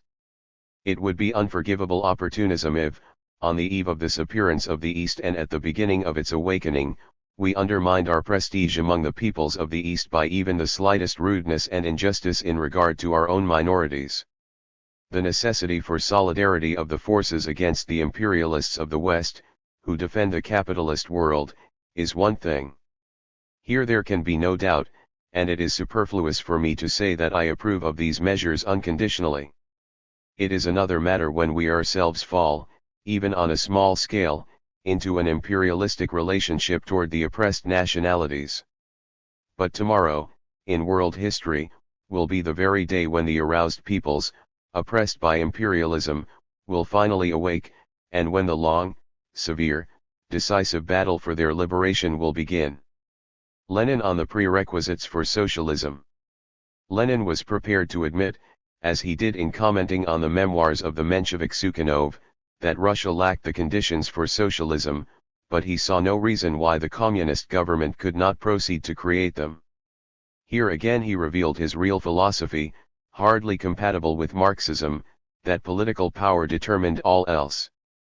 Russia has not attained the level of development of productive forces that makes socialism possible. Of this proposition, all the heroes of the Second International, including, of course, Sukhanov, are as proud as a peacock. They keep repeating this incontrovertible proposition over and over again in 1,000 different keys, and imagine that it is the decisive criterion of our revolution. But what if peculiar circumstances drew Russia, first, into the world imperialist war in which every more or less influential West European country was involved, and brought her development to the verge of the revolutions that were maturing and had partly already begun in the East, in conditions which enabled us to achieve precisely that union of a peasant war with the working class movement which no less a Marxist than Marx himself had in 1856 suggested as a possible prospect for Prussia? What if the complete hopelessness of the situation, by stimulating the efforts of the workers and peasants tenfold, offered us the possibility of creating the fundamental requisites of civilization in a different way from that of the West European countries? Has that altered the general line of development of world history? Has that altered the basic relations between the basic classes of all the countries that are, or have been, drawn into the general course of world history? If a definite level of culture is required for the building of socialism, why cannot we begin by first achieving the prerequisites for that definite level of culture in a revolutionary way, and then, with the aid of the workers' and peasants' government and the Soviet system, proceed to overtake the other nations? You say that civilization is necessary for the building of socialism. Very good. But why could we not first create such prerequisites of civilization in our country as the expulsion of the landlords and the Russian capitalists, and then start moving towards socialism? Where, in what books, have you read that such variations of the customary historical order of events are impermissible or impossible? Napoleon, one recalls, wrote, on s engage et puisen voit. Rendered freely, this means, one must first join a serious battle and then see what happens. Well, we did first join serious battle in October 1917, and then we saw such details of development, were certainly details, as the Brest-Litovsk peace, the new economic policy, and so forth. And now there can be no doubt that in the main we have been victorious. Lenin on administrative reform. In his last articles, early in 1923, Lenin turned his attention to the quality of the Soviet governmental administration, which he found sorely lacking. He proposed various schemes of reform to meet the expectations of the nation and enable the Soviet regime to hold power firmly until the next international revolutionary upsurge. The latter, significantly, Lenin now expected to come from the nations of Asia. The situation as regards our machinery of state is so deplorable, not to say disgusting, that we must first of all think very carefully how to eliminate its defects, bearing in mind that the roots of these defects lie in the past, which, although it has been overturned, has not yet been overcome, does not yet belong to the culture of the dim and distant past. I say culture deliberately, because in these matters we can regard as achievements only what have become part and parcel of our culture, of our social life, our habits. We can say that what is good in the social system of our country has not been properly studied, understood, felt, it has been hastily grasped at, it has not been tested, tried by experience, made durable, etc. Of course, it could not be otherwise in a revolutionary epoch, when development proceeded at such breakneck speed that we passed from Tsarism to the Soviet system in a matter of 5 years. We must come to our senses in time. We must be extremely skeptical of too rapid progress, of boastfulness, etc. We must think of testing the steps forward which we proclaim to the world every hour, which we take every minute, and which later on we find, every second, to be flimsy, superficial, and not understood. The most harmful thing here would be haste. The most harmful thing would be to rest on the assumption that we know anything, or on the assumption that we possess to any degree the elements necessary for building a really new state machine that would really deserve to be called socialist, Soviet, etc. No, the machine of this kind, and even the elements of it that we do possess, are ridiculously small. We must remember that we must not stint time on building this machine, and that it will take many, many years to build. What elements have we for building this machine? Only two. First, the workers who are absorbed in the struggle for socialism. These elements are not sufficiently educated. They would like to build a better machine for us, but they do not know how. They cannot build one. They have not yet developed the culture which is required for this, and it is precisely culture that is required. Here nothing will be achieved by doing things in a rush, by assault, by being smart or vigorous, or by any other of the best human qualities in general. Secondly, we have the element of knowledge, education, and training, but to a ridiculously low degree compared with all other countries. Here, too, we must not forget that we are too prone to compensate our lack of knowledge by zeal, haste, etc. Let us say frankly that the People's Commissariat for Workers and Peasants Inspection does not enjoy the slightest prestige at present. Everybody knows that a more badly organized institution than our Workers and Peasants Inspection does not exist, and that under present conditions nothing can be expected from this People's Commissariat. We must have this firmly fixed in our minds if we really want to set out to create within a few years an institution that will, firstly, be an exemplary institution, secondly, win everybody's absolute confidence, and, thirdly, prove to all and sundry that we have really justified the work of such a high institution as the Central Control Commission. In my opinion, we must utterly and irrevocably reject all general numerical standards for office staffs. We must make a particularly careful selection of the employees of the Workers' and Peasants' Inspection and put them to the strictest test. Indeed, what is the use of establishing a People's Commissariat which carries on anyhow, which does not enjoy the slightest confidence, and whose word carries scarcely any weight? I think that our main object in launching the work of reconstruction we now have in mind is to change all this. In all spheres of social, economic, and political relationships we are frightfully revolutionary. But as regards precedence, the observation of the forms and rites of office routine, our revolutionariness often gives way to the mustiest routine. Here, on more than one occasion, we have witnessed the very interesting phenomenon of a great leap forward in social life being accompanied by amazing timidity whenever the slightest changes are proposed. At the present time we are confronted with the question, shall we be able to hold on with our small and very small peasant production, and in our present state of ruin, while the West European capitalist countries are consummating their development towards socialism? But they are consummating it not as we formerly expected. They are not consummating it by the gradual maturing of socialism, but by the exploitation of some countries by others, by the exploitation of the first of the countries to be vanquished in the imperialist war combined with the exploitation of the whole of the East. On the other hand, precisely as a result of the first imperialist war, the East has been definitely drawn into the revolutionary movement, has been definitely drawn into the general maelstrom of the world revolutionary movement. Page 123. What tactics does this situation prescribe for our country? Obviously the following: we must display extreme caution so as to preserve our workers' government and enable it to retain its leadership and authority over our small and very small peasantry. We have the advantage in that the whole world is now passing into a movement that must give rise to a world socialist revolution. The outcome of the struggle as a whole can be foreseen only because we know that in the long run capitalism itself is educating and training the vast majority of the population of the globe for the struggle. In the last analysis, the outcome of the struggle will be determined by the fact that Russia, India, China, etc., account for the overwhelming majority of the population of the globe. And it is precisely this majority that, during the past few years, has been drawn into the struggle for emancipation with extraordinary rapidity, so that in this respect there cannot be the slightest shadow of doubt what the final outcome of the world struggle will be. In this sense, the complete victory of socialism is fully and absolutely assured.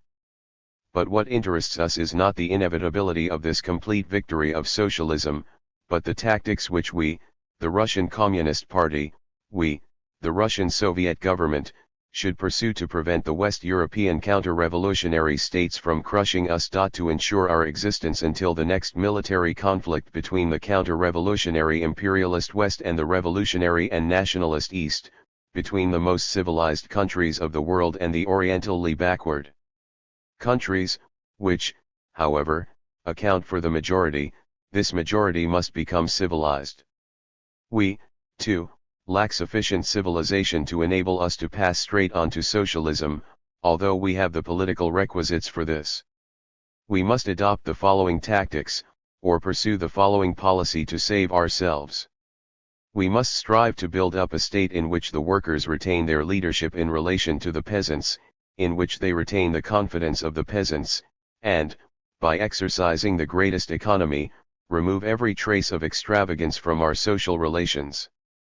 We must reduce our state apparatus to the utmost degree of economy. We must remove from it all traces of extravagance, of which so much has been left over from Tsarist Russia, from its bureaucratic capitalist apparatus. Will not this be the reign of peasant narrowness? No. If we see to it that the working class retains its leadership of the peasantry, we shall be able, by exercising the greatest possible economy in the economic life of our state, to use every kopeck we save to develop our large-scale machine industry, to develop electrification, the hydraulic extraction of peat, to finish the construction of Folkhof Stroy, etc. In this, and this alone, lies our hope.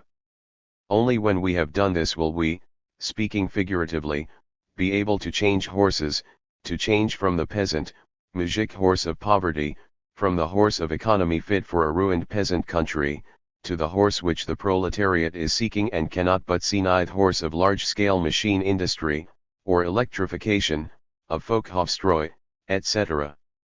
That is how I link up in my mind the general plan of our work, of our policy, of our tactics, of our strategy, with the functions of the reorganized workers' and peasants' inspection. Trotsky on industrialization. In the early years of the NEP, Trotsky devoted himself to problems of economic planning, and urged systematic efforts by the Soviet government to build and improve industry on the basis of a clear hierarchy of authority, ostensibly as the foundation for the proletarian dictatorship. The interrelationship which we have between the working class and the peasantry rests in the last analysis on the interrelationship between industry and agriculture. In the last analysis, the working class can maintain and strengthen its guiding position not through the apparatus of government, not through the army, but through industry, which reproduces the proletariat itself. The party, the trade unions, the youth league, our schools, etc., have their tasks of educating and preparing new generations of the working class. But all this work would prove to be built on sand if it did not have a growing industrial base under it. Only the development of industry creates an unshakable foundation for the proletarian dictatorship. The preparation of our budget, the state's credit policy, the system of measures for the military security of the state, all state activity in general, must give primary concern to the planned development of state industry. The regeneration of state industry, in the general economic structure of our country, will necessarily be closely dependent on the development of agriculture. The necessary means of exchange must be formed in agriculture, by way of the excess of the agricultural product over the consumption of the village, before industry can take a decisive step forward. But it is just as important for state industry not to lag behind agriculture, otherwise, on the foundation of the latter, private industry would be created, which, in the last analysis, would swallow up state industry or suck it dry. Only such industry can be victorious which gives more than it swallows up. Industry which lives off the budget, i.e., off agriculture * could not create a firm and lasting support for the proletarian dictatorship. The question of creating surplus value within state industry is the question of the fate of the Soviet power, that is, the fate of the proletariat. The expanded reproduction of state industry, which is unthinkable without the accumulation of surplus value by the state, is in turn the condition for the development of our agriculture in the socialistic rather than the capitalistic direction. Thus, through state industry lies the road to the socialist social order. The interrelationship between light and heavy industry cannot be decided through the market alone, for this would actually threaten heavy industry with destruction in the next few years, with the prospect of its restoration afterward on the basis of private property, as a result of the spontaneous work of the market. Thus, in contrast to capitalist countries, the area of the planning principle is not limited here to the framework of individual trusts or syndicates, but extends to all industry as a whole. Not only that, the state must embrace the interrelationship of industry on the one hand and of agriculture, finance, transport, domestic and foreign trade, on the other. From Trotsky, Theses on Industry, March 6, 1923. *L.E. Financed by taxing the peasants ed. Page 125. The system of actual one-man management must be applied in the organization of industry from top to bottom. For the leading economic organs really to direct industry and to be able to bear responsibility for its fate, it is essential for them to have authority over the selection of functionaries and their transfer and removal. Recommendations and attestations by the trade union organs must be considered with full attention, but this can in no case remove responsibility from the corresponding economic organs, which in actual practice have full freedom of selection and appointment. The weak side of state industry and trade is their ponderousness, immobility, lack of enterprise. The cause of this, above all, is still the inadequate selection of business executives, in their lack of experience, in their lack of incentives to succeed in their own work. We need correct systematic measures in all these directions. In particular, the payment of the directors of enterprises must be made to depend on their balance sheets, like wages depend on output. Formation of the Trotskyist opposition. In the fall of 1923, Trotsky launched a behind-the-scenes attack on his colleagues in the party leadership, with particular stress on the economy and on the abuses being committed by Stalin's secretariat.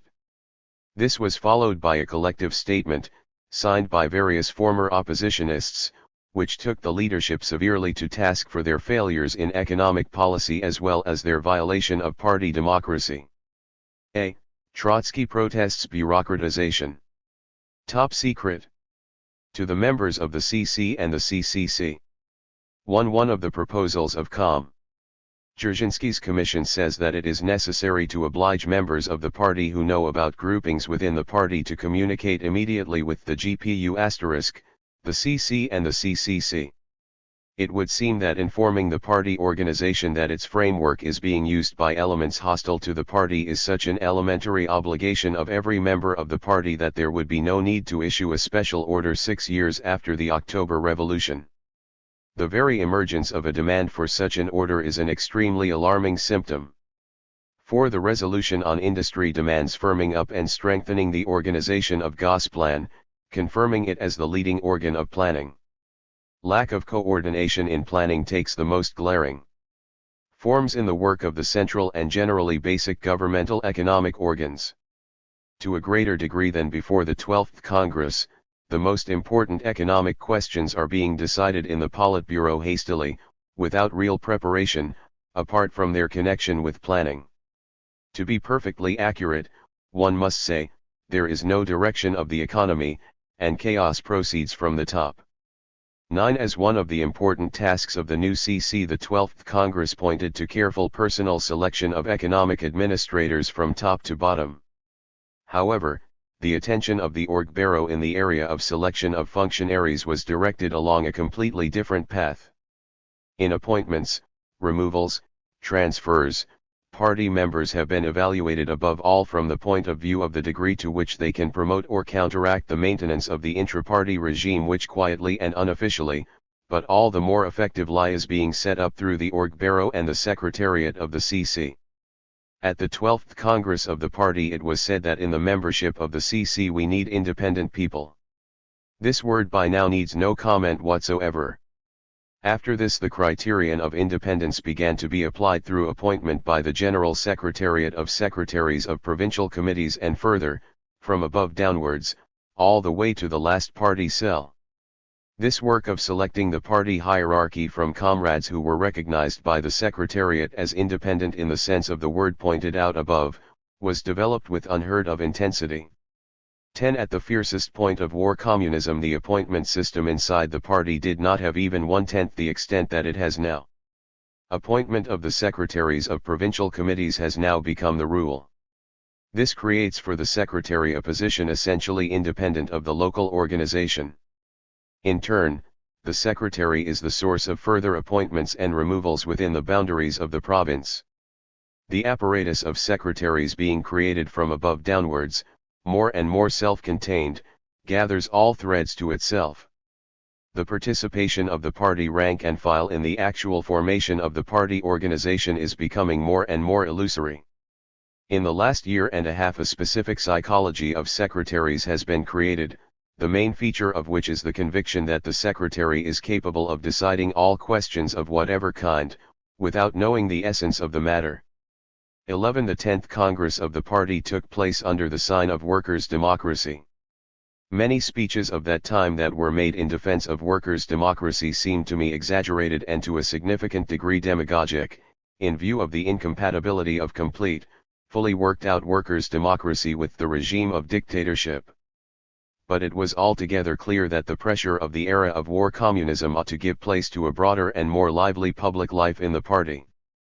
However, the regime that was basically put together by the time of the 12th Congress and got its final confirmation and form following it, is much further from workers' democracy than the regime of the fiercest periods of war communism. The bureaucratization of the party apparatus has reached an unheard of degree through the application of the methods of secretarial selection.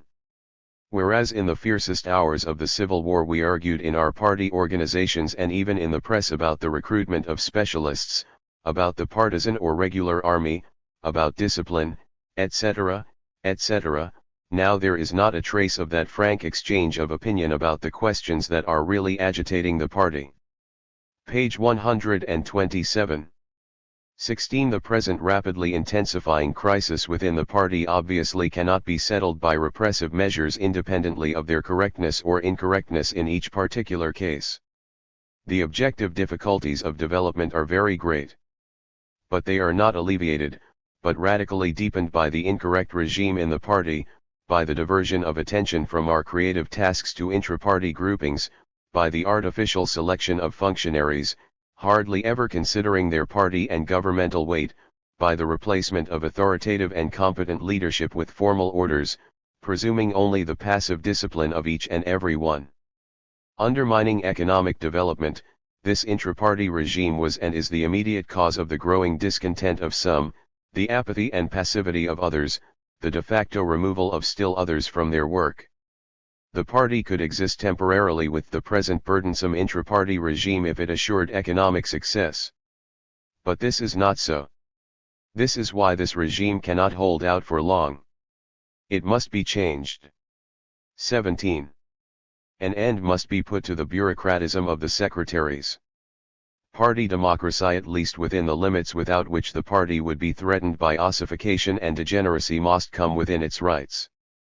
The party rank and file must express within the framework of party life what they are dissatisfied about, and get a real chance, in accordance with the party statutes and especially with the whole spirit of our party, to create its organizational apparatus. It is known to the members of the CC and the CCC that, struggling with all resoluteness and determination inside the Central Committee against a false policy, especially in economic and intra-party matters, I firmly avoided carrying the struggle inside the CC to the judgment of even the narrowest circle of comrades, even of those who under any correct intra-party course ought to occupy a prominent place in the Central Committee or the CCC. I must state that my efforts of a year and a half in this direction have had no results. This raises the threat that the party may be caught unawares by a crisis of exceptional severity, and in this case the party would have the right to blame everyone who saw the danger but did not openly call it by name, for putting form over content. In view of the situation that has been created, I now consider it not only my right but my duty to tell it like it is to every member of the party whom I consider sufficiently prepared, mature, self-possessed, and therefore capable of helping the party get out of this blind alley without factional convulsions and upheavals. B. Declaration of the 46. To the Politburo of the Central Committee of the Russian Communist Party, secret. The extreme seriousness of the situation compels us to tell you openly that the continuation of the policy of the majority of the Politburo threatens serious harm for the whole party. The economic and financial crisis which began at the end of July of this year, together with all the political consequences which have stemmed from it, has unmercifully uncovered the unsatisfactoriness of the party leadership, in the area of the economy and especially in the area of intra-party relations. The casualness, thoughtlessness, lack of system in the decisions of the Central Committee, not making ends meet in the area of the economy, has led to this, that with undoubted large successes in the area of industry, agriculture, finance, and transport, successes achieved by the country's economy essentially not thanks to, but in spite of the unsatisfactory leadership, or rather, in the absence of any leadership, we face the prospect not only of the cessation of this success, but of a serious general economic crisis. If broad, considered, planned and energetic measures are not taken quickly, if the present absence of direction continues, we will face the possibility of an unusually sharp economic shock, unavoidably linked with internal political complications and with complete paralysis of our external activity and strength. And the latter, as anyone understands, we need now more than ever, on it depends the fate of the world revolution and of the working class of all countries. Similarly, in the area of intra-party relations, we see the incorrectness of direction, paralyzing and disrupting the party, which has appeared with special clarity during the recent crisis. We explain this not by the political incompetence of the present directors of the party, on the contrary, however we may differ with them in evaluating the situation and in the choice of measures to change it, we consider that the present leadership under any conditions cannot but be kept by the party in the leading posts of the workers' dictatorship. But we explain the crisis thus, that under the external form of official unit we actually have a selection of people and a guiding of action which are one-sided and adapted to the views and sympathies of a narrow circle. As a result of the party leadership being distorted by such narrow considerations, the party is to a significant degree ceasing to be the living, self-acting collective, which really embraces living activity, being linked by thousands of threads with this activity. Instead of this we observe a more and more progressive division of the party, no longer concealed by hardly anyone, into the secretarial hierarchy and the laymen, into the professional party functionaries, selected from above, and the simple party masses, who do not participate in its group life. This is a fact which every member of the party knows. Members of the party who are dissatisfied by this or that decision of the Central Committee or even of a provincial committee, who have in mind certain doubts, who have noticed by themselves certain mistakes, confusions, and disorders, are afraid to speak of these at party meetings. Further, they are afraid to converse with each other, unless their conversants appear to be completely reliable men in the sense of keeping quiet. Free discussion within the party has in fact disappeared, the party's social mind has been choked off. In these times the broad masses of the party do not nominate and elect the provincial committees and the central committee of the RCP. On the contrary, the secretarial hierarchy of the party to an ever greater degree selects the membership of conferences and congresses, which to an ever greater degree are becoming executive consultations of this hierarchy. The regime which has been set up within the party is absolutely intolerable. It kills initiative in the party, subjects the party to an apparatus of appointed officials, which undeniably functions in normal times, but which unavoidably misfires in page 129. Moments of crisis, and which threatens to reveal itself as completely bankrupt in the face of the serious events which are approaching. The New Course controversy of December, 1923. The first and most decisive public debate between the Trotskyists and the adherents of the party leadership took place in December, 1923, after some months of behind-the-scenes maneuver. The Politburo had passed a resolution largely drafted by Trotsky promising broad reform in the direction of democracy within the party, and Trotsky then published an open letter warning that the party bureaucracy would try to sabotage the reform. This was the signal for a month-long press and agitational campaign against Trotsky's factionalism. In the debates and articles of recent times, it has been underlined that pure, complete, ideal democracy is not realizable and that in general for us it is not an end in itself. That is incontestable. But it can be stated with just as much reason that pure, absolute centralism is unrealizable and incompatible with the nature of a mass party, and that it can no more be an end in itself than can the party apparatus. Democracy and centralism are two faces of party organization. The question is to harmonize them in the most correct manner, that is, the manner best corresponding to the situation.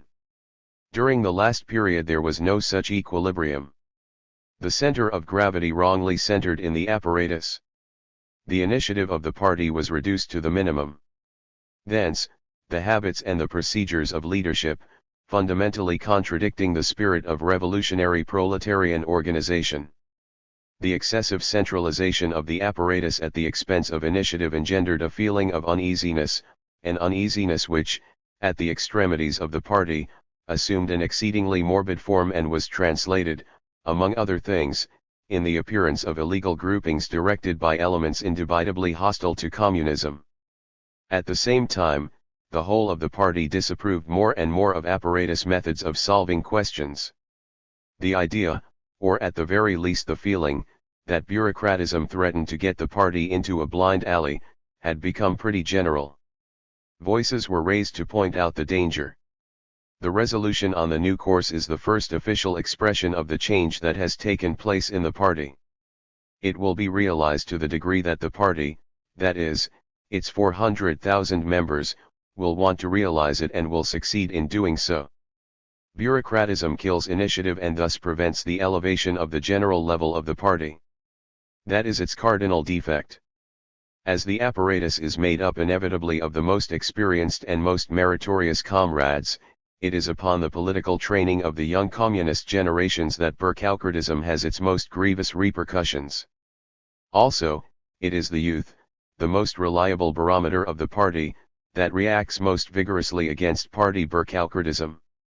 We, the elders, we ought to say to ourselves plainly that our generation, which naturally enjoys the leading role in the party, is not absolutely guaranteed against the gradual and imperceptible weakening of the revolutionary and proletarian spirit in its ranks if the party were to tolerate the further growth and stabilization.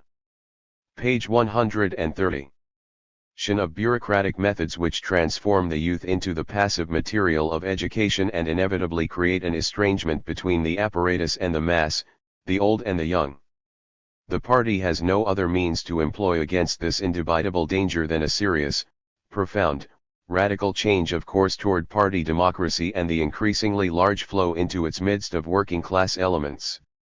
Before the publication of the decision of the Central Committee on the new course, the mere pointing out of the need of modifying the internal party regime was regarded by bureaucratic apparatus functionaries as heresy, as factionalism, as an infraction of discipline. And now the bureaucrats are ready formally to take note of the new course, that is, to nullify it bureaucratically. The renovation of the party apparatus naturally within the clear-cut framework of the statutes must aim at replacing the mummified bureaucrats with fresh elements closely linked with the life of the collectivity, or capable of assuring such a link. And before anything else, the leading posts must be cleared out of those who, at the first word of criticism, of objection, or of protest, brandish the thunderbolts of penalties before the critic.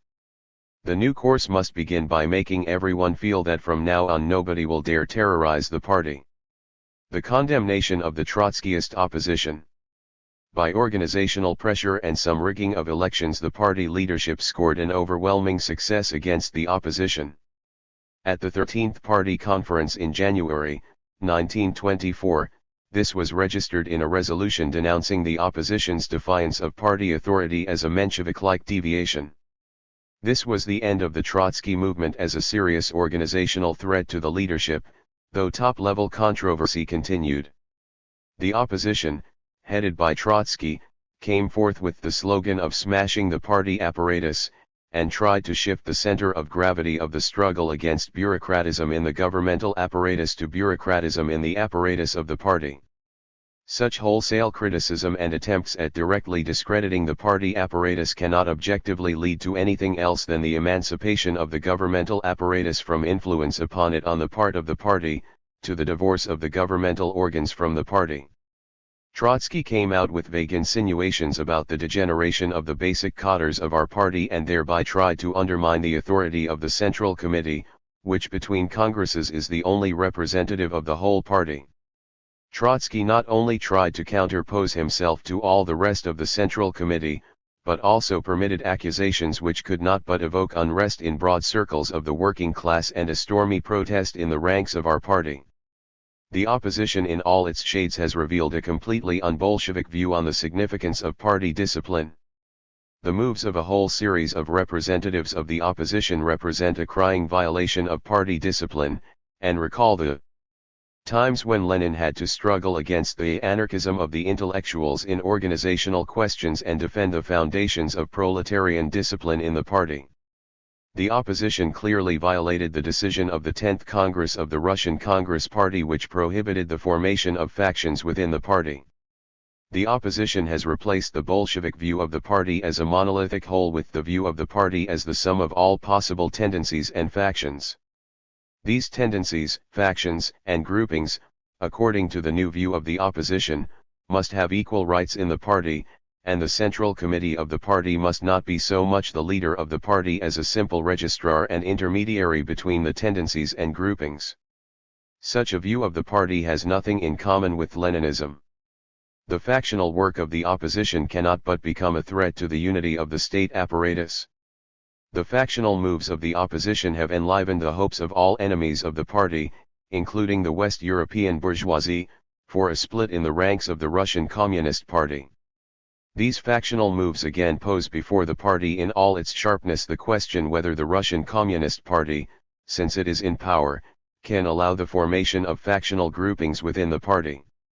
Adding up the sum of these differences and analyzing the whole character of the moves by the representatives of the opposition, the All-Union Party Conference comes to the conclusion that in the person of the present opposition we have before us not only an attempt at the revision of Bolshevism, not only a direct departure from Leninism, but also a clearly expressed petty bourgeois deviation. There is no doubt that this opposition objectively reflects the pressure of the petty bourgeoisie on the position of the proletarian party and its policy. The principle of intra-party democracy is already beginning to be interpreted broadly beyond the limits of the party, in the sense of weakening the dictatorship of the proletariat and extending political rights to the new bourgeoisie. In the situation where the Russian Communist Party, embodying the dictatorship of the proletariat, enjoys a monopoly of legality in the country, it is unavoidable that the least stable groups of communists should sometimes give in to non-proletarian influences. The party as a whole must see these dangers and watchfully guard the proletarian line of the party. A systematic and energetic struggle of our whole party against this petty bourgeois deviation is essential. The formation of the USSR, the Union Constitution. The Union of Soviet Socialist Republics officially came into being in January 1924, as a federal union of 4 states which had been nominally independent though controlled by the single Russian Communist Party, the Russian Republic, the Ukraine, White Russia, and the Transcaucasian Federation. The forms of national autonomy, complete with the right of secession, were carefully observed, but in point of fact language was the only real distinction among the Soviet nationalities, who remained until the 1980s under the strictly centralized control of the Communist Party. Part I. Declaration. Since the foundation of the Soviet republics, the states of the world have been divided into 2 camps, the camp of capitalism and the camp of socialism.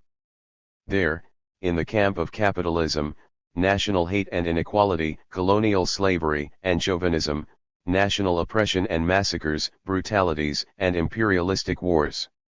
Here, in the camp of socialism, reciprocal confidence and peace, national liberty and equality, the pacific coexistence and fraternal collaboration of peoples.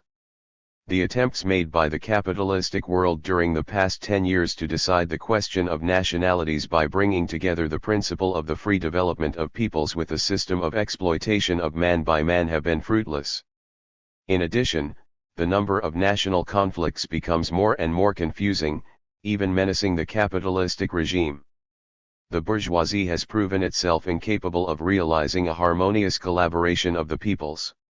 It is only in the camp of the Soviets, it is only under the conditions of the dictatorship of the proletariat that has grouped around itself the majority of the people, that it has been possible to eliminate the oppression of nationalities, to create an atmosphere of mutual confidence and to establish the basis of a fraternal collaboration of peoples. National economic re-establishment is impossible as long as the republics remain separated. On the other hand, the instability of the international situation and the danger of new attacks make inevitable the creation of a united front of the Soviet republics in the presence of capitalistic surroundings.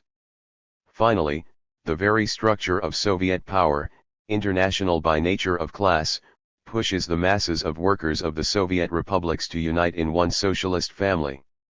All these considerations insistently demand the union of the Soviet republics into one federated state capable of guaranteeing security against the exterior, economic prosperity internally, and the free national development of peoples. The will of the peoples of the Soviet republics recently assembled in Congress, where they decided unanimously to form the Union of Socialist Soviet Republics, is a sure guarantee that this union is a free federation of peoples equal in rights, that the right to freely withdraw from the Union is assured to each republic, that access to the Union is open to all republics already existing, as well as those that may be born in the future, that the new federal state will be the worthy crowning of the principles laid down as early as October 1917, of the pacific coexistence and fraternal collaboration of peoples, that it will serve as a bulwark against the capitalistic world and mark a new decisive step towards the union of workers of all countries in one worldwide socialist Soviet Republic. Part 2. Treaty. The Russian Socialist Federated Soviet Republic, the Socialist Soviet Republic of the Ukraine, the Socialist Soviet Republic of White Russia, and the Socialist Soviet Republic of Transcaucasia unite themselves in one federal state, the Union of Soviet Socialist Republics. Page 133. Chapter 2. Sovereign Rights of the Member Republics. Article 3. The sovereignty of the member republics is limited only in the matters indicated in the present Constitution, as coming within the competence of the Union. Outside of those limits, each member republic exerts its public powers independently. The Union of SSR protects the rights of member republics. Article 4. Each one of the member republics retains the right to freely withdraw from the Union. Stalin on Leninism and the Party. Lenin died on January 21, 1924. He was succeeded as chairman of the Council of People's Commissars of the USSR by Alexei Rykov, but the real leadership of the Communist Party was temporarily shared by Stalin and Zinoviev. Stalin had the decisive advantage with his control of the party secretariat, and in the spring of 1924 began to assert himself in the theoretical field with a series of lectures on Leninism. Stalin proved to be Lenin's most adept pupil in both the theory and practice of the disciplined party organization. The party is not only the vanguard detachment of the working class. If it desires really to direct the struggle of the class, it must at the same time be the organized detachment of its class. The party's tasks under the conditions of capitalism are immense and extremely varied. The party must direct the struggle of the proletariat under the exceptionally difficult conditions of internal and external development. It must lead the proletariat in the offensive when the situation calls for an offensive.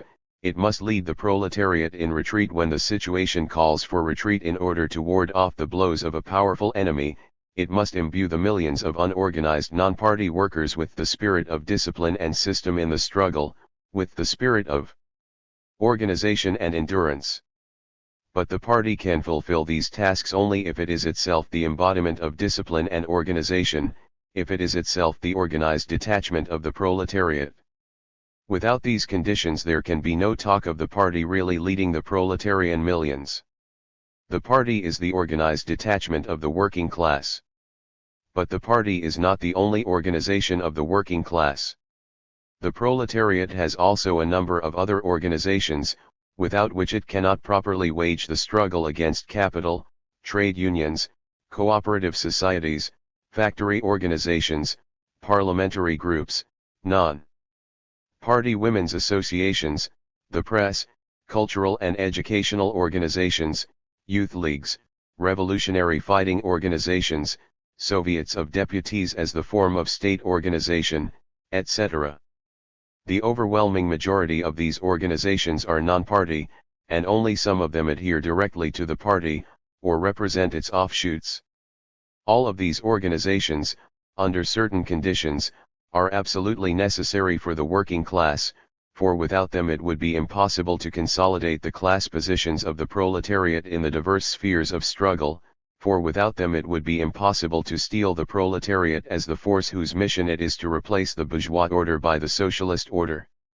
The question then arises: who is to determine the line, the general direction, along which the work of all these organizations is to be conducted?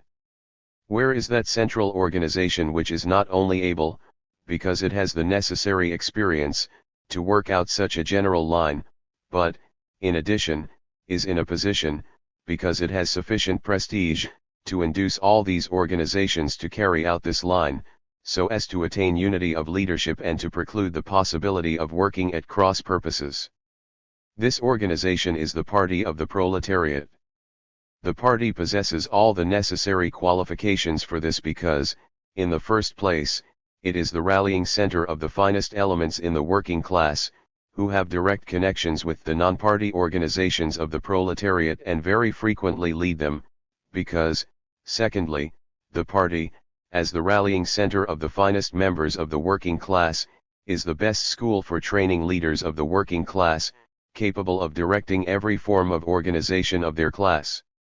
Because, thirdly, the party, as the best school for training leaders of the working class, is, by reason of its experience and prestige, the only organization capable of centralizing the leadership of the struggle of the proletariat, thus transforming each and every non-party organization of the working class into an auxiliary body and transmission belt linking the party with the class. The party is the highest form of class organization of the proletariat. The party is the principal guiding force within the class of the proletarians and among the organizations of that class. But it does not by any means follow from this that the party can be regarded as an end in itself, as a self-sufficient force.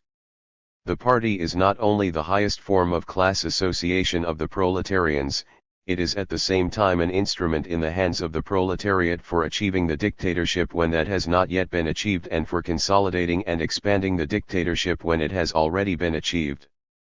The party could not have risen so high in importance and could not have overshadowed all other forms of organization of the proletariat, if the latter had not been confronted with the problem of power, if the conditions of imperialism, the inevitability of wars, and the existence of a crisis had not demanded the concentration of all the forces of the proletariat at one point, the gathering of all the threads of the revolutionary movement in one spot in order to overthrow the bourgeoisie and to achieve the dictatorship of the proletariat. The proletariat needs the party first of all as its general staff, which it must have for the successful seizure of power. It need hardly be proved that without a party capable of rallying around itself the mass organizations of the proletariat, and of centralizing the leadership of the entire movement during the progress of the struggle, the proletariat in Russia could never have established its revolutionary dictatorship. But the proletariat needs the party not only to achieve the dictatorship, it needs it still more to maintain the dictatorship, to consolidate and expand it in order to achieve the complete victory of socialism. Certainly, almost everyone now realizes, says Lenin, that the Bolsheviks could not have maintained themselves in power for 2.5 months, let alone 2.5 years, unless the strictest, truly iron discipline had prevailed in our party, and unless the latter had been rendered the fullest and unreserved support of the whole mass of the working class, that is, of all its thinking, honest, self-sacrificing and influential elements who are capable of leading or of carrying with them the backward strata. Page 135. Now, what does to maintain and expand the dictatorship mean? It means imbuing the millions of proletarians with the spirit of discipline and organization.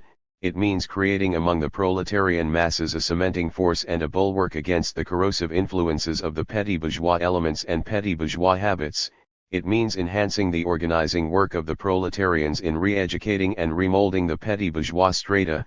It means helping the masses of the proletarians to educate themselves as a force capable of abolishing classes and of preparing the conditions for the organization of socialist production. But it is impossible to accomplish all this without a party which is strong by reason of its solidarity and discipline. The dictatorship of the proletariat, says Lenin, is a persistent struggle, bloody and bloodless, violent and peaceful, military and economic, educational and administrative, against the forces and traditions of the old society. The force of habit of millions and tens of millions is a most terrible force. Without an iron party tempered in the struggle, without a party enjoying the confidence of all that is honest in the given class, without a party capable of watching and influencing the mood of the masses, it is impossible to conduct such a struggle successfully. The proletariat needs the party for the purpose of achieving and maintaining the dictatorship. The party is an instrument of the dictatorship of the proletariat.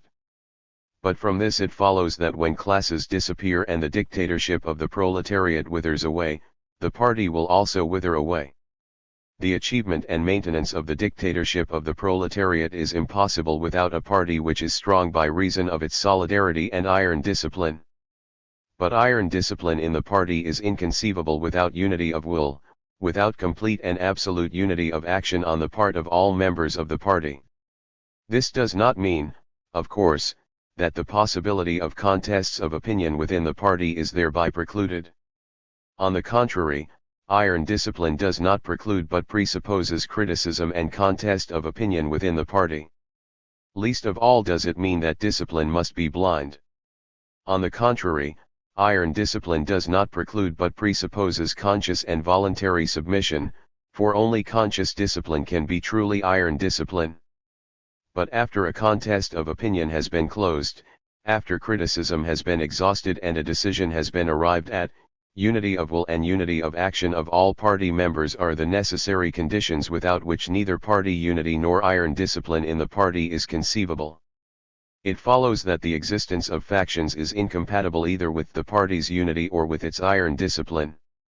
It need hardly be proved that the existence of factions leads to the existence of a number of centers, and the existence of a number of centers connotes the absence of one common core in the party, the breaking up of the unity of will, the weakening and disintegration of discipline, the weakening and disintegration of the dictatorship.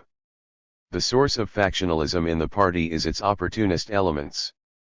The proletariat is not an isolated class. It is constantly replenished by the influx of peasants, petty bourgeois, and intellectuals proletarianized by the development of capitalism. The party is strengthened by purging itself of opportunist elements. Leninism is a school of theory and practice which trains a special type of party and state worker, creates a special Leninist style in work. What are the characteristic features of this style? What are its peculiarities? It has two specific features. A. The Russian revolutionary sweep and B. American efficiency. The style of Leninism is a combination of these two specific features in party and state work. The Russian revolutionary sweep is an antidote to inertness, routine, conservatism, mental stagnation and slavish submission to ancestral traditions. The Russian revolutionary sweep is the life-giving force which stimulates thought, impels things forward, breaks the past and opens up perspectives. Without it no progress is possible. But Russian revolutionary sweep has every chance of degenerating in practice into empty revolutionary money-lovism if it is not combined with American efficiency in work. American efficiency is that indomitable force which neither knows nor recognizes obstacles, which with its business-like perseverance brushes aside all obstacles, which continues at a task once started until it is finished, even if it is a minor task, and without which serious constructive work is inconceivable. But American efficiency has every chance of degenerating into narrow and unprincipled commercialism if it is not combined with the Russian revolutionary sweep. The combination of the Russian revolutionary sweep with American efficiency is the essence of Leninism in party and state work. This combination alone produces the finished type of Leninist worker, the style of Leninism in work. Stalin on socialism in one country. In the fall of 1924 some critical publications by Trotsky were taken as the signal for the party leaders to direct a series of scathing denunciations at him for his alleged ideological heresies. The theory of permanent revolution figured prominently as the basis for asserting a fundamental opposition between Trotsky and Lenin, although the more immediate reason for scotching the theory was its implication that the Soviet regime, unsupported by international revolution, was in danger of losing its socialist qualities.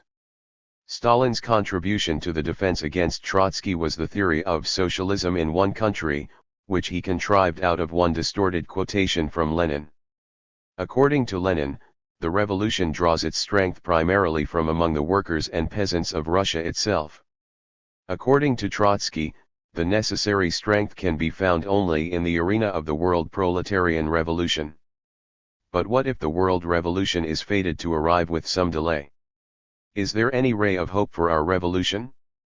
Trotsky offers no ray of hope, for the contradictions in the position of a workers' government can be solved only in the arena of the world proletarian revolution. According to this plan, there is but one prospect left for our revolution, to vegetate in its own contradictions and rot away while waiting for the world revolution. Permanent revolution is not a mere underestimation of the revolutionary potentialities of the peasant movement.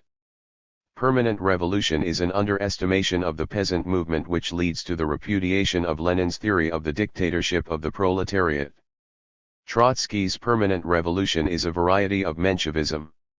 The second peculiar feature of the October Revolution lies in the fact that this revolution represents a model of the practical application of Lenin's theory of the proletarian revolution. He who has not understood this peculiar feature of the October Revolution will never understand either the international nature of this revolution, or its colossal international might, or the specific features of its foreign policy. Uneven economic and political development, says Lenin, is an absolute law of capitalism. Hence, the victory of socialism is possible first in several or even in one separate capitalist country. The victorious proletariat of that country, having expropriated the capitalists and organized socialist production, would stand up against the rest of the world, the capitalist world, attracting to its cause the oppressed classes of other countries, raising revolts in those countries against the capitalists, and in the event of necessity coming out even with armed force against the exploiting classes and their states. For the free union of nations in socialism is impossible without a more or less prolonged and stubborn struggle of the socialist republics against the backward states. The opportunists of all countries assert that the proletarian revolution can begin, if it is to begin anywhere at all, according to their theory, only in industrially developed countries, and that the more highly developed these countries are industrially, the more chances there are for the victory of socialism. Moreover, according to them, the possibility of the victory of socialism in one country, and in a country little developed in the capitalist sense at that, is excluded as something absolutely improbable. As far back as the period of the war, Lenin, taking as his basis the law of the uneven development of the imperialist states, opposed to the opportunists his theory of the proletarian revolution on the victory of socialism in one country, even if that country is less developed in the capitalist sense. It is well known that the October Revolution fully confirmed the correctness of Lenin's theory of the proletarian revolution. How do matters stand with Trotsky's permanent revolution in the light of Lenin's theory of the victory of the proletarian revolution in one country? Let us take Trotsky's pamphlet Our Revolution. Trotsky writes, "Without direct state support from the European proletariat, the working class of Russia will not be able to maintain itself in power and to transform its temporary rule into a lasting socialist dictatorship. This we cannot doubt for an instant." What does this quotation mean? It means that the victory of socialism in one country, in this case Russia, is impossible without direct state support from the European proletariat, i.e., before the European proletariat has conquered power. What is there in common between this theory and Lenin's thesis on the possibility of the victory of socialism in one separate capitalist country? Clearly, there is nothing in common. It goes without saying that for the complete victory of socialism, for complete security against the restoration of the old order, the united efforts of the proletarians of several countries are necessary. It goes without saying that, without the support given to our revolution by the proletariat of Europe, the proletariat of Russia could not have held out against the general onslaught, just as without the support the revolution in Russia gave to the revolutionary movement in the West, the latter could not have developed at the pace at which it has begun to develop since the establishment of the proletarian dictatorship in Russia. It goes without saying that we need support. But what does support of our revolution by the West European proletariat imply? Is not the sympathy of European workers for our revolution, their readiness to thwart the imperialists' plans of intervention, not all this support? Is this not real assistance? Unquestionably it is. Let us take, for example, Trotsky's postscript, written in 1922, for the new edition of his pamphlet Peace Program. Here is what he says in this postscript. The assertion reiterated several times in the peace program that a proletarian revolution cannot culminate victoriously within national bounds may perhaps seem to some readers to have been refuted by the nearly 5 years' experience of our Soviet Republic. but such a conclusion would be unwarranted. The fact that the workers' state has held out against the whole world in one country, and a backward country at that, only testifies to the colossal might of the proletariat, which in other, more advanced, more civilized countries will be truly capable of performing miracles. But while we have held our ground as a state politically and militarily, we have not arrived, or even begun to arrive, at the building of a socialist society. As long as the bourgeoisie remains in power in the other European countries, we be compelled, in our struggle against economic isolation, to strive for agreement with the capitalist world. At the same time, it may be said with certainty that these agreements may at best help us to mitigate some of our economic ills, to take one or another step forward, but real progress of a socialist economy in Russia will become possible only after the victory of the proletariat in the major European countries. Thus speaks Trotsky, plainly sinning against reality and stubbornly trying to save his permanent revolution from final shipwreck. It appears, then, that, twist and turn as you like, we not only have not arrived, but we have not even begun to arrive at the building of a socialist society. It appears that some people have been hoping for agreements with the capitalist world, but it also appears that nothing will come of these agreements, for, twist and turn as you like, a real progress of a socialist economy will not be possible until the proletariat has been victorious in the major European countries. Well, then, since there is still no victory in the West, the only choice that remains for the revolution in Russia is, either to rot away or to degenerate into a bourgeois state.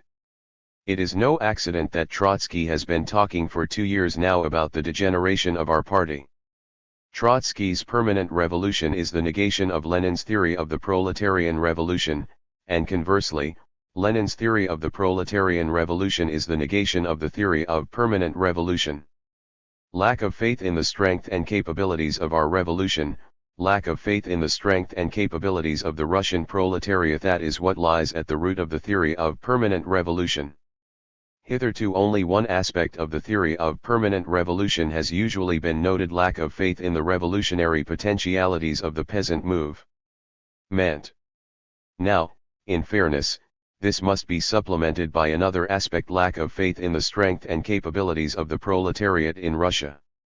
What difference is there between Trotsky's theory and the ordinary Menshevik theory that the victory of socialism in one country, and in a backward country at that, is impossible without the preliminary victory of the proletarian revolution in the principal countries of Western Europe? As a matter of fact, there is no difference. There can be no doubt at all. Trotsky's theory of permanent revolution is a variety of Menshevism. Preobrazhensky on the economics of industrialization. While organizationally defeated, the Trotskyists remained intellectually active. Yevgeny Preobrazhensky, the leading opposition economist, worked out a penetrating analysis of the obstacles standing in the way of the industrial progress on which all the communists set their hopes. In his view, only a systematic exploitation of the peasant majority could support industrialization by the socialist state. Essentially, this was the analysis on which Stalin later based the 5-year plans and the collectivization of the peasants. It will be no exaggeration to say that for all our theoreticians, and practitioners as well, the most interesting, vital, exciting question since the October coup of 1917 and the military victory of the revolution is the question of what the Soviet system represents, in what direction it is developing, what the basic laws of this development are, and, finally, what relation this first experience of an economy whose main links go outside the limits of capitalism has to our old and habitual images of socialism. The last question could be correctly phrased thus: how, after 8 years of the dictatorship of the proletariat in a vast country, should we view our former images of socialism? The complex of state socialist production can appear only as the result of breaking up the old system on all fronts, only as the result of social revolution. This fact has colossal significance for understanding not only the genesis of socialism but also the socialist construction that follows. On the other hand, insufficient understanding or neglect of the essence of what socialism is has more than once led and is leading a series of comrades to purely Philistine and sometimes outright reformist notions about the Soviet economy and the paths of its development. Primary socialist accumulation, as the period of creating the material prerequisites for socialist production in the proper sense of the word, can only begin with the seizure of power and nationalization. On a private or limited scale, socialist accumulation is not able to resolve the basic problem of the socialist organization of the economy. In particular, insofar as we are concerned with the economy of the Soviet Union, it is essential to have 1. Accumulation which makes it possible for the state economy to achieve the technical level of contemporary capitalism wherever it is not possible to move gradually onto the base of the new technology. 2. Accumulation which makes possible the change in the technological base of the state economy, the scientific organization of labor. The planned direction of the whole complex of the state economy, everything that is not possible without large supplies for insurance and planned reserves. 3. Accumulation which guarantees progress for the whole complex, not just its individual parts, since the chain of dependence in the movement of the whole complex makes progress on different levels, in the manner of capitalist partisan warfare, individual initiative, and competition, completely impossible. We term socialist accumulation the assimilation to the functioning means of production of the surplus product which is created within the amalgamated socialist economy and which is not distributed as a supplement among the agents of socialist production and the socialist state, but contributes to expanded reproduction. On the other hand, we term primary socialist accumulation the accumulation in the hands of the state of most or all of the material resources from sources lying outside the complex of the state economy. In a backward peasant country, this accumulation must play a colossally important role, to a vast degree hastening the arrival of the moment when the technological and scientific reconstruction of the state economy can begin and when this economy can finally achieve purely economic predominance over capitalism. The basic law of our Soviet economy, which at the present moment is coursing through this stage, is precisely the law of primary or preliminary socialist accumulation. To this law are subordinated all the basic processes of economic life in the sphere of the state economy. This law, on the other hand, changes and partly liquidates the law of value and all the laws of the commodity and commodity capitalistic economy insofar as they manifest themselves or can manifest themselves in our system of economy. Consequently, we can not only speak of primary socialist accumulation, we cannot even understand the essence of the Soviet economy unless we understand the central role which the law of primary socialist accumulation plays in this economy, how it determines, in the struggle with the law of value, the distribution of the means of production in the economy, the distribution of the working force, and the extent of alienation of the country's surplus product for the expansion of socialist reproduction. In regard to alienation of part of the surplus product for the benefit of socialism, matters are entirely different from all pre-socialist economic forms.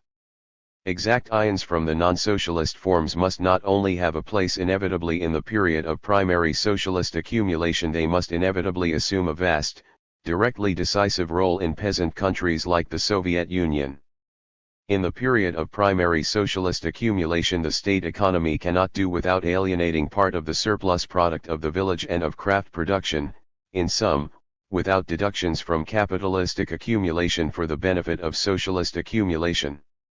We do not know to what extent other countries will emerge devastated from the civil war in which the dictatorship of the proletariat triumphs. But a country like the USSR, with its devastated and in general rather backward economy, must go through the period of primary accumulation with very broad use of the sources of the pre-socialist forms of the economy. We should not forget that the period of primary socialist accumulation is the most critical period in the life of the socialist state after the termination of the Civil War. In this period the socialist system is not yet in a condition to develop organically all its own advantages, while at the same time it inevitably liquidates a series of economic advantages which are characteristic of the developed capitalist system. To traverse this period rapidly, to reach quickly the moment when the socialist system will have developed all its natural advantages over capitalism. This is a question of life or death for the socialist state. At least this is how the question stands right now for the U.S.S.R, and perhaps it will stand thus for some time in a series of European countries where the proletariat is victorious. Under such conditions, to rely only on accumulation within the socialist sphere means to risk the very existence of socialist economics, or to extend indefinitely the period of preliminary accumulation.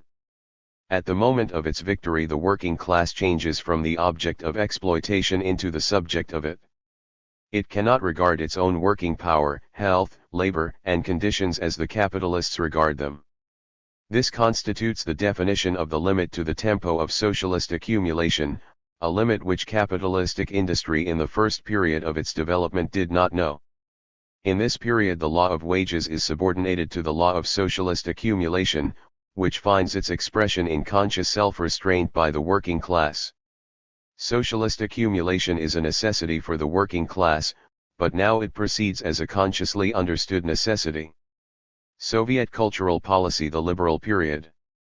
While the communists were firmly wedded to the Marxian proposition that all aspects of life are affected by the class struggle and must be considered in waging class war, the party leaders during the first decade after the revolution did not imagine that they had the competence to make commanding decisions in the artistic realm.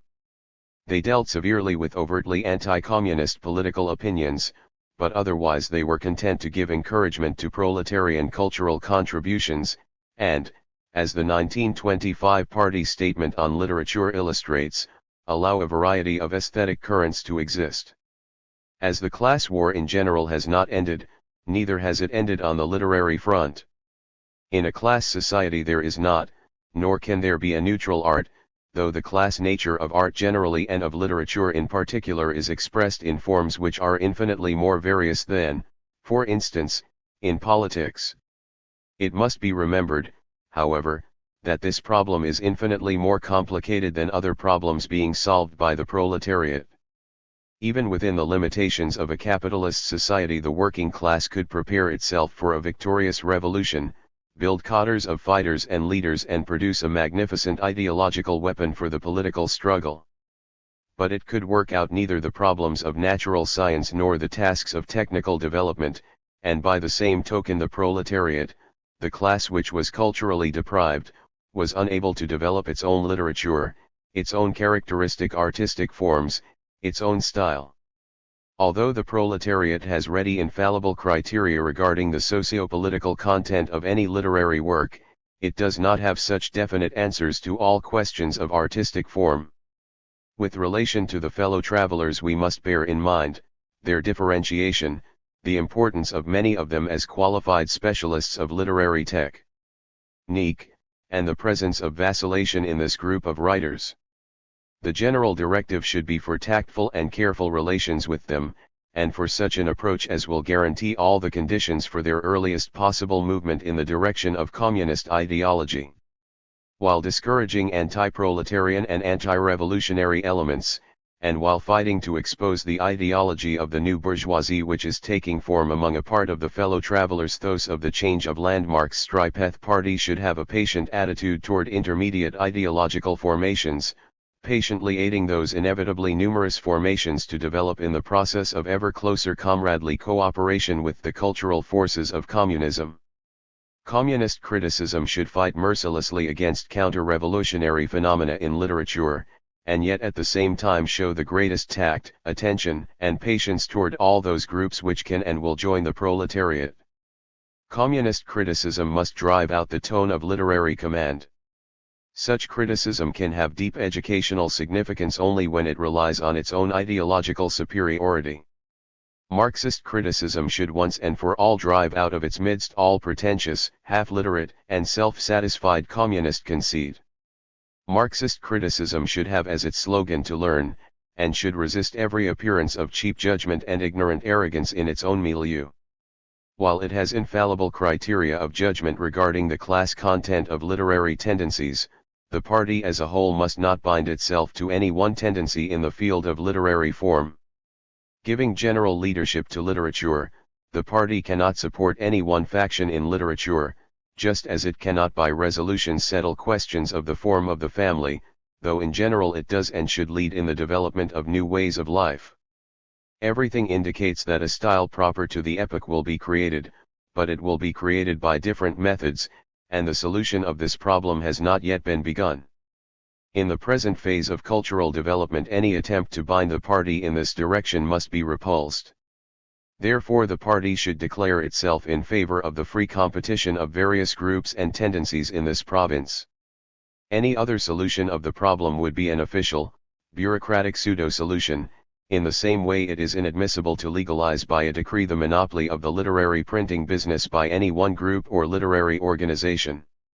While morally and materially supporting proletarian and proletarian peasant literature, and aiding the fellow travelers, the party cannot offer a monopoly to any of these groups, even the one most proletarian in its ideology. For this would be to destroy proletarian literature itself.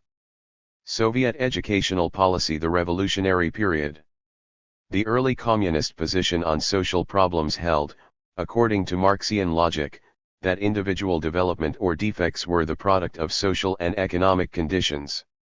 The ideal was the spontaneous blossoming of the individual proletarian, freed from legal, family and educational restraints. In education, the authority of school and teacher was de-emphasized in favor of letting the child develop freely amid the proper conditioning influences. This was closely akin to the learning by doing of American progressive education, as A. P. Pinkovic, one of the leading Soviet educational theorists, freely conceded. The mere enumeration of the names of Hall, Dewey, Russell, Monroe, Judd, Thorndike, Kilpatrick, and many others, known to every educator in our country, is a sufficient reminder of the tremendous influence which American education has exerted upon us. In spite of the undoubted differences in ideology which divide Soviet from Western educational leaders, mutual understanding and recognition of scientific attainments are indispensable. In his volume entitled Fundamental Questions of Social Education, Shulgin * has given an excellent exposition of the demands of the party. He presents the communist conception of the role of labor in education and the role of the labor school in society as follows.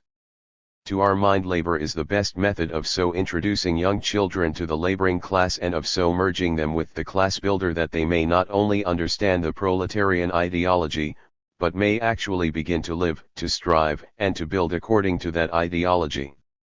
But this is not all. Labor to us is a means of inducting children into the working world family in order that they may participate in and understand the struggle of the masses, follow the history of human society, acquire working, organizing, and collective habits, and come into possession of the discipline of work. To us, labor, because of its superior integrating power, is the best method of teaching children how to live the contemporary life. The factory is the first and most sensitive place of modern society. Since labor, self-government, and contemporary life merge into an inseparable union, the march of economic events calls for schools which will train the warrior and builder of life. In every school a distinction may be drawn between the teaching of the materials of instruction and the teaching of behavior. In our schools the latter could more properly be called the organization of the children's collective or the organization of behavior. The term behavior is used here in the sense in which it is employed by the psychologist. At the beginning of our discussion of the question of the organization of conduct, we wish to emphasize one guiding principle of Soviet pedagogy. We assign to the teacher the role of organizer, assistant, instructor, and older comrade, but not the role of superior officer.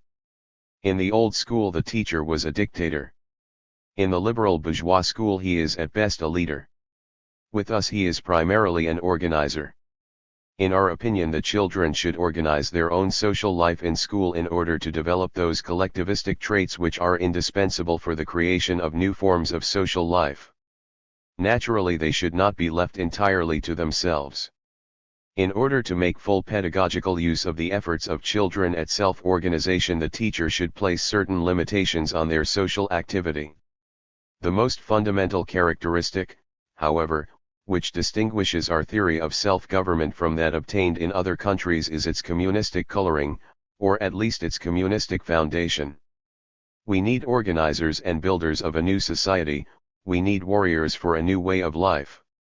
Self-government is our most effective educational instrument for producing such organizers, builders, and warriors. Our aim is to take the project method and put our own content into it. All forms of our community purposeful undertakings are as a matter of fact projects. The bourgeois American school fails to give to the method that community quality which is characteristic of our socialistic school. There is no doubt, however, that of all the contemporary attempts to reform the school, the project system with appropriate changes is best adapted to the nature and purposes of the Soviet school. It affords the children greater freedom of activity, encourages them to engage in practical work, demands of them independent planning, and trains them in the methods of investigation. The center of all the work of the school should be human labor. Every school activity is consequently closely related to this central aim. But an understanding of labor requires a penetrating study of the productive forces which man utilizes as well as those social relations which grow out of the particular organization of labor in a given society. These considerations have led us to adopt as a fundamental scheme for organizing the curriculum of the labor school the threefold concept of nature, labor, and society, or, to put it another way, productive energies, productive relations, and superstructure. And all teaching is unified through one central synthetic theme of colossal importance: human labor. Obviously the scheme is distinctly Marxian.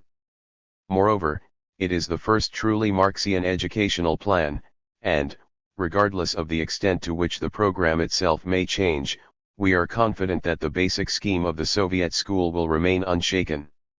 In complete harmony with the content of the new program are the methods of instruction which it suggests.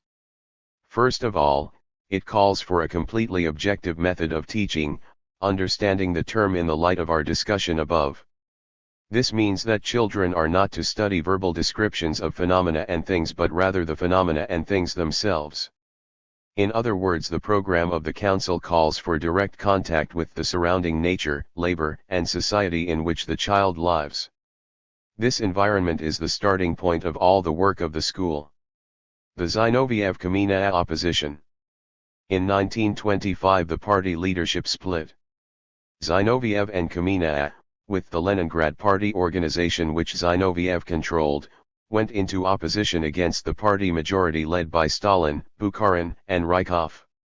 At the 14th Party Congress in December 1925, the new opposition vainly attacked the leadership. Zinoviev raised again the theoretical problem of state capitalism and progress towards socialism, while Kamenaya bluntly warned of the danger of Stalin's becoming a personal dictator. Stalin's dominance in the party organization decided the issue, and Zinoviev and Kamenaya were overwhelmingly defeated. A. Zinoviev on state capitalism. What are the chief difficulties in our work? In my opinion there are three. They form, as it were, the background of the whole picture of our construction. The first difficulty is the delay of the world revolution. At the beginning of the October Revolution we were convinced that the workers of other countries would provide us with direct support in a matter of months, or in any case within a few years. Now, unfortunately, it has been demonstrated that the delay of the world revolution is a fact, that the partial stabilization of capitalism characterizes a whole period, and that a new, more complicated set of difficulties is connected with this stabilization. The second difficulty is well known. This is the building of socialism in a backward country with such an enormous predominance of the peasantry. This is a difficulty for which we gave ourselves the answer in the first days of the revolution and which we have been successfully overcoming. The third difficulty is the creation of a collective leadership for our party after the death of Vladimir Ilyich. Only now, it seems to me, is this being drawn in full clarity. This difficulty is not unimportant, because leading the party means at the same time directing the state. This is not only an organizational question, this is a political problem of the most profound importance. Recently a dispute about the question of state capitalism descended upon us quite unexpectedly, out of a clear blue. To take the bull by the horns, comrades, I think it is first of all necessary to answer those who are now trying to represent the matter as though we have no state capitalism and practically nothing of capitalism in general. I feel that the thing here is really the attempt of certain comrades to declare that the NEP is socialism. Such a point of view, such a position represents the idealization of the NEP, the idealization of capitalism. It is indisputable that the NEP is the road to socialism, but the assertion that the NEP is not socialism also seems to me indisputable. So, comrades, it appears to me that this is just what the dispute is about. Of course, he who idealizes the NEP cannot but dispute Lenin's formulation on the question of state capitalism. So, comrades, I think it is indisputable that our state industry consists of enterprises which are of a type consistent with socialism but are not yet fully socialist, as Bukharin admitted in the spring of 1922. Finally, it is indisputable that the simplest and clearest example of state capitalism in a country like ours is concessions and leases. But it must be just as indisputable for us that this does not exhaust state capitalism, that we cannot forget about free trade and its forms, about planning and distribution, about the revival of capitalism in individual farms. We cannot forget that all this, insofar as it is subordinated to the control of the state, this Vladimir Ilyich called state capitalism, adding the qualification that this is a unique state capitalism, radically distinguished from the state capitalism of the bourgeois countries in that it is subordinated and limited by the working class, by the proletarian state. But at the same time Vladimir Ilyich said that in order for the workers to see that we do have capitalism we must not idealize or gloss over reality. B. Kamina on Stalin. I turn to INTR party questions. To these questions I give three answers. The first concerns the organizational forms of our INTR party life. Comrade Bukharin has said that we bought the controversy with Comrade Trotsky at the price, as he expressed it, of a convulsion in INTR party life. You must resolve this question in the sense that in the background of a general enlivening and heightening of the activity of all strata of the population, INTR party democracy is essential, its further development is essential. According to the testament of Lenin, this has now become possible precisely because the declassing of the proletariat has ceased. In the contrary case, with this background you will inevitably have a new convulsion in INTR party life. This will be a phenomenon on a catastrophic order. I appeal to you not to choose this path, but the other path. The things you hear about that path at the Congress about defeatists, liquidators, axelrodists, etc. cannot be true. Such things had not entered the party's head even after it assembled at the Congress. This must be avoided. This can be avoided only if the minority, which is not made up of newcomers, which you know about fully, if this minority is given an opportunity to defend its views in the party, of course with the full responsibility which the party and the dictatorship impose upon us. Second, besides the invigoration of party discussion, besides granting the minority an opportunity to express its views to the whole party, as becomes Bolsheviks, within those limits which are set by the party statutes and the dictatorship of the party and the proletariat, it seems to me that you must resist this new tendency in the party which I have tried to sketch out to you. I am sure that if you find it impossible to do this now because of some organizational consideration or another facts of life, the course of the class struggle in our country, the growth of differentiation in the village will compel you to do this, and to say that the school which Bukharin has established is based on a departure from Lenin. What we need right now is in the slogan, "Back to Lenin." Because this is going forward. Comrades, I know that in the first part of my speech you tried to attribute the matter to malice. We see that the matter is not one of malice, and I hope you will say this after a few months. And finally, the third point, we are against creating a theory of the chief, * we are against establishing a chief. We are against the Secretariat, which has in practice combined both policy and organization, standing over the political organ. We are for our upper level being organized in such a fashion that there would be a really all-powerful Politburo, bringing together all our party's policies, and at the same time the Secretariat would be subordinate to it and execute the technical aspects of its decisions. We cannot consider it normal but think it harmful to the party, if such a situation is continued where the Secretariat combines both policy and organization, and in fact predecides policy. Here, comrades, is what we need to do. Everyone who does not agree with me will draw his own conclusions. The speaker has the right to begin with what he wants. You think I ought to have begun with what I have said, that personally I assert that our General Secretary is not the kind of figure that can unite the old Bolshevik staff around himself. I don't consider this a basic political question. I don't consider this question more important than the question of the theoretical line. I feel that if the party adopted a definite political line which was clearly marked off from those deviations which part of the Central Committee is now supporting, this question would not now be on the agenda. But I must say this out to the end. Precisely because I more than once told Comrade Stalin this.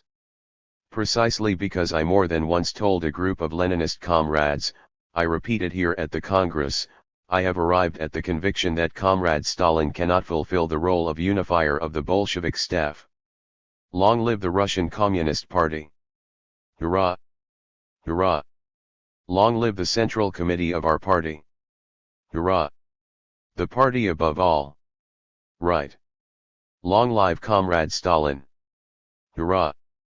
Comrades, I beg you to quiet down. Comrade Kamina will now finish his speech. I began this part of my speech with the words, we are against the theory of individual preeminence, we are against creating a chief.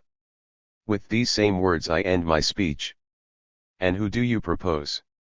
I declare a 10-minute recess. The United Opposition. In 1926, the two defeated opposition groups, Trotskyist and Zinovyevist, merged and undertook a major appeal to the party rank and file against the leadership. They had to resort to conspiratorial organization, and when this activity was detected, the leadership prepared a new condemnation of the opposition's factionalism. In reply, the leaders of the opposition drew up a detailed statement of their case which they vainly tried to present to the party membership. 1. Bureaucratism as the source of factionalism. The immediate cause of all of the sharpening crises in the party is in bureaucratism, which has grown amazingly in the period following the death of Lenin, and continues to grow. The Central Committee of the ruling party has at its disposal for action upon the party not only ideological and organizational, i.e., not only party means, but also governmental and economic means. Lenin always took into account the danger that the concentration of administrative power in the hands of the party would lead to bureaucratic pressure on the party. Precisely from this arose Vladimir Ilyitch's idea about organizing the Control Commission, which, while it had no administrative power in its hands, would have all the power essential for the struggle with bureaucratism, for the defense of the right of a party member to express his conviction. From the Declaration of the 13th July, 1926. Page 148. Shins freely and to vote according to his conscience without fearing any punitive consequences. Meanwhile, in fact, and this must be said here before anything else, the Central Control Commission itself has become a purely administrative organ, which assists the repression conducted by other bureaucratic organs, executing for them the punitive part of the work, prosecuting any independent thought in the party, any voice of criticism, any concern expressed aloud about the fate of the party, any critical remarks about certain leaders of the party. An official show prevails in the meetings, together with the apathy which is unavoidably connected with it. Frequently only an insignificant minority remains at the time of voting. The participants in the meeting hasten to leave so that they will not be compelled to vote for decisions dictated earlier. No resolutions anywhere are ever adopted otherwise than unanimously. All this is gravely reflected in the internal life of the party organizations. Members of the party are afraid openly to express aloud their most cherished thoughts, wishes, and demands. This is what constitutes the cause of the affair of Comrade Lashevik et al. 2. The cause of the growth of bureaucratism. It is completely obvious that the more difficult it is for the ruling centers to carry through their decisions by the methods of party democracy, the less the vanguard of the working class sees their policy as its own. The divergence between the direction of economic policy and the direction of the feelings and thoughts of the proletarian vanguard inevitably strengthens the need for repression and gives all policy an administrative bureaucratic character. Any other explanation of the growth of bureaucratism is secondary and does not encompass the essence of the question. The lag of industry behind the economic development of the country as a whole signifies, in spite of the growth in the number of workers, a lowering of the specific gravity of the proletariat in the society. The lag in the influence of industry on agriculture and the rapid growth of the kulaks * lowers in the village the specific gravity of the hired workers and poor peasants and their trust in the state and in themselves. The lag of wage raises behind the rising living standard of the non-proletarian elements of the city and the upper groups of the village inevitably signifies the lowering of the political and cultural self-esteem of the proletariat as the ruling class. From this, in particular, comes the clear decrease in the activity of the workers and poor peasants in the elections to the Soviets, which is a most serious warning for our party. 4. The question of industrialization. The present year again reveals with all clarity that state industry is lagging behind the development of the economy as a whole. The new harvest again catches us without supplies of goods. But movement towards socialism is assured only when the tempo of development of industry does not lag behind the general development of the economy, but leads it, systematically bringing the country closer to the technical level of the advanced capitalist countries. Everything must be subordinated to this task, equally vital both for the proletariat and for the peasantry. Page 149. The question of the smika is under present conditions above all a question of industrialization. Meanwhile the party sees with alarm that the resolution of the 14th Congress on industrialization in reality draws back more and more, following the example of what was not carried out in the party's resolution on democracy. In this fundamental question, on which the life and death of the October Revolution depend, the party cannot and does not want to live with official cribs, which are dictated, frequently, not by the interests of the matter but by the interests of factional struggle. The party wants to know, to think, to check, to decide. The present regime prevents this, and precisely from this stems the secret distribution of party documents on the affair of Lashevik, etc. 5. Policy in the village. In questions of agricultural policy in the village, the danger of shifts to the side of the upper groups in the village is all the more clearly defined. The fact is that under the guise of a union of the poor peasantry with the middle peasant, we observe steadily and regularly the political subordination of the poor peasantry to the middle peasants, and through them to the kulaks. 6. The bureaucratic perversion of the workers' state. The number of workers in our state industry does not now reach 2 million, together with transport, it is less than 3 million. The Soviet, trade union, cooperative, and all other employees certainly do not number less than that figure, and this comparison alone testifies to the colossal political and economic role of the bureaucracy. It is entirely obvious that the state apparatus, in its composition and level of life, is to an overwhelming degree bourgeois and petty bourgeois, and inclines away from the proletariat and the village poor, on the one hand, toward the displaced intelligentsia, and on the other toward the landleaser, the merchant, the kulak, the new bourgeois. How many times did Lenin remind us of the bureaucratic perversion of the state apparatus and about the frequent necessity for the trade unions to defend the workers from the state, while the party bureaucrat in just this region is infected with the most dangerous self-deception. 7. The bureaucratic perversion of the party apparatus. In 1920 a party conference under Lenin's direction considered it essential to point out the impermissibility of the fact that in the mobilization of the comrades, party organs and individual comrades were guided by some considerations other than business ones. Any repression whatever against comrades because they think differently about one or another question or party decision is impermissible. The whole present practice contradicts this decision at every step. Genuine discipline is shaken apart and replaced by subordination to the influential figures in the apparatus. The comrades on whom the party can rely in the most difficult days are pushed out of the staff in ever greater numbers, they are thrown around, exiled, persecuted, and replaced steadily and regularly by casual people, untested, but who are distinguished by silent obedience. Now these bureaucratic sins of the party regime are transferred to the accused comrades Lashevik and Belenki, whom the party has known in the course of more than 2 decades as devoted and disciplined members. The act of accusing them is therefore an act of accusing the bureaucratic perversion of the party apparatus. Page 150. The significance of a firmly welded, centralized apparatus in the Bolshevik Party needs no explanation. Without this skeleton the proletarian revolution would be impossible.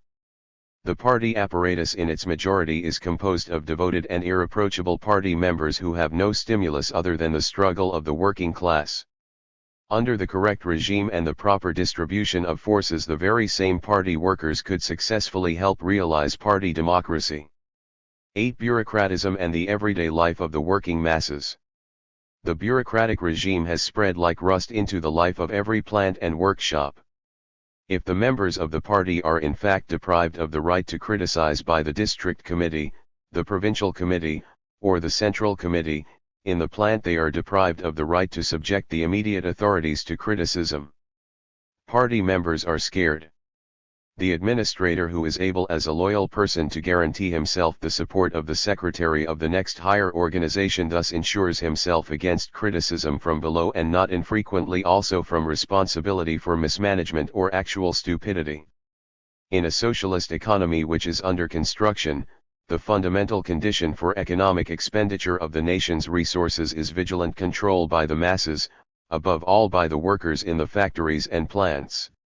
As long as they cannot move openly against disorders and abuses and expose their perpetrators by name, without the danger of being counted in the opposition, among the dissidents, among the troublemakers, or of being driven out of the cell and even from the plant, the struggle for a regime of economy as well as for the productivity of labor will inevitably be viewed on bureaucratic lines, i.e., they will most often strike at the vital interests of the workers. Precisely this is observed right now.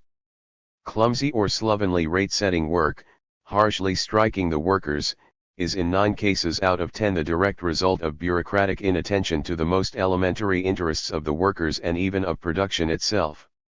It is to this that we must account the delayed payment of wages, i.e., relegating to the last consideration that which ought to constitute the prime concern. The question of the so-called excesses at the top is fully linked to the repression of criticism. Many circulars are written against the excesses. Not a few cases against them are conducted in the control commissions.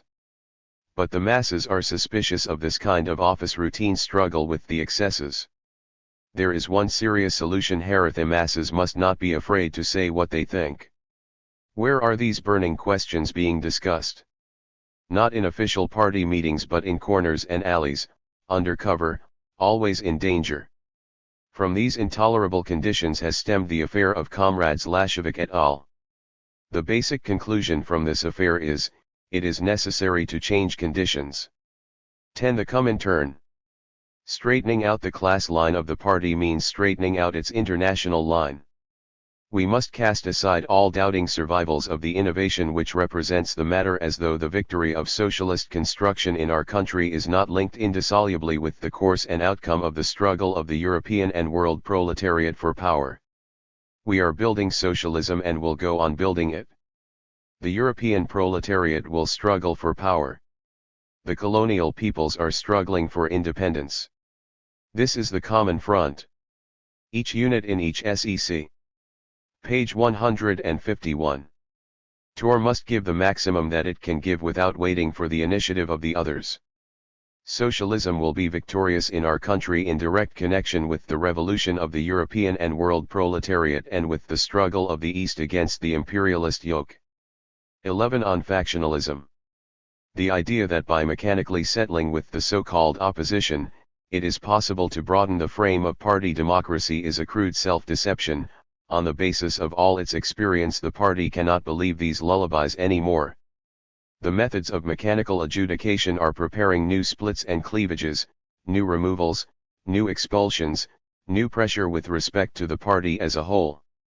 This system inevitably constricts the leading summit, reduces its authority and compels it to replace its ideological authority with doubled and tripled pressure.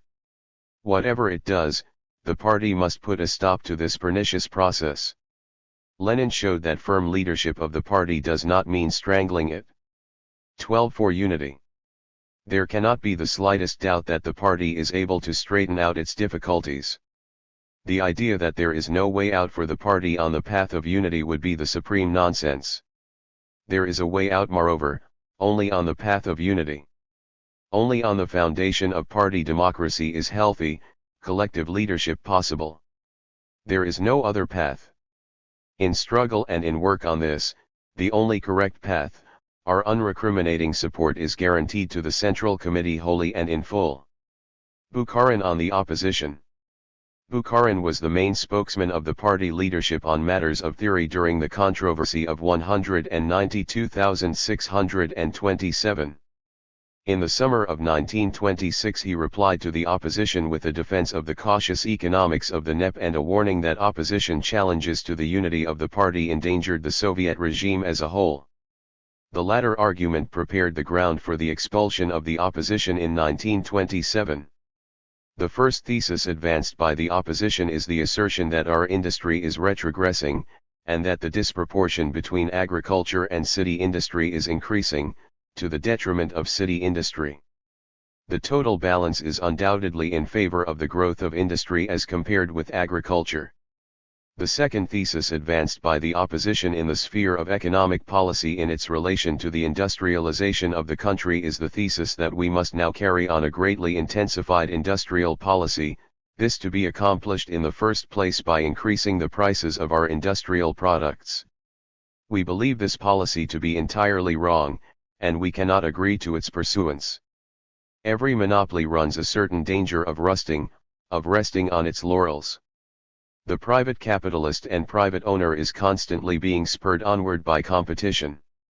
But if we, who have practically all big industry in our hands, who have a state supermonopoly and own all essentials, do not stimulate the leading staff of our industry to cheapen production, and to produce on more rational lines, then indeed we have arrived at the prerequisite stage for the rusting of our industry on the basis of its monopoly.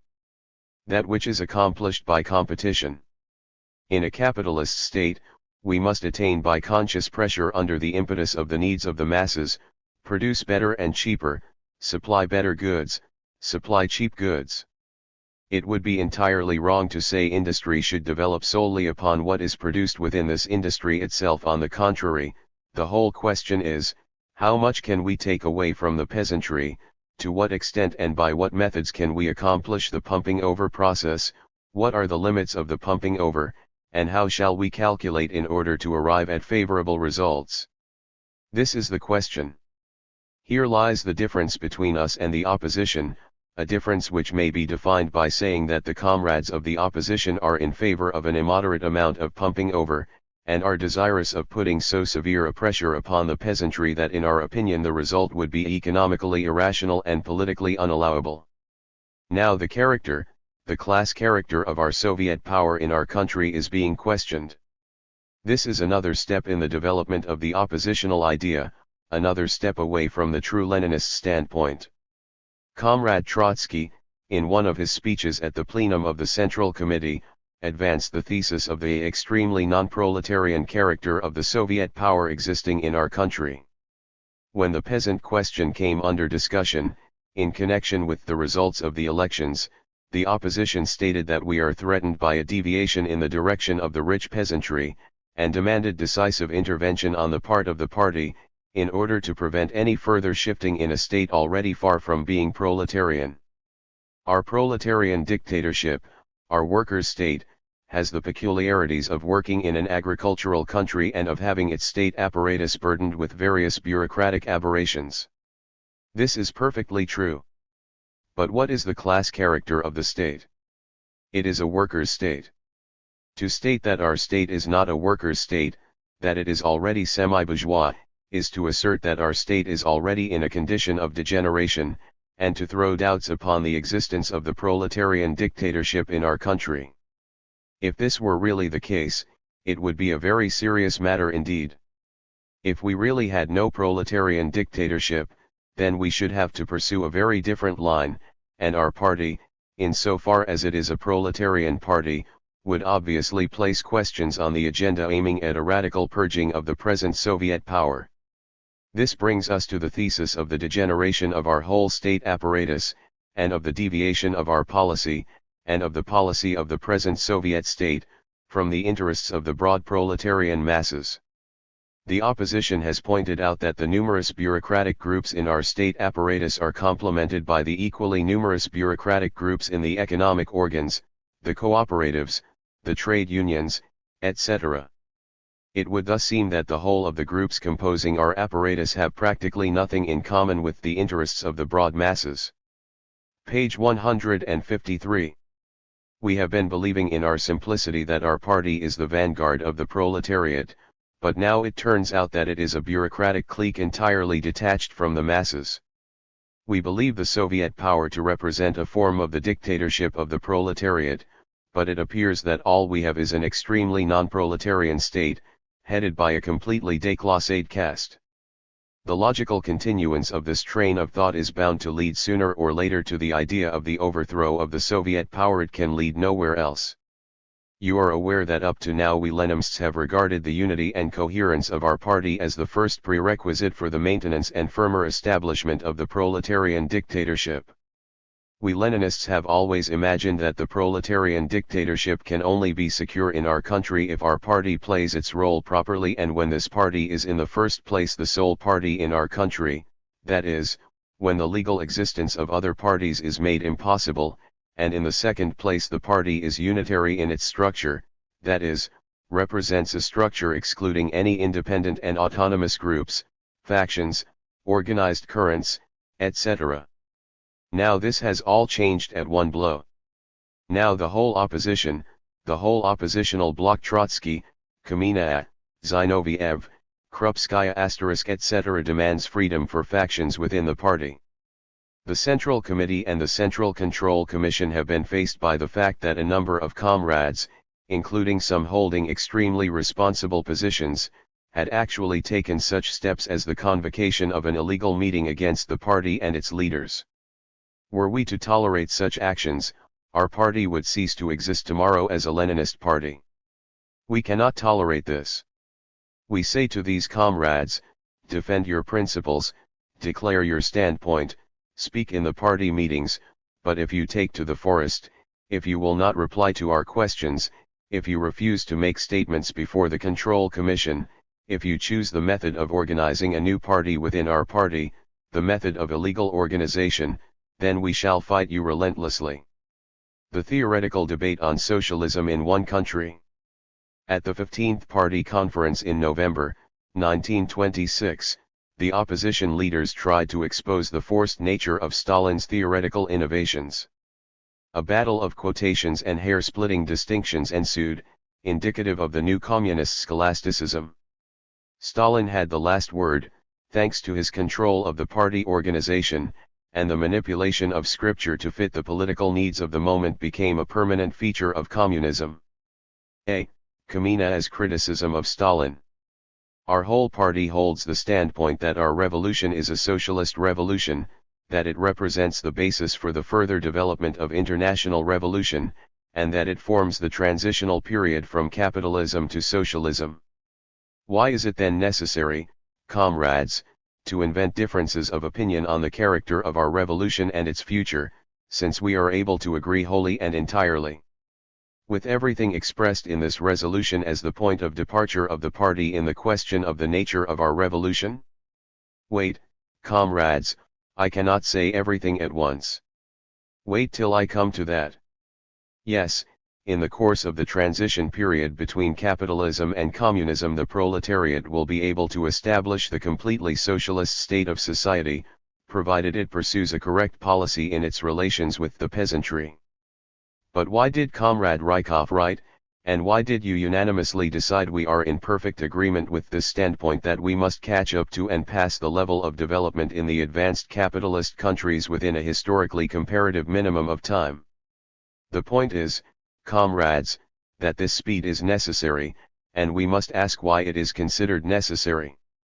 It is necessary because the Soviet Union, as the first country of socialism, must prove to the millions of the working people, the workers and peasants, the real superiority of socialist economy. This means that this country must and can provide for the needs of the population much more completely and cheaply than capitalist economics are capable of doing. It is not only military intervention which may prove an obstacle in the path of the realization of the completely socialist state of society, but the failure to carry out the above instructions. For this reason we raise the question of the rate of development of our economics, and not only the question of military intervention. The rate of our economic development, as compared with the rate of capitalist development, the necessity of rapidly attaining and passing the level of capitalism, is as important a prerequisite for the final victory of socialism in our country as the necessity of safeguarding against military intervention. Comrade Stalin has here given us a detailed analysis of Lenin's views on the possibility of the realization of socialism in one country. In this he referred to an article of Lenin published in 1915. He proved that the theory and practice of the establishment of socialism in the Soviet Union arise, so to speak, from his quotations, and from this law of the inequality of capitalist development. I cannot deal with this in detail, as the time is too short, and I must still speak of a number of other questions. But I cannot but observe that one must not refer to this quotation as indicating how Lenin conceived the tasks of the revolution in Russia at that time. The simple duty of being perfectly accurate with respect to quotations from Lenin forces me to this explanation. This quotation, addressed correctly and completely by Comrade Stalin, was published in the Social Democrat, the then central organ of our party, on August 25, 1915. The article from which it is taken contains a general criticism of the standpoint of those social traders who had said, "We cannot begin the social revolution in Germany or in England or in Italy, we must begin everywhere at once." Lenin replied to them, "You are traitors, for under the cloak of this theory, which compels one country to wait for another, you wish to avoid fulfilling your duty of kindling the proletarian revolution in every country." This was during the epoch of the imperialist war, in 1915. A month and a half later, in number 47 of the Social Democrat, published on October 13, exactly 6 weeks afterwards, Lenin wrote an article dealing specially with the tasks then confronting the Bolsheviki in Russia.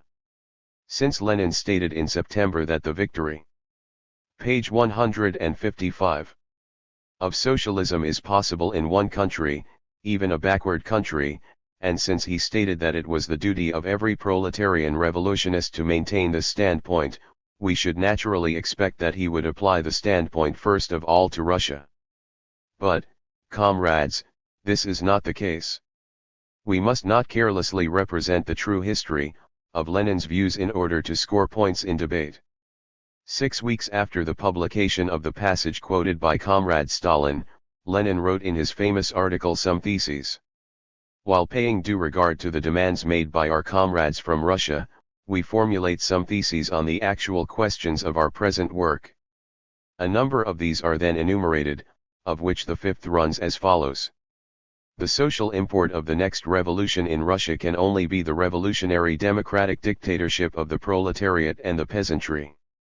The sixth thesis reads: It is the task of the proletariat of Russia to carry through the bourgeois democratic revolution to its end, in order to arouse socialist revolution in Europe. This second task is now following very closely upon the first, but it still continues to remain a special and second task. Comrades, I cannot help it if it is disagreeable for you to hear these sentences. If you will accord a straightforward consideration to the declaration of Lenin, made 6 weeks after the appearance of the article correctly quoted by Comrade Stalin, you will be bound to admit that Lenin's words in 1915 on the establishment of socialism in one country referred clearly to the West European states. And that at the same time he pointed out another urgent task for Russia. That which I have read to you is his definition of the social import of the impending revolution. We regard our state as a proletarian state, not only because it is a state ruled by the dictatorship of the proletariat, but because the proletariat is utilizing state power and state organization as an instrument for raising up to socialism the whole of the non-proletarian strata of the workers. But, comrades, we must and it is our duty to do this all that Lenin said on this question. Were we to state that we have a proletarian state and nothing more, then we should not be stating the truth, nor what Lenin said. For Lenin told us that we have a proletarian state in a double sense, the dictatorship of the proletariat, and the rising of the whole stratum of the workers to an ever higher level, but we have a proletarian state in a country with a preponderant peasant population and with bureaucratic deformations. And precisely as this fact is the inevitable consequence of the realization of the dictatorship of the proletariat and of the proletarian state in an agrarian country, in the same manner the bureaucratic deformations of the state apparatus are an expression of class. Page 156. What does this mean? In my opinion, it means that the state apparatus, viewed from the class standpoint, is endeavoring to oust the workers from immediate participation in the administration of the state. B. Stalin's reply to Communism. Engels said that the proletarian revolution could not succeed in one single country alone. The facts, however, show that under the new conditions of imperialism, such a revolution in its most essential parts has already been carried through in one single country alone, for we have carried out 9/10 of this program in our country. Comrade Zinoviev may say that we have committed a mistake by carrying out the points of this program. It is very easily possible that in carrying out these points we have shown a certain national limitedness. That is very easily possible. One thing is nevertheless true, that which Engels wrote in the 40s of the last century under the conditions of pre-monopolistic capitalism and which was impossible for one country alone has become possible under the conditions of imperialism in our own country. Naturally, if Engels were alive today, he would not cling to the old formula. On the contrary, he would welcome our revolution and say, "To hell with all old formulas. Long live the victorious revolution in the Soviet Union." The gentlemen in the ranks of the social democracy, however, do not think like that. They cling to the old formulation of Engels in order to facilitate their struggle against the revolution, against the Bolsheviks. That is naturally their affair. It is only serious when Comrade Zinoviev attempts to imitate these gentlemen and in this matter to go the way of the social democracy. One must recognize, comrades, that it was Lenin and no other who first of all established the proof of the possibility of the victory of socialism in one country alone. One may not deny Lenin that which is due to him. One must not be afraid of the truth, one must have the courage to speak the truth, one must have the courage to declare that Lenin was the first Marxist who formulated the question of the victory of socialism in one country alone in a new form and answered it in the affirmative. I do not wish with this to say that Lenin as a thinker stood higher than Marx or Engels. I only wish to say two things. First of all, one must not demand of Marx and Engels, although they were tremendous thinkers and geniuses, that in the period of pre-monopolistic capital they could foresee all the possibilities of the proletarian class struggle and the proletarian revolution which developed half a century later in the period of developed monopolistic capitalism. Secondly, there is nothing particularly wonderful in the fact that Lenin, himself a genius and a follower of Engels and Marx, should have understood the new possibilities of the proletarian revolution under the new conditions of capitalist development and thus establish the truth that the victory of socialism in one country alone is possible. Comrade Kamina took the trouble to prove that the basic article of Comrade Lenin which deals with the possibility of socialism in one country alone, allegedly did not refer to Russia, but that when Lenin spoke of such a possibility he was thinking not of Russia but of other capitalist countries. Comrade Kamina took this doubtful trouble in order to clear the way for Comrade Trotsky, whose scheme was refuted by the article of Lenin written in 1915. To put it vulgarly, Comrade Kamina has played the role of housemaid to Comrade Trotsky by cleaning the way for him. It is naturally a sad sight to observe the director of the Lenin Institute in the role of housemaid to Comrade Trotsky. Not that there is anything undignified in the work of a housemaid, but because Comrade Kamina is without doubt a capable person who might very well concern himself with more qualified work. He adopted this role, however, perfectly voluntarily, as of course he was fully entitled to do, so that nothing is to be done in the matter. How has Comrade Kamenev carried out this peculiar role? Comrade Kamenev declared in his speech that the chief theses of Lenin in his article written in 1915, the theses which have determined the whole policy of our revolution and its work of reconstruction, the theses which speak of the possibility of the victory of socialism in one country alone, do not refer to Russia and could not refer to Russia, and that when Lenin spoke of the victory of socialism in one country alone, he was not thinking of Russia but of other capitalist countries. That is unbelievable and unheard of. That sounds like a direct slander against Comrade Lenin. But Comrade Kamenev evidently does not care what the party thinks about such a falsification of Lenin. He is only concerned to clear the way for Comrade Trotsky at any price. How has he attempted to justify this peculiar contention? He said that 2 weeks after the publication of the article mentioned, Comrade Lenin published his well-known theses concerning the character of the coming revolution, in which he said that the task of Marxists would be exhausted with the efforts to achieve the victory of the bourgeois democratic revolution in Russia, and that Lenin, when he said this, spoke on the assumption that the revolution in Russia would retain its bourgeois stage and not develop into a socialist revolution. As, however, the article of Lenin upon the possibility of the victory of socialism in one country alone deals not with the bourgeois revolution but with the socialist revolution, it is clear that Lenin in his article could not have been thinking of Russia.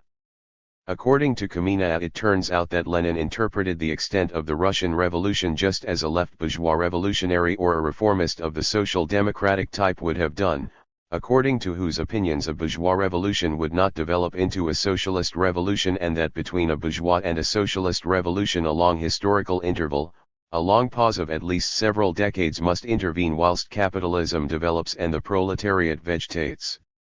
According to Kamenev, it turns out that in 1915, when he wrote his article, Lenin did not think and did not conceive of directly going on to the socialist revolution after the victory of the bourgeois revolution. You will say, this is unbelievable and unheard of. Yes, this contention of Comrade Kamenev is really unbelievable and unheard of. But Kamenev does not mind about that in the least. Permit me to mention a few documents which prove that Comrade Kamenev has vulgarly falsified the opinions of Comrade Lenin in this question. Where are we to fit in the theses of Lenin from 1915 to which Comrade Kamenev appealed in his speech and which deal with the tasks of the bourgeois democratic revolution in Russia? Do not these theses contradict the idea of the development of the bourgeois revolution into a socialist revolution? No, they do not. Page 158. On the contrary, the basis of these theses is just the idea of the development of the bourgeois revolution into the socialist revolution, the idea of the development of the first stage of the Russian Revolution into its second stage. First of all, Lenin by no means says in these theses that the extent of the Russian Revolution and the tasks of the Marxists in Russia are exhausted with the fall of the Tsar and the landowners, by the fulfillment of the tasks set by the bourgeois democratic revolution. Secondly, Lenin in these theses limited himself to characterizing the tasks of the bourgeois democratic revolution because he regarded this revolution as the first stage and as the immediate task of the Russian Marxists. Thirdly, Lenin proceeds from the assumption that the Russian Marxists must not commence their task with the second stage but with the first stage, with the stage of the bourgeois democratic revolution. Is there any contradiction here? Is even the shadow of a contradiction with the idea of the development of the bourgeois revolution into the socialist revolution here? The opposite is the case. We see that Comrade Kamenev has definitely falsified the standpoint of Lenin. Stalin on the expulsion of the left opposition.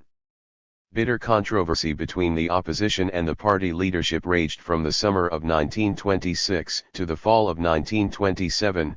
Though Stalin's control of the party organization left no doubt as to the outcome of the contest. The opposition leaders were removed from one post after another, and at the 15th Party Congress in December, 1927, the active oppositionists were expelled from the party. Stalin justified this as the elimination of deviant individualists who refused to respect the principle of party discipline. Zinoviev and Kamenev with their followers thereupon recanted, and were temporarily reinstated in the party. The Trotskyists were exiled to remote points in Siberia and elsewhere. A year later, in February 1929, Trotsky was ousted from the country altogether. How could it happen that the entire party, as a whole, and following it the working class too, so thoroughly isolated the opposition? After all, the opposition are headed by well-known people with well-known names, people who know how to advertise themselves, people who are not afflicted with modesty and are able to blow their own trumpets. It happened because the leading groups of the opposition proved to be a group of petty bourgeois intellectuals divorced from life, divorced from the revolution, divorced from the party, from the working class. Have we the dictatorship of the proletariat or nor? Rather a strange question. Nevertheless, the opposition raise it in every one of their statements. The opposition say that we are in a state of thermidor degeneration. What does that mean? It means that we have not the dictatorship of the proletariat, that our economics and our politics are a failure, are going backwards, that we are not going towards socialism, but towards capitalism. This, of course, is strange and foolish. But the opposition insist on it. The opposition utterly break away from the Leninist principle of organization and take the path of organizing a second party, the path of organizing a new international. On all these questions the opposition have slipped into Menshevism. Can these Menshevik views of the opposition be regarded as compatible with the party's ideology, with our party's program, with its tactics, with the tactics of the Comintern, with the organizational principles of Leninism? Under no circumstances, not for a single moment. You will ask, how could such an opposition come into being among us, where are their social roots? I think that the social roots of the opposition lie in the fact that the urban petty bourgeois strata are being ruined under the conditions of our development, in the fact that these strata are discontented with the regime of the dictatorship of the proletariat, in the striving of these strata to change this regime, to improve it in the spirit of establishing bourgeois democracy. I have already said that as a result of our progress, as a result of the growth of the relative weight of the socialist forms of economy, a section of the petty bourgeoisie, particularly the urban bourgeoisie, is being ruined and is going under. The opposition reflect the grumbling and discontent of these strata with the regime of the proletarian revolution. Such are the social roots of the opposition. Why did the party expel Trotsky and Zinoviev? Because they are the organizers of the entire anti-party opposition, because they set themselves the aim of breaking the laws of the party, because they thought that nobody would dare to touch them, because they wanted to create for themselves the privileged position of nobles in the party. If the opposition want to be in the party, let them submit to the will of the party, to its laws, to its instructions, without reservations, without equivocation. If they refuse to do that, let them go wherever they please. We do not want new laws providing privileges for the opposition, and we will not create them. The question is raised about terms. We have only one set of terms: the opposition must disarm wholly and entirely, in ideological and organizational respects. They must renounce their anti-Bolshevik views openly and honestly, before the whole world. Stalin on the grain crisis. In 1928, after disposing of the Trotsky-Zinoviev opposition, Stalin began to turn to a more vigorous policy of industrial development and exploitation of the peasants. While there is evidence that he was at least partly motivated in this by the desire to embarrass Bukharin and Rykov, Stalin nonetheless put his case effectively. From Stalin, on the Grain Front. Page 160. The underlying cause of our grain difficulties is that the increase in the production of grain for the market is not keeping pace with the increase in the demand for grain. Industry is growing. The number of workers is growing. Towns are growing. And, lastly, the regions producing industrial crops are growing, creating a demand for grain. All this leads to a rapid increase in our requirements as regards grain available for the market. But the production of grain for the market is increasing at a disastrously slow rate. Is it not a fact that the grain crop area has already reached the pre-war mark? Yes, it is a fact. Is it not a fact that already last year the gross production of grain was equal to the pre-war output, i.e., 5 billion PUDs, yes, it is a fact. How, then, is it to be explained that, in spite of these facts, the amount of grain we are producing for the market is only 1/2, and the amount we are exporting is only about 1/20th of what it was in pre-war times? The reason is primarily and chiefly the change in the structure of our agriculture brought about by the October Revolution, the change from large-scale landlord and large-scale kulak farming, which provided the largest proportion of marketed grain, to small and middle peasant farming, which provides the smallest proportion of marketed grain. The mere fact that before the war there were 15 to 16 million individual peasant farms, whereas at present there are 24 million to 25 million peasant farms, shows that now the basis of our agriculture is essentially small peasant farming, which provides a minimum amount of grain for the market. The abolition of landlord farming, the reduction of the kulak farming to less than 1/3, and the change to small peasant farming with only 11% of its output available for the market, in the absence, in the sphere of grain growing, of any more or less developed large-scale socialized farming, was bound to lead, and in fact has led, to a sharp reduction in the output of grain for the market as compared with pre-war times. It is a fact that the amount of marketed grain in our country is now half of what it was before the war, although the gross output of grain has reached the pre-war level. What is the way out of this situation? Some people see the way out of this situation in a return to kulak farming, in the development and extension of kulak farming. These people dare not advocate a return to landlord farming, for they realize, evidently, that such talk is dangerous in our times. All the more eagerly, therefore, do they urge the necessity of the utmost development of kulak farming in the interest of Soviet power. These people think that the Soviet power can simultaneously rely on two opposite classes: class of the kulaks, whose economic principle is the exploitation of the working class, and the class of the workers, whose economic principle is the abolition of all exploitation. A trick worthy of reactionaries. There is no need to prove that these reactionary plans have nothing in common with the interests of the working class, with the principles of Marxism, with the tasks of Leninism. What, then, is the way out of the situation? 1. The way out lies, firstly, in the transition from the small, backward and scattered peasant farms to amalgamated, large-scale socialized farms, equipped with machinery, armed with scientific knowledge and capable of producing a maximum of grain for the market. The solution lies in the transition from individual peasant farming to collective, socialized farming.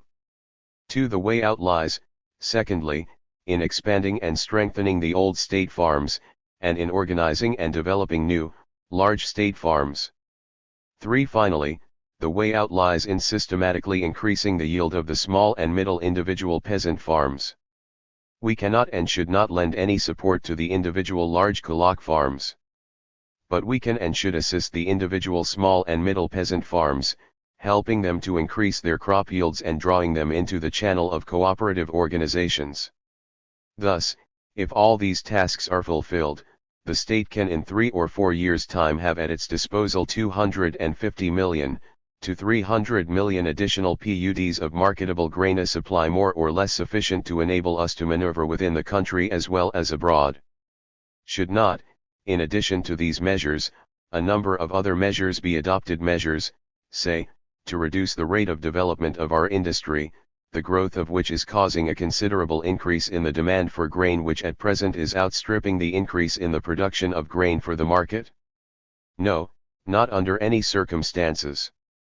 To reduce the rate of development of industry would mean to weaken the working class, for every step forward in the development of industry, every new factory, every new works, is, as Lenin expressed it, a new stronghold of the working class, which strengthens its position in the fight against the petty bourgeois element, in the fight against the capitalist elements in our economy. On the contrary, we must maintain the present rate of development of industry, we must at the first opportunity speed it up in order to pour goods into the rural districts and obtain from them more grain, in order to supply agriculture, primarily the collective farms and state farms, with machines, in order to industrialize agriculture and to increase the proportion of its output for the market? Should we, perhaps, for the sake of greater caution, retard the development of heavy industry and make light industry, which produces chiefly for the peasant market, the basis of our industry as a whole? Not under any circumstances. That would be suicidal. It would undermine our whole industry, including light industry. It would mean abandoning the slogan of industrializing our country. It would transform our country into an appendage of the world capitalist system of economy. How will the measures proposed affect the alliance between the workers and the peasants? I think that these measures can only help to strengthen the alliance between the workers and the peasants. Indeed, if the collective farms and the state farms develop at increased speed, if, as a result of direct assistance given to the small and middle peasants, the yield of their farms increases and the cooperative societies embrace wider and wider masses of the peasantry, if the state obtains the hundreds of millions of PUDs of additional marketable grain required for the purposes of manoeuvring, if, as a result of these and similar measures, the kulaks are curbed and gradually overcome, is it not clear that the contradictions between the working class and the peasantry within the alliance of workers and peasants will thereby be smoothed out more and more, that the need for emergency measures in the purchase of grain will disappear, that the page 162 large masses of peasantry will turn more and more to collective forms of farming, and that the fight to overcome the capitalist elements in the rural districts will assume an increasingly mass and organized character? Is it not clear that the cause of the alliance between the workers and the peasants can only benefit by these measures? The alliance of the proletariat with the peasantry under the conditions of the dictatorship of the proletariat should not be regarded as an alliance with the whole of the peasantry. The alliance of the proletariat with the peasantry is an alliance of the working class with the laboring masses of the peasantry. Such an alliance cannot be effected without a struggle against the capitalist elements of the peasantry, against the kulaks. The right opposition. Stalin's political tactics and his desire for stepped-up industrialization and increased pressure on the peasants produced acute anxiety among many of his colleagues. Bukharin, together with Rykov and the trade union chief Tomsky, formed a right opposition which endeavored to check Stalin in behind-the-scenes maneuvers. In July 1928, Bukharin addressed the Central Committee with a vain plea for caution, and then turned to the broken left opposition to reveal his fears and seek help. A. Bukharin on peasant policy. If we want to catch up with Western European, we want to do these. If we want to increase the tempo of accumulation for socialist industry, and we want to do these if we take into account our general economic backwardness, our poverty, then it is perfectly clear that great difficulties for our building stem from all this. We want to solve a series of great tasks at once: the maximum accumulation in socialist industry, the maximum increase in agriculture, the maximum consumption for the working class and the toiling masses in general, their maximum uplift, etc. These tasks cannot be solved simultaneously. We solve them as we come to them, heeling over now to one side, now to the other, contradicting ourselves. We are moving all the time in contradictions. It stands to reason that difficulties of such a kind really lie in the nature of our Reconstruction period. I call your attention, for example, to the curious fact that we complain of economic disproportions now from one end and now from the other. Voroshilov, give us your panacea. Bukharin, I don't want to give a panacea, and you, please, don't make fun of me. I want to say that the Reconstruction period quite naturally evokes a series of complications and difficulties, but at the same time there is no doubt in my mind that there are different kinds of difficulties. When, taking Comrade Stalin's formulation, we say now, we have a threat to the smikha, does this fit into the category of circumstances from which a split could issue? Of course it does. A threat to the smikha is a circumstance from which a split could issue. But Lenin wrote that the main task of our Central Committee and Central Control Commission, as of our party as a whole, consists of not allowing these disagreements to grow to the level of serious class disagreements. To undertake the slightest campaign in the country reversing our election instruction means to mobilize against us to an ever greater degree the kulak element, the petty bourgeoisie of a whole series of cities, the middle bourgeoisie, petty bourgeois strata, etc. The reserves of these forces remain very great, and the slightest vacillation on this question in the ranks of our party will have a disproportionately great political significance. Should we correct the situation we now have as a result of the grain collections by making concessions in the direction of the kulak, by dropping the slogan of an intensified offensive against the kulaks? Absolutely not. The problem at the present time is to remove the threat to the alliance with the middle peasant which we now find. We are dropping the extraordinary measures * and in no case do we identify the extraordinary measures with the decisions of the 15th Congress. Can we have such difficulties this year as we had last year? We can. How will we react to this? We will turn to the application of extraordinary measures if such difficulties are met within the coming year, but if we apply them, will we do so to the same extent or not? It seems to me that this is the most agonizing and important question that faces us. As a preliminary, I would like to suggest a consideration or analogy which at first glance will appear wild or joking. Imagine that you are the proletarian power in a petty bourgeois country, but that you are forcibly driving the mujik into communes. Varash Belov, as in 1918 and 1919, let's say. Bukharin, then you will get an uprising of the mujik, of which the kulak is the driver, the kulak organizes and leads it. The petty bourgeois element rises against the proletariat, beats it on the head, and as the result of a cruel class war the proletarian dictatorship disappears. What do you get here? Stalin, the sun is terrifying but God is gracious. Bukharin, we must in no case turn toward allowing the expanded reproduction of extraordinary measures. Kossier, this is true. Lazovsky, right now this doesn't depend on us.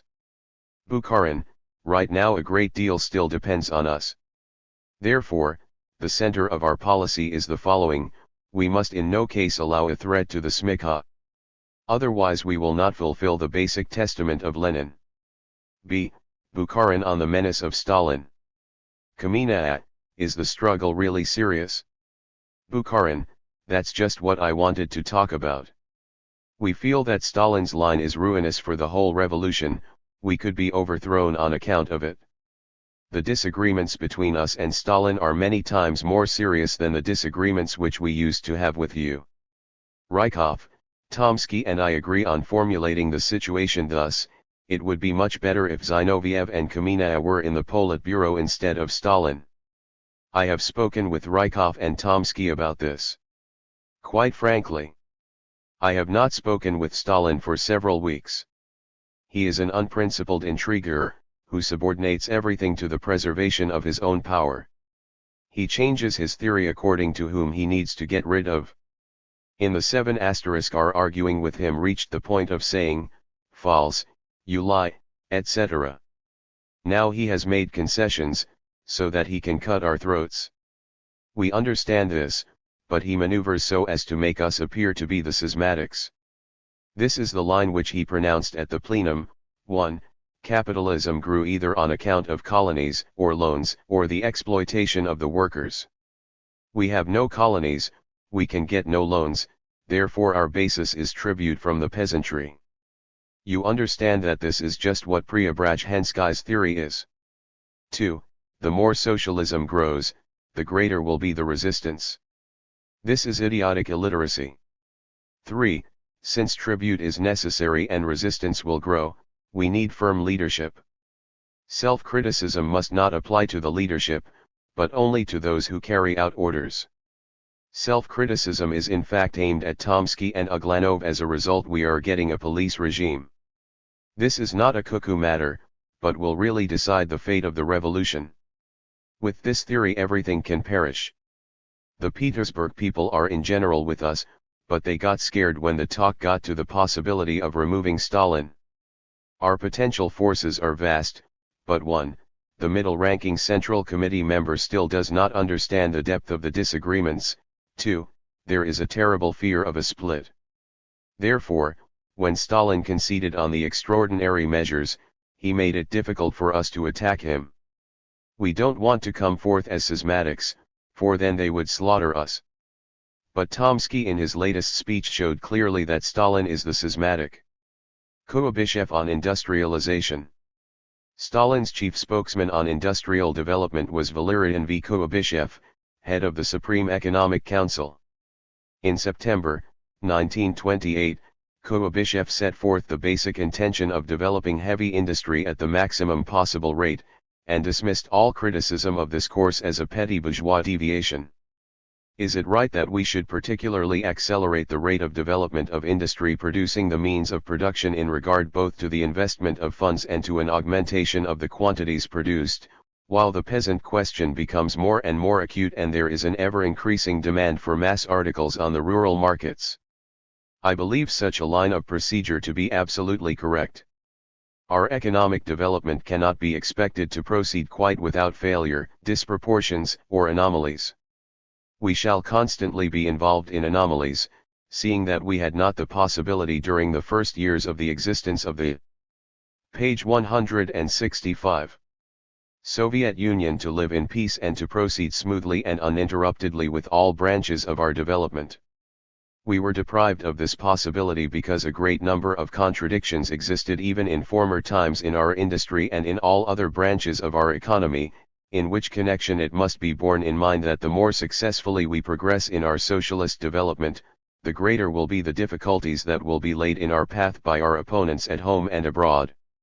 The elimination of class differences, which is the final aim of our entire development, will and must be effected in the form of ever greater class struggle. Naturally, we shall need more than a decade to eradicate these differences and to ensure a smooth and harmonious development of our economic organism without disproportions and anomalies.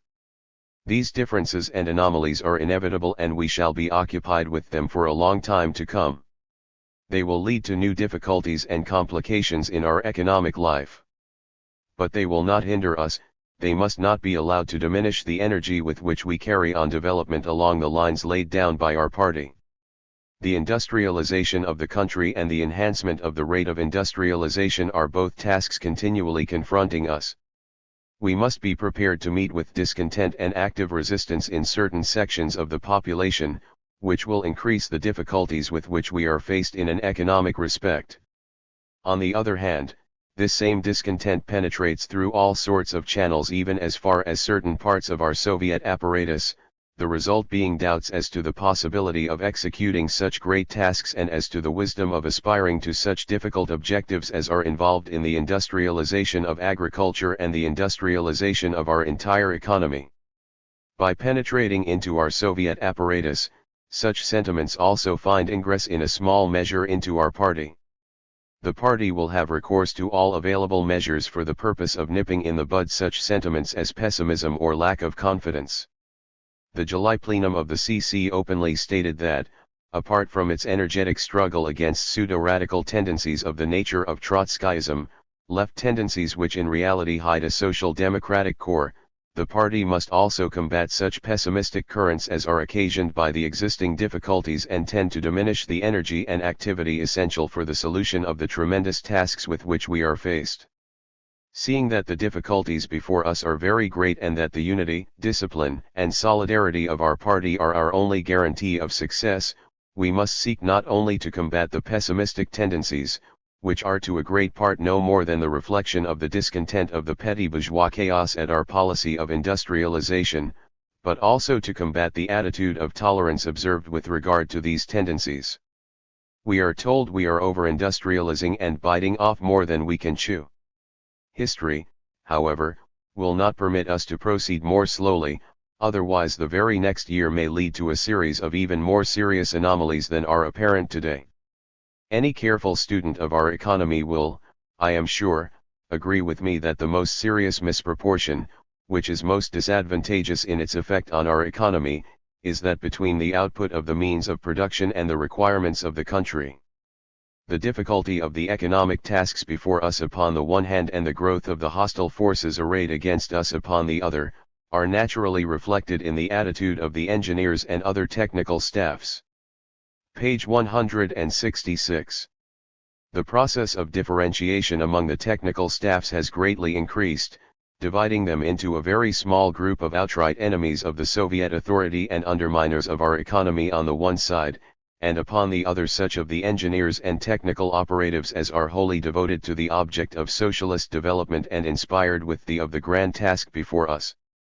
This process of differentiation not only deserves our closest attention, but must also furnish us with various valuable conclusions. While most energetically opposing the enemies of our economy, who are direct agents of the bourgeoisie, we must give all possible aid and encouragement to the honest and devoted technical operatives and see to it that the conditions of their activity are such as will facilitate the execution of the tasks with which they are charged. All organizations that are in touch with the technical staffs are beginning to understand that without a healthy relationship and without the honest cooperation of the technical staffs with the Soviet authorities, we shall not be able to realize the gigantic plan of the reconstruction of our industry, which is not only completely indispensable to us but which is also the very best guarantee for our economy and for the development of socialism. Without technical staffs, the technical equipment of our industry is an impossibility. At the same time, however, all the necessary steps must naturally be taken to train new cadres of Red engineers. This side of the question deserves more attention than has ever been paid to it before. Bukharin on equilibrium. In reply to the Stalinists' new industrialization emphasis, Bukharin published a plea for caution and balance in which he opposed sacrificing the standard of living of the population. This consumptionist attitude recurred from time to time in the communist movement, particularly in the communist regimes of Eastern Europe. The relative planlessness or relative planfulness of the economy of the transition period has its basis in the existence of small enterprises, of market connections, i.e., significant elements of spontaneity. Hence the very plan has a special nature, it is by no means the more or less finished plan of a developed socialist society. In this plan there are many elements of the forecasting of the spontaneous or incalculable, and these forecasts become the starting point of one or another directive. It is just for this reason that with us there is no possibility of an ideal plan. And just for this reason there is room up to a certain point for errors. But the fact that an error can be explained and may even be unavoidable does not prevent it from being an error. This is the first point.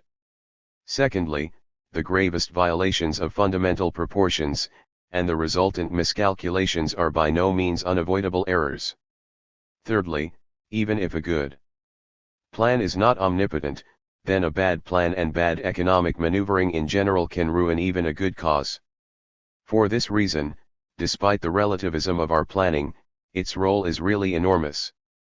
Major errors in the directing of the economy which result in a violation of the basic economic proportions in the country, therefore, of themselves may engender a highly unfavorable change in the relations of the classes. The reverse side of such a violation of the necessary economic proportions would be a resultant upsetting of the political equilibrium in the country. To avoid a goods famine and a crisis-like violation of the basic economic proportions, which are by no means inevitable or absolute laws, it follows that, in order to attain the most favorable possible march of social reproduction, and to attain the systematic growth of socialism, and, in consequence, to attain TBC most favorable possible situation for the proletariat in the relations of class forms in the country, it is necessary to achieve a coordination of the basic elements of the national economy, to balance them, arrange them in such fashion that they best fulfill their respective functions, and actively influence the course of economic life and the class struggle so as to attain the best possible balance or equilibrium. In their simplicity, the ideologists of Trotskyism assume that the maximum annual pumping out of resources from the peasant economy into industry will assure the maximum tempo of the development of industry. But that is clearly not so. The greatest not temporary but continuous tempo can be attained by such a coordination in which industry develops on the foundation of a rapidly growing agricultural economy. It is then that industry attains its own record-breaking figures in its development. What the Trotskyists fail to comprehend is that the development of industry is dependent on the development of agriculture. Along with the stormy growth of industry, along with a significant growth in the population and a rise in the needs of the population, the quantity of grain has not grown in the country. Isn't it clear that a contemptuous attitude to the grain problem under such conditions would be a real crime? And is it not clear that a Trotskyist solution would lead straight to a real, and not an imaginary collapse? One thing is clear: if any branch of production systematically fails to receive in return for its products the costs of production, plus a certain addition corresponding to a part of the surplus labor which can serve as a source of expanding reproduction, then that branch of industry either stagnates or retrogresses. This law applies to grain growing as it does to any other branch of the economy. Those who believe that the growth of the planned economy brings with it the possibility as a result of the dying out of the law of value of doing whatever one pleases, simply do not understand the ABC of economics. These considerations are sufficient to define the limit of the process of pumping over resources from agriculture to industry. The opponents of industrialization come out against any alienation even of a part of the surplus product, i.e. against all pumping over whatsoever. But in that case the tempo of industrialization will be slowed up. The Trotskyists define the magnitude of the pumping over by the limits of the technically achievable, i.e., they go even beyond the limits of the entire surplus product. It is clear that in that case there can be no thought of the development of agriculture or its grain section, which in turn is required for the development of industry itself. Here the truth lies somewhere in between. Page 168. The center of all our plan calculations, of all our economic policy, must be concern for the steadily developing industrialization of our country. From every point of view, development of the productive forces, development of agriculture, growth of the specific gravity of socialism in the total economy, strengthening of the class alliances within the country, strengthening of our powers of self-defense, growth of mass consumption, etc., etc. The industrialization of the country is for us a law. But in carrying this out we must always remember that our socialist industrialization must differ from capitalist industrialization in that it is carried out by the proletariat, for the purposes of socialism, that its effect upon the peasant economy must be quite different and distinct in character, that its whole attitude towards the village economy must be different and distinct. Capitalism effected the debasement of agriculture. Socialist industrialization, however, is not a parasitic process in its relations with the village, but a means of transformation and upswing. The industrialization of the country therefore signifies also the industrialization of agriculture, and thereby it prepares the abolition of the antagonism between city and village. We should strive for the fastest possible tempo of industrialization. Does that mean that we ought to put everything into capital construction? The question is quite a meaningless one. But behind this meaningless question there is hidden another that is quite meaningful, namely, the question of the limits of accumulation, of the upper limit for the sum of capital investment. Above all, when we are drawing up our program of capital construction we must keep in mind the directive of the party on reserves. Of late it has become the fashion to keep quiet about the question of reserves.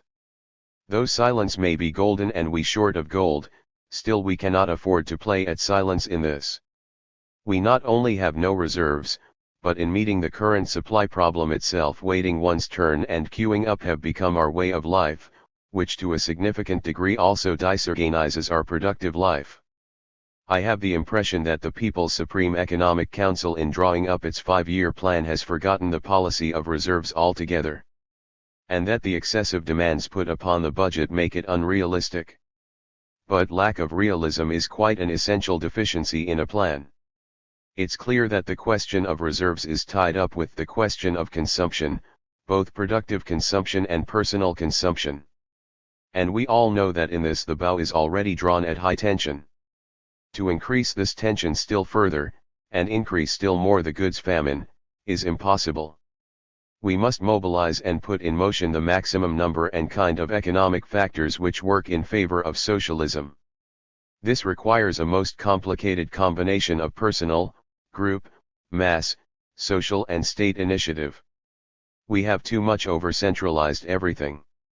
We must ask ourselves, ought we not now to take some steps in the direction of the Leninist commune state? This does not by any means signify letting go of the reins. Quite the contrary.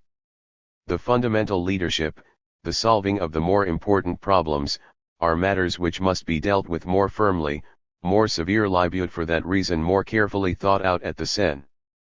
Page 169. Ter. But within the strict framework of these decisions the lower organs must act on their own initiative and be responsible for their own range of problems, etc. Supercentralization in a number of fields had led to our depriving ourselves of additional forces, means, resources and possibilities. And we are in no position to utilize the entire mass of these possibilities, thanks to a number of bureaucratic barriers. We could act with more elasticity, more maneuverability, more successfully, if, beginning with the individual state enterprises, we were in a position to adapt ourselves to the real, concrete conditions, and thereby avoid the thousand small and large stupidities we are committing. Page 170. Chapter 4. Soviet Communism. The Transformation under Stalin, 1929-1953. The communist movement, despite the impersonal sociology embodied in its doctrine, bore a unique impress of dominant individual personalities, specifically, Lenin and Stalin. Lenin launched the movement and gave it the qualities necessary for seizing and holding power. Stalin accomplished the permanent adaptation of the movement to the circumstances of its time and setting. The insane purging and self-glorification in which Stalin indulged were perhaps transitory, but the other changes for which he was responsible were deeply assimilated into the communist system in Soviet Russia. The priority of the industrialization effort and national power, the shift to conservative social and intellectual norms, and the monolithic control of all communication to enforce the pseudo-Marxist rationalization of the system.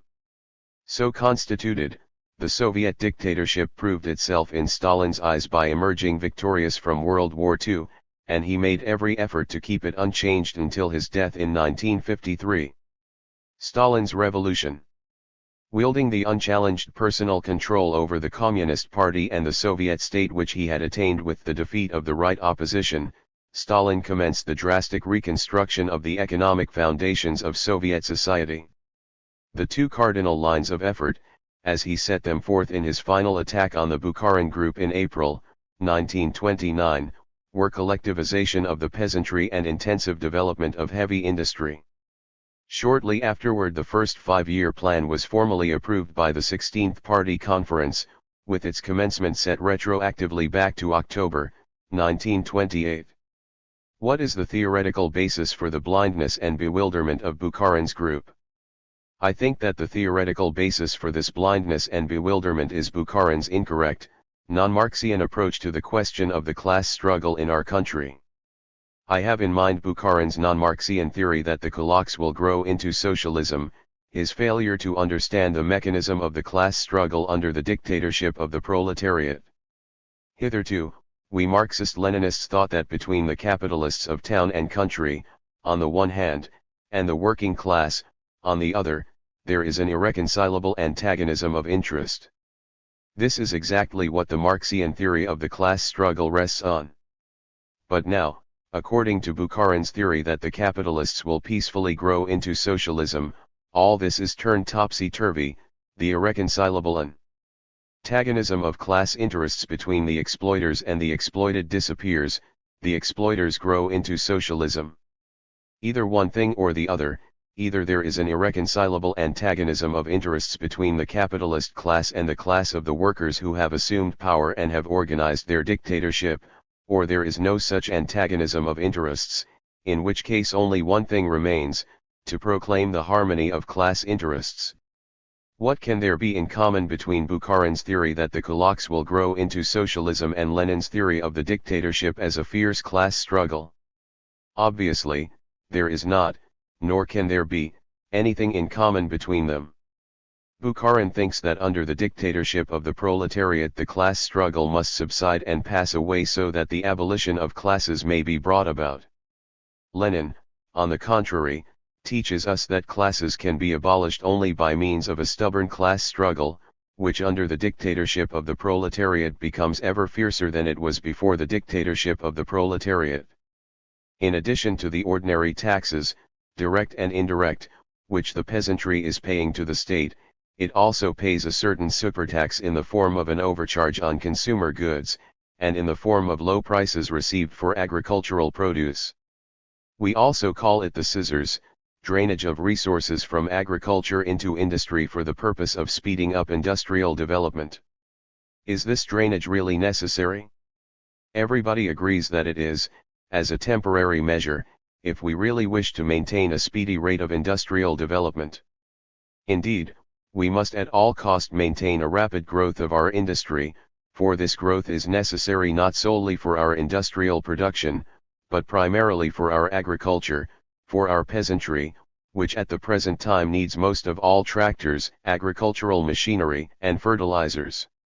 Can we abolish the supertax at the present time? Unfortunately, we cannot. We must abolish it at the first opportune moment, in the coming years.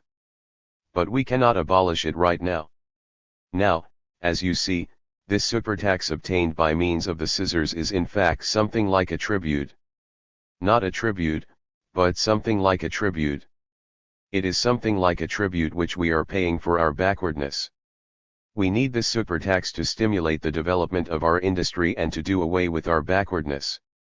It was no accident that Bukharin and his friends took exception to the word tribute and began to speak of military feudal exploitation of the peasants. Their outcry about military feudal exploitation was undoubtedly an expression of their extreme discontent with the party policy toward the kulaks, which is being applied by our organizations.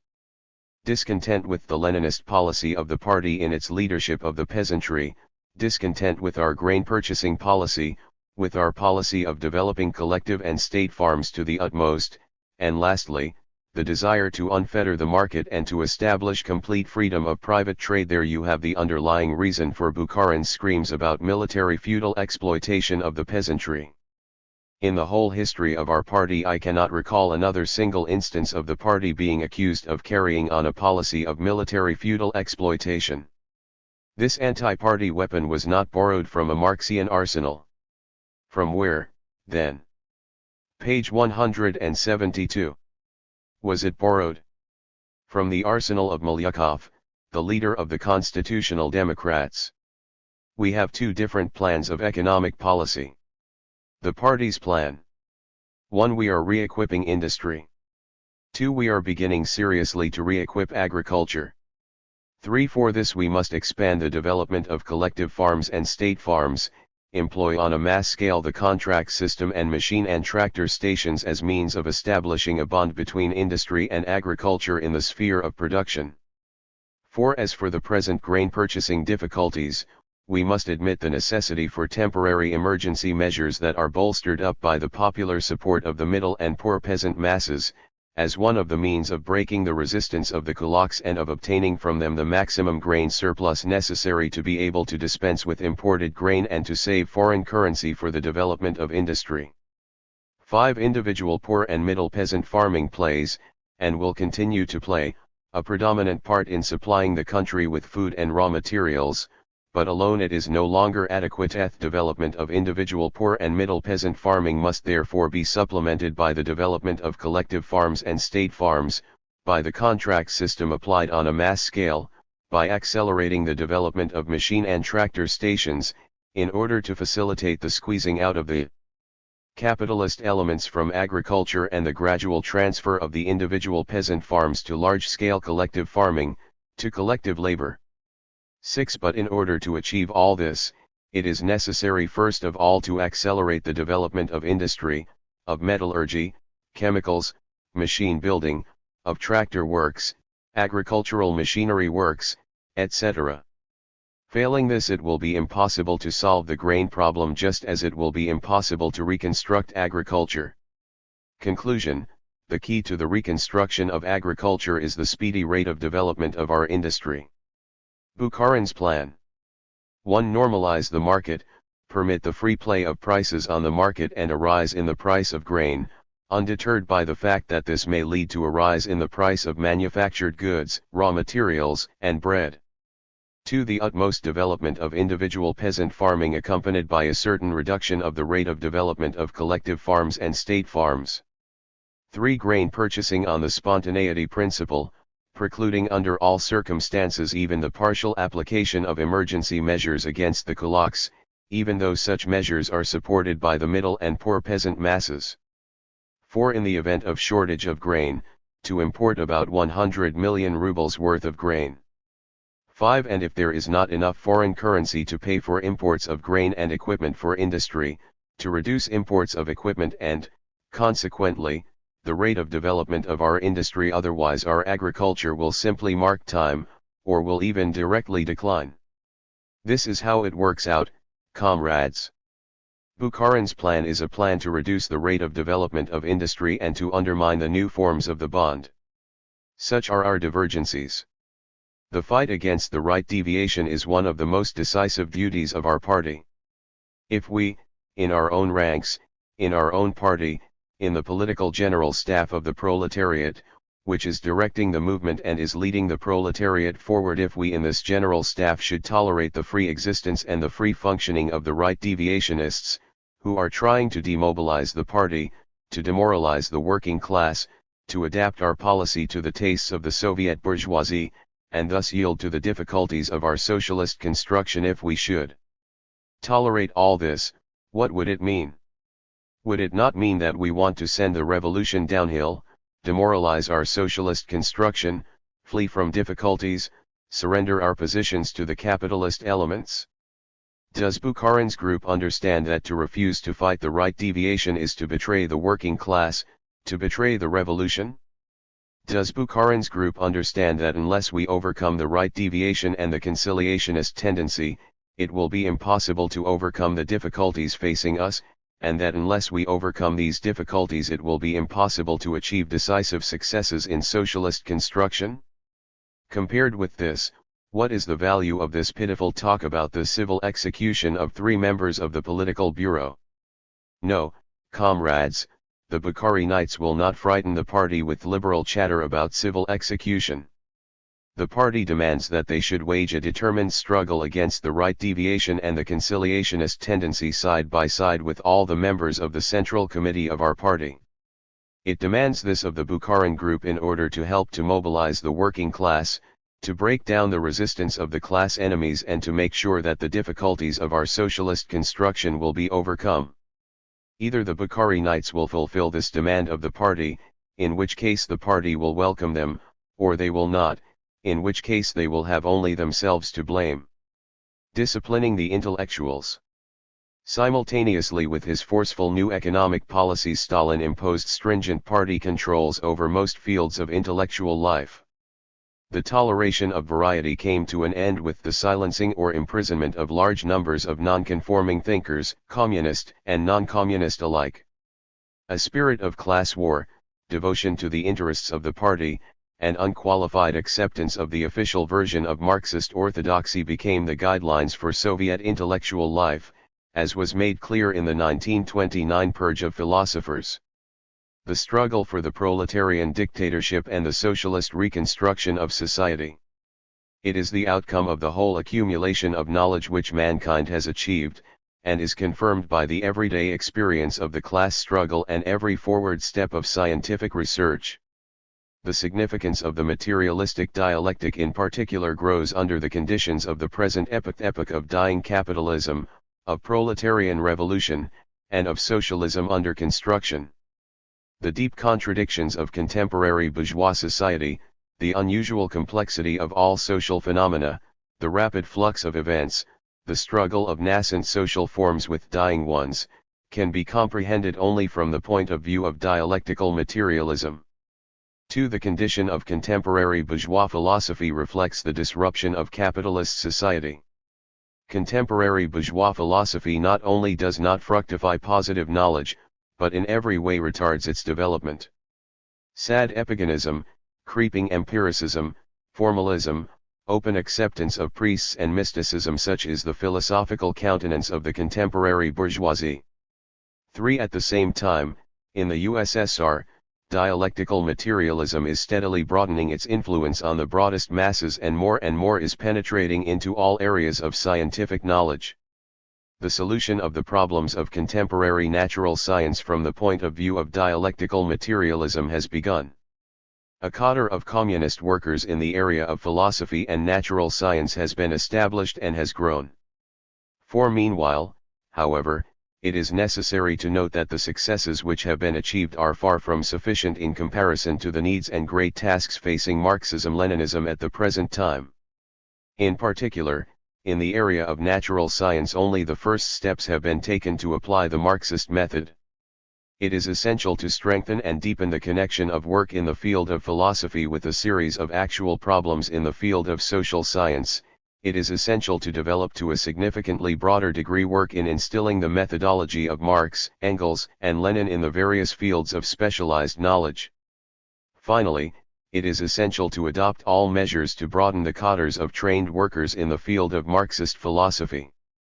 5. The class struggle which is going on under the conditions of developing socialist construction leads to the familiar invigoration of ideological tendencies openly inimical to Marxism-Leninism, as well as various revisionist deviations from it.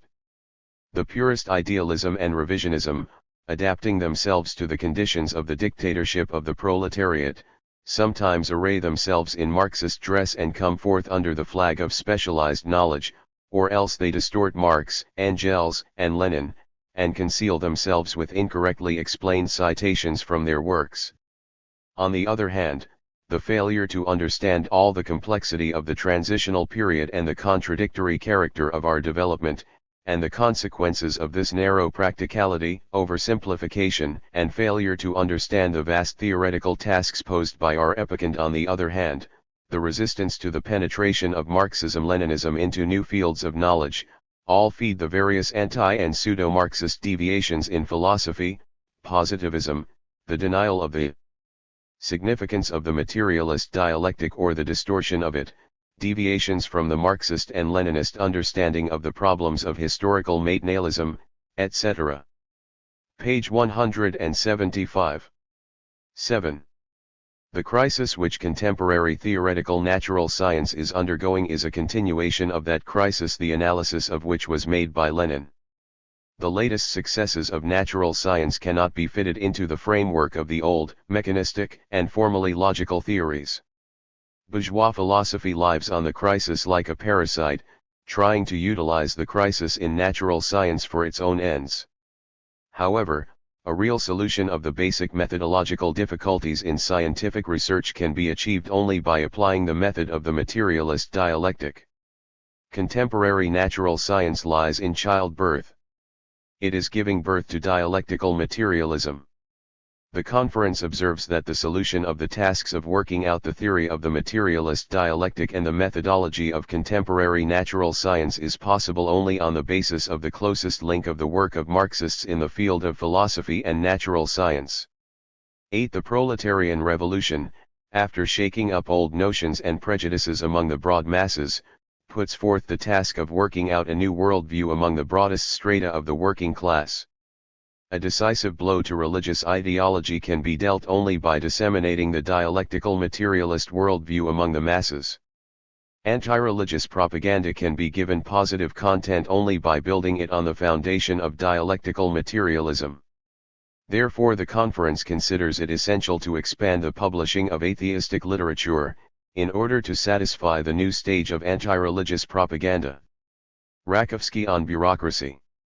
Christian Rakovsky, a Romanian-born Bulgarian who had served as Prime Minister of the Ukraine and Soviet ambassador to Great Britain, was one of the most articulate and determined critics of Stalin among the exiled Trotskyists. He began to analyze Soviet social trends in terms that recalled the warnings of the early left-wing communist deviations. The workers' state had come under the domination of a bureaucratic social group which was well on the way to becoming a ruling class in its own right. This view was elaborated by Trotsky in his book The Revolution Betrayed, and paralleled later on in The New Class by Milovan Djilas. A. Letter on the Causes of the Degeneration of the Party and Governmental Apparatus. When a class seizes power, a certain part of this class is transformed into agents of the power itself. In this way the bureaucracy arises. In the proletarian state, where capitalistic accumulation is not permitted for members of the ruling party, this differentiation is at first functional, but then it becomes social. I do not say class, but social. I mean that the social position of the communist who has an automobile at his disposal, a good apartment, regular leaves, and earns the party maximum, is distinct from the position of that same communist if he works in the coal mines where he gets 50 to 60 rubles a month. The second consequence is that part of those functions which formerly the whole party or the whole class itself carried out has now shifted to the power, i.e., to a certain number of people from this party, from this class. The unity and solidarity which formerly were a natural consequence of the revolutionary class struggle can now be preserved only through a whole system of actions which have as their aim the preservation of the equilibrium between the different groups of that class and that party and their subordination to the common goal. But this is a long, difficult process, comprising the political education of the ruling class and the knowledge which it must acquire to keep its hands on the governmental, party and union apparatuses, to control them and direct them. I repeat, this is a matter of education. No one class has been born with the skill to rule. This is acquired only through experience, by making mistakes and learning from one's mistakes.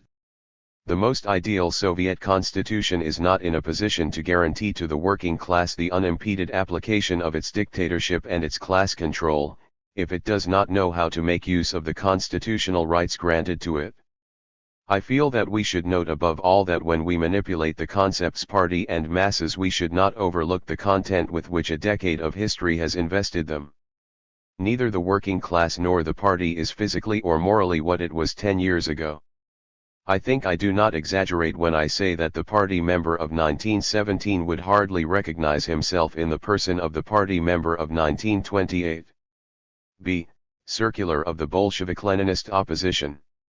In our declaration to the Central Committee and the Central Control Commission of October 4 of last year, the Bolshevik-Leninist opposition warned against extraordinary administrative measures in the villages because they are followed by negative political consequences.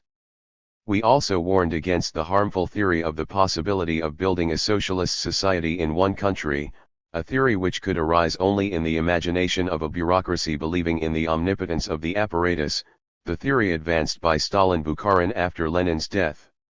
We wrote that this theory creates harmful illusions, that it leads to underestimation of the very great difficulties which stand in the path of socialist construction and thus leaves the party and the proletariat unprepared to overcome them.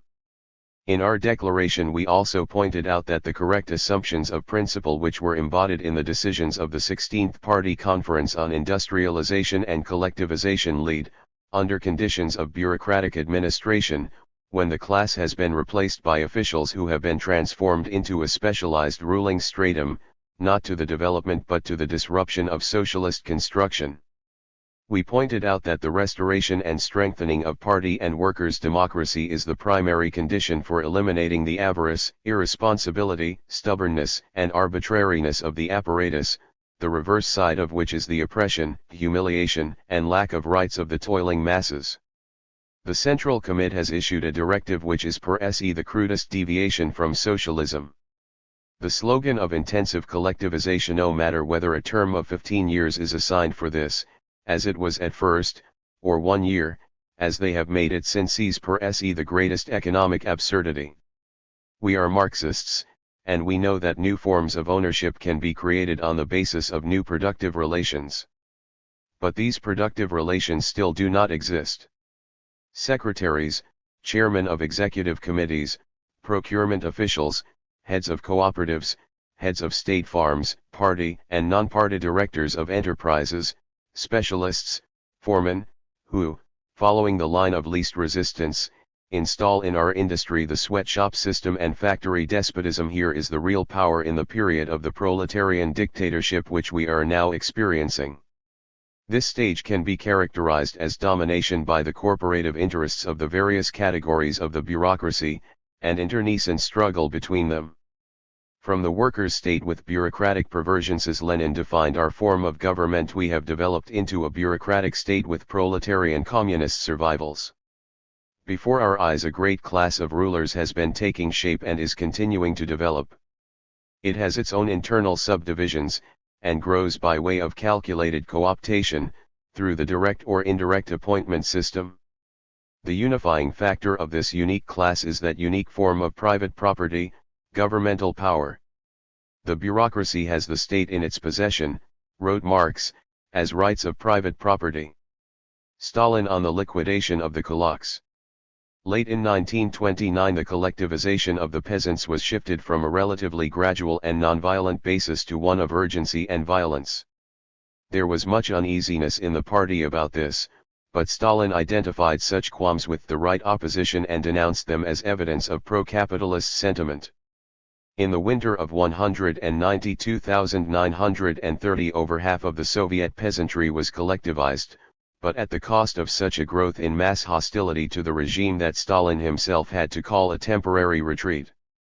Collectivization was then resumed at a more gradual pace and on the basis of a compromise that allowed small private plots to each peasant family, but the damage to agriculture which the program caused undoubtedly contributed to the grave famine of 193,233.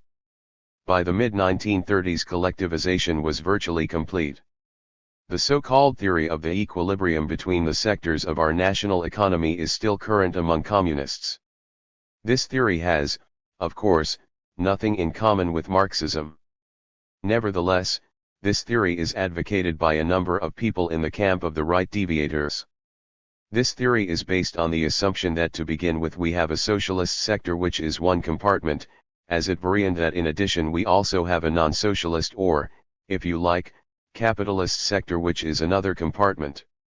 These two compartments move on different rails and glide peacefully forward, without touching each other.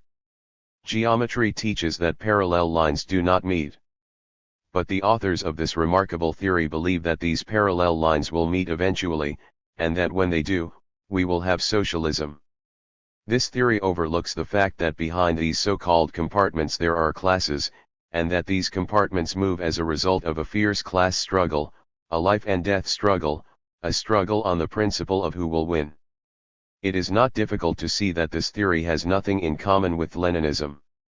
It is not difficult to see that, objectively, the purpose of this theory is to defend the position of individual peasant farming, to arm the kulak elements with a new theoretical weapon in their struggle against the collective farms, and to destroy confidence in the collective farms. Can we advance our socialized industry at an accelerated rate as long as we have an agricultural base, such as is provided by small peasant farming, which is incapable of expanded reproduction, and which, in addition, is the predominant force in our national economy? No, we cannot. Can Soviet power and the work of socialist construction rest for any length of time on two different foundations, on the most large-scale and concentrated socialist industry, and the most scattered and backward, small commodity peasant farming? No, they cannot. Sooner or later this would be bound to end in the complete collapse of the whole national economy. What, then, is the solution? The solution lies in enlarging the agricultural units, in making agriculture capable of accumulation, of expanded reproduction, and in thus transforming the agricultural bases of our national economy. But how are the agricultural units to be enlarged? There are two ways of doing this. There is the capitalist way, which is to enlarge the agricultural units by introducing capitalism in agriculture, a way which leads to the impoverishment of the peasantry and to the development of capitalist enterprises in agriculture. We reject this way as incompatible with the Soviet economic system. There is a second way, the socialist way, which is to introduce collective farms and state farms in agriculture, the way which leads to the amalgamation of the small peasant farms into large collective farms, employing machinery and scientific methods of farming, and capable of developing further, for such agricultural enterprises can achieve expanded reproduction. And so, the question stands as follows: either one way or the other, either back to capitalism, or forward to socialism. There is no third way, nor can there be. The equilibrium theory is an attempt to indicate a third way. And precisely because it is based on a third way, it is utopian and anti-Marxian. The characteristic feature in the work of our party during the past year is that we, as a party, as the Soviet power, a. have developed an offensive along the whole front against the capitalist elements in the countryside. b. that this offensive, as you know, has brought about and is bringing about very palpable, positive results. What does this mean? It means that we have passed from the policy of restricting the exploiting proclivities of the kulaks to the policy of eliminating the kulaks as a class. This means that we have made, and are still making, one of the decisive turns in our whole policy. Until recently the party adhered to the policy of restricting the exploiting proclivities of the kulaks. Could we have undertaken such an offensive against the kulaks 5 years or 3 years ago? Could we then have counted on success in such an offensive? No, we could not. That would have been the most dangerous adventurism. It would have been playing a very dangerous game at offensive. We would certainly have failed, and our failure would have strengthened the position of the kulaks. Why? Because we still lacked a wide network of state and collective farms in the rural districts which could be used as strongholds in a determined offensive against the kulaks. Because at that time we were not yet able to substitute for the capitalist production of the kulaks the socialist production of the collective farms and state farms. Now we are able to carry on a determined offensive against the kulaks, to break their resistance, to eliminate them as a class and substitute for their output the output of the collective farms and state farms. Now, the kulaks are being expropriated by the masses of poor and middle peasants themselves, by the masses who are putting solid collectivization into practice. Now, the expropriation of the kulaks in the regions of solid collectivization is no longer just an administrative measure. Now, the expropriation of the kulaks is an integral part of the formation and development of the collective farms. Consequently, it is now ridiculous and foolish to discourse on the expropriation of the kulaks. You do not lament the loss of the hair of one who has been beheaded. There is another question which seems no less ridiculous, whether the kulaks should be permitted to join the collective farms.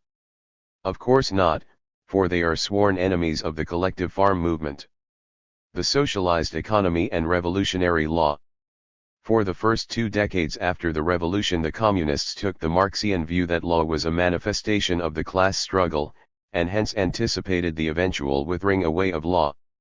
Meanwhile, jurists like E.B. Pashukanis argued, law was to be employed by the Soviet state not as a set of absolute norms but as a flexible instrument of policy in the transition from economic individualism to socialism. Our transition period cannot be regarded as a final social economic conception but must be regarded as a movement, an ever-accelerating movement to socialism. The social economic conception for whose sake the proletarian dictatorship exists and actively manifests itself is socialism and communism. Behind us lies capitalism. Now we are achieving the revolutionary transition from capitalism to socialism. The production of petty goods is being socialized and becoming socialist production. But we shall be told there is, of course, a dominant leading sector. That is true. But, of course, when this dominant sector shall have absorbed everything, the disappearance of law will begin thereupon. How do you wish to build a final legal system when you start from social relationships which already comprise the necessity that law of every sort wither away? This is a task completely unthinkable. But if you reduce everything merely to the subjective will element to constraint, then it is inconceivable why Marx and Engels spoke of the bourgeois form of law.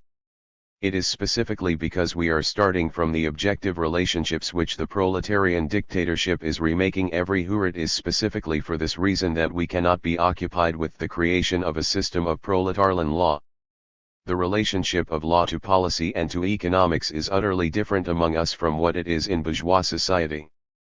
In bourgeois capitalist society, the legal superstructure should have maximum immobility, maximum stability, because it represents a firm framework for the movement of the economic forces whose bearers are capitalist entrepreneurs.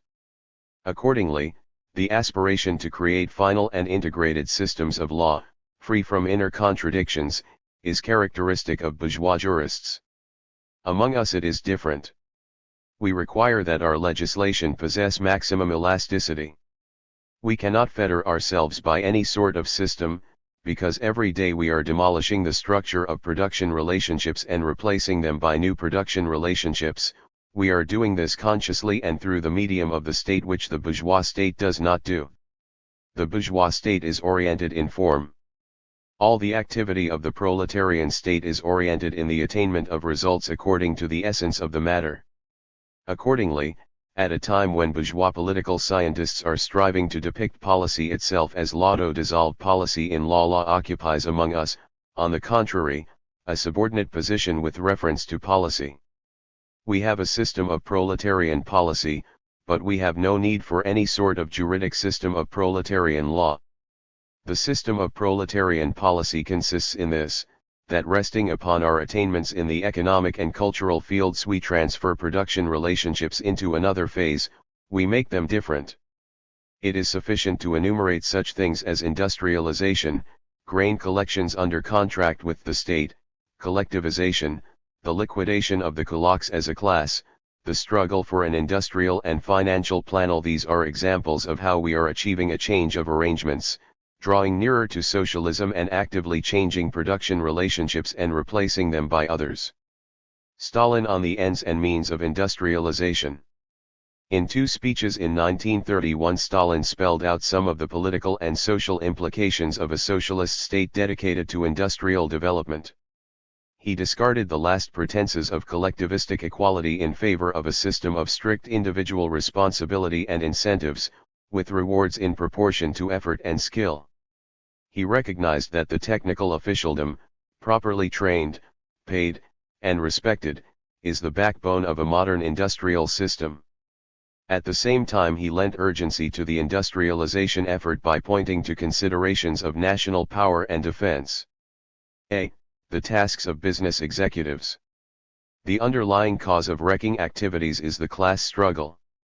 Of course. Page 181. The class enemy is furiously resisting the socialist offensive. This alone, however, is not an adequate explanation for the luxuriant growth of wrecking activities. How is it that sabotage has assumed such wide dimensions? Who is to blame for this? We are to blame.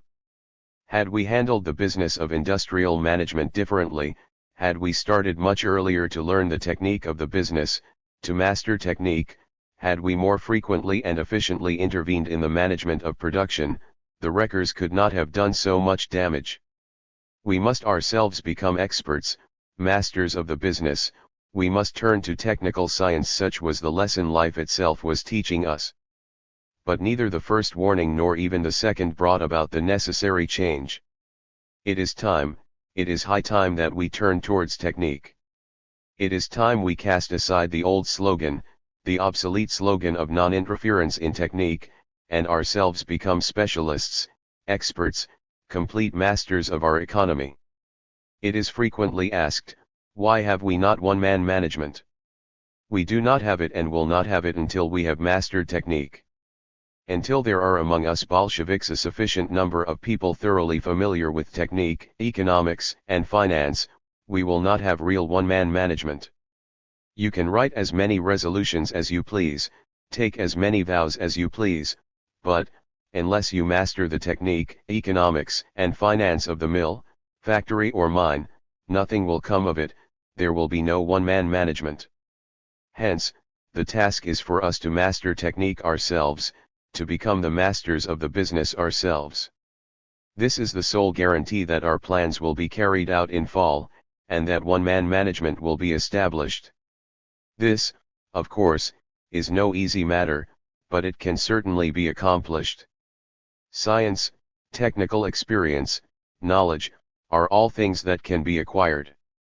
We may not have them today, but tomorrow we will. The main thing is to have the passionate Bolshevik desire to master technique, to master the science of production. Everything can be achieved, everything can be overcome, if there is a passionate desire to do so. It is sometimes asked whether it is not possible to slow down the tempo somewhat, to put a check on the movement. No, comrades, it is not possible. The tempo must not be reduced. On the contrary, we must increase it as much as is within our powers and possibilities. This is dictated to us by our obligations to the workers and peasants of the USSR. This is dictated to us by our obligations to the working class of the whole world. To slacken the tempo would mean falling behind. And those who fall behind get beaten. But we do not want to be beaten. No, we refuse to be beaten. One feature of the history of old Russia was the continual beatings she suffered because of her backwardness. She was beaten by the Mongol Khans. She was beaten by the Turkish Beys. She was beaten by the Swedish feudal lords. She was beaten by the Polish and Lithuanian gentry. She was beaten by the British and French capitalists. She was beaten by the Japanese barons. All beat her because of her backwardness, military backwardness, cultural backwardness, political backwardness, industrial backwardness, agricultural backwardness. They beat her because to do so was profitable and could be done with impunity. Do you remember the words of the pre-evolutionary poet, "You are poor and abundant, mighty and impotent, Mother Russia"? Asterisk. Those gentlemen were quite familiar with the verses of the old poet. They beat her, say. Page 182. You are abundant, so one can enrich oneself at your expense. They beat her, saying, you are poor and impotent, so you can be beaten and plundered with impunity. Such is the law of the exploiters to beat the backward and the weak. It is the jungle law of capitalism. You are backward, you are weak, therefore you are wrong, hence, you can be beaten and enslaved. You are mighty, therefore you are right, hence, we must be wary of you. That is why we must no longer lag behind. In the past we had no fatherland, nor could we have one. But now that we have overthrown capitalism and power is in our hands, in the hands of the people, we have a fatherland, and we will defend its independence. Do you want our socialist fatherland to be beaten and to lose its independence? If you do not want this, you must put an end to its backwardness in the shortest possible time and develop genuine Bolshevik tempo in building up its socialist system of economy. There is no other way. That is why Lenin said on the eve of the October Revolution, either perish or overtake and outstrip the advanced capitalist countries. We are 50 or 100 years behind the advanced countries. We must make good this distance in 10 years. Either we do it, or we shall be crushed. This is what our obligations to the workers and peasants of the USSR dictate to us. But we have other, still more serious and more important obligations. They are obligations to the world proletariat. They coincide with our obligations to the workers and peasants of the USSR. But we place them higher. The working class of the USSR is part of the world working class. We achieved victory not solely through the efforts of the working class of the USSR, but also thanks to the support of the working class of the world. Without this support we would have been torn to pieces long ago. It is said that our country is the shock brigade of the proletariat of all countries. This is a fitting definition. But this imposes very serious obligations upon us. Why does the international proletariat support us? How did we merit this support? By the fact that we were the first to hurl ourselves into the battle against capitalism, we were the first to establish a working class state, we were the first to start building socialism. By the fact that we are doing work which, if successful, will change the whole world and free the entire working class. But what is needed for success? The elimination of our backwardness, the development of a high Bolshevik tempo of construction. We must march forward in such a way that the working class of the whole world, looking at us, may say, this is my vanguard, this is my shock brigade, this is my working class state, this is my fatherland. They are promoting their cause, which is our cause, and they are doing this well. Let us support them against the capitalists and promote the cause of the world revolution. Must we not live up to the hopes of the world's working class? Must we not fulfill our obligations to them? Yes, we must if we do not want utterly to disgrace ourselves. Such are our obligations, internal and international. As you see, they dictate to us a Bolshevik tempo of development. I will not say that we have accomplished nothing in regard to economic management during these years. In fact, we have accomplished a good deal. We have doubled our industrial output as compared with the pre-war level. We have created the largest scale agricultural production in the world. But we could have accomplished more had we tried hard during this period really to master production, the technique of production, the financial and economic side of it. Page 183. In 10 years at most we must make good the distance which separates us from the advanced capitalist countries. We have all the objective possibilities for this. The only thing lacking is the ability to take proper advantage of these possibilities. And that depends on us. Only on us. It is time we learn to take advantage of these possibilities. It is time to put an end to the rotten policy of non-interference in production. It is time to adopt a new policy, a policy adapted to the present times policy of interfering in everything. If you are a factory manager, then interfere in all the affairs of the factory, look into everything, let nothing escape you, learn and learn again. Bolsheviks must master technique. It is time Bolsheviks themselves became experts. In the period of Reconstruction, technique decides everything. And a business executive who does not want to study technique, who does not want to master technique, is a joke and not an executive. It is said that it is hard to master technique. That is not true. There are no fortresses which Bolsheviks cannot capture. We have solved a number of most difficult problems. We have overthrown capitalism. We have assumed power. We have built up a huge socialist industry. We have swung the middle peasants to the path of socialism. We have already accomplished what is most important from the point of view of construction. What remains to be done is not so much, to study technique, to master science. And when we have done that we will develop a tempo of which we dare not even dream at present. And we will do that if we really want to. B. New conditions, new tasks in economic construction. What is the cause of the heavy turnover of labor power? The cause is the wrong structure of wages, the wrong wage scales, the leftist practice of wage equalization. In a number of our factories wage scales are drawn up in such a way as to practically wipe out the difference between skilled and unskilled labor, between heavy and light work. The consequence of wage equalization is that the unskilled worker lacks the incentive to become a skilled worker and is thus deprived of the prospect of advancement. As a result, he feels himself a visitor in the factory, working only temporarily so as to earn a little and then go off to seek his fortune elsewhere. The consequence of wage equalization is that the skilled worker is obligated to wander from factory to factory until he finds one where his skill is properly appreciated. Hence, the general drift from factory to factory, hence, the heavy turnover of labor power. In order to put an end to this evil we must abolish wage equalization and discard the old wage scales.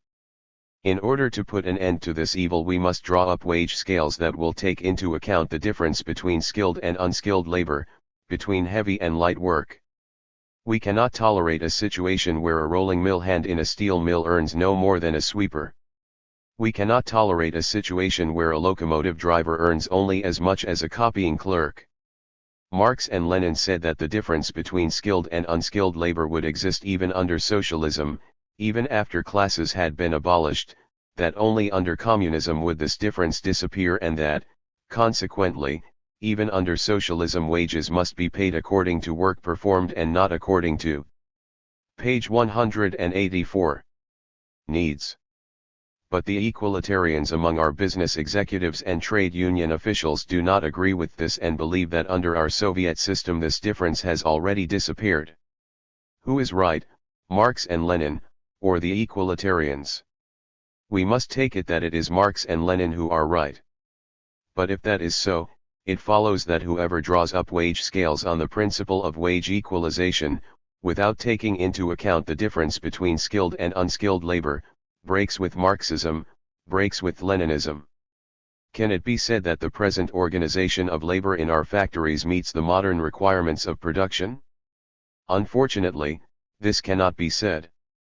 At all events, there are still a number of factories where work is organized abominably, where instead of order and coordination of work there is disorder and confusion, where instead of responsibility for the work there is absolute irresponsibility, absolute lack of personal responsibility.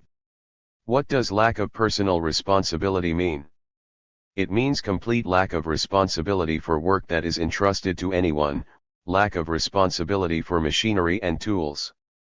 Naturally, when there is not personal responsibility, we cannot expect a tangible increase in productivity of labor, and improvement in the quality of the goods, the exercise of care in handling machinery and tools. You know what lack of personal responsibility led to on the railways. It is leading to the same result in industry. We have abolished the system under which there was lack of personal responsibility on the railways and have thus improved their work. We must do the same in industry in order to raise its work to a higher level. Formerly, we could manage somehow or other with bad organization of labor, which gets on quite nicely without personal responsibility, without every man being responsible for the job entrusted to him. Now it is a different matter. Conditions have entirely changed. With the present vast scale of production and the existence of giant enterprises, lack of personal responsibility has become the plague of industry, which is jeopardizing all our achievements in our factories in the sphere of production and organization. We can no longer manage our industry with the very small engineering, technical and administrative staffs with which we managed it formerly. It follows that the old centers for training engineering and technical forces are no longer adequate, that we must create a network of new centres in the Urals, in Siberia, and in Central Asia. We must now ensure the supply of 3 times, 5 times the number of engineering, technical and administrative staffs for industry if we really intend to carry out the program of the socialist industrialization of the USSR. But we do not need just any kind of administrative, engineering and technical forces. We need such administrative, engineering and technical forces as are capable of understanding the policy of the working class of our country, are capable of assimilating that policy and are ready to carry it out conscientiously. And what does this mean? This means that our country has entered a phase of development in which the working class must create its own industrial and technical intelligentsia, one that is capable of upholding the interests of the working class in production as the interests of the ruling class. No ruling class has managed without its own intelligentsia. There are no grounds for believing that the working class of the USSR can manage without its own industrial and technical intelligentsia. The Soviet government has taken this fact into account and has opened wide the page 185 doors of all the higher educational institutions in every branch of national economy to members of the working class and laboring peasantry. You know that tens of thousands of working class and peasant youths are now attending higher educational institutions. Formerly, under capitalism, the higher educational institutions were the monopoly of the scions of the rich. Today, under the Soviet system, the working class and peasant youth predominate in these institutions. There is no doubt that our educational institutions will soon be turning out thousands of new technicians and engineers, new leaders for our industries.